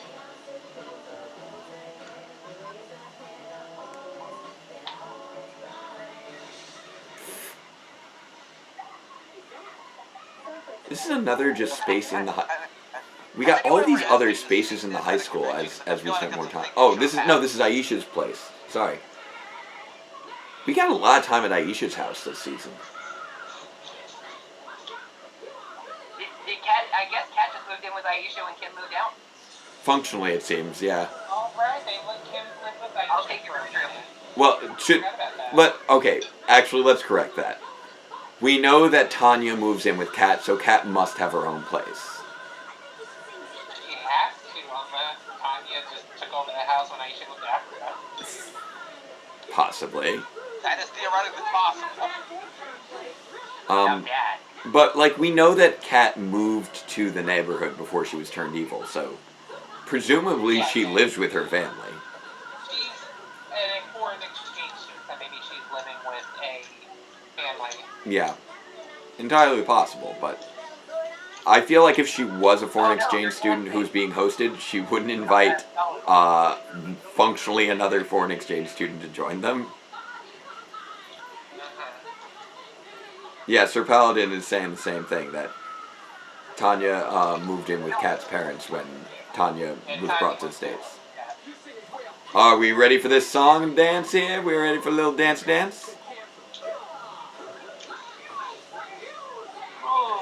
Oh, here it is. Dance Rangers. Here's the dance moves. We got the moves. Move them feet.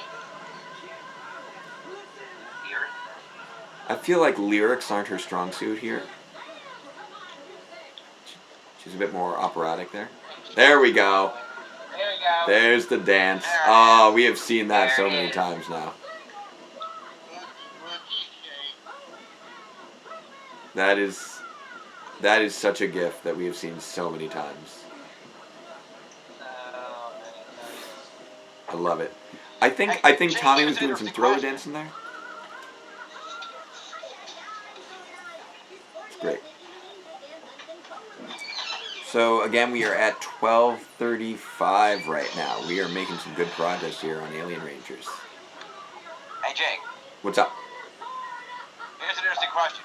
Do you think Discordia was responsible for training all those Z putties in those dance moves? I love that idea. I want to make that work somehow in terms of a timeline, because she was brought in by Master Vile, so I suppose if the putties met her previously, I suppose that could work.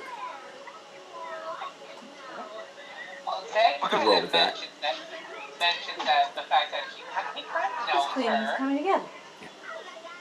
Maybe she did. Maybe she had like exercise videos that they all really enjoyed.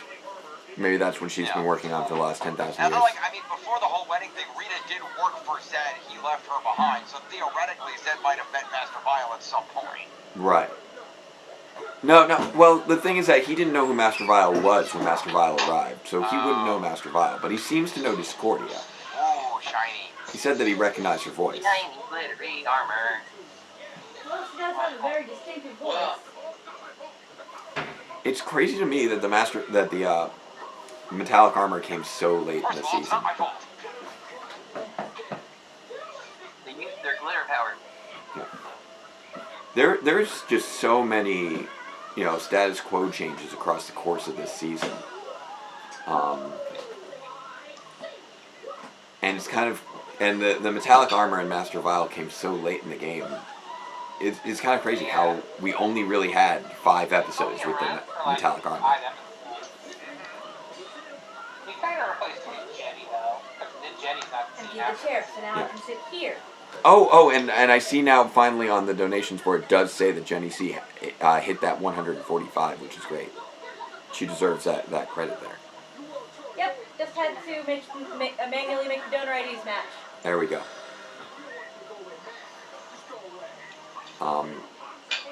I believe that that Jen Wen may have outpaced her, but I'm not sure. It's really close. The Gens delivered hard.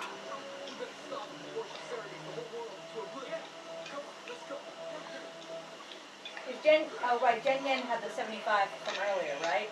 Yes. Serenades the whole world into oblivion. There is a phrase you don't hear. Actually, I can manually add a donation here to the tip ticker. I'll have to come over there and fix the goal back downward by 75 if Jen Yen comes up, but I can make the 75 that she did part of. Well, I talked to her. I was bringing it up earlier, and she said not to worry about it. Okay. So I don't want to make her feel awkward or anything.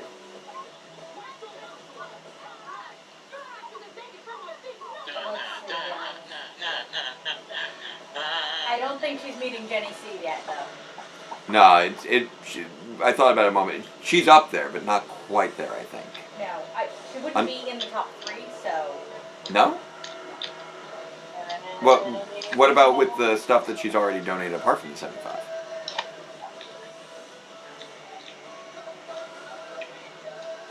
I think she's number 2. Unless there's even more that she didn't make. Another 21. 75 plus 21 is still less than 100. Doesn't sound right.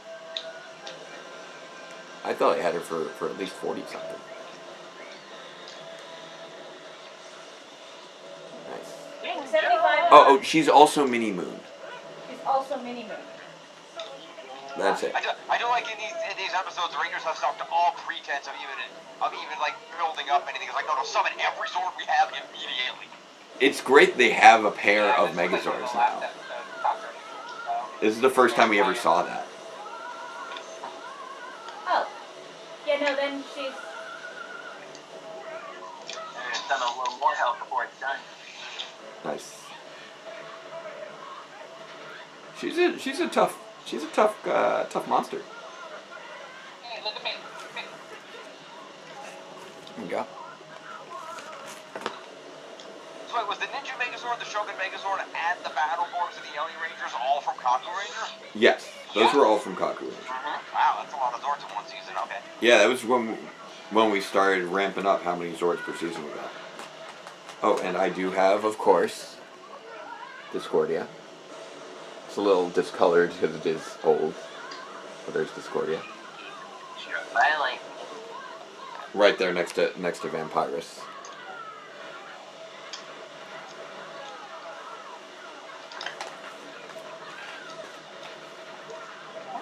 Oof. There's some big oof. And I do have both the Ninja Megazord and the Shogun Megazord and Ninjor and the Falcon Zord. But those are all in storage back in my parents' place. Well, they might need a little more help. Oh, hello. But do you have his red brother NinjaCon? I do not have NinjaCon. This is true. Oh, theme music power-up time.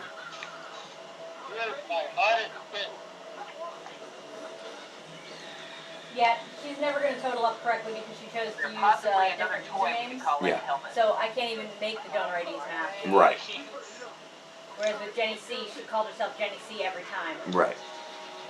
The carrier turn we could use. Nice. Boom.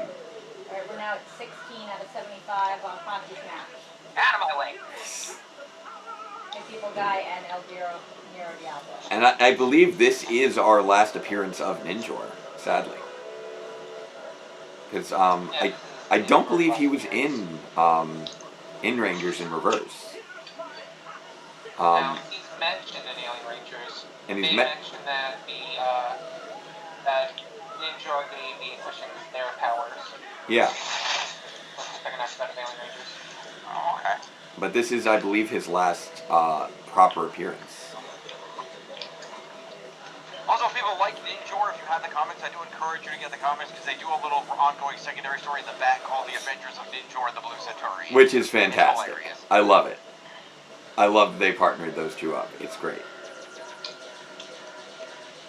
Ollie's just staring at the corner of the room right now.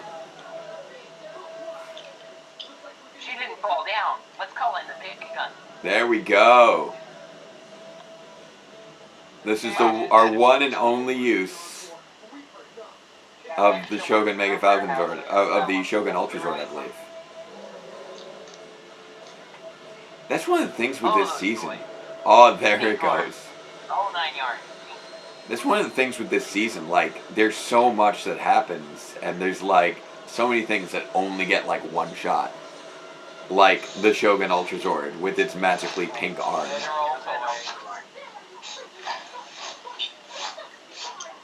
Oh, you're done. You're done. It's hilarious. No, with their releases at this point, Jake, will this formation actually work with the toys? Like, can you put the Shogun Megazord in Titanus? Apparently, that's evidence that you can.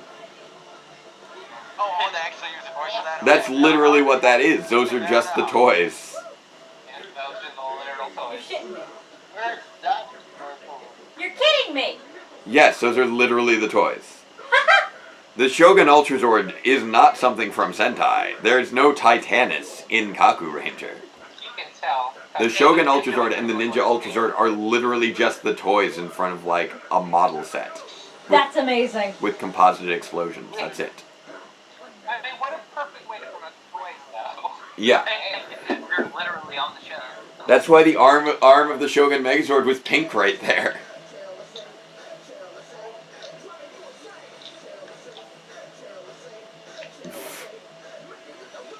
Okay. That guy was just miming his singing, and it was ridiculous. He wasn't anywhere near his mic, and he just kept nodding. Looked like a Nirvana performance. Pretty impressive there. Yeah, energetic. There you go.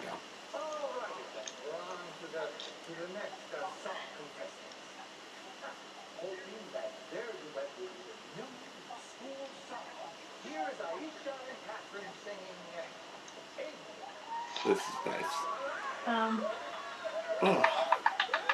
Yes, the school song contest to create the school song. I feel like Jealousy is not a good submission for school song. This is cute. This is... Not if the teachers are judging, it's not. Angel Grove High. Rise at Angel Grove High. Look on the limits, the obstacles. Who's ahead? Always bright. Grove high. Hold that up a little bit. Yeah,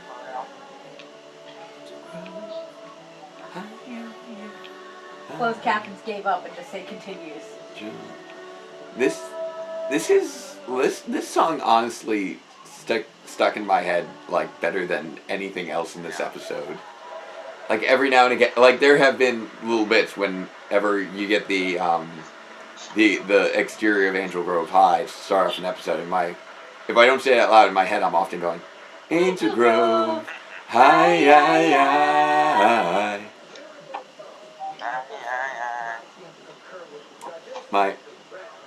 My throat's still a little scratchy. How did they already decide? There were only 2 contestants. They're like, we don't even need them to leave the stage, just you in. Also, weren't Vulcan Skull going to compete in this? What happened to that? And of course the outtakes are just the dancing, which is fun. So that makes this American footage? Yes, this is all American footage. Well, at this point, we're in season 3. We haven't had new Zyuranger footage in a long time. Oh, that's a good point. There we go, Jim time. I gotta love that. Gotta love that gif. It's great. It's very well established. It's purely been original footage of anytime we see the Rangers throughout this whole season. Right, because we're out of We're out of Zyuranger. Yeah. Well out of Zyuranger now.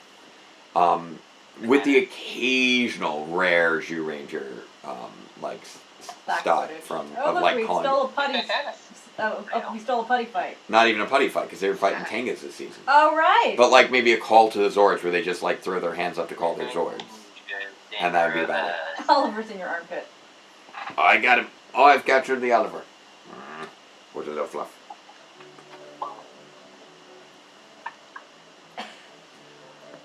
Ernie's always got just a whole crate of bananas going on. Alright, so we are now in Rangers in Reverse, people.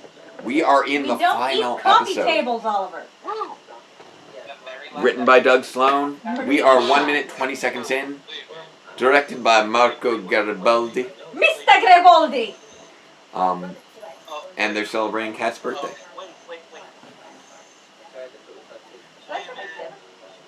Probably not a bad idea. You're familiar with this episode. I've covered it.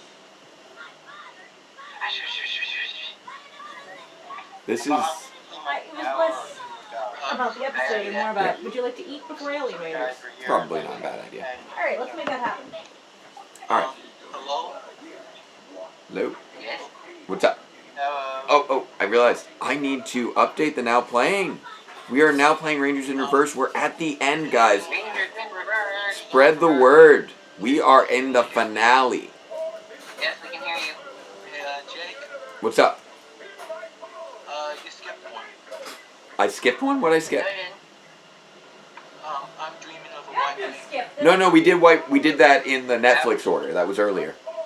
Oh! There were only 2 episodes, not 3 left because of the Netflix order? Yeah. Oh! Yeah, the Netflix placed I'm Dreaming of a White Ranger before Ranger Catastrophe. We watched I'm Dreaming of a White Ranger earlier today.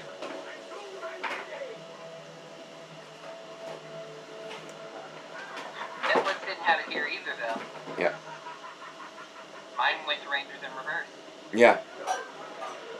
Unless you're watching, I guess if you're watching on DVD, maybe it's in a different order. It's also listed in a different order when I checked Wikipedia. Yeah. 3 minutes in. Yeah. We are at the 3 minute and 10 second mark in Rangers in Reverse. Again, everyone, this is the finale, the final episode. You're gonna have to vamp for time after this for Pocky. It's hard to believe that this is the final episode of Mighty Morphin Power Rangers, as labeled as such. We're here at the end of... Here we are at the end of things. I think I'm close enough.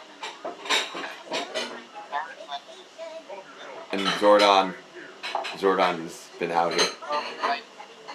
Floating up from the bottom. Yep. Having a quick soak. Yeah. I don't know how Zordon has a private chamber, but okay.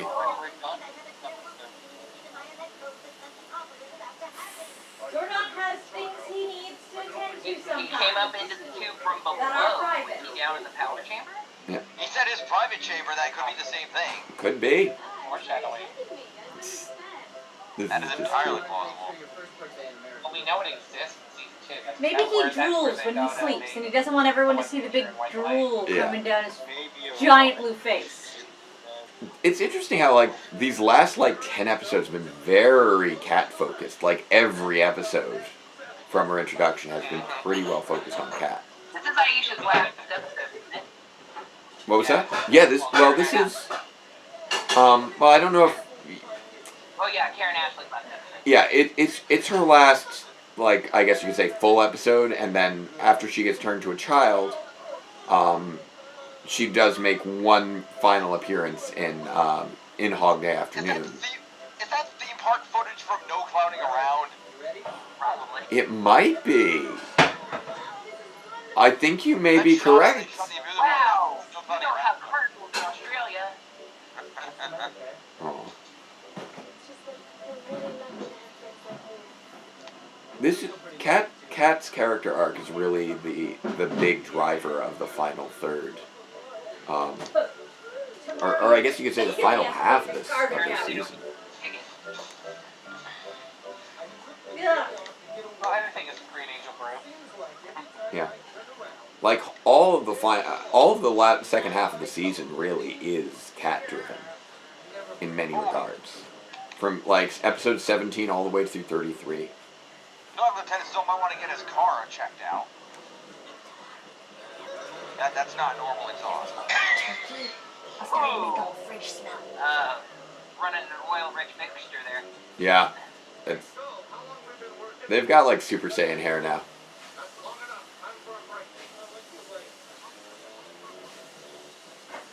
Shadow World. Gotta love that hair.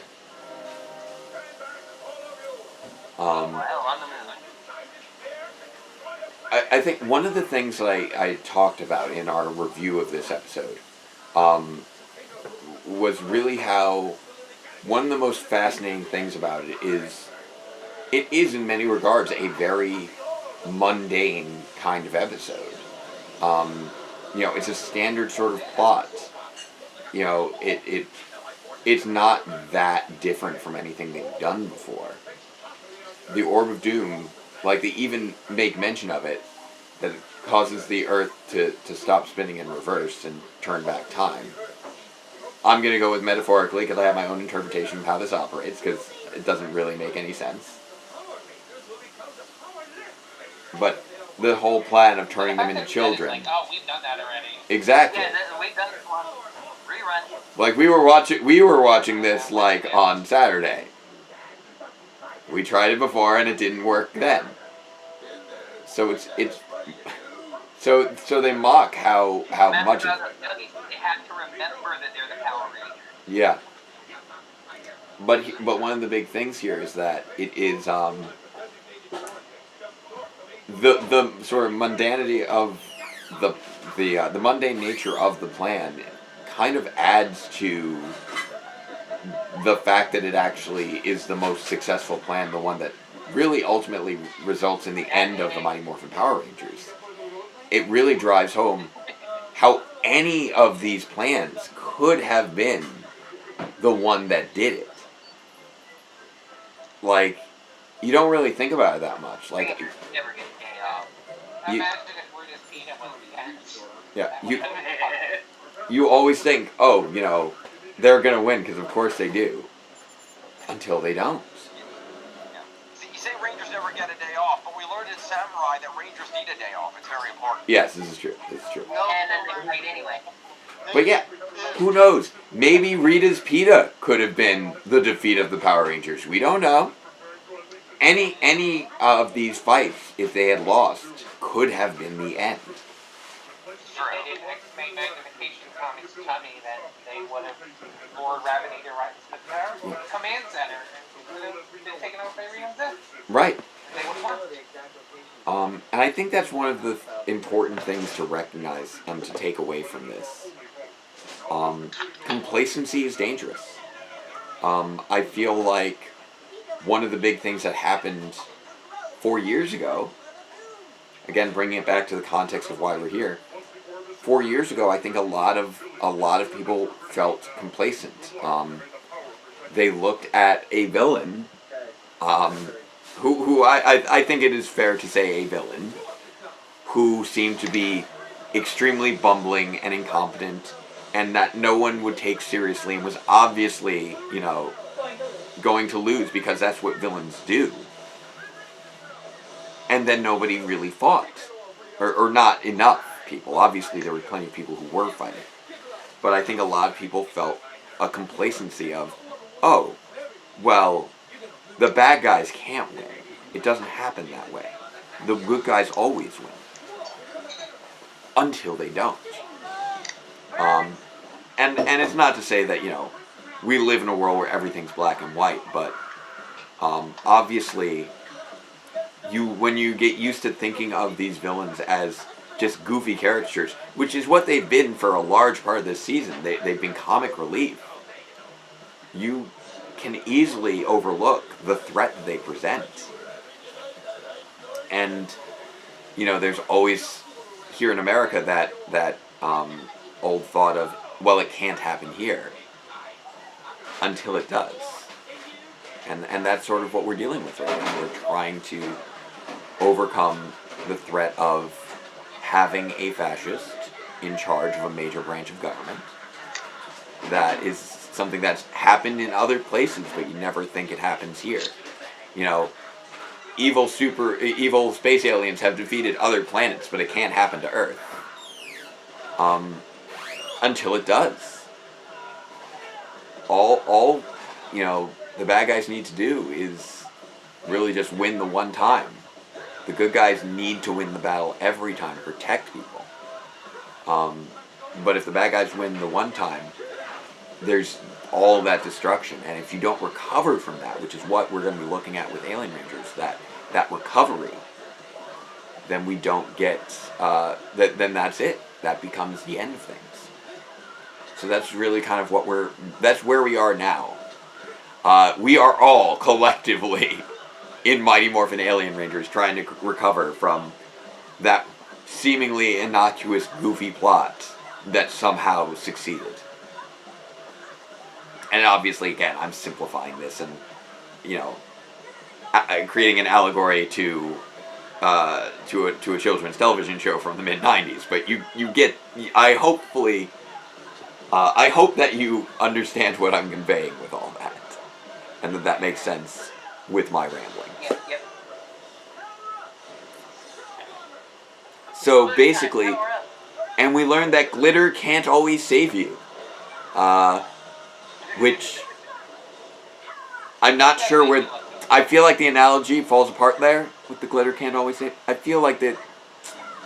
We're not gonna get out of this with glitter, folks. We're not gonna get out of this with glitter. We can't get out of this with glitter.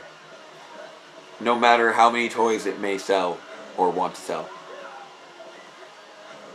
I do like the metallic armor, like abilities that they get with the kind of swooshing. What it does, yeah. The swooshes are very cool. I like the swooshes.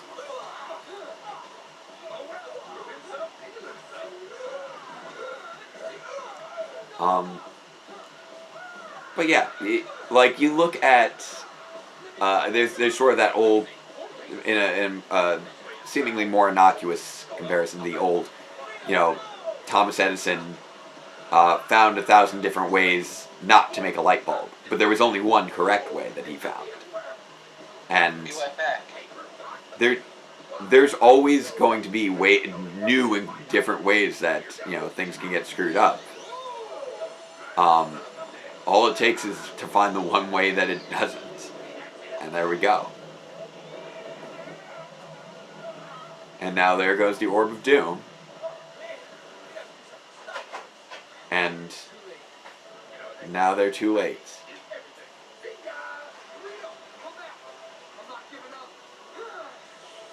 And again, seemingly a simple, innocuous plot. But now there's no way to combat it. Everything's been set in motion, and you need to find a new way forward. Yeah, sure. You know, this is their last battle in so many regards, and there's no monster here. There's no new villain really. It's just this scheme that happened to work out.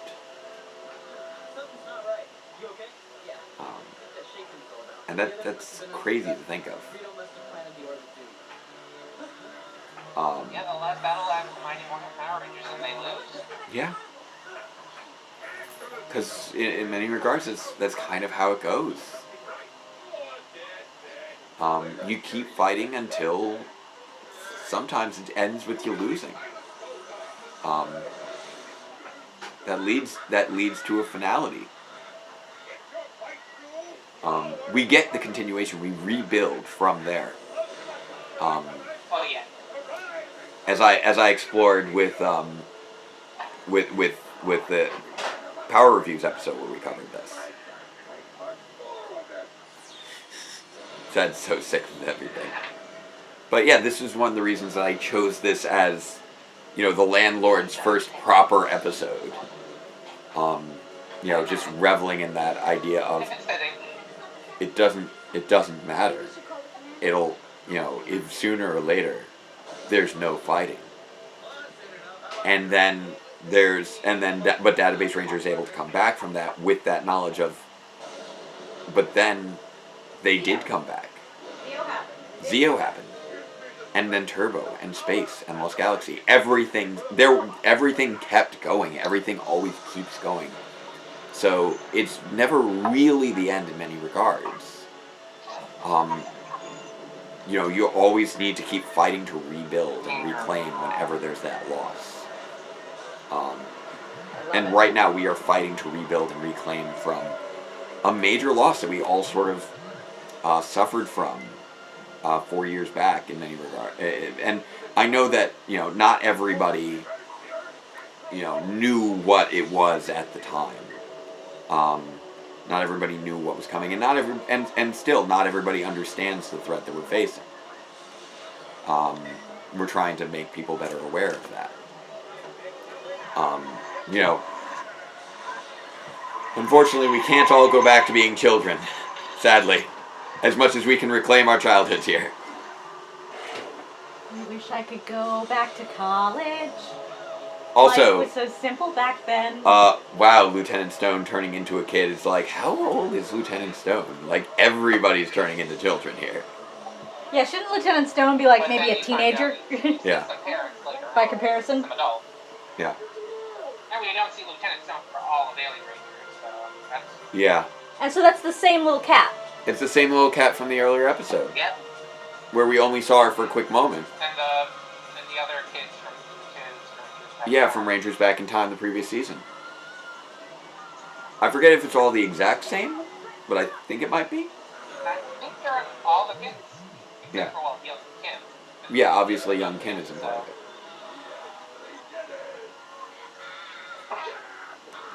This was so crazy when I was a kid, seeing this happen.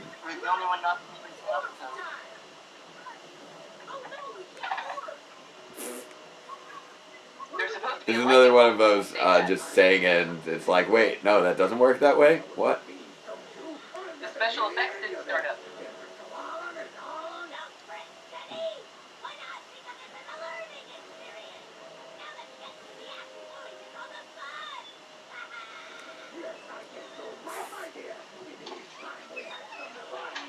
Yeah. And then here it comes. The moment that was like a hiatus moment. This right here. When you're a kid and you don't know about, how shows take breaks and do season premieres, etc. After this, we didn't get anything new. This was at the end of November. Power Rangers wasn't back until February. So you thought it was over? We didn't know if this was the end. You're a little kid. You're 10 years old. You don't know what's going on. Like, wait. Like the end of Turbo, but they do say 250. Yeah. At the end of that one. Like, at least at the end of Turbo, they said, coming soon, Power Rangers in space. But this... Nothing. We had nothing. We didn't know Alien Rangers was going to happen. We had no indicator of that. All we know is our heroes just lost. And then there was nothing the following week.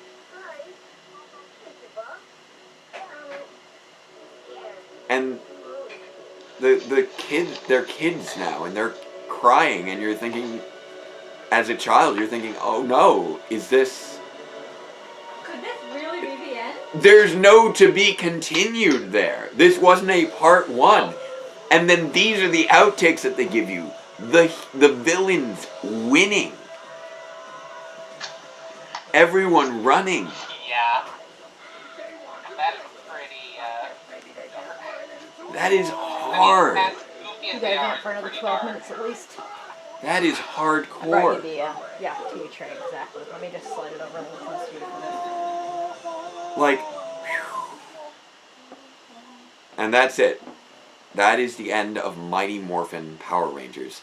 Unless we let the Netflix keep going, in which case, no. Oh, wait. Should I? Day of the Dumpster? Should I let the Netflix... I'm going to let the Netflix go for like a minute. I'll go 1 minute into what's coming. Because I know because here's what Netflix is gonna send me. I'll do it from the top of it, not from the 1 minute skip.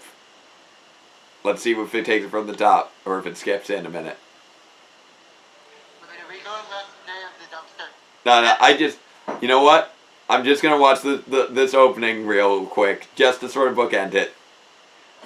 Cause what does it autoplay after Rangers in Reverse? Episode 1 of the reversion. The reversioning. Oh, the reversion. Oh man. I forgot about Oh, the pop art. Yes, the lightning, the tinted blue business we got going on here.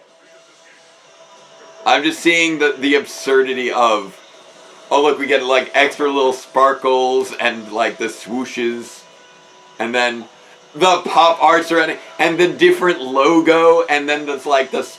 It's just such a crazy thing. The different positionings for the credits. It's like, why is any of this happening? And none of us knew what was going on. This is another case of none of us knew what to expect. None of us knew what was happening. This was arguably even more traumatic than Rangers in Reverse. The coming in for the go-go, the different fonts.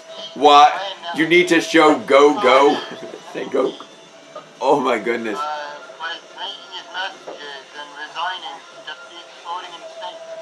Okay, and now I'll back out. Then, Captain Marvel.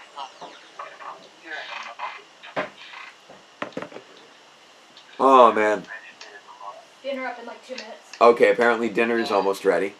So I'm just gonna talk to you guys for the next few minutes before we dive into Alien Rangers, and we're waiting on Pocky. So, I'm gonna head out myself. Okay. Bye.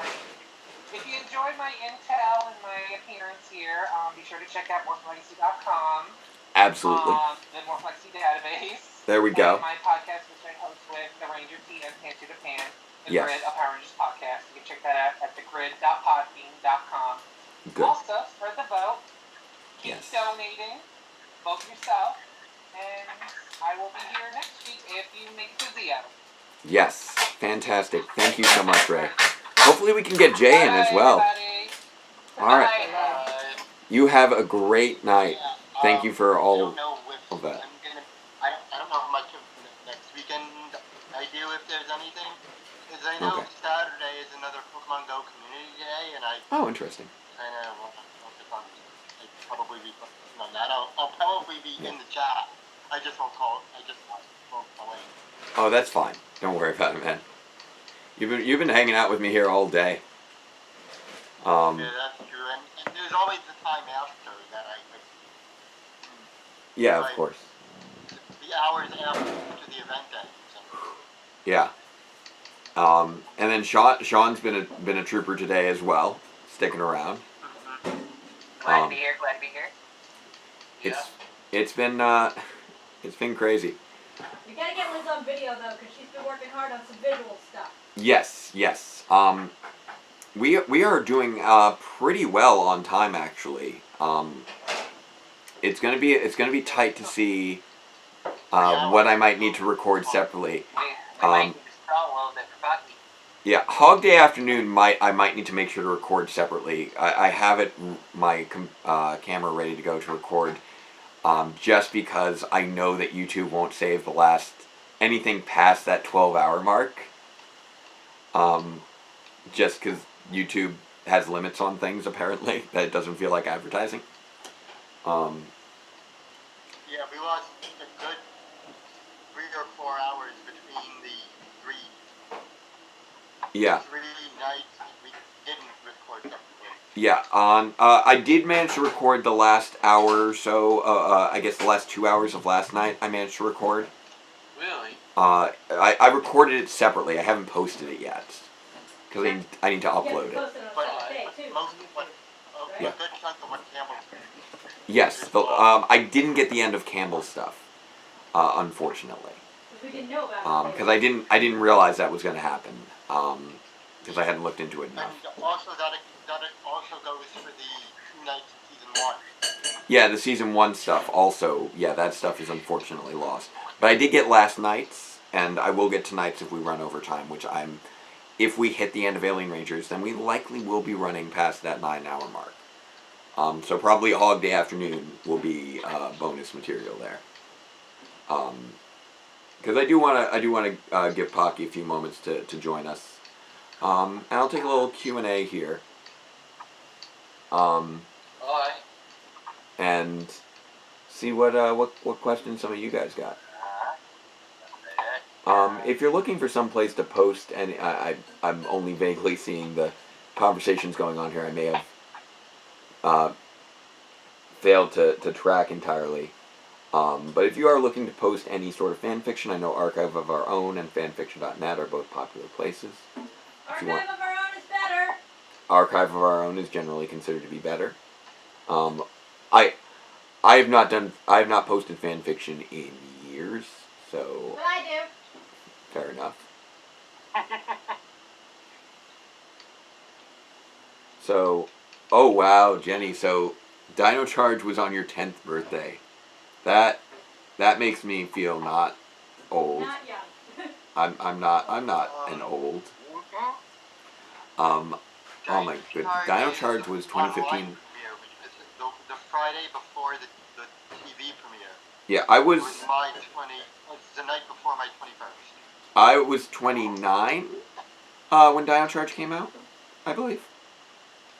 Because that was 2015, right? Yeah, that was 2015. And then, sorry, I got something on the back of my head. I'm just trying to move it. All right. So question. I was 32. Is there anything that I believe in my heart about a character that is not explicitly stated? Headcanons. For example, Troy's hatred of water bottles. Headcanons. I do have plenty of headcanons. I'm trying to think. Let's talk headcanons. What's a good character headcanon there? I have a bunch I know, and now none of them are coming to mind.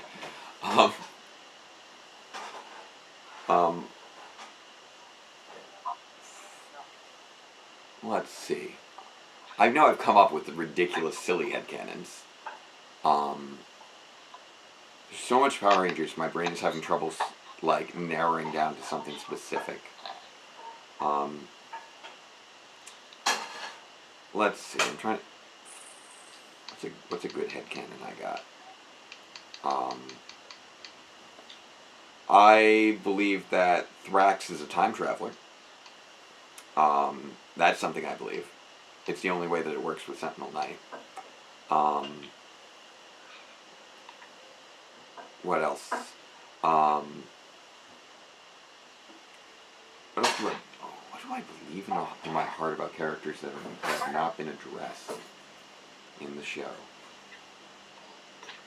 Because that's something where it's specific, and now I'm trying to think on what that could apply to. Yep. Okay, thank you, Sean. Don't blame him for the hatred of water bottles.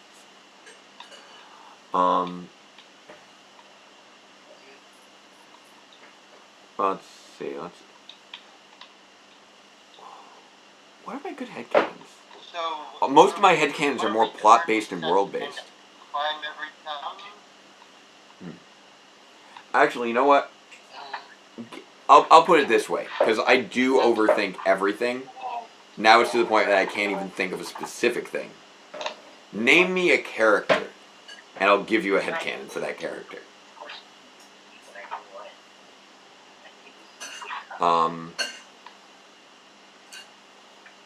Let's see. So I know, I'll put, you know what, we've been focusing on Catherine. I come bearing buttloads of spaghetti. That is a lot of spaghetti, wow. I made a little too much. Apparently. Thank you, though. I believe that Catherine did go on to become a dance teacher. I believe that the reason... Who's Spike's mom? Who's Spike's mom? Like... Actually, what I want to believe is that...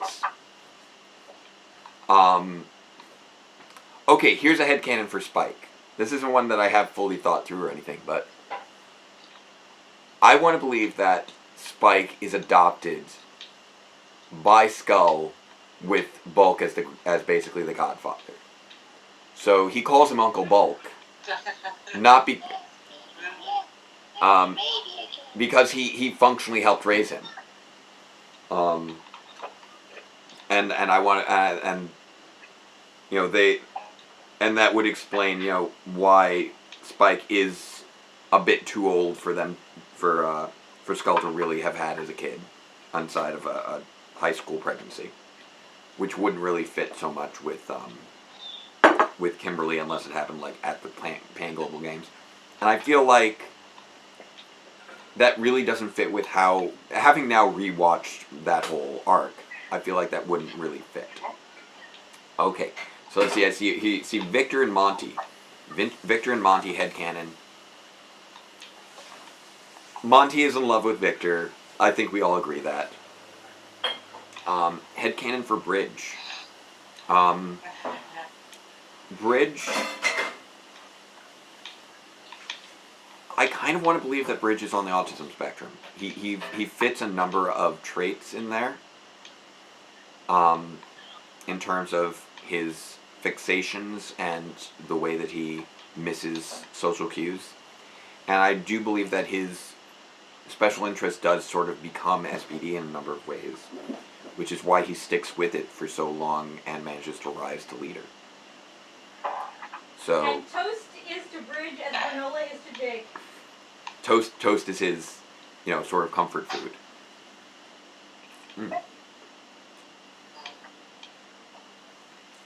I have a similar one along those lines, actually.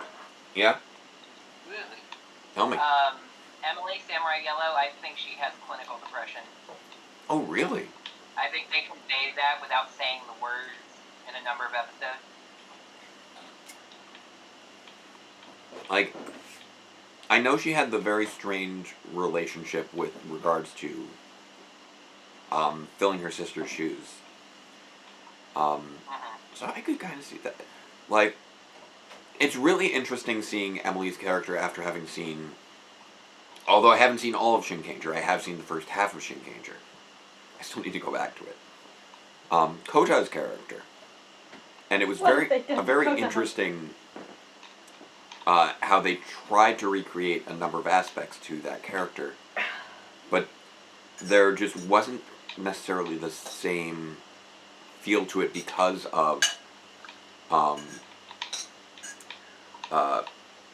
the different cultural influences. Like, in Japan, the whole familial responsibility is much more major. Yeah, I have a fork. Do I have your fork? No, I don't think so. That's a big fork? Yeah. Okay. We both have big forks. Okay. And so I guess you could say that, yeah, it does play more that Emily has some sort of clinical depression due to her sort of complex regarding her sister. Just her own sense of self-loathing and, the way she thinks about herself. There's a lot of negative self-talk there. Deal with their internal thoughts. And that is very much sort of taken from Kota, although it's less. Kota has less self-hatred, I would say, and more inadequacy. And more of an. One of the interesting things about Kota was how at peace she was with her low self-esteem. It was odd. She acknowledged herself as being basically worthless, was kind of how she referred to herself, but never seemed upset about it. And it was an interesting character trait. Whereas Emily was clearly upset. And it was fascinating. Yeah, did people miss during Megaforce the first time around that Emma had lost her mother? It is a subtle little thing that just sort of comes and goes rather quickly. Yeah. But it is an interesting little note with regards to that character.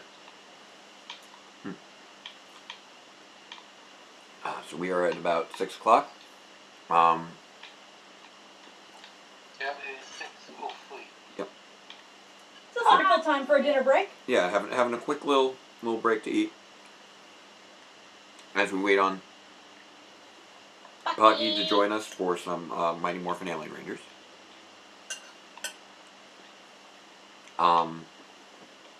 But yeah, again, I really like when playing the Landlord, leaning into those episodes where the Rangers functionally lose. In you know, the 2 episodes that I've reviewed as the Landlord have been Rangers in Reverse and Fall of the Phantom, which just feel very appropriate. And it's kind of crazy to me how much this character has been in my head for so many years now, but he's only been in a few episodes of Power Reviews. In that regard, I try to make him a little bit like Bill Cipher from Gravity Falls, someone who is dangerous and powerful and who has a presence who's felt throughout the series, but really only appears relatively sparingly up until you get into the final arc. And that's one of the things I try to do with the Landlord for Power Reviews. You will be learning more about him during these final 10 episodes. It was so hard to film that one scene when he had his hands on me. Yes, the one scene where the Landlord has sort of taken hold of Mayo at the beginning of 90. Because I'm in character during that. And I'm like, I know and this you are is my not, husband, you're not but okay. I am still uncomfortable. Yeah. When I'm doing a character, I and it only appears. Sorry. Yeah. No, go ahead.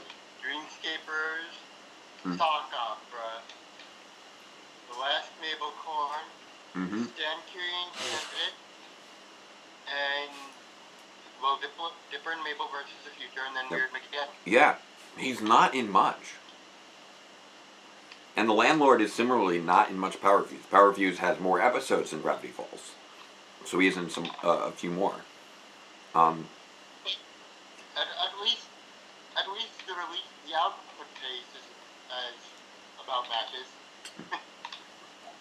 But Landlord doesn't appear until, you don't see his face until episode 54. You don't hear his voice until episode 53. And he only appears in very brief flashes in 52 and 44. 44 is your first glimpse of the Landlord, which is one of the reasons that makes Trickster Treat such a fun review. So yeah, he only had two appearances at the very beginning of year 2, along with that little teaser appearance in the premiere, and those 2 quick glimpses in year 1. And then he appears in the very last episode of year 2, and then not again until episode 90. The end of episode 89, and then going into episode 90. So episode 90 is really like the first big appearance that the Landlord's actually had since episode 55. And amusingly, I wasn't originally... He's not labeled as the Landlord in the scripts. I just call him Dark DB in the scripts. The Landlord was just kind of what people latched onto when he was in his initial episodes, and so I just sort of adopted that as being his nickname. Because I realized I wasn't saying his name otherwise. And I think I really like handling villains that way when you can. To make them not a constant threat, but, to make them a constant presence without having to do a constant appearance. I know that Farscape really did that well with Scorpius, where they created the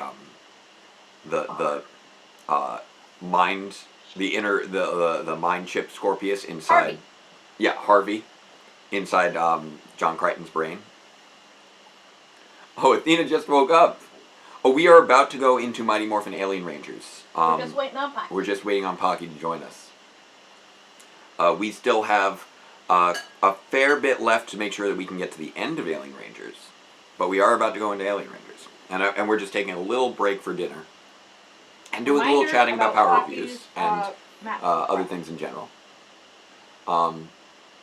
So, if people do have questions about power reviews or Power Rangers or I don't know, me as a person, I feel like you guys have gotten to know me hopefully pretty well over the course of the 8 years I've been on the internet.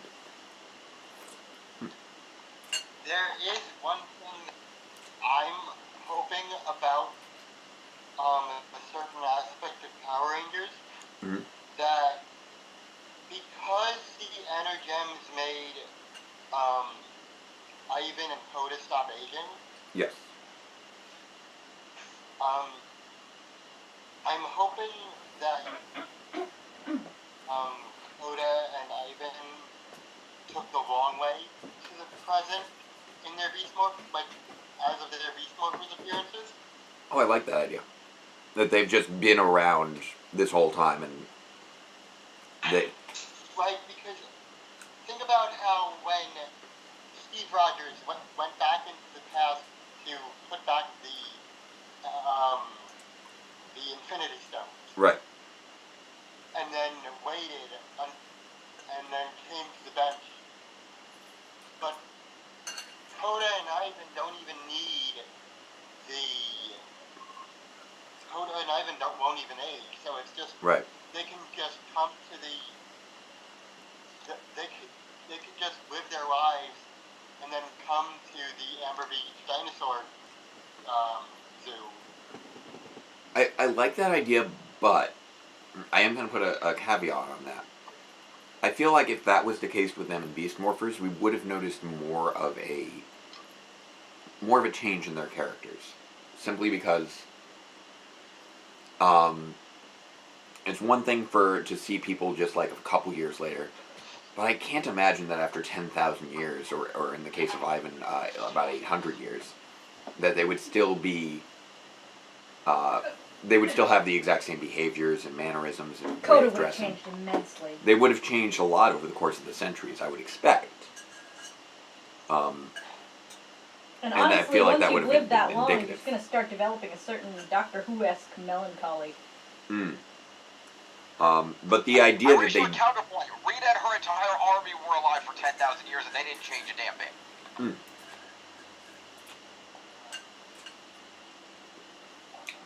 True. But I feel it's a little different when we're talking about evil villains versus human characters.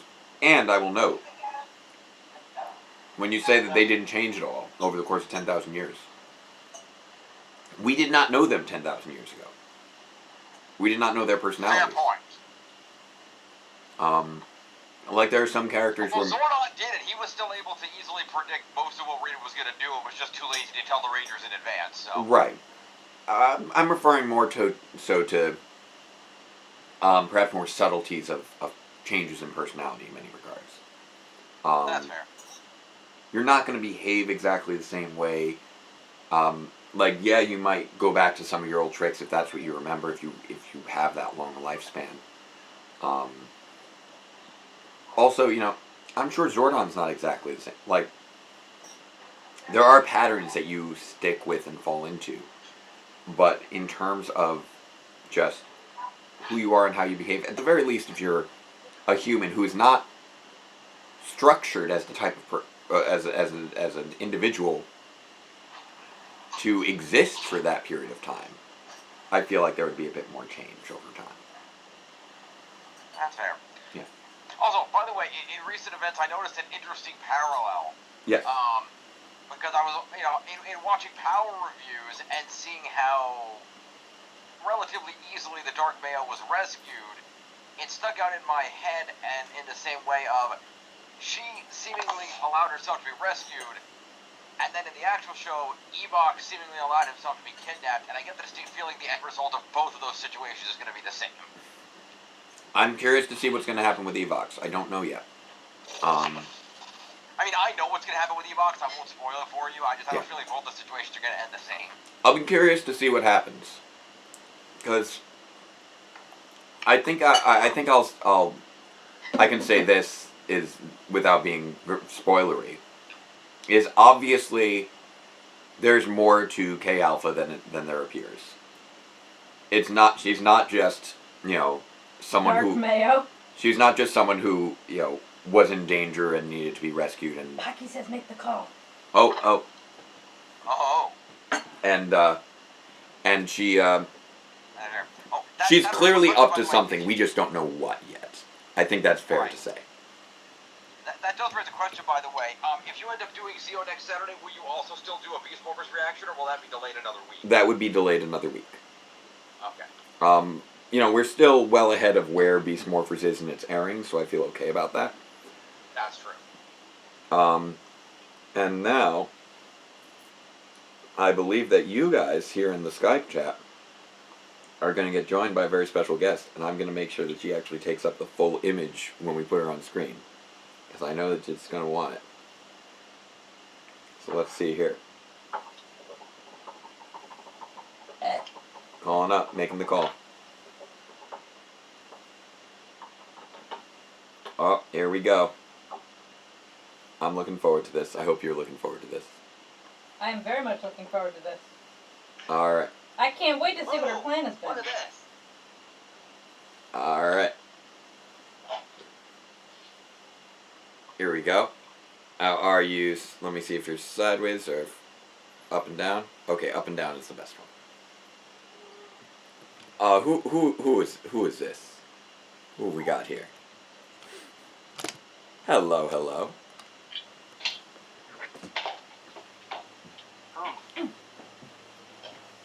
Oh, here comes the helmet up.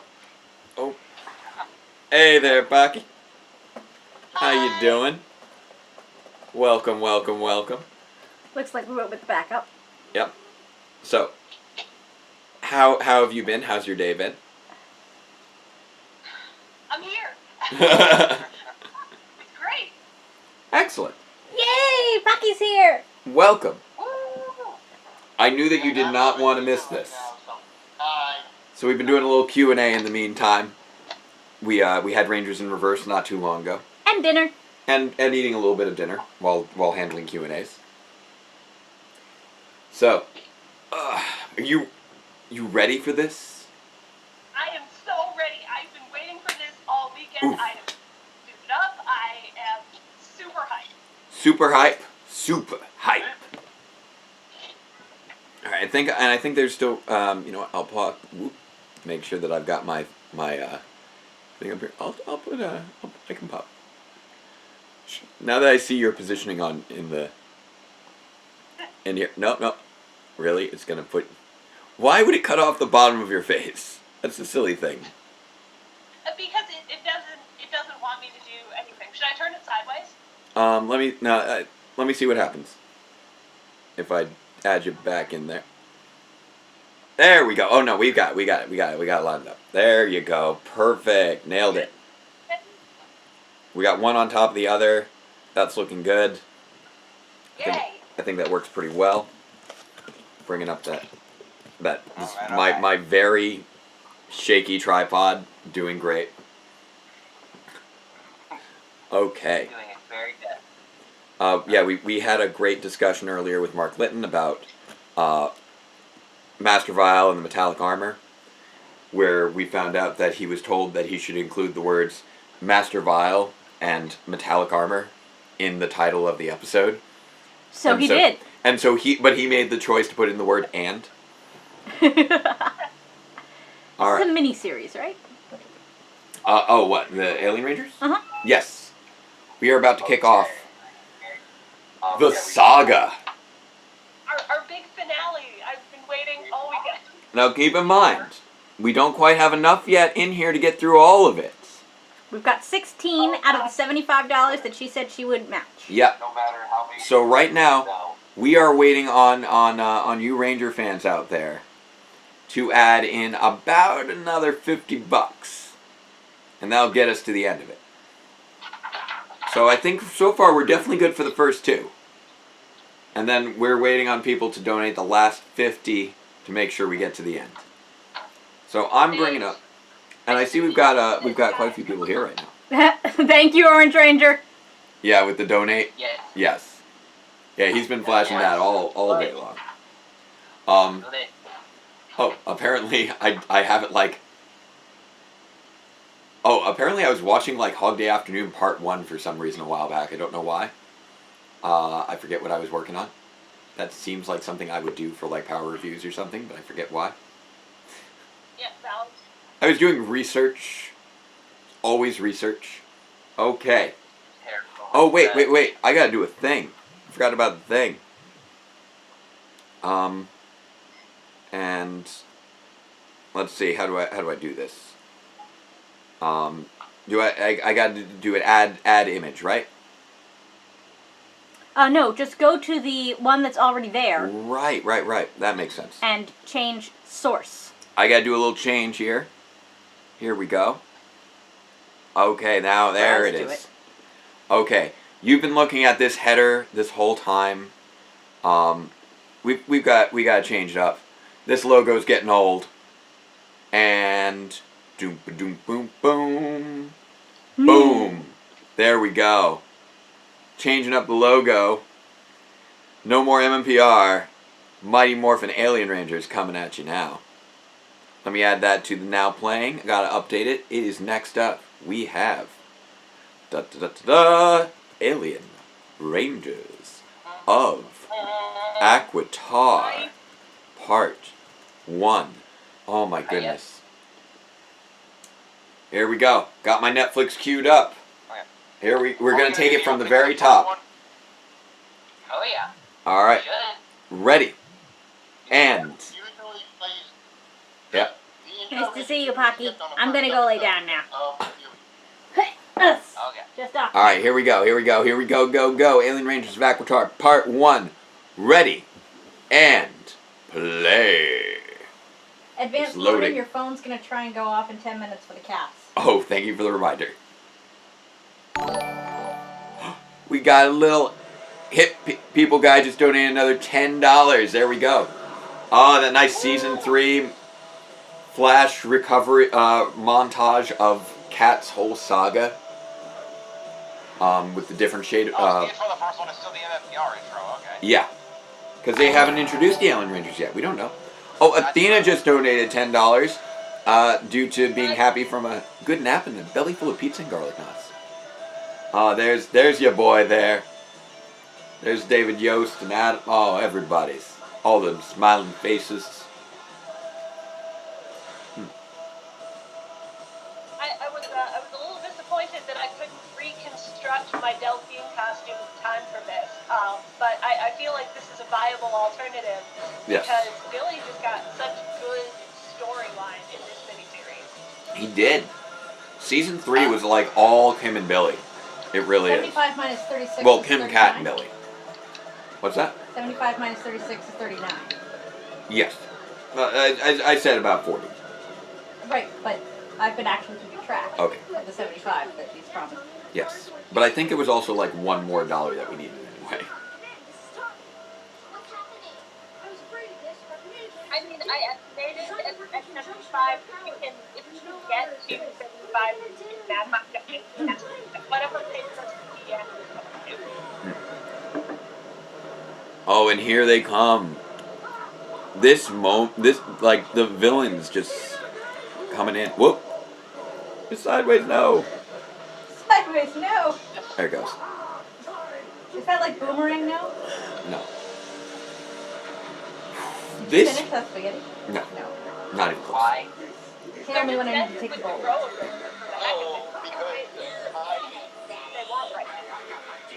They're giant size. This messed with me so much.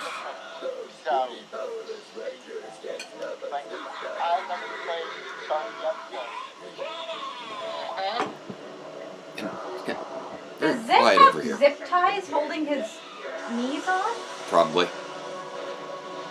Trying to make sure that I'm getting volume out of you guys. But yeah. Keep in mind, this was after, like, we hadn't seen any new Power Rangers for months. Clear the area. No kidding, there are giants roaming the city. We didn't know this was coming when we had the finale of when we had Rangers in Reverse. Yeah, I mean, I remember this as it aired just being such a big deal that, like, yeah, you know, we've done the time travel thing before. I think, question mark? Yeah. Did that happen once before? Jake, you know more about this. Oh yeah, they had done the reversion into children during Rangers Back in Time Part 1 and 2, which was the 99th and 100th episode. Like the things that happened, but just seeing everything, the aftermath of this was just like, okay, we are playing in new territory. Yeah. That's the status quo of this series. And I believe they referenced the fact they did this before, because in the previous episode when Mr. Rob proposed this plan, Lord Zed was like, we already did that, been there, done that, where have you been? Yeah. Yeah, he's like,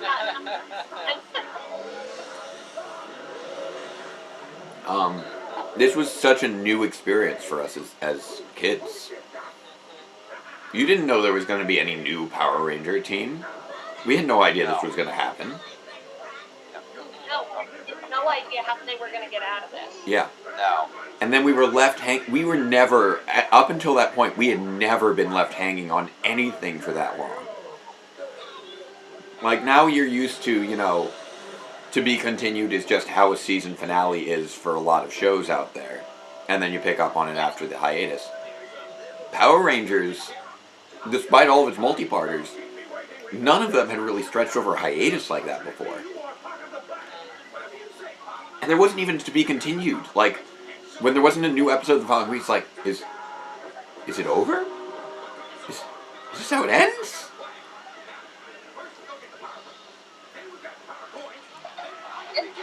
They're a series cliffhanger really well, too. Yeah. I mean, this was an enormous cliffhanger. Of course, the end of this that we're going to discuss in a lot of detail, because I have headcanons for this, is an enormous cliffhanger. The end of Turbo was an enormous cliffhanger.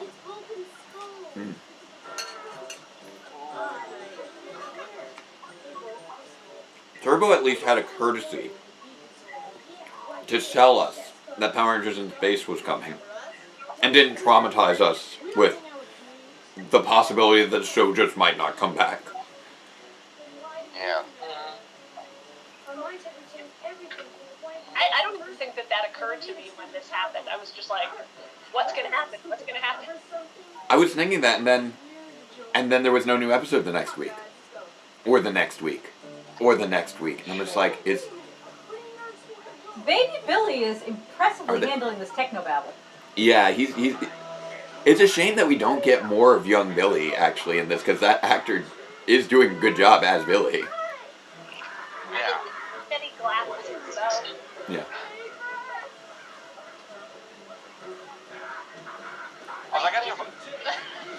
Oh. I think Scott's trying to rejoin.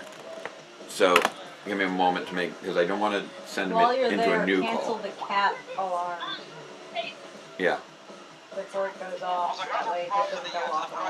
Yep. The episode, during the destruction scenes when the giant dogs are diving in the city. Yeah. Rob's on using those early Shoe Ranger explosion footages one more time. Yeah, exactly. Always gotta squeeze those in.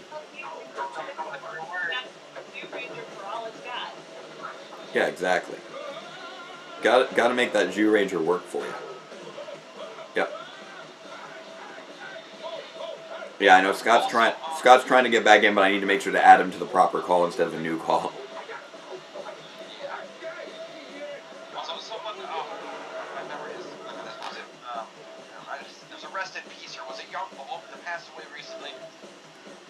Yeah, I believe it was Cody. I'm forgetting the last name at the moment, but yeah, I believe it was Cody. Yeah, and that was very sad. That's unfortunate. I know that Paulie and Jason had kind of taken him under their wing at the conventions, so that was very sad. Who did they take under their wing? The actor for Young Bull. That makes sense. Apparently we don't get defeated with a shopping cart, that's good to know. Yeah, Tengas are strong, but they're not too smart. It's always funny how, like, even children are tremendously competent at defeating Rito and the Tengas at this point. Yeah. It's a fun little fight. They just home alone those Tengas. They did. Where did you get that I-beam? Like, you're children. How did you get up a fire escape with an I-beam? Like, I'm an adult. I'm not sure how I would get up a fire escape with an I-beam. I'm going to say that Billy did some physics magic with pulleys. I'm just saying. This bit's great. I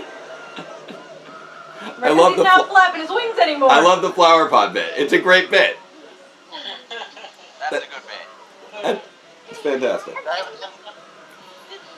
like comedic, cartoony.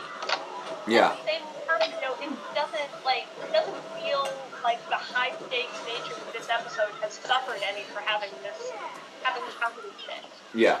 It's still fun, but you also know you don't know how things are going to get fixed. We've established that they already know the situation. They don't need to be informed of the situation. But they can't seem to overcome it.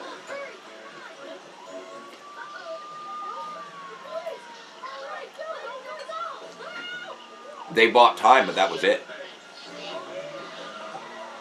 They haven't won.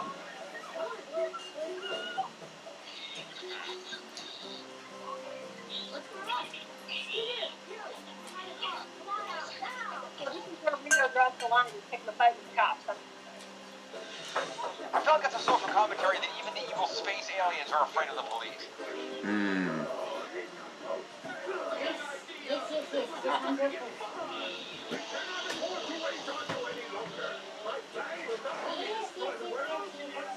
Oh, people are doing apparently Ninja Steel headcanons right now in the chat. With Cody being Haley's service dog. It's a white wheel, saying if the writers can give us much to work with. Yeah. Oh. Ew. That are nonsense or canon are great for headcanon and fan fiction. If he's a service dog and that security guard's in big trouble for getting her a slip for bringing him in. So even Super Mecha Force has its purpose. Good time. We've got our own theories as to why things are the way they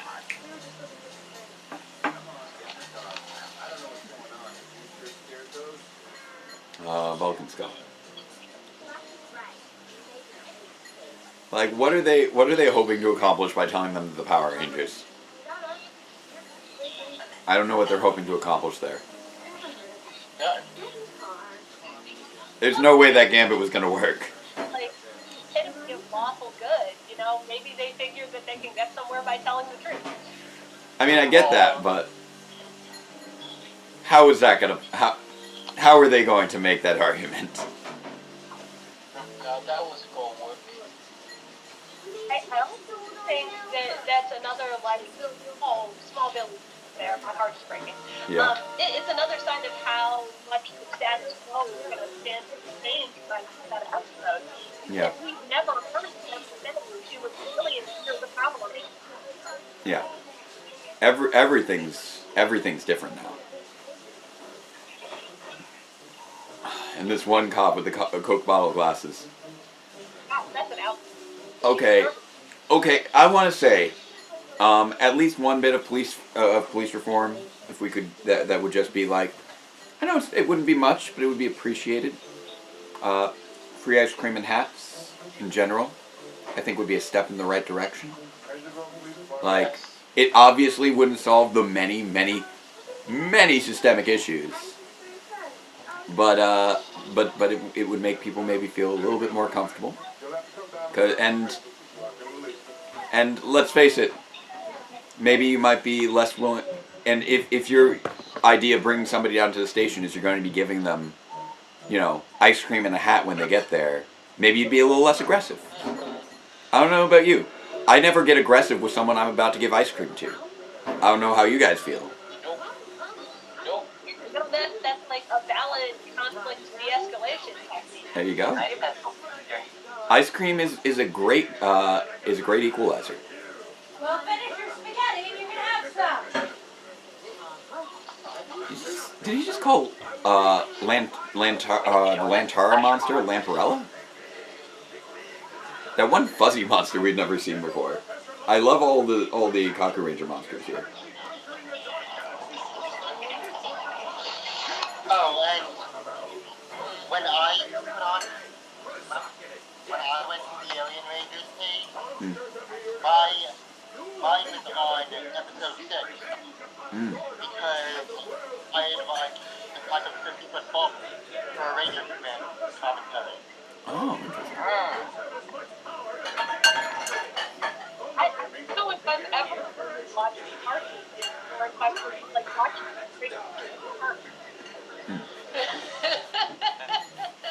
Is it standard procedure that when you have kids in the police station, you just give them all police hats? Yes, obviously. Oh. What's your name, Oh my god. This is so ridiculous. Now, Pocky, you and I have talked about headcanons before with regards to Billy. And this bit is so amazing. Sorry, I had a couple of mimosas at lunch. Just a little bit. Don't worry about it. Yeah. This is so ridiculous. This is next level ridiculous. But I actually left work early to do this. Which I appreciate so much. But we were talking before about our headcanons with Billy and his parents. And how we sort of assume that his mother is dead. And so I wonder if Kat and Tommy were thinking that as well when they called in as his mom. As a clear signal. Oh wait, Billy doesn't have a mom. And so when he hears his mom is coming, he'll know it's us. I want to believe that. Yeah, that puts a whole other dimension on,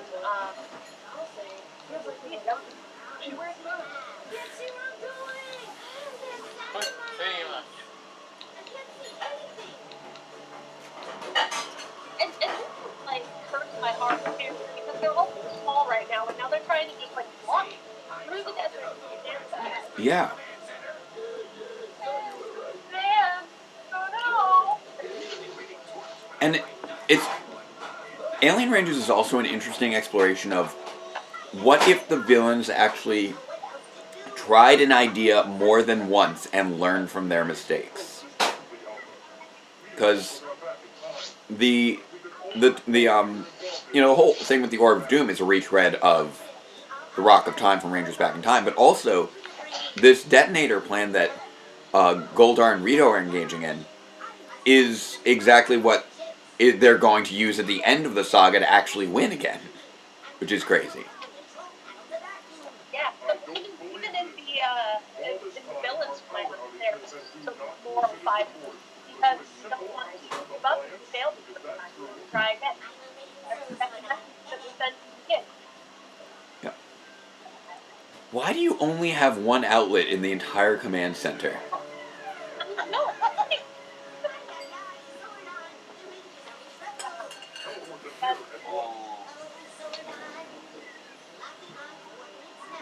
Warning, Rangers are walking through a desert, I guess. I guess warning, Rangers have been referred to children more likely. Yep. Aw, hug time. Hugs are great. I miss hugs. Netflix, learn how to spell Zed, please.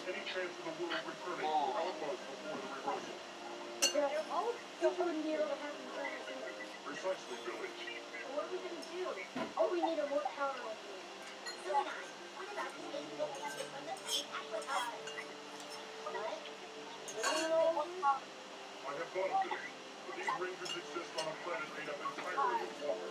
Power Rangers pose its Vincent Adultman.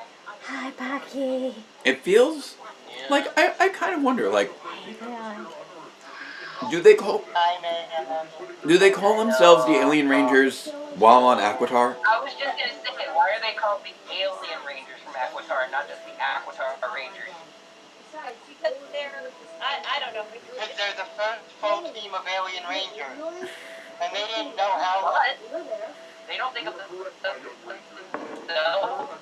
aliens. Like, they're not aliens to themselves. They're like. Didn't they be like, we're not the Alien Rangers, you're the Alien Rangers? I kind of wonder if Alpha and Zordon are just being really disrespectful here. Like, they just call them the Alien Rangers and they're too polite to correct them. It's like, hey, Alien Rangers. It's like, what? Oh, okay, I guess we could call ourselves that. That's not our names, but okay.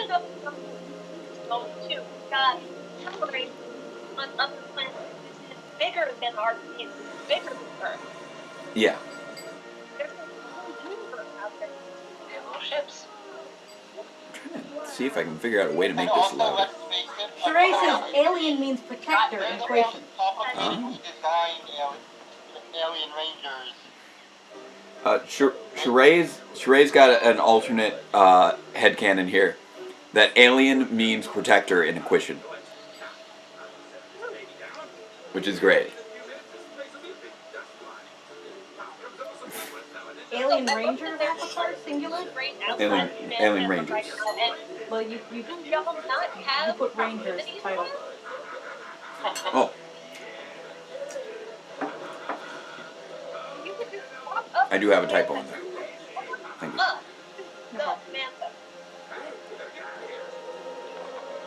There it goes. I forgot the S in Alien Rangers. Dun dun dun! It's a bomb! Somebody set us up the bomb. My God, that's a heck of a thing to leave off on a to be continued as well, right? Yeah. At least they said to be continued this time. Yeah. Kids, we can't turn back from being kids. We can't mess with the time stream. Aliens are coming from another planet, and these guys are trying to blow up the planet. Yep.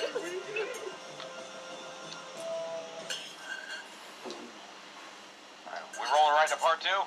Rolling right into part 2. Yeah, I was gonna say, I thought Yeah. Netflix web jumped forward. Yeah, skip over the opening credits, and then pause about a minute in, and then I'll catch up with you and I'll say go. So we're rolling straight into Alien Rangers of Aquitar. Yeah. 1 minute, 5 seconds is the title. There we go. That's usually where it jumps in on my end too. And Alien Rangers of Aquitar is going. Here we go. We are at 1 minute and 5 seconds.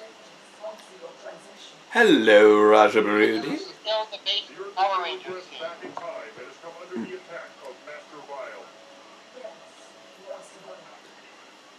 We were talking before in Final Face-Off how it was cool to see Raja before she's Delphine.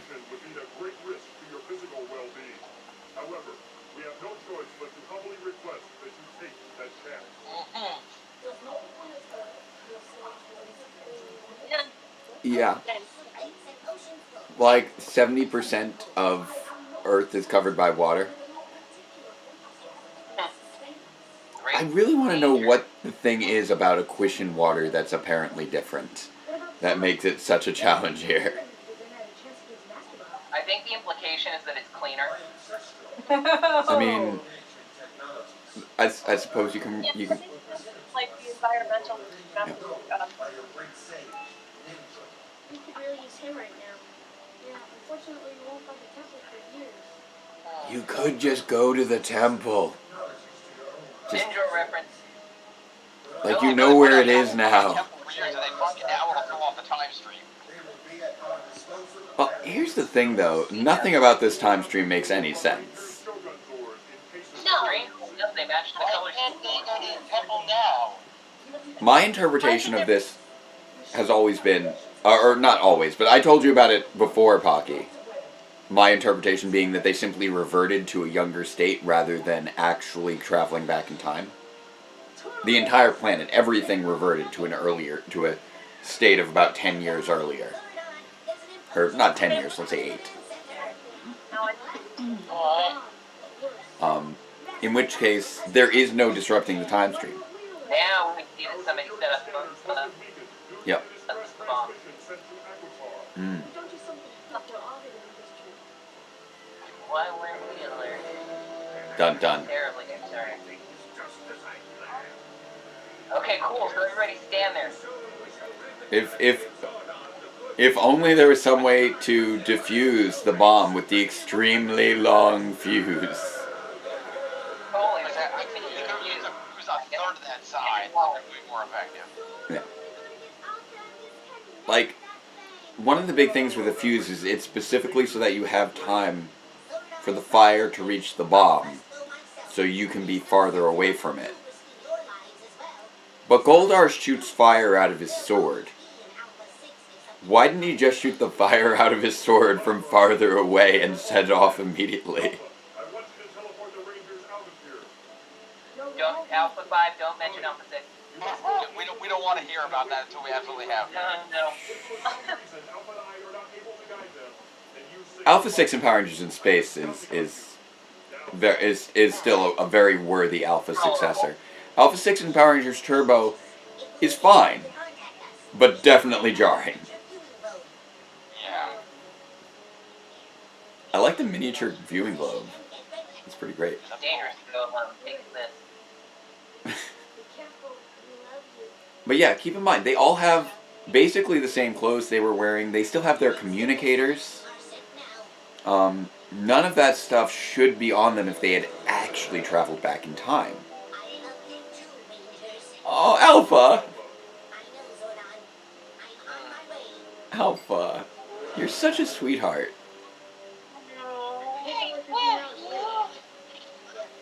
I just want to give Alpha a hug.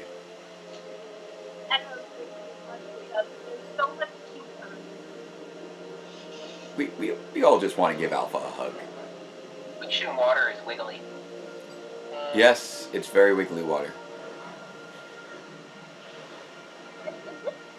Like another difference is that their teleportation is better. Yeah, they do have the alternate teleportation to change it up. What wrong move, Alpha? Just cut the fuse. Yeah. Which wire do we cut? Do we cut the wire or the wire? And that condensation. See what happens. Do you cut the wire Wedding? or the wire? Squeegee. Just use those tin slips, Alpha. Just do it. Just cut the fuse, Alpha. Oh my god. Alpha, do it. Or put your foot on the fuse. Even that would do it. How did cutting there stop the fuse? Why did this cut the fuse? How did that stop the fuse? This gives children such an unrealistic idea of how to defuse bombs. This is not safety here. Well, welcome back to Jen. Good to see you again. And yes, Athena, Alpha really did get to shine in the Power Rangers Justice League crossover comic. I agree.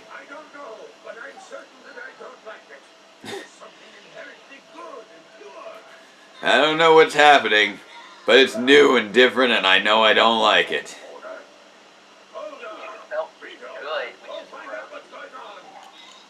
Ew, goodness. But they don't let it, unless it's changed.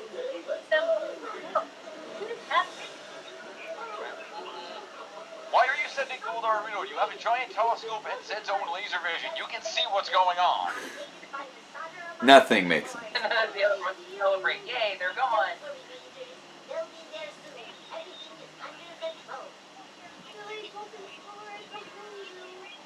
Oh no. Yeah. Yes, nerd them away. Nerd them away, Billy.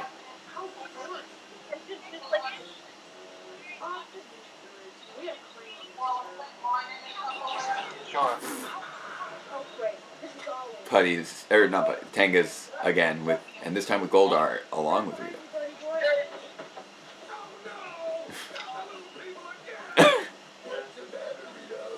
Rito is terrified of children.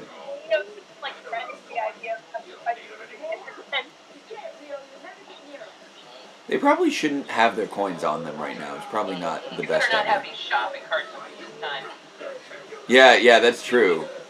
They have pool toys. That's it. That is not much.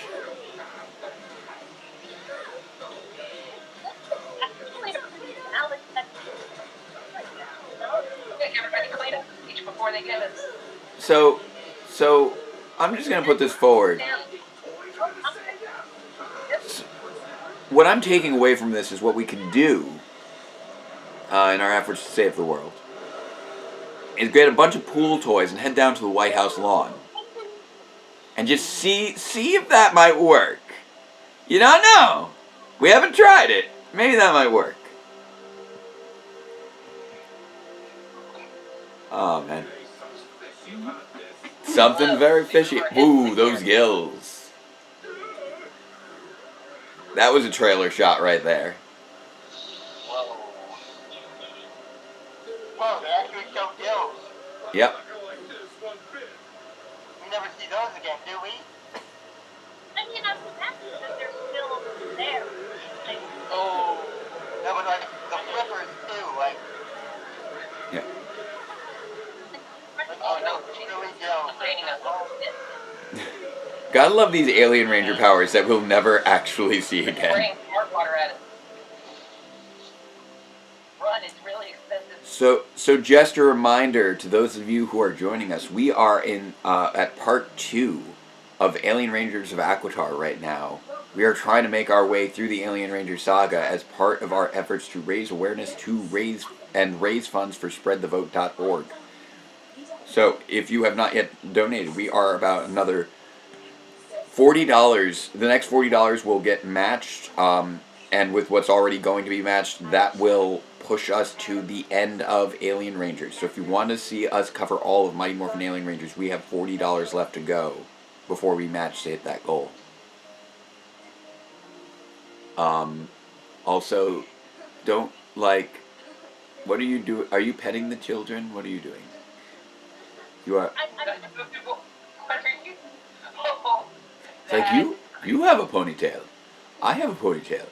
Is this also considered a mutation on your planet? Why are they touching us? Look at you, Billy's already in his element. Yes. We were talking before about Saturday, one of those days, Saturday, how Bill in the Great Bukala Escape, how quickly Billy just adopted Bukala. And yeah, and it was one of those things where it's like, I have an affection for Bukala because he's like a character you care about. Oh, poor Finster, he's been flattened. I have a weird affection for Bukala because he's sympathetic and you care about him. But it's also really weird to take a Kabuki style design and decide, I'm going to make that an alien. Very strange choices there.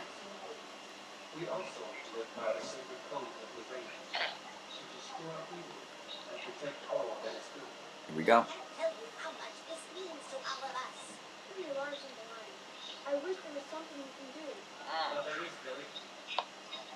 Sacred Code of the Rangers that we're hearing for the first time. Yes. Well, I kind of know.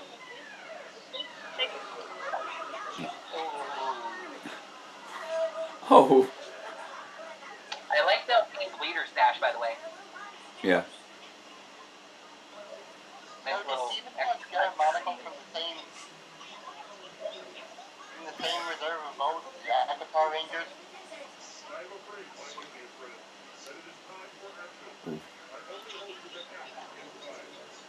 It's fun to see these past monsters, but it's also other random Kaku Ranger monsters that we never got to see.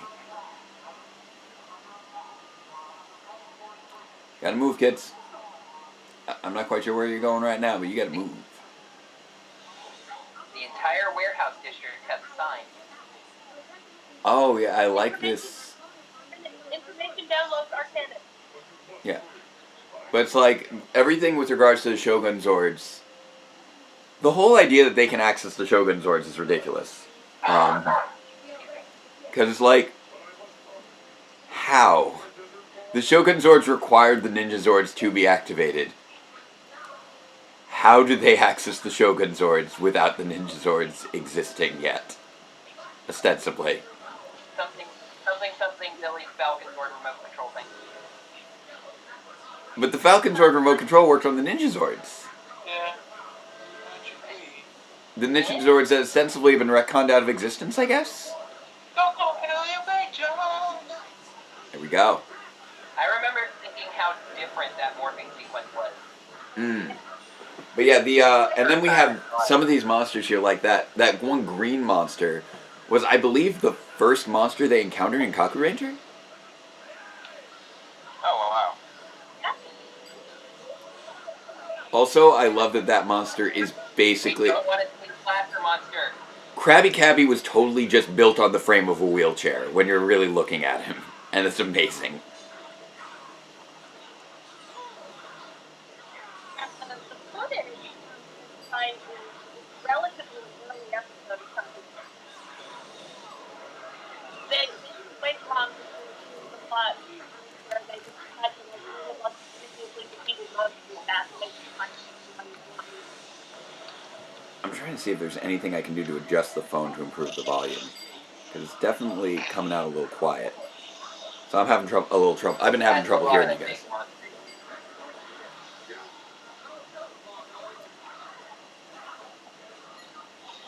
Oh, and here come the Battleborgs. This was so crazy. Like, it really did a good job separating out what makes him because the way that they operate is different. Yeah. And the whole, also, you need to kind of wonder how that psychic connection with the Borgs even functions, because, like, it's like I'm watching it, I'm thinking about it. Are they seeing things through the eyes of their Battleborgs as they're taking these actions? Because otherwise, how do they know their perspectives? I think that would be more helpful. Yeah. Otherwise, it'd be hard to judge. Exactly. So I'm imagining that it's like they have the ability to see through their Battleborg's eyes, and I want to believe that's the case there. Like their visors are patched in. Right. I have for quite a while had a headcanon that, particularly in Megazord formation, Rangers maintained a low-level telepathic connection not only with their Zords, but also with each other. And that's why you hear the team speaking in unison so much when they're in costume. I like that. I like that reason for the unison That's speak. good. I like that. Headcanon accepted. I mean, the way that I have my two characters who always speak in unison with the more Postners is because, spoilers, if you haven't seen episode 87, they are literally inhabited by the same weird spirit. They are basically a hive mind. And that's been the case with the more Postners from the beginning. Boom. So I'm not familiar with Conquer Ranger. Do the Battleborgs just not have a Megazord form? Is that just what they are? Yeah. Yeah. You know, it's never really adequately like they're like a emo ability mode. But they also like exist independently from the system. So you yeah. can have like the Shogun Zord which are blocky, and you can have the Battleborgs which are streamlined. Yeah. In the same place at the same time, but they're just like clearly the same thing. Which is very strange, and I don't know how that works. And he has rage quit. Master Vile has rage quit. Master Vile's like, I'm done. But don't you Ranger fans rage quit. We're still going strong. We've got we've got, I believe, about $40 left to go to make sure that we can finish Alien Rangers. So if there's anyone who's been holding back, now we want to try and push through to the end of this stream, and it's going to be amazing. Yeah. If not, And Galaxy is where the bad guys always win. Yep. Then it makes sense. It was probably conquered by Astronomer. Or Dark Spectre. Yeah, because we know that he has connections to Dark Spectre. We see him in From Out of Nowhere Part 1. And Countdown to Destruction. Yeah. What view does the viewing globe have if it's not looking through that camera? It can see through cameras. It can see through whatever camera it No, wants. but it's not. It's not the cameraman in the shot. Before it zooms in. Fair enough. If the viewing globe, it can look wherever it wants. It has use of SQUI technology. It's a selective quantum utility electronic eyeline. And such. There you go. And that's an interesting point, by the way. Speaking of Master Vile disappearing, he didn't show up at the meeting of the Alliance of Evil, did he? What, Master Vile? No, he was there. Yeah. Master Vile was there. there. I couldn't remember if he was there. Yeah. I want to say I don't think he has any lines, but I think he's there. Yeah, he's in the background. It's definitely Tim. It's been a while since I watched that. I couldn't remember if he was there or not. Yeah. No, I'm fairly certain. They're like hands. Hands? What are hands? What? What? Usually we put our feet together, but okay, this works too. And here we go, again to be continued. This was something that was also interesting, that each episode ended with to be continued. Alright. So we are rolling along. Let's see, so next up... I think it's the first piece of the Alien Rangers theme, so don't skip that. Okay, I won't skip the next one. The next opening credits, so we can see the opening credits for Alien Rangers now that we've been properly introduced. So once it starts up, I'll pause it, and then I'll rewind so we can watch the opening thing. We are looking at Climb. Every fountain is coming up next. So once I get it started up, I'm going to rewind. Wait, why did I put a period at the end of fountain? That's not a sentence. There's no period here.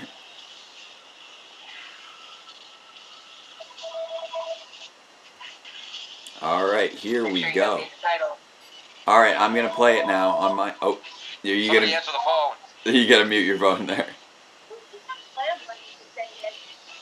So again, we are $40 away from getting all of Alien Rangers with our matching. So if you are new to the stream and you want to donate to spreadthevote.org to make sure that people can get voter IDs and get information for voting, feel free to toss in a few bucks. We're looking for $40 in total, but every little bit helps. So here we go. I'm gonna hit the play. I'm gonna see those opening credits, and boom, explosion. Do we get an explosion? And loading, and boom, just exploding the whole like CG Earth for some reason. And then again, the montage to recap how we got here with the Rangers in reverse. We get the little flash of the really just recapping these last couple episodes, and now highlighting the Alien Rangers themselves. And the new logo with the different lightning bolt. And then we have the very interesting... Yeah. And then we see the flashes of the regular Rangers and their child selves, even though the regular Rangers aren't in the show. And the Alien Rangers completely lose out on any mention in the credits of their own series. Which is just brutal. Get in the credits, like the opening theme. Yeah. Carla Perez doesn't. Yeah, the title characters do not get any face time, really. On the show. Billy, what are you wearing? What is that thing on your head? Yes, Billy is obscenely smart for beyond any reasonable expectations.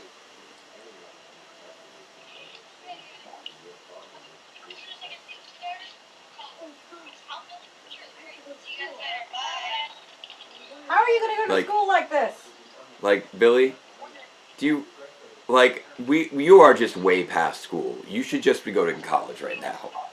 To, like, teach. Directed by Larry Litton. Mark Litton's brother. There we go.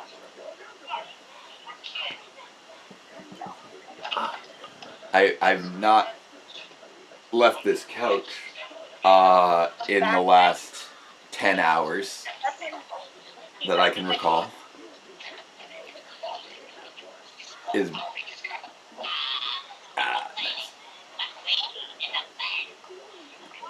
like, you know, Zed becoming comedic was never, I never really think of that as like a bad thing. It made him a more dynamic character, I think.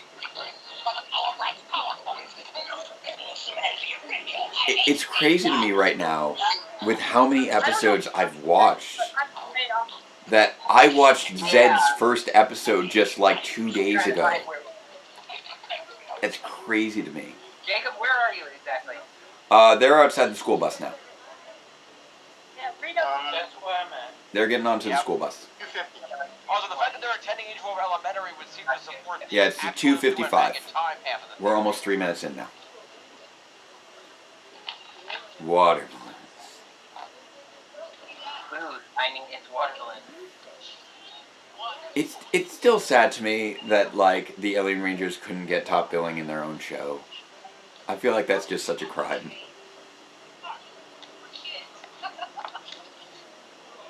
And you even got the Dare bumper sticker. Power Rangers doesn't give billing to non-human Rangers. I mean, Steel today can't get a credit on Beast Morphers. It's true. Steel doesn't get credit on Beast Morphers. I mean, but that being said, I know that's more of a, oh, okay, well, we don't see his face. He's a voice actor and a separate suit actor. But when you think about the Alien Rangers, you see their faces. It's just a funny coincidence. Like, they have... I wonder if they, like, deliberately covered just enough of their faces so that they didn't have to give them the proper billing.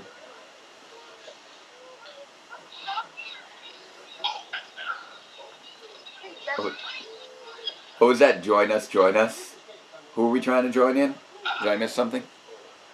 One of us? Jen wants to get in. Oh, Jen wants in. Oh, I'm sorry. Yeah, we've been rolling through. Sorry, I missed that. Jen, do you need to be added back in? Let me see.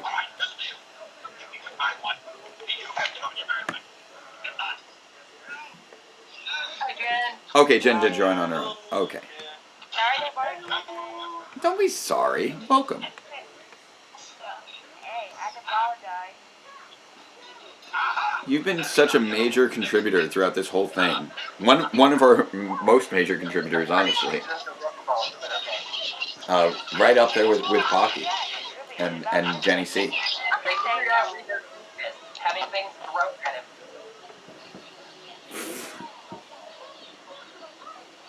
How did you get... You got Rito's sword as everything. Oh, this is so ridiculous. They went so Home Alone during Alien Rangers in so many regards. Goldar! Come on, man. And now children are laughing at Goldar. Failed again. This guy's just like, does not know what happened. Forward. Don't ask any questions. Yeah, just throw it out the window. There we go. He's gonna end up being like one of those comic reliefs. That was a nice little touch when the sword hit Rito's head and his head like temporarily disconnected from his body.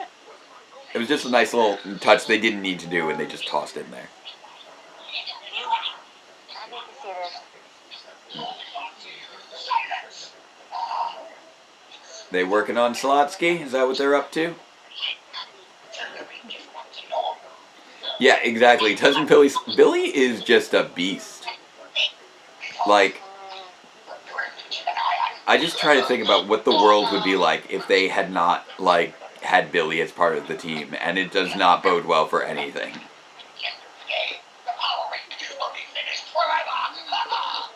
Like, I feel like it says something that the first team that didn't have Billy on its side was the first team that actually had to, like, temporarily abandon the planet. I've been working on the slot machine robot. They said here is like, On the side, I guess.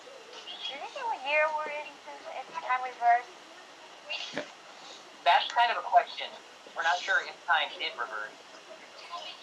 Again, I definitely am of the opinion that although he referred to it as stopping the planet on its axis and reversing time, I choose to interpret that as metaphorical because it doesn't make sense otherwise.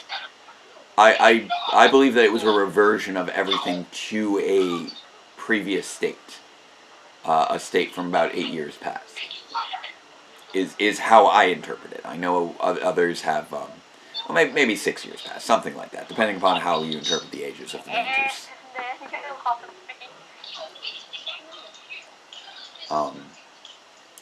So but it's not like they went back in time 5 years or 10 years or whatever, just that it made them 5 or 10 years younger. Yeah, and it made everything and everyone 5 or 10 years younger.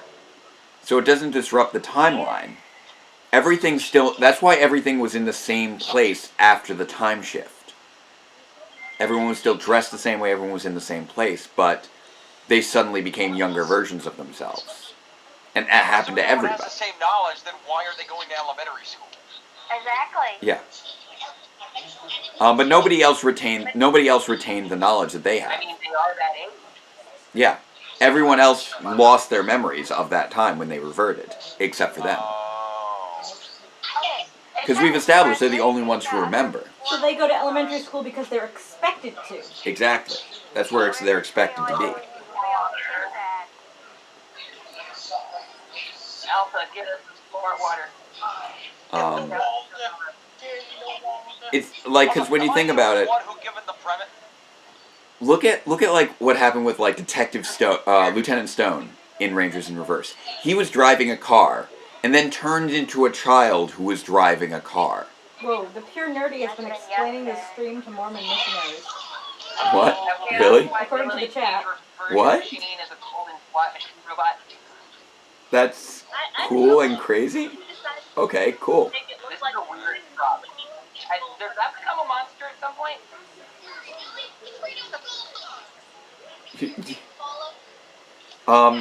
If they would like to contribute to spreadthevote.org, please, by all means. Well, he said it a little while ago, so you might want to mention oh, what okay. you're talking about. I did not realize that. Okay, so 10 minutes ago. Apparently, I missed that bit because I've been focusing on like everything going on in the conversation and the screen, so I've been not keeping a close eye on the chat. So, Pure Nerdy, you were explaining this stream to Mormon missionaries? Teleport them away. That is fascinating. Yes, too. They're in danger. Yeah, if they would like to contribute, I'm all for contributions from anyone who wants to help out. You know, we are trying to raise those funds for spreadthevote.org to make sure. They are in fact in Mormon. Wow. The nerdy is a Mormon. Okay. And they were explaining it to other members Given the whole of premise his here, am I the Credo one church. who was disappointed that we didn't see a 10 years younger Ernie participating in all those sports that he trains people in? That would be great. We're not going to hide or anything. Just take a look, people. But yeah, whoever you're speaking to in your life, if you can direct them our way, and MJ, do you want to share that link? Actually, I think I have the link here right now. There we go. I will share the link again here in this. No, I just shared it. I know, but I want to get something from the fridge and also check the total on the. Oh no, they've got the power coins. They have the power coins. We have Adult Billy and the villains have the power coins. This is not good. Not good. This is a big we're screwed moment, but it just has a lot of questions that lead up to it. Billy's back. Billy's back. And he's going. You were saying there's a lot of questions regarding this whole scene. Ooh. This is just so brutal.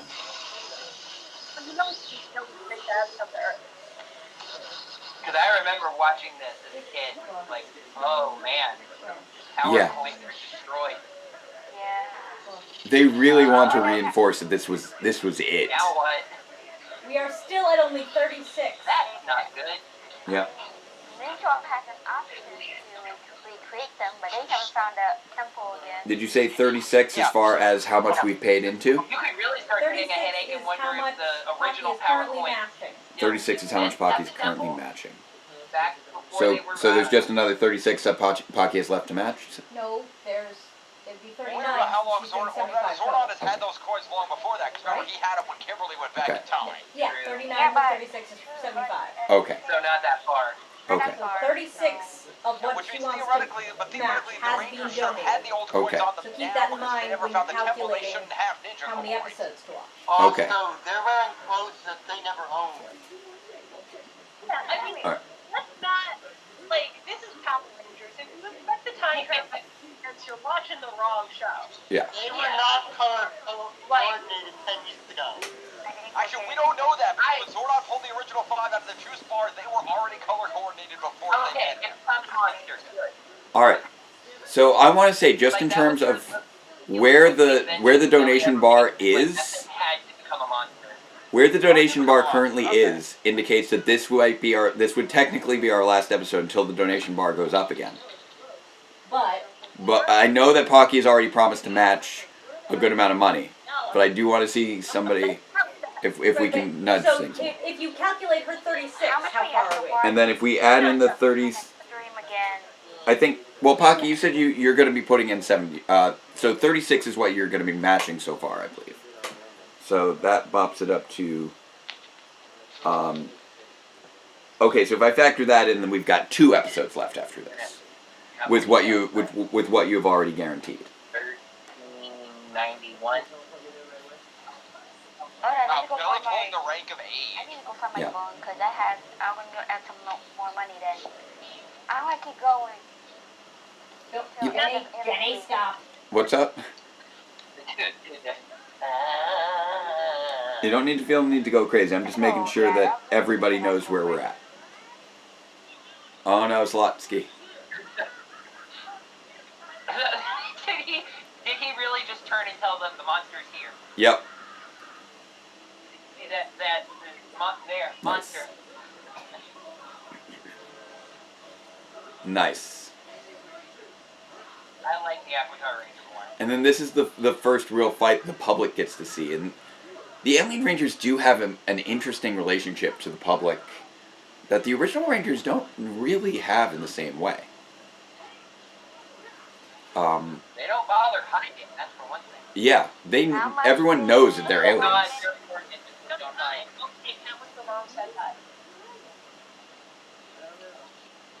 I said ninjas that don't hide and then had a really painful flashback.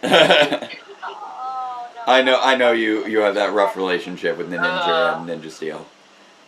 No, these are the pop culture ninjas. I still don't understand why they're called that. Oh, flashback collision, Yeah. you'll find out why.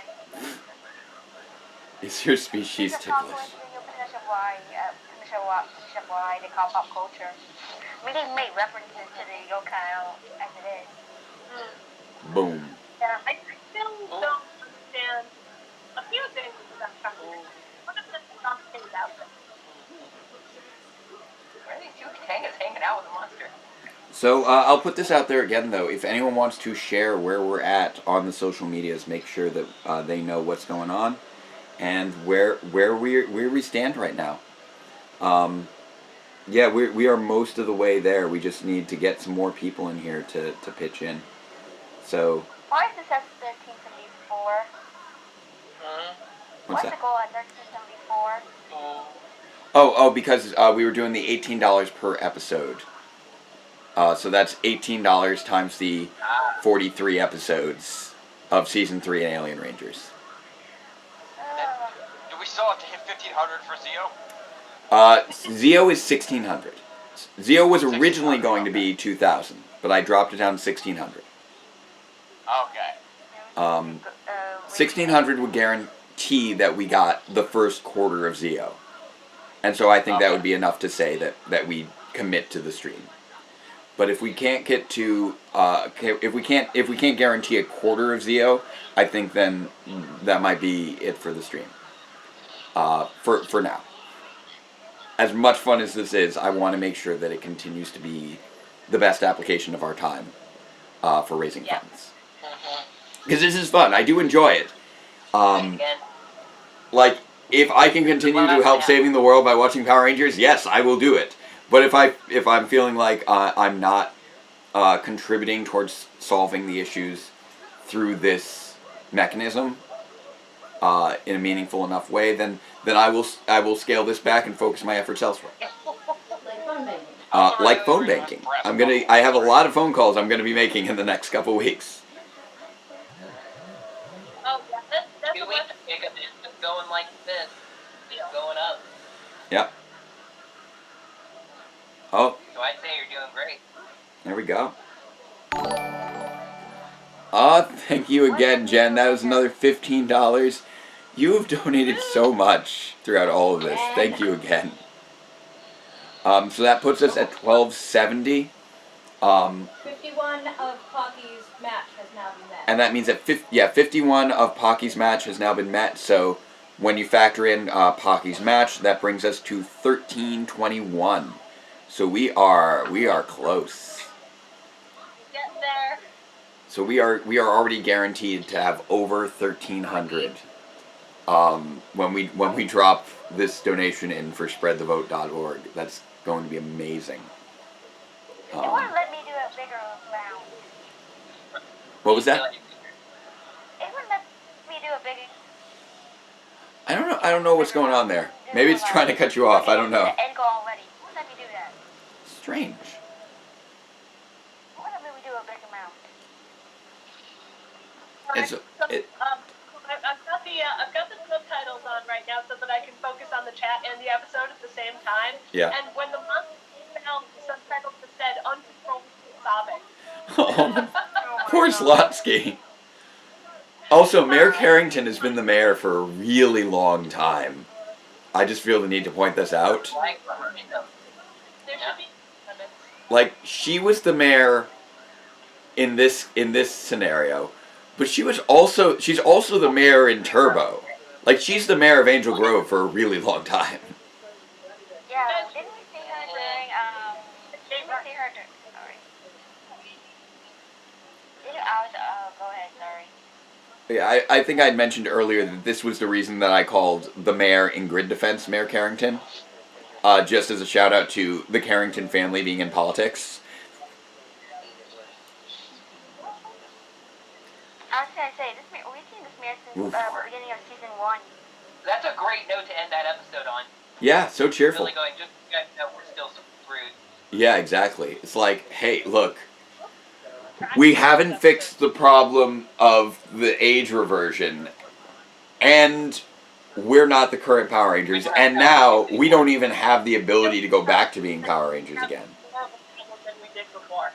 It's each episode, things get a little bit rougher, even though, you know, it's all still like goofy and fun, and they're all little children. But no, this is making things very difficult. Alright, time for The Alien Trap. It is queuing up the next episode right now. So if you're trying to queue yourself up for The Alien Trap, that's the 4th episode of Alien Rangers. Skip over the opening credits because that's what my Netflix is going to be doing, and pause yourself once you get there. In another few seconds, it's going to just go straight into it. So I will tell you, play. We are 1 minute and 1, 2, 3, 4, 5 seconds in. And here Billy is creating a humidifier, I think. A dehumidifier? A rehumidifier? So what's the deal with the elderly woman with the groceries? Was she like dead before the... Molecular hydro atmospheric generator. She's going like, kids are getting into science earlier and earlier these days. I don't get this woman. She is so upset. You poor darlings. What is your problem, lady?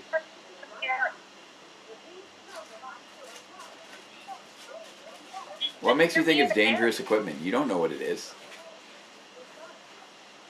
You're just a crazy lady. No, you're not. You're left with plenty of choices that don't involve. The proper authorities would be someone who is not you. Go away. It's because she's a kid. It's like they're gonna be submitted to I like that Billy gets to be the designated adult now. It's great. There's also so many questions about what Billy's life is right now. What is going on with his family? Like, what does his dad think that his son is now like? Parents think going on. Like a buff teenager. What's going on that this has happened? Billy has to be an absentee parent to let him get into half the stuff that he gets into. Like, Yeah. this like over the house's entire garage and did science in there, just built a flying car uninterrupted. There's so many questions. Everything that he does, as long as his grades are good, he's golden. But it's like, sure. It's like you go home. It's like, hey, Dad. You're into the comics. They actually cut Billy? out his relationship with his father, which oddly enough looks just like Billy in the comics. I'm gonna go with Billy with Billy's I'm gonna go with Billy's dad basically being like, wait, what's going on, right? And he's like, no, Dad, it's okay. It's just puberty. Oh, okay, I don't want to know. And that's the whole explanation. I don't want to know. Okay, puberty, whatever. Yeah, no, I remember when I was like 9 years old and suddenly was like 6 feet tall and buff. Yeah, that's exactly how my puberty went. Oh, Sestra's a given the little... non-specifics, that does raise another interesting question. Has this Tommy been adopted by the Native American family yet? Presumably, I would think. Well, actually, that's a question. I don't know if... I don't think Tommy was adopted by a Native American family. But he has Native American roots. I believe. Hey, it's the ice cream scene! Ice cream time! Oh my god. Just how they're eating it, too. Oh, now I want some ice cream. That looks great. I'll go grab some. So,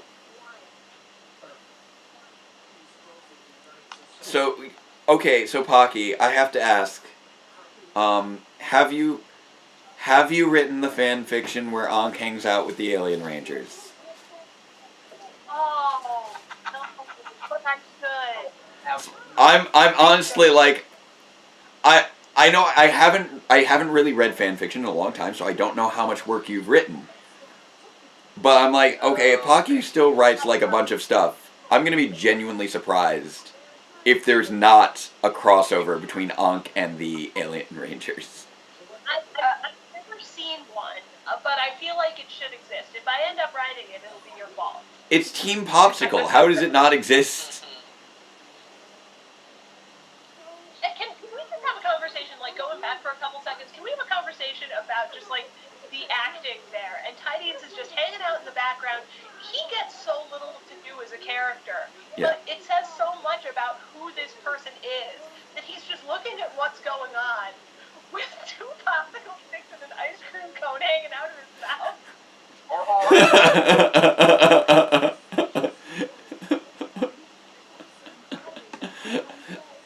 I don't think things had quite synced up right for me, but yeah, the moment that you finished saying that, the shot changed to seeing Tidius in the background. And truth be told, I feel bad because I still get Tidius and Corcus confused. Oh, wait, what's that Corcus in the background? I should have asked Alan about that. Exactly. Because I keep faking myself out. I'm like, no, that one's Corcus. No, wait, no, it was the other one. Oh no. And I'm Database Ranger, I should know this stuff. I can't remember which one it was, but I remember at a convention once, one of them mentioned that their character has the least lines, so they kind of headcanon that their character was the youngest of the Alien Rangers. Yeah. And so it was just kind of observing and absorbing everything that was going on and trying to learn, which is why they didn't talk that much. Yeah, no, that was Corcus. That was I just double checked. That was Corcus eating the popsicle sticks. Yeah, and it's funny too because he has Alan has such a distinctive face, but with the head on, it's almost impossible to tell them apart sometimes. Yeah, well, it's just the color coding of the triangles that you have is really it. And here's the thing. Here's why I always fake myself out, because Corcus sounds like cork, and corks are yellow, but Corcus is not the yellow one. And that's what I need to always remind myself. It's the wetsuit entirely for my benefit. Yes, this was done for 11-year-old Pocky to just be like, welcome to middle school. You're welcome. Welcome to puberty. This is how So Pocky, did you also, like, when you hit puberty, suddenly become like 6 feet tall and buff? Is that the way that it worked for you too? I'm considering that I'm still not 6 feet tall and buff. No, I just mean just during puberty. It's like for middle school, and then you went back down. That's the way puberty works, right? They were on a boat. That felt like rocket, though. Yeah, that was me circa 1996. It was that time. I guess, Sheree, if you want to share the link to your Google Docs, you can. I'm not going to stop you. That's fine. Yeah, I agree with what staff was. That's why he keeps trusting those two. Oh, it was Jennifer Nugent. Okay. You are not good with that last name. Jennifer N. Yes. How is this not Jennifer? I know. Alright. So, oh, by the way, Pocky, I found out a really interesting thing. We learned a number of interesting things from Mark Litton while talking to him. And you may remember, among other things, if we do get to Zeo, he did write both Graduation Blues and Rangers of Two Worlds. That was him. So he was the Zeo Billy go-to guy.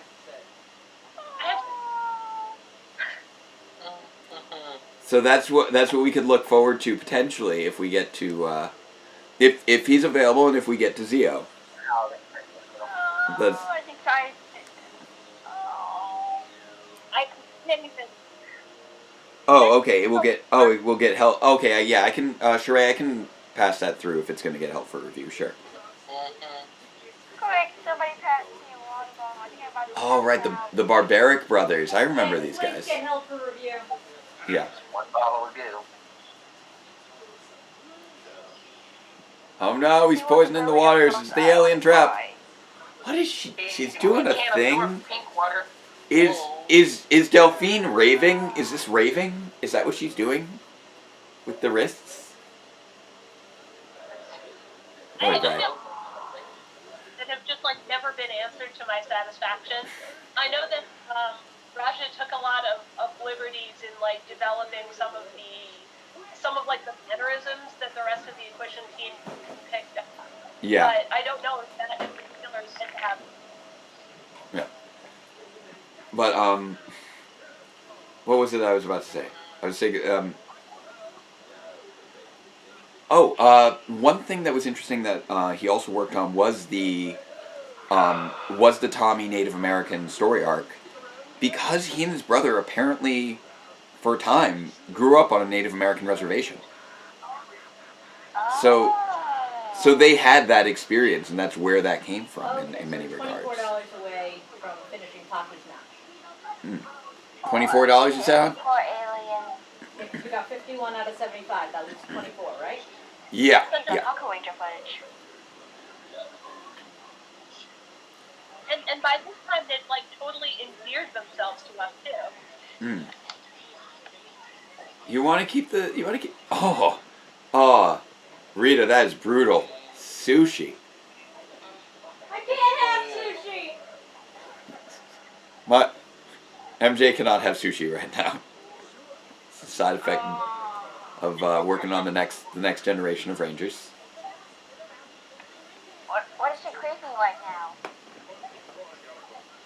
Well, Rita was just mentioning sushi, and MJ can't have sushi. Oh, yeah. This little huddle is ridiculous right now. It's like, everybody is... I feel like that huddle time was not necessary.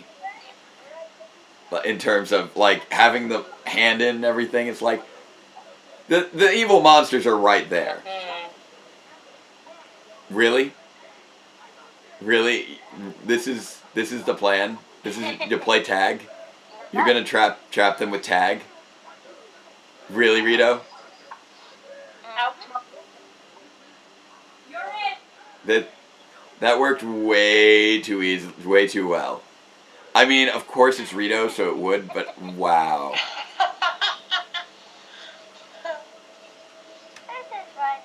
Gotta free them. Free the aliens. There we go.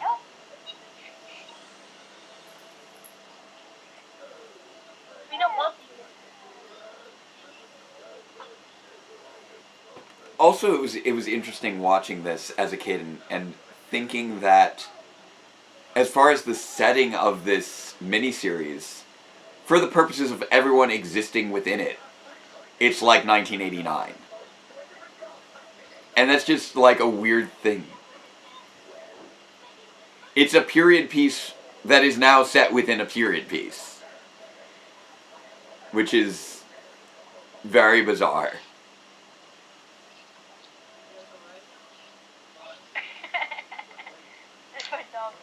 Oh, they are having a bad trip right now. It's not good. What is this telepathic message? What was that purple circle of Zordon?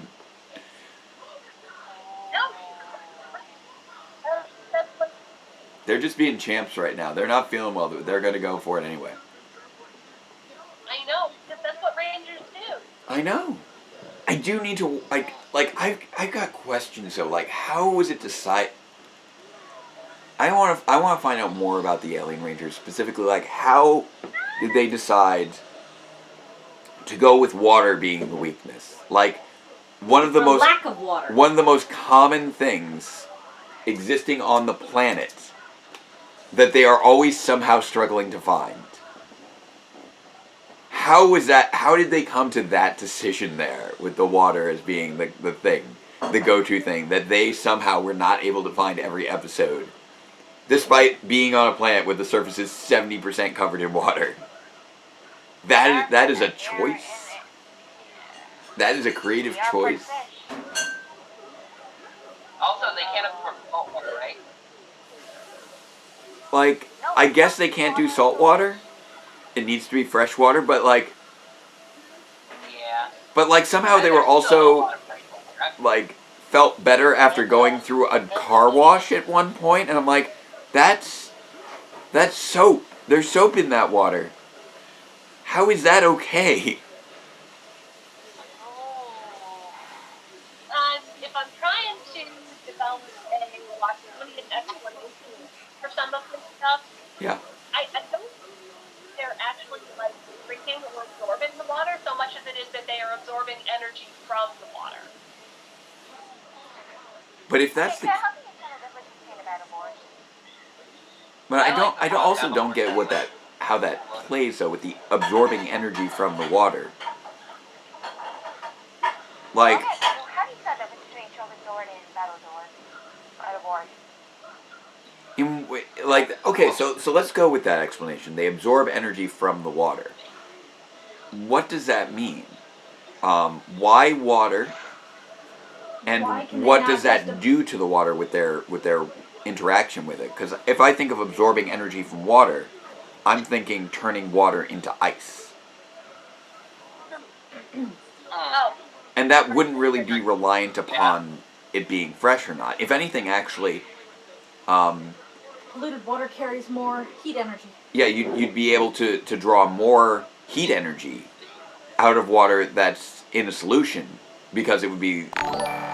Oh, we just got a donation from Shadow Ray. We got another $4 there, saying, hope you're all enjoying Alien Rangers. Thank you very much, Ray.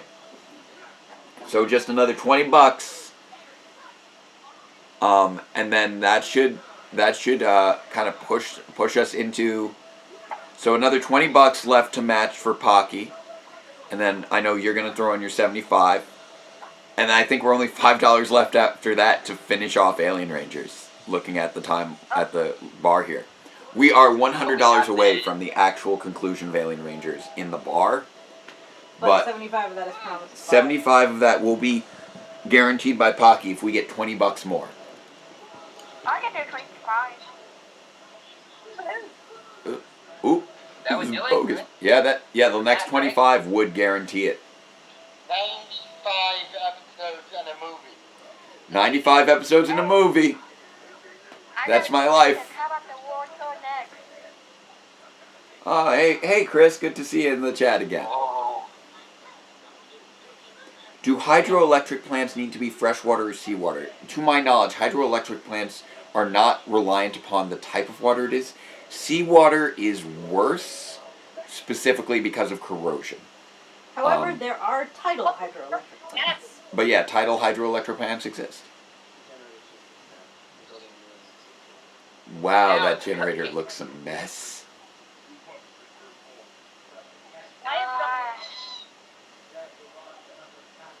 When let me do 25.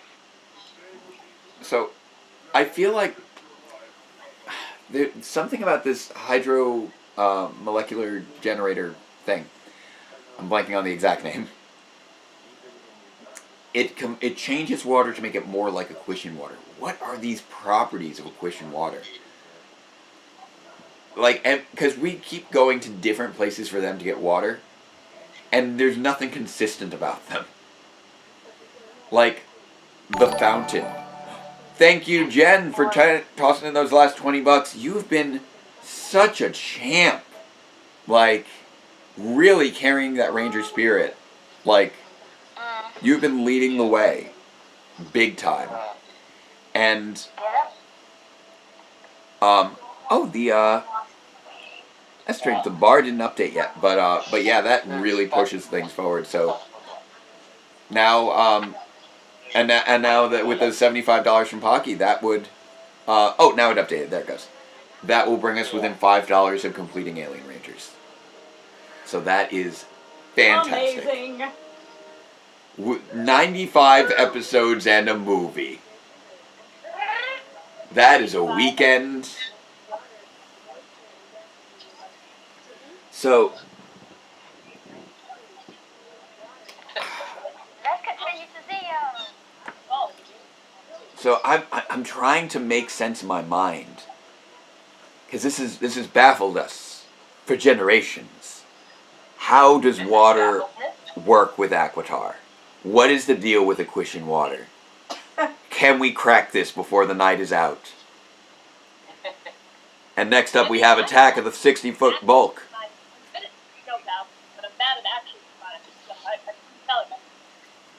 So it is ready to queue up, so make sure you are skipping over the credits of the next thing, because we are about to roll right into that. So you're going to want to be about a minute in, and it is going, it is loading, and we are 1 minute into the episode. Boom! 1 minute exactly, and now 1:05 for Attack of the 60-foot bulk. And is that Mr. Wilton? You look... Yeah. Sir...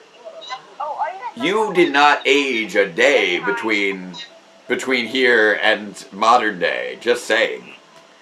I don't know how old you are, but apparently you don't age. You're also a giant. Like, Mr. Wilton's just really tall. Directed by Paul Schreier, by the way. Yes! Paulie! Paulie! We should get Paulie in here if we could. That would be amazing. I tried to see if I could get Jason Narvi, but he was kind of busy, and it was sort of last minute. I really wanted to reach out to more people sooner, but I just didn't get in touch with enough people early enough. And also I live on the wrong coast for talking to most people, because I go to bed at like 9 o'clock, which is like when most people get off work. Because I need to be up at 5 a.m. to go to teach teenagers with attitude. I say that my teenagers don't really have like that much attitude. They're good kids.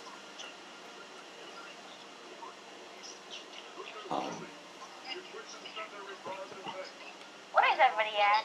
Where are we at? We just got the message from the Equations. They said their regards. Yep. The Alien Rangers. Looks like somebody's ahead of food. But yeah, we talk about pure water when it comes to Alien Ranger water. Like, there needed to be pure water from the spring. But water purifiers are a thing that they just never use. But also, apparently, fountain water is fine. Car wash water is fine. Pool water is somehow fine. Those are all very different kinds of water. Pool water is filthy. So what is the deal, Alien Rangers? What is your physiology that this is the way that your world works? What is Equation water?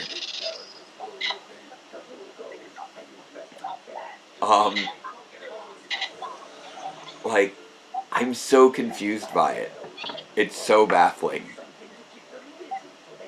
Like, I feel like it would have been easier to just say they need to eat emeralds, and then that would actually be a reasonable challenge for them to do from day to day. Instead, it's just they need a type of water that is constantly changing needs every single time we see them. Oh, she gave him a little... Ooh, she's... You get the feeling this was one of those episodes that they filmed to get a day in the water park. Yeah, they just wanted to give the kids time to play at the water park. Which is my... And then just tossed in Mr. Wilton, who apparently still exists. Ooh, busted.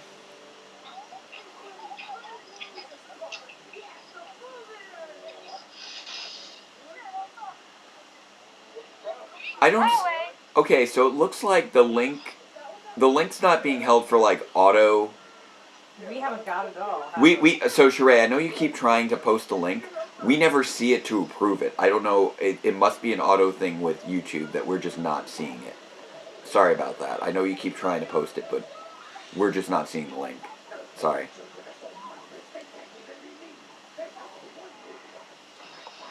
Uh-oh, they're on the underground?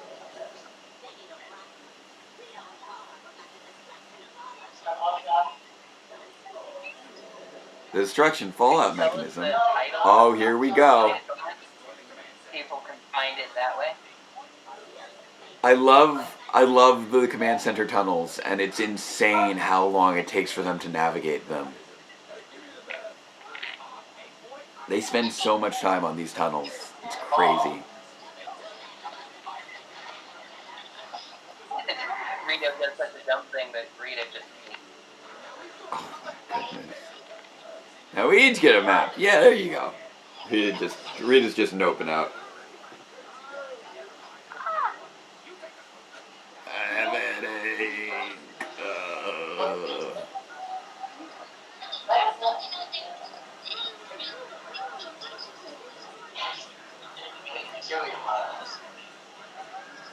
Whee! I miss water parks. I'm honestly, right now I'm so focused on, like the immediate threat to the world and dealing with that it's honestly sometimes easy for me to forget. We're also just in the midst of a public health crisis where we just can't do a lot of these things that we're watching these kids do. Like, we can't go to water parks. That's just not a thing right now. And it's not like I live near a water park, but I do still kind of be like, oh, water parks are fun, though. I miss water parks. This one's not too far from here. That's true. It's like, not 40 minutes. 40? Really that close? Yeah. Great Escape. Oh, is that really that close? I forgot it was that close. That's actually really dangerous. Yeah. It's not okay. Don't do that, kids. Absolutely absurd. We drowned them. Uh-oh. Yep. My computer doesn't want to let me run Netflix and PayPal at the same time. Oh, no, really? You need to choose between Netflix and PayPal. You can also do direct credit card payments now. We did put that in as well, if that makes life easier. I don't know what's easier for you. No, I think what's going to be... Okay. Oh no. Brat boy. Oh, this is reminding me. I haven't shown off my my sketchbook in a little while here. The sketchbook. The charge of the really light brigade. That's a great line. Every now and again, Power Rangers just has like these great like one-liners that like the reference is something that is like not something you would expect to see in Power Rangers. The past couple seasons, even now, you have usually the Red Ranger with a nice one-liner right before they morph. Yeah, but some of these one-liners though, it's like Charge of the Light Brigade. Like that's a deep cut right there. Kids don't know what that is. I don't even really know what that is. Okay, I might actually. Ooh, good timing. Oh man. I hadn't been checking throughout Alien Rangers but we are so far deep now. We are on to a new sketchbook, and this one is not in great shape. But there's Slotsky. And here we got Brat Boy. Oh man, those hands are awful. I'm embarrassed of those hands. But you see, I have for the bulky in his swimsuit there for Brat Boy. I wonder how wet the slits were if they had to go through that. And then the Barbaric Brothers, I got them in here as well.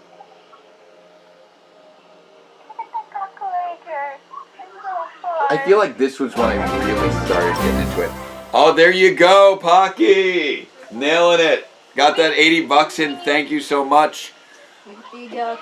And that just again skyrocketed you back to the top of the leaderboard.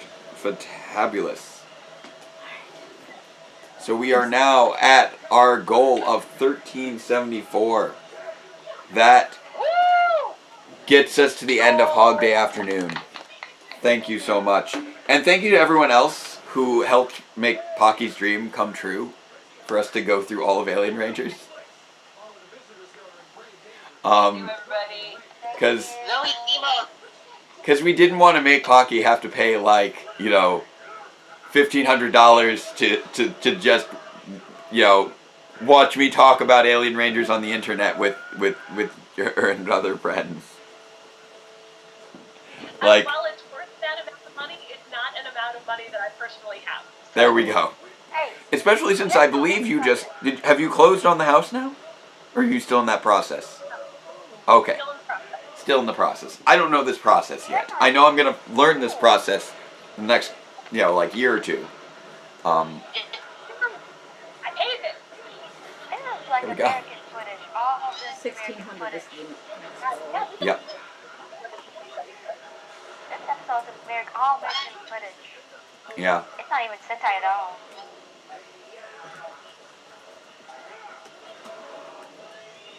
This is probably just my thing, but I cannot imagine being underwater with a helmet on. Oh yeah, no, that sounds terrible. That just bugs the crud out of me for some reason. Oh no, I'm just thinking about that, and that's horrifying. Oh. So get rid of the Alien Rangers I'm complete gonna app. pick up this bad boy for a second. Nice. No! Oh no! Oh yeah, no, I've got my Phantom Ranger helmet somewhere around here. And I'm everyone just can chill out. imagining right now because like this under here, this is where your Yeah, air let's see, comes that's from. fine. Yeah. That's like all you that is natural. Oh yeah. And Actually, hon, before you sit back down, could you grab my helmet? Water and just, I think it's over there. Yeah. Oh, that's weird. Black Ranger's better. Oh, I love this. I love this shot right here. This is like one of the best shots of the entirety of Alien Rangers, where they're just just chilling at the beach. What was that, hon? I said, while I'm standing, do you want ice cream? Sure, thank you. But yeah, my helmet. One of the nice things with Phantom is he does have that sort of vent there, which is nice. as just sort of a mesh there. And he does have a larger field of vision than most. So, like, and this is rough to do stunts in by itself. So, like, I can't imagine what they're going through with these, you know, much more constrictive helmets. Oh no, that monster is the Sentai footage. Oh no!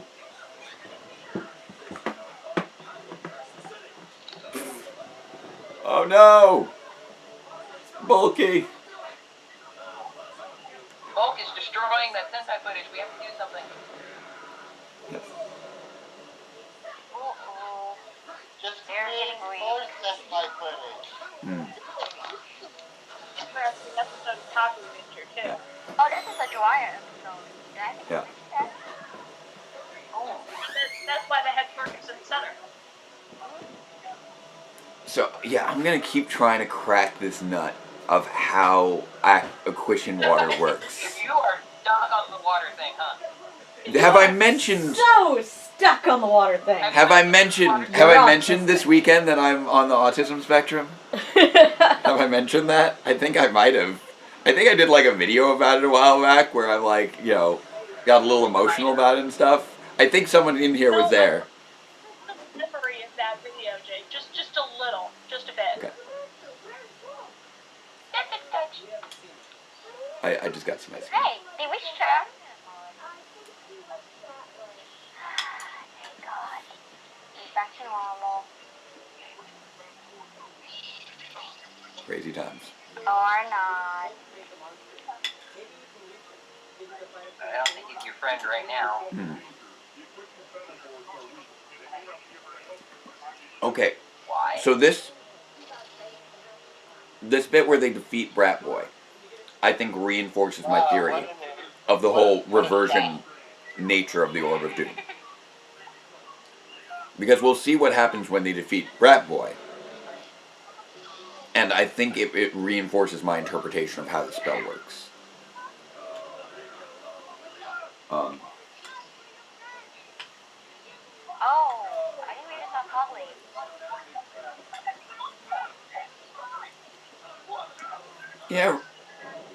Yeah, remind him of Skull. Skull is his morality pet there. I imagine that, you know, and we don't talk about this episode enough, but like cons and But stuff. look right here. But This is what I'm talking about. Best time with it. For a moment, he was regular Bulk. And I believe it's because that was the moment right before the Orb of Doom reversion kicked back in. It's not a time travel. It's someone reverting into a previous version of themselves.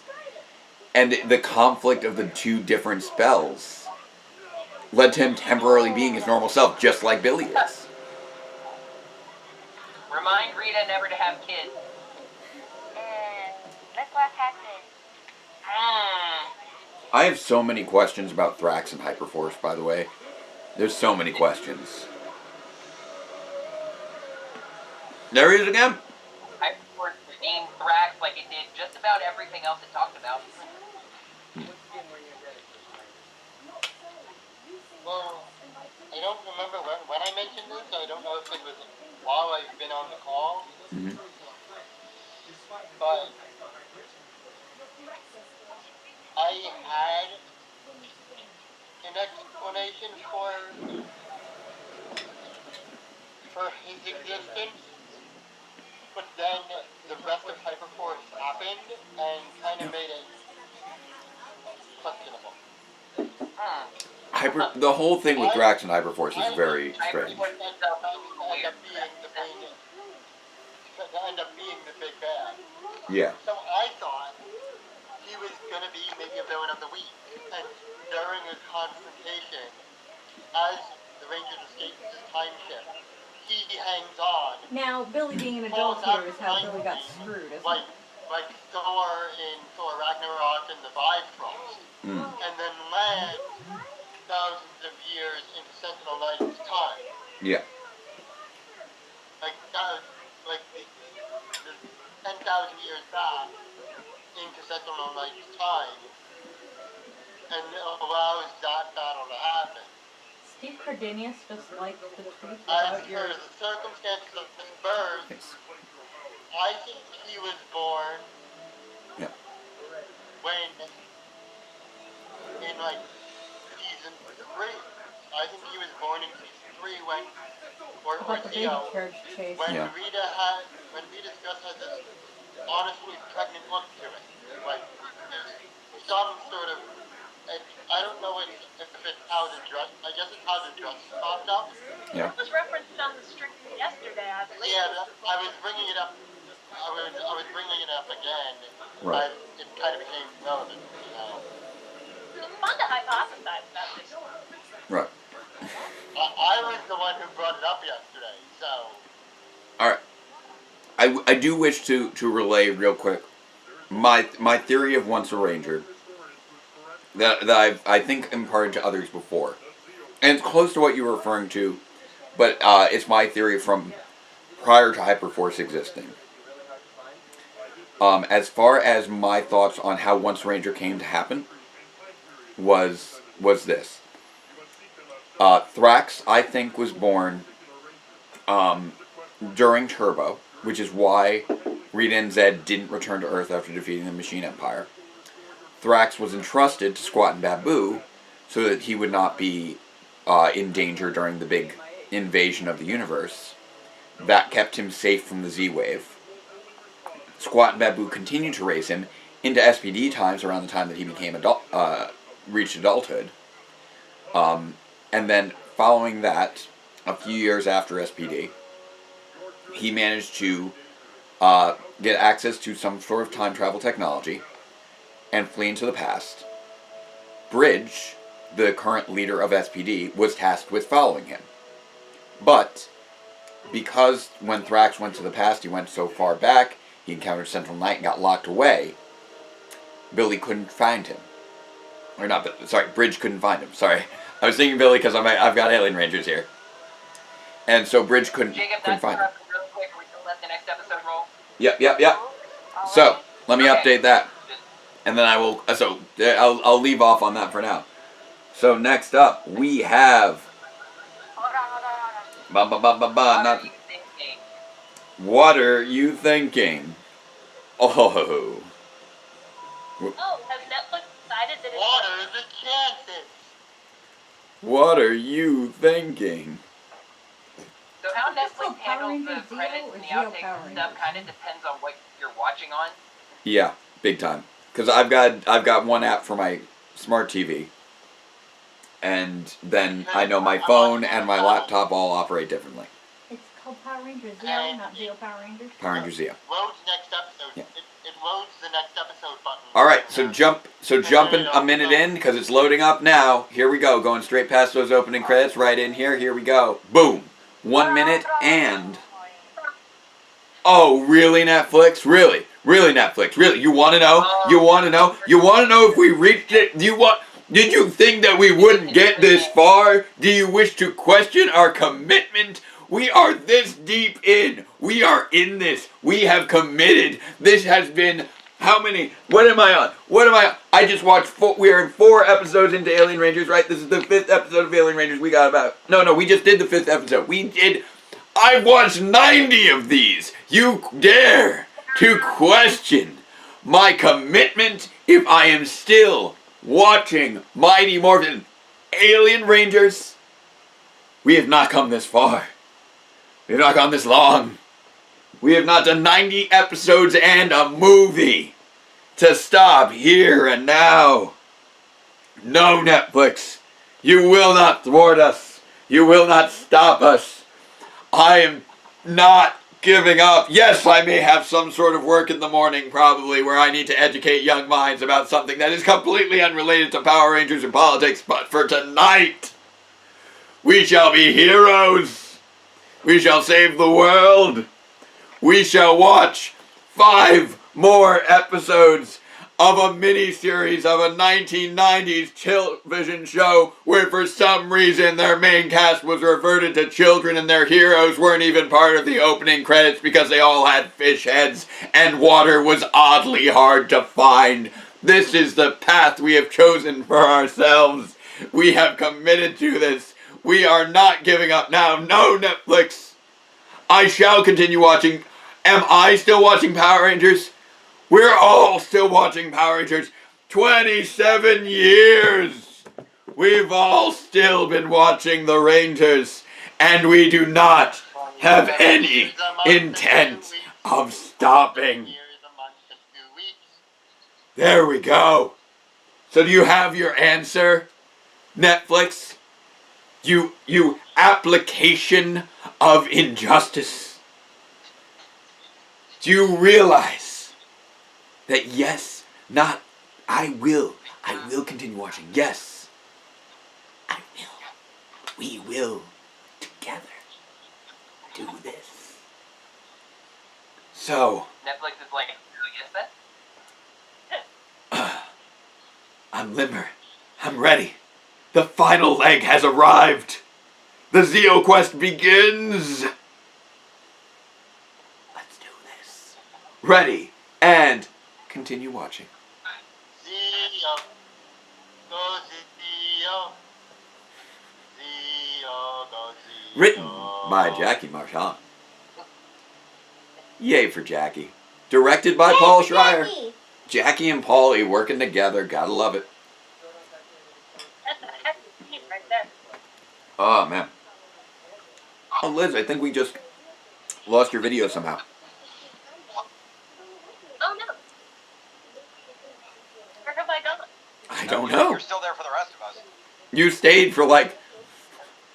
That wasn't supposed to be a closing monologue. That was a we're continuing. We have 5 episodes left for looking at the end of the saga monologue. I know it was hard to...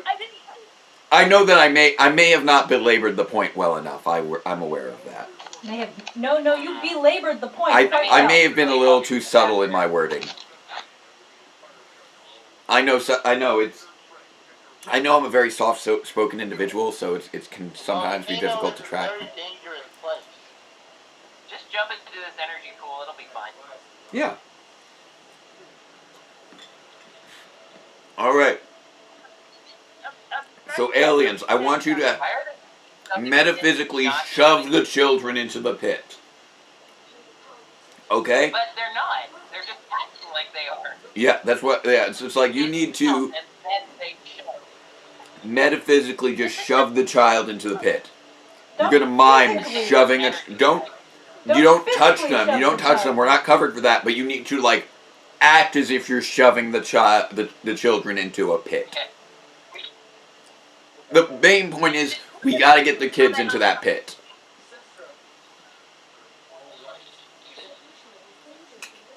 That was cute.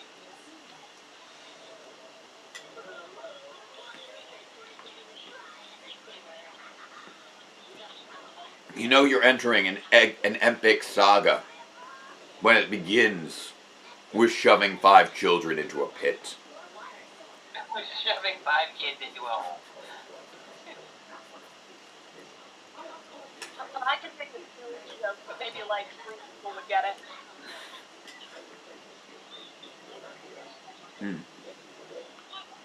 Oh, man.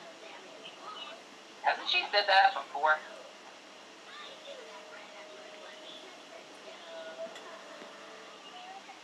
Whoa, I love that.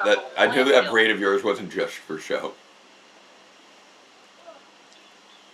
Excuse me, can I have your goat? This journey into their cultures is amazing. School set with the same classroom for the elementary school. Like, there was just so much creativity with these early seasons. Like, it's just insane.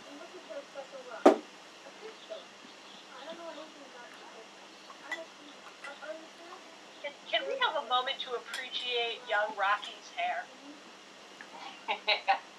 We should all have been taking all day to just appreciate young Rocky's hair. It is a thing of wonder.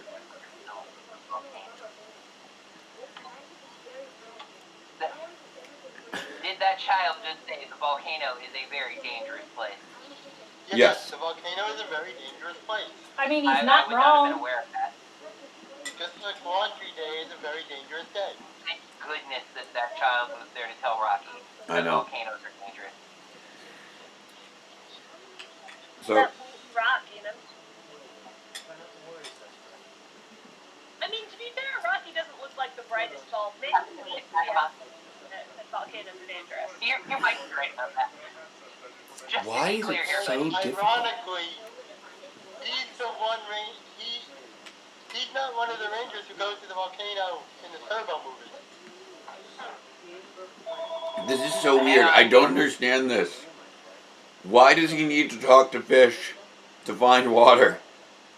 If you're talking to a fish, you found water. The right water, though. Is it the right water? If it's not, why would the fish know a better water? The fish found the water it wants. Like, if it's the right water for the fish, it's not going to care about the other water that you would want to ask it about. So Vulcan Skull has become Alien Ranger fanboy? Yep, and it's amazing. I love that pin there. Look at that. That's got some smolder there. I'm not sure. I think it might be. He's delivering the smolder in that image though.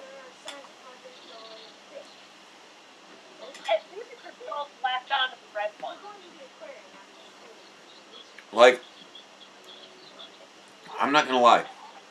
I have a tremendous amount of difficulty telling Orico, Tidius, and Corcus apart, outside of the colored triangles. And I wish I could tell them apart. Like, if I were shown their faces without the triangles, I'm not sure I could tell them apart, and I feel bad. But it's the heads. They mask facial features well enough that it doesn't connect.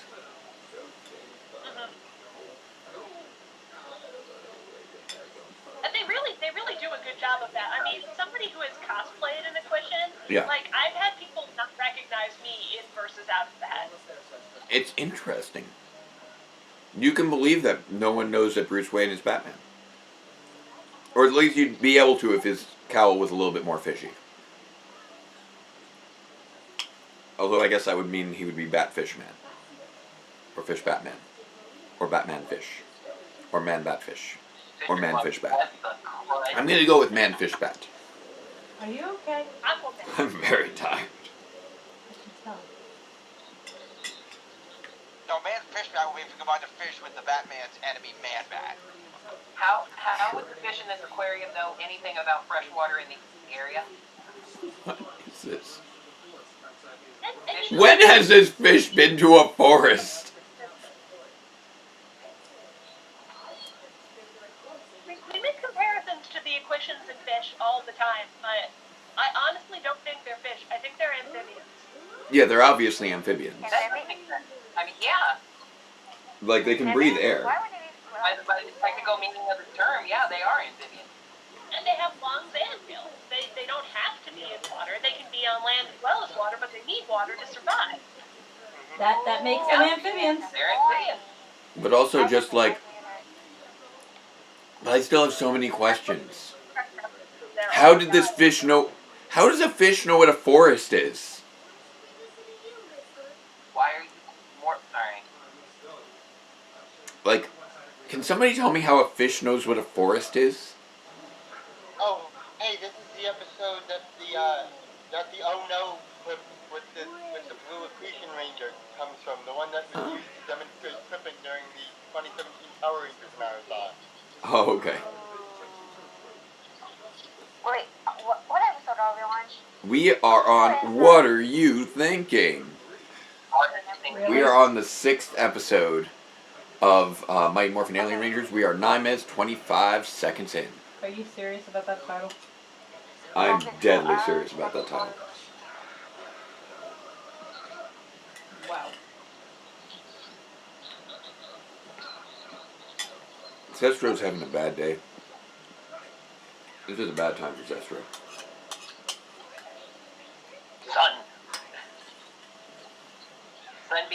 take out 3 water cards. Now, what's interesting about Somebody would get that memory of this happening in Kaku Ranger at all. Really? What episode is this? Ooh, I agree. I haven't seen this yet. The Witchblade, yes. Yeah, this seems like it came from the Sentai. Yeah, no, this is definitely a Kaku Ranger thing. Toss the coin to your Witchblade. Oh, Ninja. I think they're in the Ninja Schools area. Right. From the scroll happened, and he's very angry at this particular monster. Oh, there's Witchblade. There's a Kaku Ranger I care about, and this isn't one of them, which is interesting because I adore Sestro. Oh, Sestro's fantastic. Sestro's the best. It's Sestro and Delphine all the way.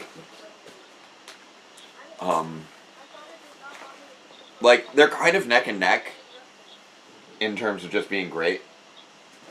And then, sadly, the other 3 are just kind of there. You cannot have my goat, but here's some rope. Where the heck did you get popcorn? Who had popcorn? Hold on. Where did he get popcorn? I might be a couple seconds ahead. I know. I'll leave a trail for myself using popcorn that I will be easily able to see amidst all the random dry ice fog that this underground chamber for some reason has. Really question the lack of proximity sensors. These underground tunnels beg so many questions. Billy, you need to get the alien fingers away from those annoying kids. Pocky, was that you saying that you didn't recognize this from Kaku Ranger, the fight scene? Yeah. Episode 17, the Demon Sword and Underwear. Told ya, Ninja Schools. Did you say the Demon Sword and Underwear? Now I understand. Demon Sword and Underwear. The Demon Sword and Underwear. That sounds like... That sounds very Japanese. Alright, Pocky. I think that should be the new ship name for Ankh and Eiji. What do you think?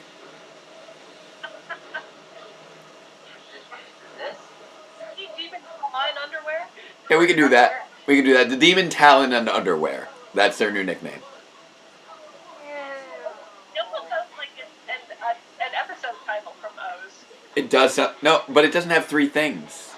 Unless it was the Demon, comma, Sword, comma, and Underwear. And then it would be 3 things. What?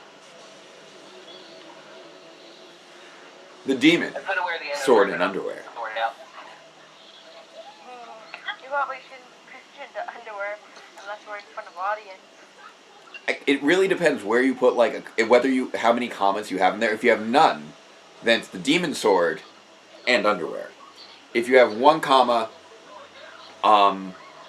if you have 1 comma after Demon, or if you have a comma after Demon and Sword, then it's the Demon, Sword, and Underwear. But if you only have a comma after Demon, it's the Demon, Sword, and Underwear. But I do admit that Sword and Underwear is a weird name for a demon. I mean,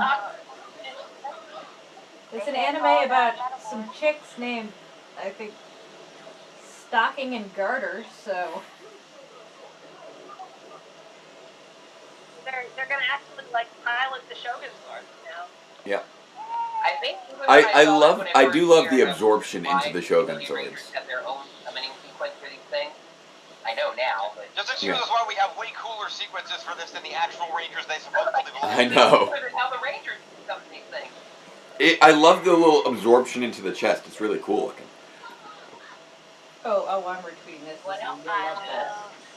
But also, I want to know, how are the Shogun Zords here and existing? Yeah, they haven't found those yet. Like, forget about finding them. The only reason they were operational was due to technology from the Falcon Zord, which explicitly cannot exist because it's been retroactively removed from existence. Yet these still exist. So, okay. I do have an explanation, because I'm me, so of course there's an explanation. The Rangers still had their ninja coins in order to get Billy older. Alright, so let's put this out here. Let's put this out there. The reason that the Shogun Megazord can still exist is this. Well, no, I'll explain the power coins first, then the Shogun makes Zord. Power coins still exist because they're protected from magic. However, everything that they're everything they're tethered to, those tethers have been broken, so they can no longer be properly utilized. They're existing basically in their own little time bubbles that prevents them from being effective in this altered perception of time. Also, here's the other thing to explain the Shogun Zords. The Shogun Zords, as we established, were found in Zordania, which is apparently another planet. Also possibly the name of Zordon's ex-wife, as we talked about before. But primarily another planet. And we never established where the Shogun Zords are stored when they're not being used. So it's entirely possible that they always teleport from that planet. And if that's the case, then that means that they were unaffected by the reverting of time by the Orb of Doom if they were off Earth. Because Earth alone was affected by the Orb of Doom. Other planets were not. So that would explain actually how the Shogun Zords still exist.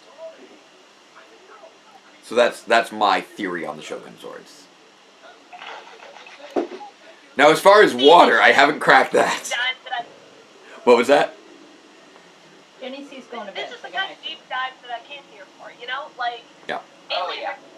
Well, no, Jenny C's going to go do her homework. It's the undersung epilogue of Mighty Morphin.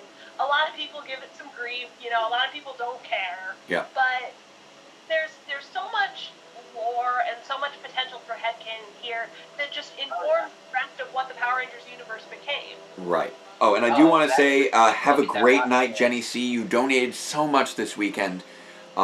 Make sure to have a good night. Take care of that work for science class.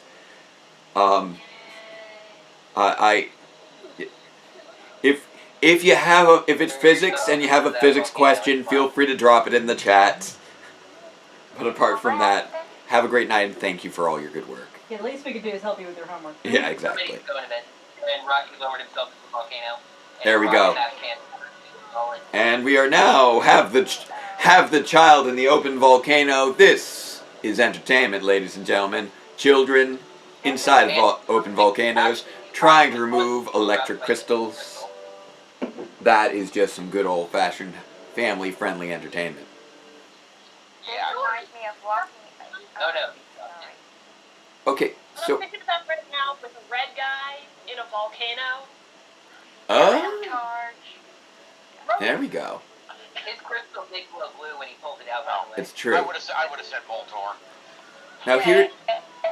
Now here's a point I'm gonna raise here. Right now, Rocky's the hero. Rocky's the hero. Yeah. The Rangers sent that crystal back in time. The crystal messed up the volcano. The only reason that volcano was threatening that village was because of the Power Rangers. So it was their fault in the first place. Yeah. Problem that they solved. Yes. Their own mistake in a way. Omega Rez is wondering if there was a dino charger next to the crystal. Upload this damn code. Yeah. Yeah, there you go. His father, grandfather? Yeah.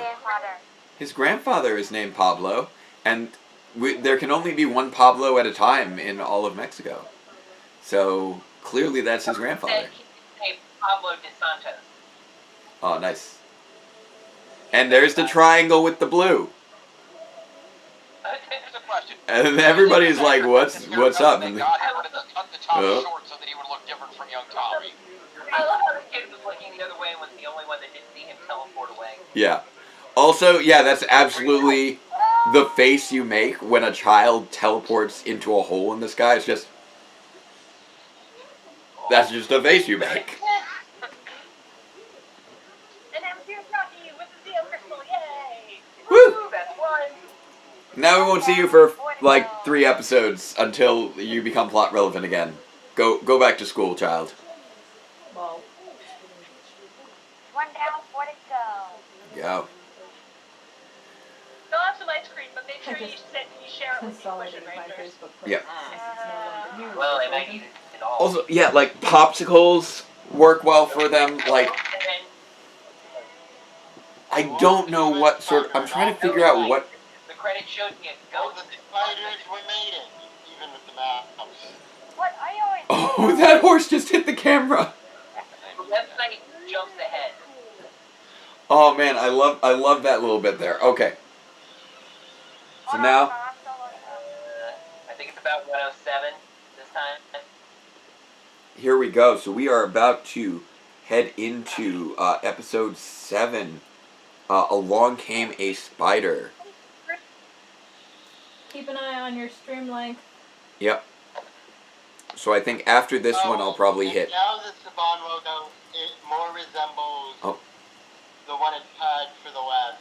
And we've got 3, 2, 1. It is loading, jumping a minute past the opening credits. Here we go, here we go. It is loading up. Along Came a Spider is playing now. We are now 1 minute and 5 seconds into Along Came a Spider. This is the 7th episode of Mighty Morphin Alien Rangers. We're just powering through this thing. Wow. Oh, and they're creating the whirly gig for the Zeo Crystal. That is the technical name. It is the Crystal-tacular whirly gig. Jake, of your 2 people on camera, one of them has got their camera off, so maybe you want to swap them out with someone with their camera on. Yeah. So Pocky, since your camera's disappeared, let's see. I'll just pop you out for now until this works again. What's happening? I'm just leaving.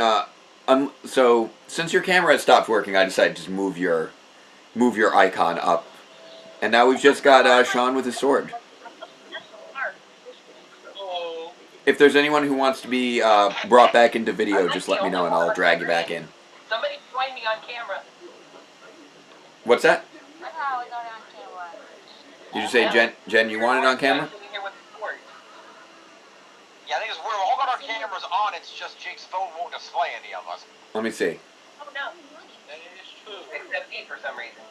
Yes. You have that YouTube energy. Because you were probably the first one with your camera on of the group that's here, that's why you're up there. Why won't this let go of my phone? What the? Oh, I'm hitting the wrong. That's why you popped out, yeah. Give me a moment. I'm like, wait, why wouldn't it let go of my phone? Because I'm twisting the wrong thing. There we go. Buggy's camera's on, my camera's on. Let me check again. Meanwhile, we're in Korea. This lady's like. Meanwhile, in Korea. Let me see if any of these. I think it's because Sean has the Master Sword. I think that's what's making it work.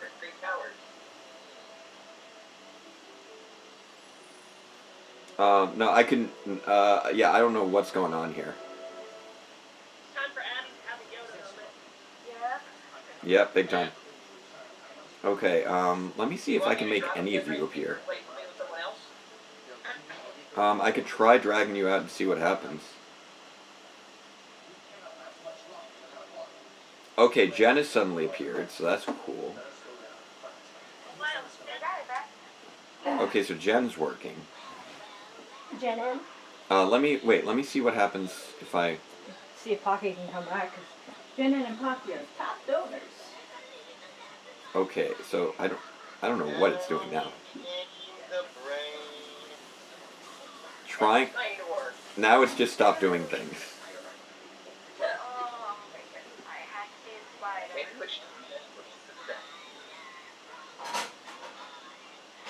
Oh wait. Oh, I got Pocky back. Yay! Okay. And now Sean is back to is an icon. So I guess I can only have one person at a time. So you know what, Pocky, this is your moment. There we go. I don't know what my phone is doing anymore. I don't think my phone knows what it's doing anymore. I don't think my phone knows what I've been doing to it. It's like you. Technology tonight. Oop. There it goes. My phone is just like I've been awake and running video for so long. Let me stop. So many people. Riveting game of tic-tac-toe going on here. Yes. Oh, Rito with a big win. There we go, nailing it. Boom. Rito just got 3 in a row. They've been Oh no, they won't. The sensors are clearly garbage. By the way, I will say again, if anybody does happen to just wander in here and decide that they want to see some Zeo next weekend, we are about $226 from Zeo, so that's still a ways off. But also just anything that you contribute at this point is still helpful. We're in the final run here of the weekend. It's been amazing. The frog is on a quest. If we don't make Zeo, we'll still have done amazing. Yeah, like Zeo was always like the final stretch goal. This alone, this is amazing. This is amazing. We got to Alien Rangers. We got all of Alien Rangers. Like, yeah. We get Zeo. Like, So we could go. More. So, for tonight, are we tapping out after the big explosion? yes. After Hog Day afternoon, I'm sorry. I've got work tomorrow, so, like, as a teacher. And I should probably do some of that. Tomorrow's technically a conference day, but, like, I still have work to do. That includes, like, meetings and stuff. But first, we have to blow something up. Yes, first we gotta blow stuff up. There we go. Testing for Nasada, there we go. Whatever. Whee! That rocket went up like 50 feet. That Great is... accomplishment. That is a child's rocket. His element right now. You know, he's leading the team, he's doing science, he's meeting aliens. Honestly, I'm... Alright, Pocky, here's a question though. They're going to a car Car wash. Get into the car wash. Here's your car wash water. So, here's a question though, Car wash Pocky. water is pure. We know that now. What isn't Billy's element at this point? This is season 3 Billy. When is he not in his element? What is his... What can't he do? Sports. He was on the football team in season 1. He can do sports. Oh my god. He did a backflip into a slam dunk playing basketball. I can't remember the last time we checked, but I think he's at least a green belt in martial arts at this point. He's a red belt already. He's a red belt already? Okay. Yes. He's breaking boards. He did something to himself after he got the Ranger powers so that he would be athletically competitive with the rest of the team? I don't know. Also, again, this is not safe. Why is walking through a car wash refreshing for you? This is not safe. You're getting sprayed with soap. That should be getting in your... That kills fish. You would know. That poor Tanga. Like... Even their uniforms are funkier. It's like velour. They're wearing velour.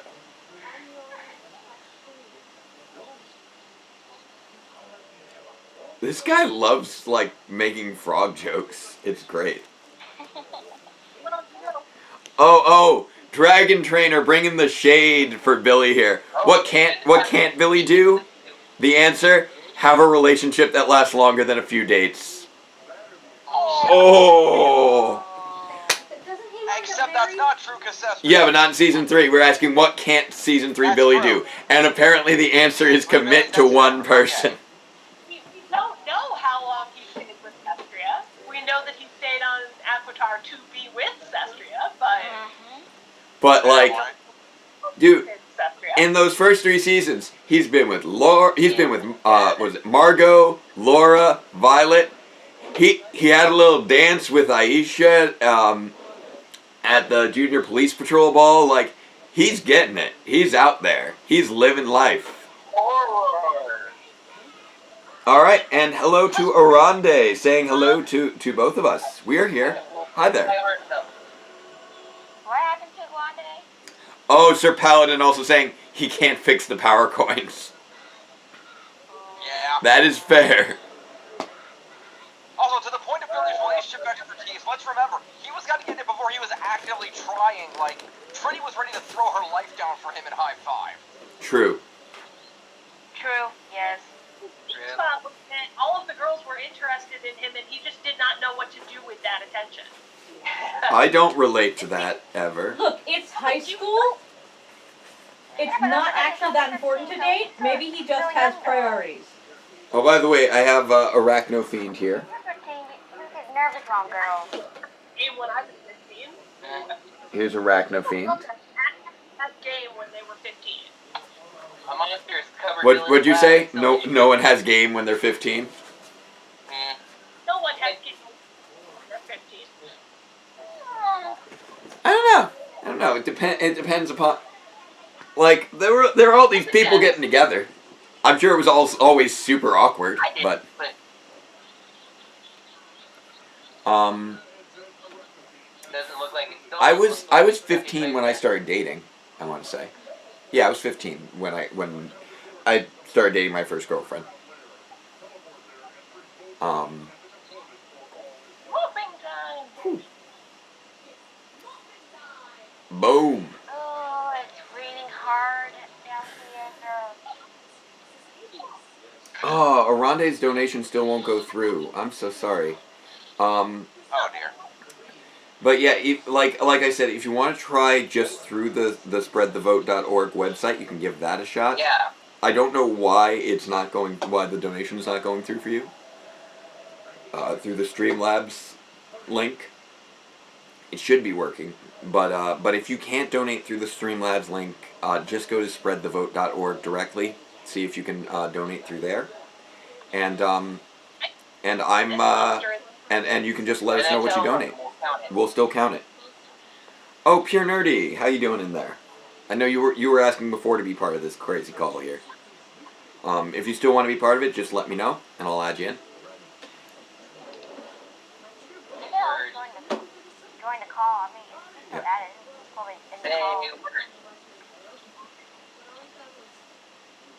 This is Kyogi. Oh, he has map with air power. Whoop. He's got Ninjetti power.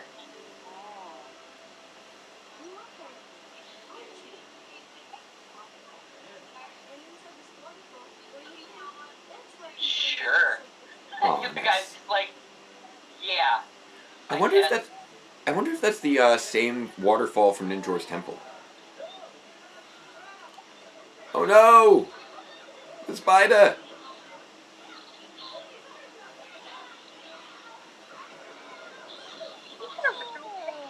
Oh, Nerdy's been helping out a neighbor with his Wi-Fi. That's cool, Nerdy. Yeah, I can add you in. Let me add you in here. We've got so many people in this call now. It's great. It is amazing. They'll be the 9th. Like my phone is ready to explode. I'm sure. I really should have gotten a new phone prior to this. I've been meaning to get a new phone for like the last year. MJ keeps reminding me. Yeah, because you're due for one on our plan. Yeah, MJ keeps reminding me. I just never get around to it.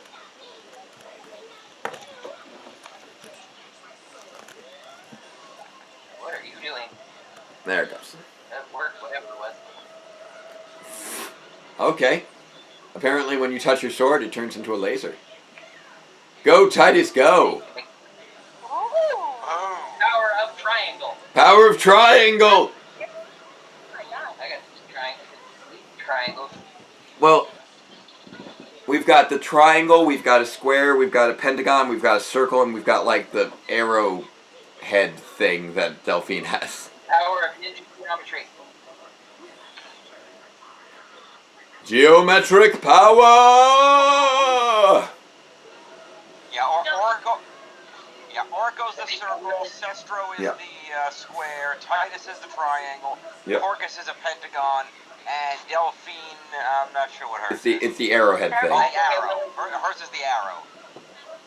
Will indeed keep out of that monster. Give me a moment. Let me try it. Hey. Dan is trying to add in through a new through a new call instead of the original call. Wait, where'd it go? Ah! I want to try and add him to the new call, not to the current call, not create a new call. You never see their morphing devices. They have power. I believe they do have power coins, but I don't believe they have morphing devices, which is interesting. I think they just summon. They're just tapped directly into their power coins. But the alien rangers don't seem to. Yeah. And the Copper Rangers do have morphers. The Copper Rangers do morphers. I own that. Nice. Yeah, look at that mocap work. Oh, yes, Arande, just go to spreadthevote.org instead if you can't use the Streamlabs link. I don't want us to be the reason that you don't donate. So if you just go to spreadthevote.org, go to their donate link, and try donating through there.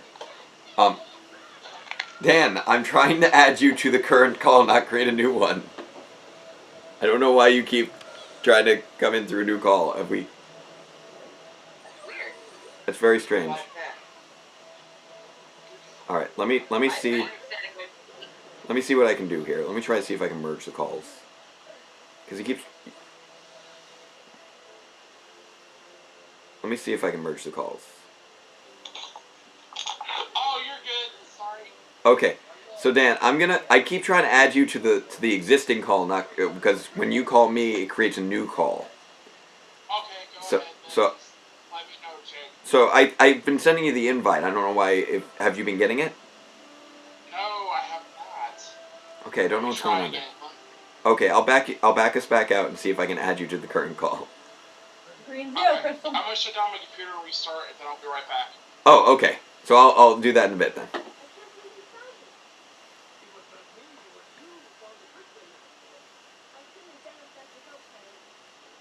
Alright, bringing everybody back. Resuming the call. There we go. Now everybody's back. Hi, Jake. Hello. Sorry there. I was trying to see if I could figure out what was going on with Dan, but he's gonna go try and restart his computer. Okay. There we go. Okay. People come, people go so quickly around here. I thought something like happened.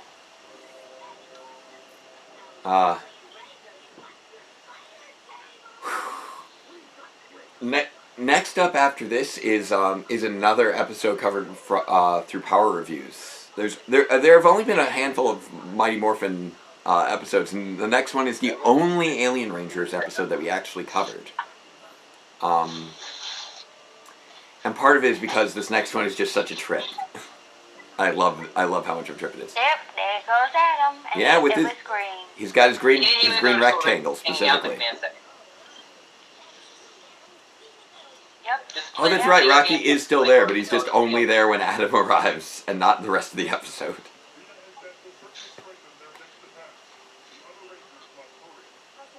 He's looking for his friend. He's lonely. Yeah. I almost said spiders aren't bugs, but spiders aren't insects. Yeah. You could consider them bugs. So we are about to hit our after this episode, I will hit record on the camcorder to make sure that we capture this final hour of the stream, because it won't save to YouTube otherwise. The live stream will still exist, but it won't archive it. So you guys are walking into exclusive content here that's going to have to be released later in order to actually end up there. We're seeing it first. You're seeing it live. Oh, yeah. Yeah. You guys seeing it live.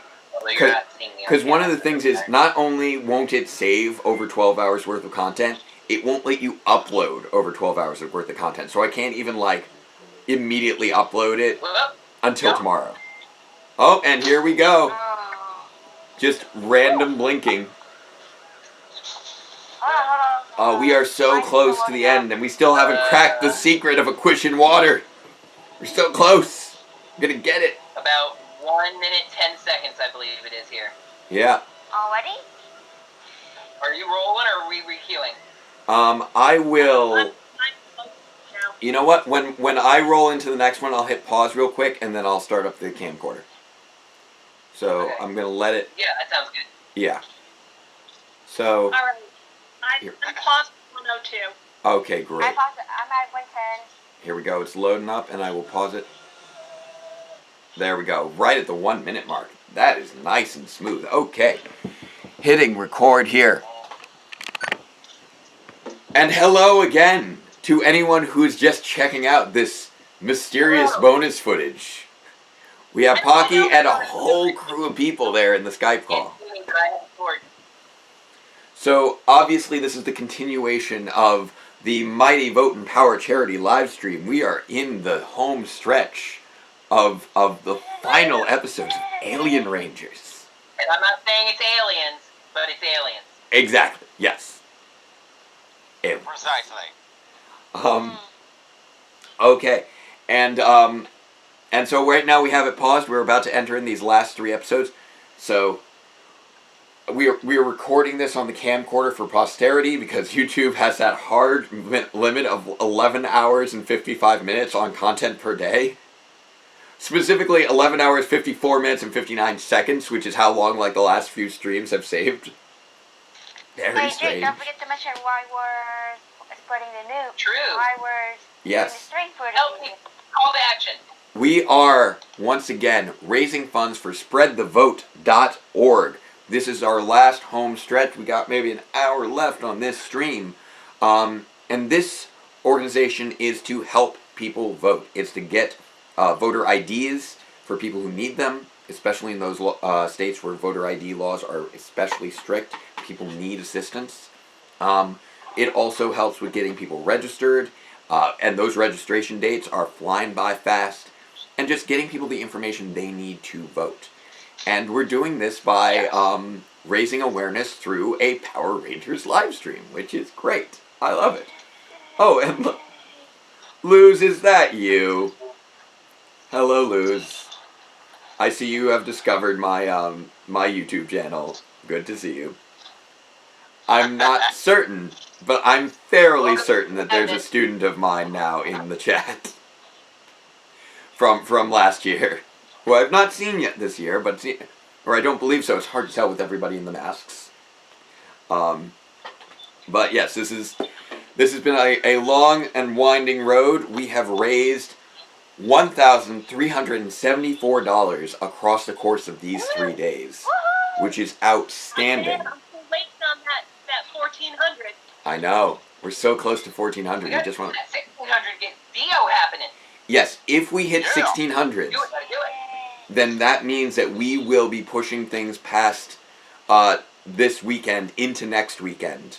So tomorrow I do need to get back to teaching, but next Saturday, if we get to 1,600 before Saturday, then we will continue with Zio. So we have the link. I'm once again going to be posting the link in the chat, reminding everybody that is our little Streamlabs link. Oh, I lost the... I thought I was pasting it, but apparently not. Give me a moment. So, Jacob. Yes. Talked a couple of times about the cliffhangers we'd leave off on if we didn't get there. I just thought ahead, and we're going to leave off on a doozy if we don't push forward into Zio. I know, it's one of the biggest ones. That is true. So everybody Oh. to donate. Oh, it's not one. It's a different student of mine. I was... Oh. I thought it was one of my students from my current school, but no, from my previous school. I didn't recognize the screen name, so I'm not 100% sure. So I apologize if I made the mistake there. Is the episode running? No, not yet. I paused it because I wanted to make sure that we get it properly recorded, and I also need to change our little live stream here, our little now playing here. Maybe you should loading Alien Rangers logo. Yes. Yes. So, sowing the seeds of evil. Wait, sowing the seeds? Sow the seeds. I thought it was sowing the seeds. Is it sowing the seeds? With thread? I feel like... The different sowing. Don't worry about it. Like, I'm it's weird because I know I've done this episode in Power Reviews, and like I've now faked out in my own mind what the name of the episode is, even though I know I've reviewed it. So yeah, this one is going to be, since I've already analyzed this one so hard, I'm hoping that you guys will have additional insight into what you think of it. Because I know I'm also going to be doing this as sort of a commentary on the choices we made with that episode. I think you've been hearing me do little nitpicks for like 5 hours now, so you know what I'm going to be doing. There we go. Alright, so right now we have it queued up on Netflix. We are on the 8th episode of Mighty Morphin Alien Rangers. This is Sowing the Seeds of Evil. I've already seen that the cave not the cave drawing, but like the... Oh, okay. Oh, so you're well into it. Yeah, we are 1 minute in right now. Oh, and I think Pure Nerdy wanted to get invited back in because he came back, so I'm going to try and add him in here one more time. Oh, and Jenny C managed to finish up her homework quickly. Welcome back, Jenny. Alright. We only go... So, Kaeda, we only hit Zeo if we get to 1600, and then we'd be going to Zeo next weekend. Because we are going to bed after the hog day. What was I was eating ice cream earlier. I'm not eating anything right now. Someone else might be eating something. So were the Alien Rangers. They were eating ice cream. That made me want to have ice cream. Why you had ice cream? That is why I had ice cream. That is why my spouse brought me ice cream. That's why. Also, keep in mind, folks, if you need incentive to donate, No. Billy's turtleneck sweaters. Give me a moment. Somehow I accidentally hit the power button on there. It almost reset. That would have been bad. Oh, that's not good. When I was clamping into the stand there. Whoops. There we go. Alright. So yeah, it will take 1600 for us to have another one of these. Episode 46, another song and dance. Jake and Marissa will be MJ will be redoing songs from the Database Ranger Power Reviews review of that episode. Yes, so if you want to have some musical performances in here, it's going to take us to get to at least 1600 for this weekend. And then we'd have to continue earning throughout next weekend. Which would be crazy. That would be an insane thing to do. Why would you suggest such a crazy thing? We specialize in insane around these parts. There we go. Oh yeah. This is the Database Rangers Power Reviews YouTube channel. This is what we do here. Dropping the hydro. I feel like I've been managing this whole process of marathon streaming. I feel like I'm doing okay. I feel like I'm doing pretty well. Yeah. This is still a new process for me. This is only my only second weekend doing this. Yeah, I mean, last night at the end you were fading pretty bad. But I'm powering through. It's still early yet. It's only 8:50. I got energy. I got strength. I have voice. My voice is still here. My voice was actually pretty dead at the beginning of the day. I just know I'm definitely running out. Okay. So, with that all set up, all ready to go. Oof. Getting limber, getting good. Keeping my neck loose. Push it out. Ready, here we go. Getting the... Sowing the seeds of evil. Ready. And play. We are zooming in on these TPs, wigwams. I'm not sure of the proper terminology. But the hawk is flying over the sky, and we've dropped in a little Tommy on the scene. This was the episode that I chose. Oh, and again, Stuart St. John just killing it. So many episodes. This was the episode that I chose for our entry into the transdimensional void, affectionately titled the hiatus. I wanted to have something that reflected our new transition into a new form of space. This sort of deep dive into introspection, and this felt like a good intro to that. Where Tommy is dealing with, his journey into self as he's exploring, learning about his Native American roots. The crazy time shenanigans Cat has. Whoop. Cat just slides like right out of that tree, and it's amazing. Back in Australia. I got some thoughts thoughts about Tommy's character development through this and through the subsequent arc that he does in Zio. Yeah. Because, as some of you may or may not know, I do mental health and social work in my day-to-day life. Yeah. And it's interesting to see the trajectory that this character takes after he's adopted. Because one of the big things that we see in folks who have that as a life Aronde just donated $3. Thank you, Aronde. Search for identity and what that looks like and what that means for folks, in comparison to folks who have been raised in their biological family of origin. Yes. And I really want to say, by the way, congratulations to Aronde for finally donating. Go. Sorry. All right. Through. Just because they were trying for so hard. But you were saying about family, getting to know your place and family and culture of origin. It's okay. I kind of went on a tangent. No, that's what this is for. That's what we're here for. I'm not here to just give you play-by-plays of what's happening on screen. As fun as that is when it's a baby stroller. Now Rita is talking to Zed, and Zed laughs and turns and looks that way. No.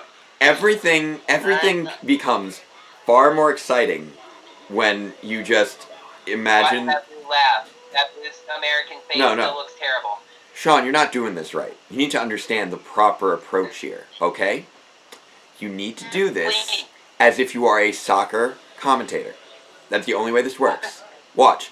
And Tommy is standing, he's looking out to the field. A strange Native American man has appeared right behind him. He is approaching a small child. He is offering strange wisdom. Strange wisdom does not know what is happening, cannot figure it out. He's looking around, he doesn't know where he is. Where is he? Who is this man? Some call him true of heart. He is a friend. That's two Zio quests now that have had random old men with magical teleportation powers. Yes.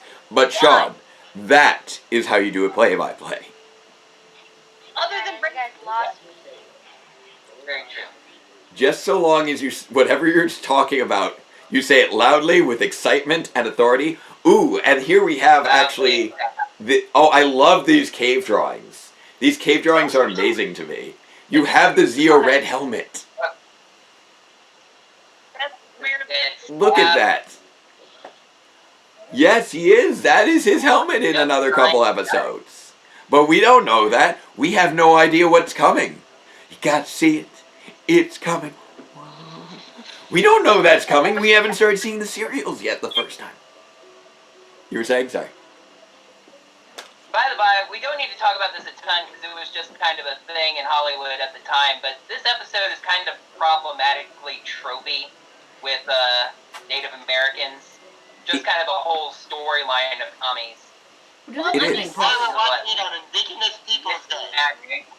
Yes. It is Indigenous Peoples Day. It was a thing back then. I don't judge you too harshly for that. Yeah. This doesn't make the first bit of sense. Oh no, nothing about this whole thing makes sense. I'm really interested in what this was supposed to mean. I have so many questions.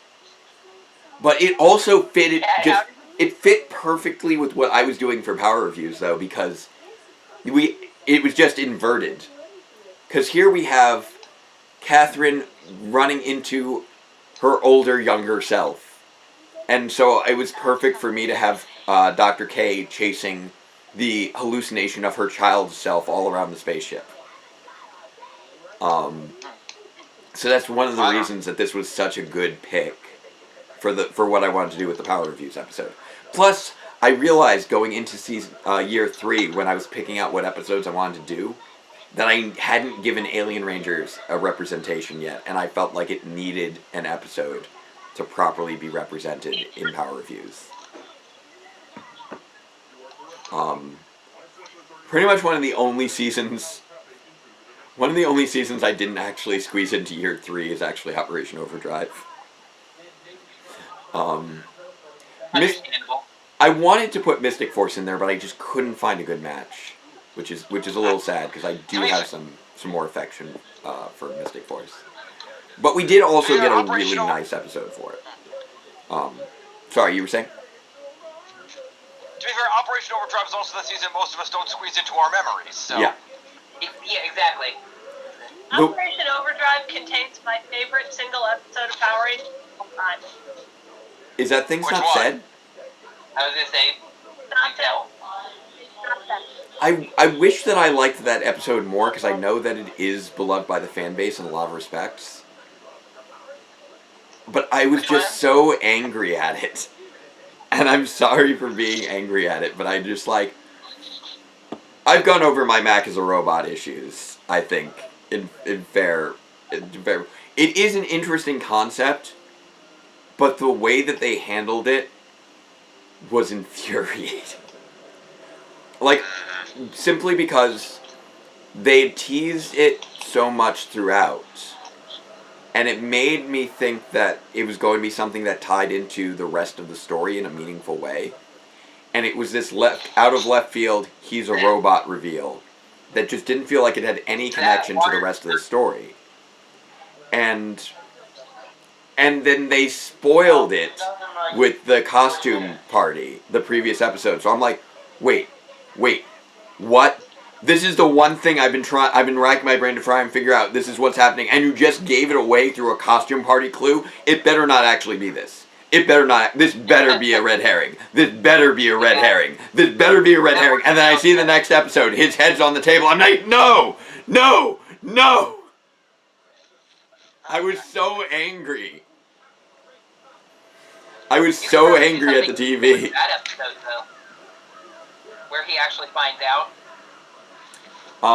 Like, I understood the emotions of the episode, but the problem was that the rest of the season surrounding it really damaged my ability to enjoy it. And that was just me personally. I know it's different for other people. I was going to say, the arc is a little problematic after he finds out. Yeah. Oof. Ah, right to the spine there. The Tangas keep breaking Billy's stuff.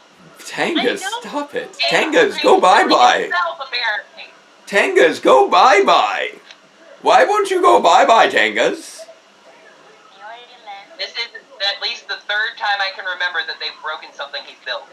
It happens all the time. Yeah, Sheree, actually every season prior to Dino Charge is represented in Power Reviews. I made an effort to do that. That's good. Operation Overdrive and Mystic Force were the only two that only got an episode apiece. Operation Overdrive, honestly, I just didn't really want to revisit more than one episode of it because it frustrates me.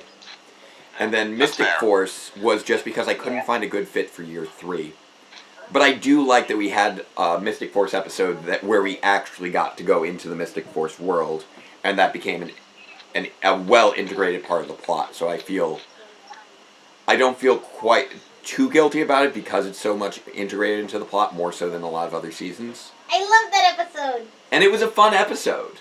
You got to go into a magical forest. That was great. And filled with Grimm. Yeah.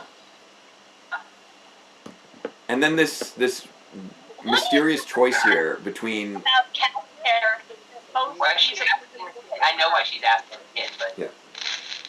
Well, one thing that I find interesting about... Oh, you heading off to bed, huh? Mm-hmm. Alright, you have a good night. I love you. Good night. Night. Night, Pocky. Night, chat. I'm going to bed. It's 9 o'clock. Yep. Good night. So, I will say, as far as the cat storyline, I do actually have a headcanon interpretation of this. I was just mostly... There were certain aspects of it I couldn't really focus on within the episode of Power Reviews because I was so focused on our plot. But I do believe with regards to how things are functioning with the time stream, hers was the only crystal that wasn't set into the past, but instead sent into the future. So the old woman is her. And then the young woman is basically either a daughter or granddaughter. That's just, identical daughter. So they know what they need to do. They need to make sure that she's ready. And by preparing her with this test. And so they know what's going on there. Which means that Agatha is like one of Tommy's kids with Kat. And they, so I guess that'd be JJ's younger sister then. Yeah. Or possibly JJ's daughter. I'm not sure of the age they're going for the old woman. The old woman doesn't seem to be that old as far as the age makeup on Catherine. The tree magically made an arrow. Yes. It's like, listen to the tree. Oh, thank you, tree. I go that way? Okay, thanks.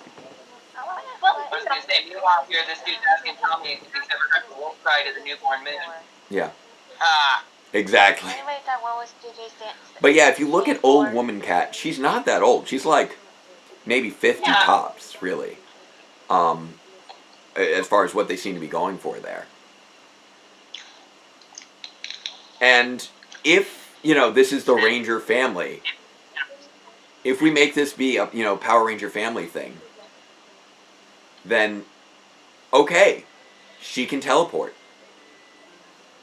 If it's a Ranger family, like, creating an internal consistency test for herself to prepare herself for the journey ahead. Yeah, also, I think the fact that she's living with a cane is supposed to indicate that she's older than she looks. Yeah. And they both just look back and accept that. Yes. She just teleported like, okay. Figured that was going to happen. And I think on some level she knows this was a test for herself by herself. Which is so interesting. The trickiest quest of the 5. Which also adds another question. Is this Cat pre or post Season to Remember? Pre-Season to Remember, I would say. Yeah. She's and younger. Younger than that. Yeah. Too, like, given Kat's history and given her struggle with evil, that this was the test that she created for herself, or that the Zeo Crystal created for her. Yeah. Oh, Hydro Hog. Oh yeah. They're building him up. And then Omega Res is putting forth the idea that maybe Agatha is yet another version of Kat, but I'm going to go with Agatha being what I would, they all look like her. So. Yeah, exactly. Which is just so interesting. It's such a great little test. And that was really my focus in the review, was just more so, these are interesting little, tests of morality and character, where you really don't need to over-logic it too much. These are supposed to be personal journeys for them to demonstrate they are ready to take on a new level of responsibility. And I have the Zeo Crystal. Yeah, exactly. It makes me wonder if there was really time travel involved here at all, or if all of these quests are just like occurring somewhere in a more metaphysical way to like test them and have them get these crystals back. I mean, I do feel that way, but at the same time... It's a hole in space and time, but that can be forward, back, alternate dimension, mixed up.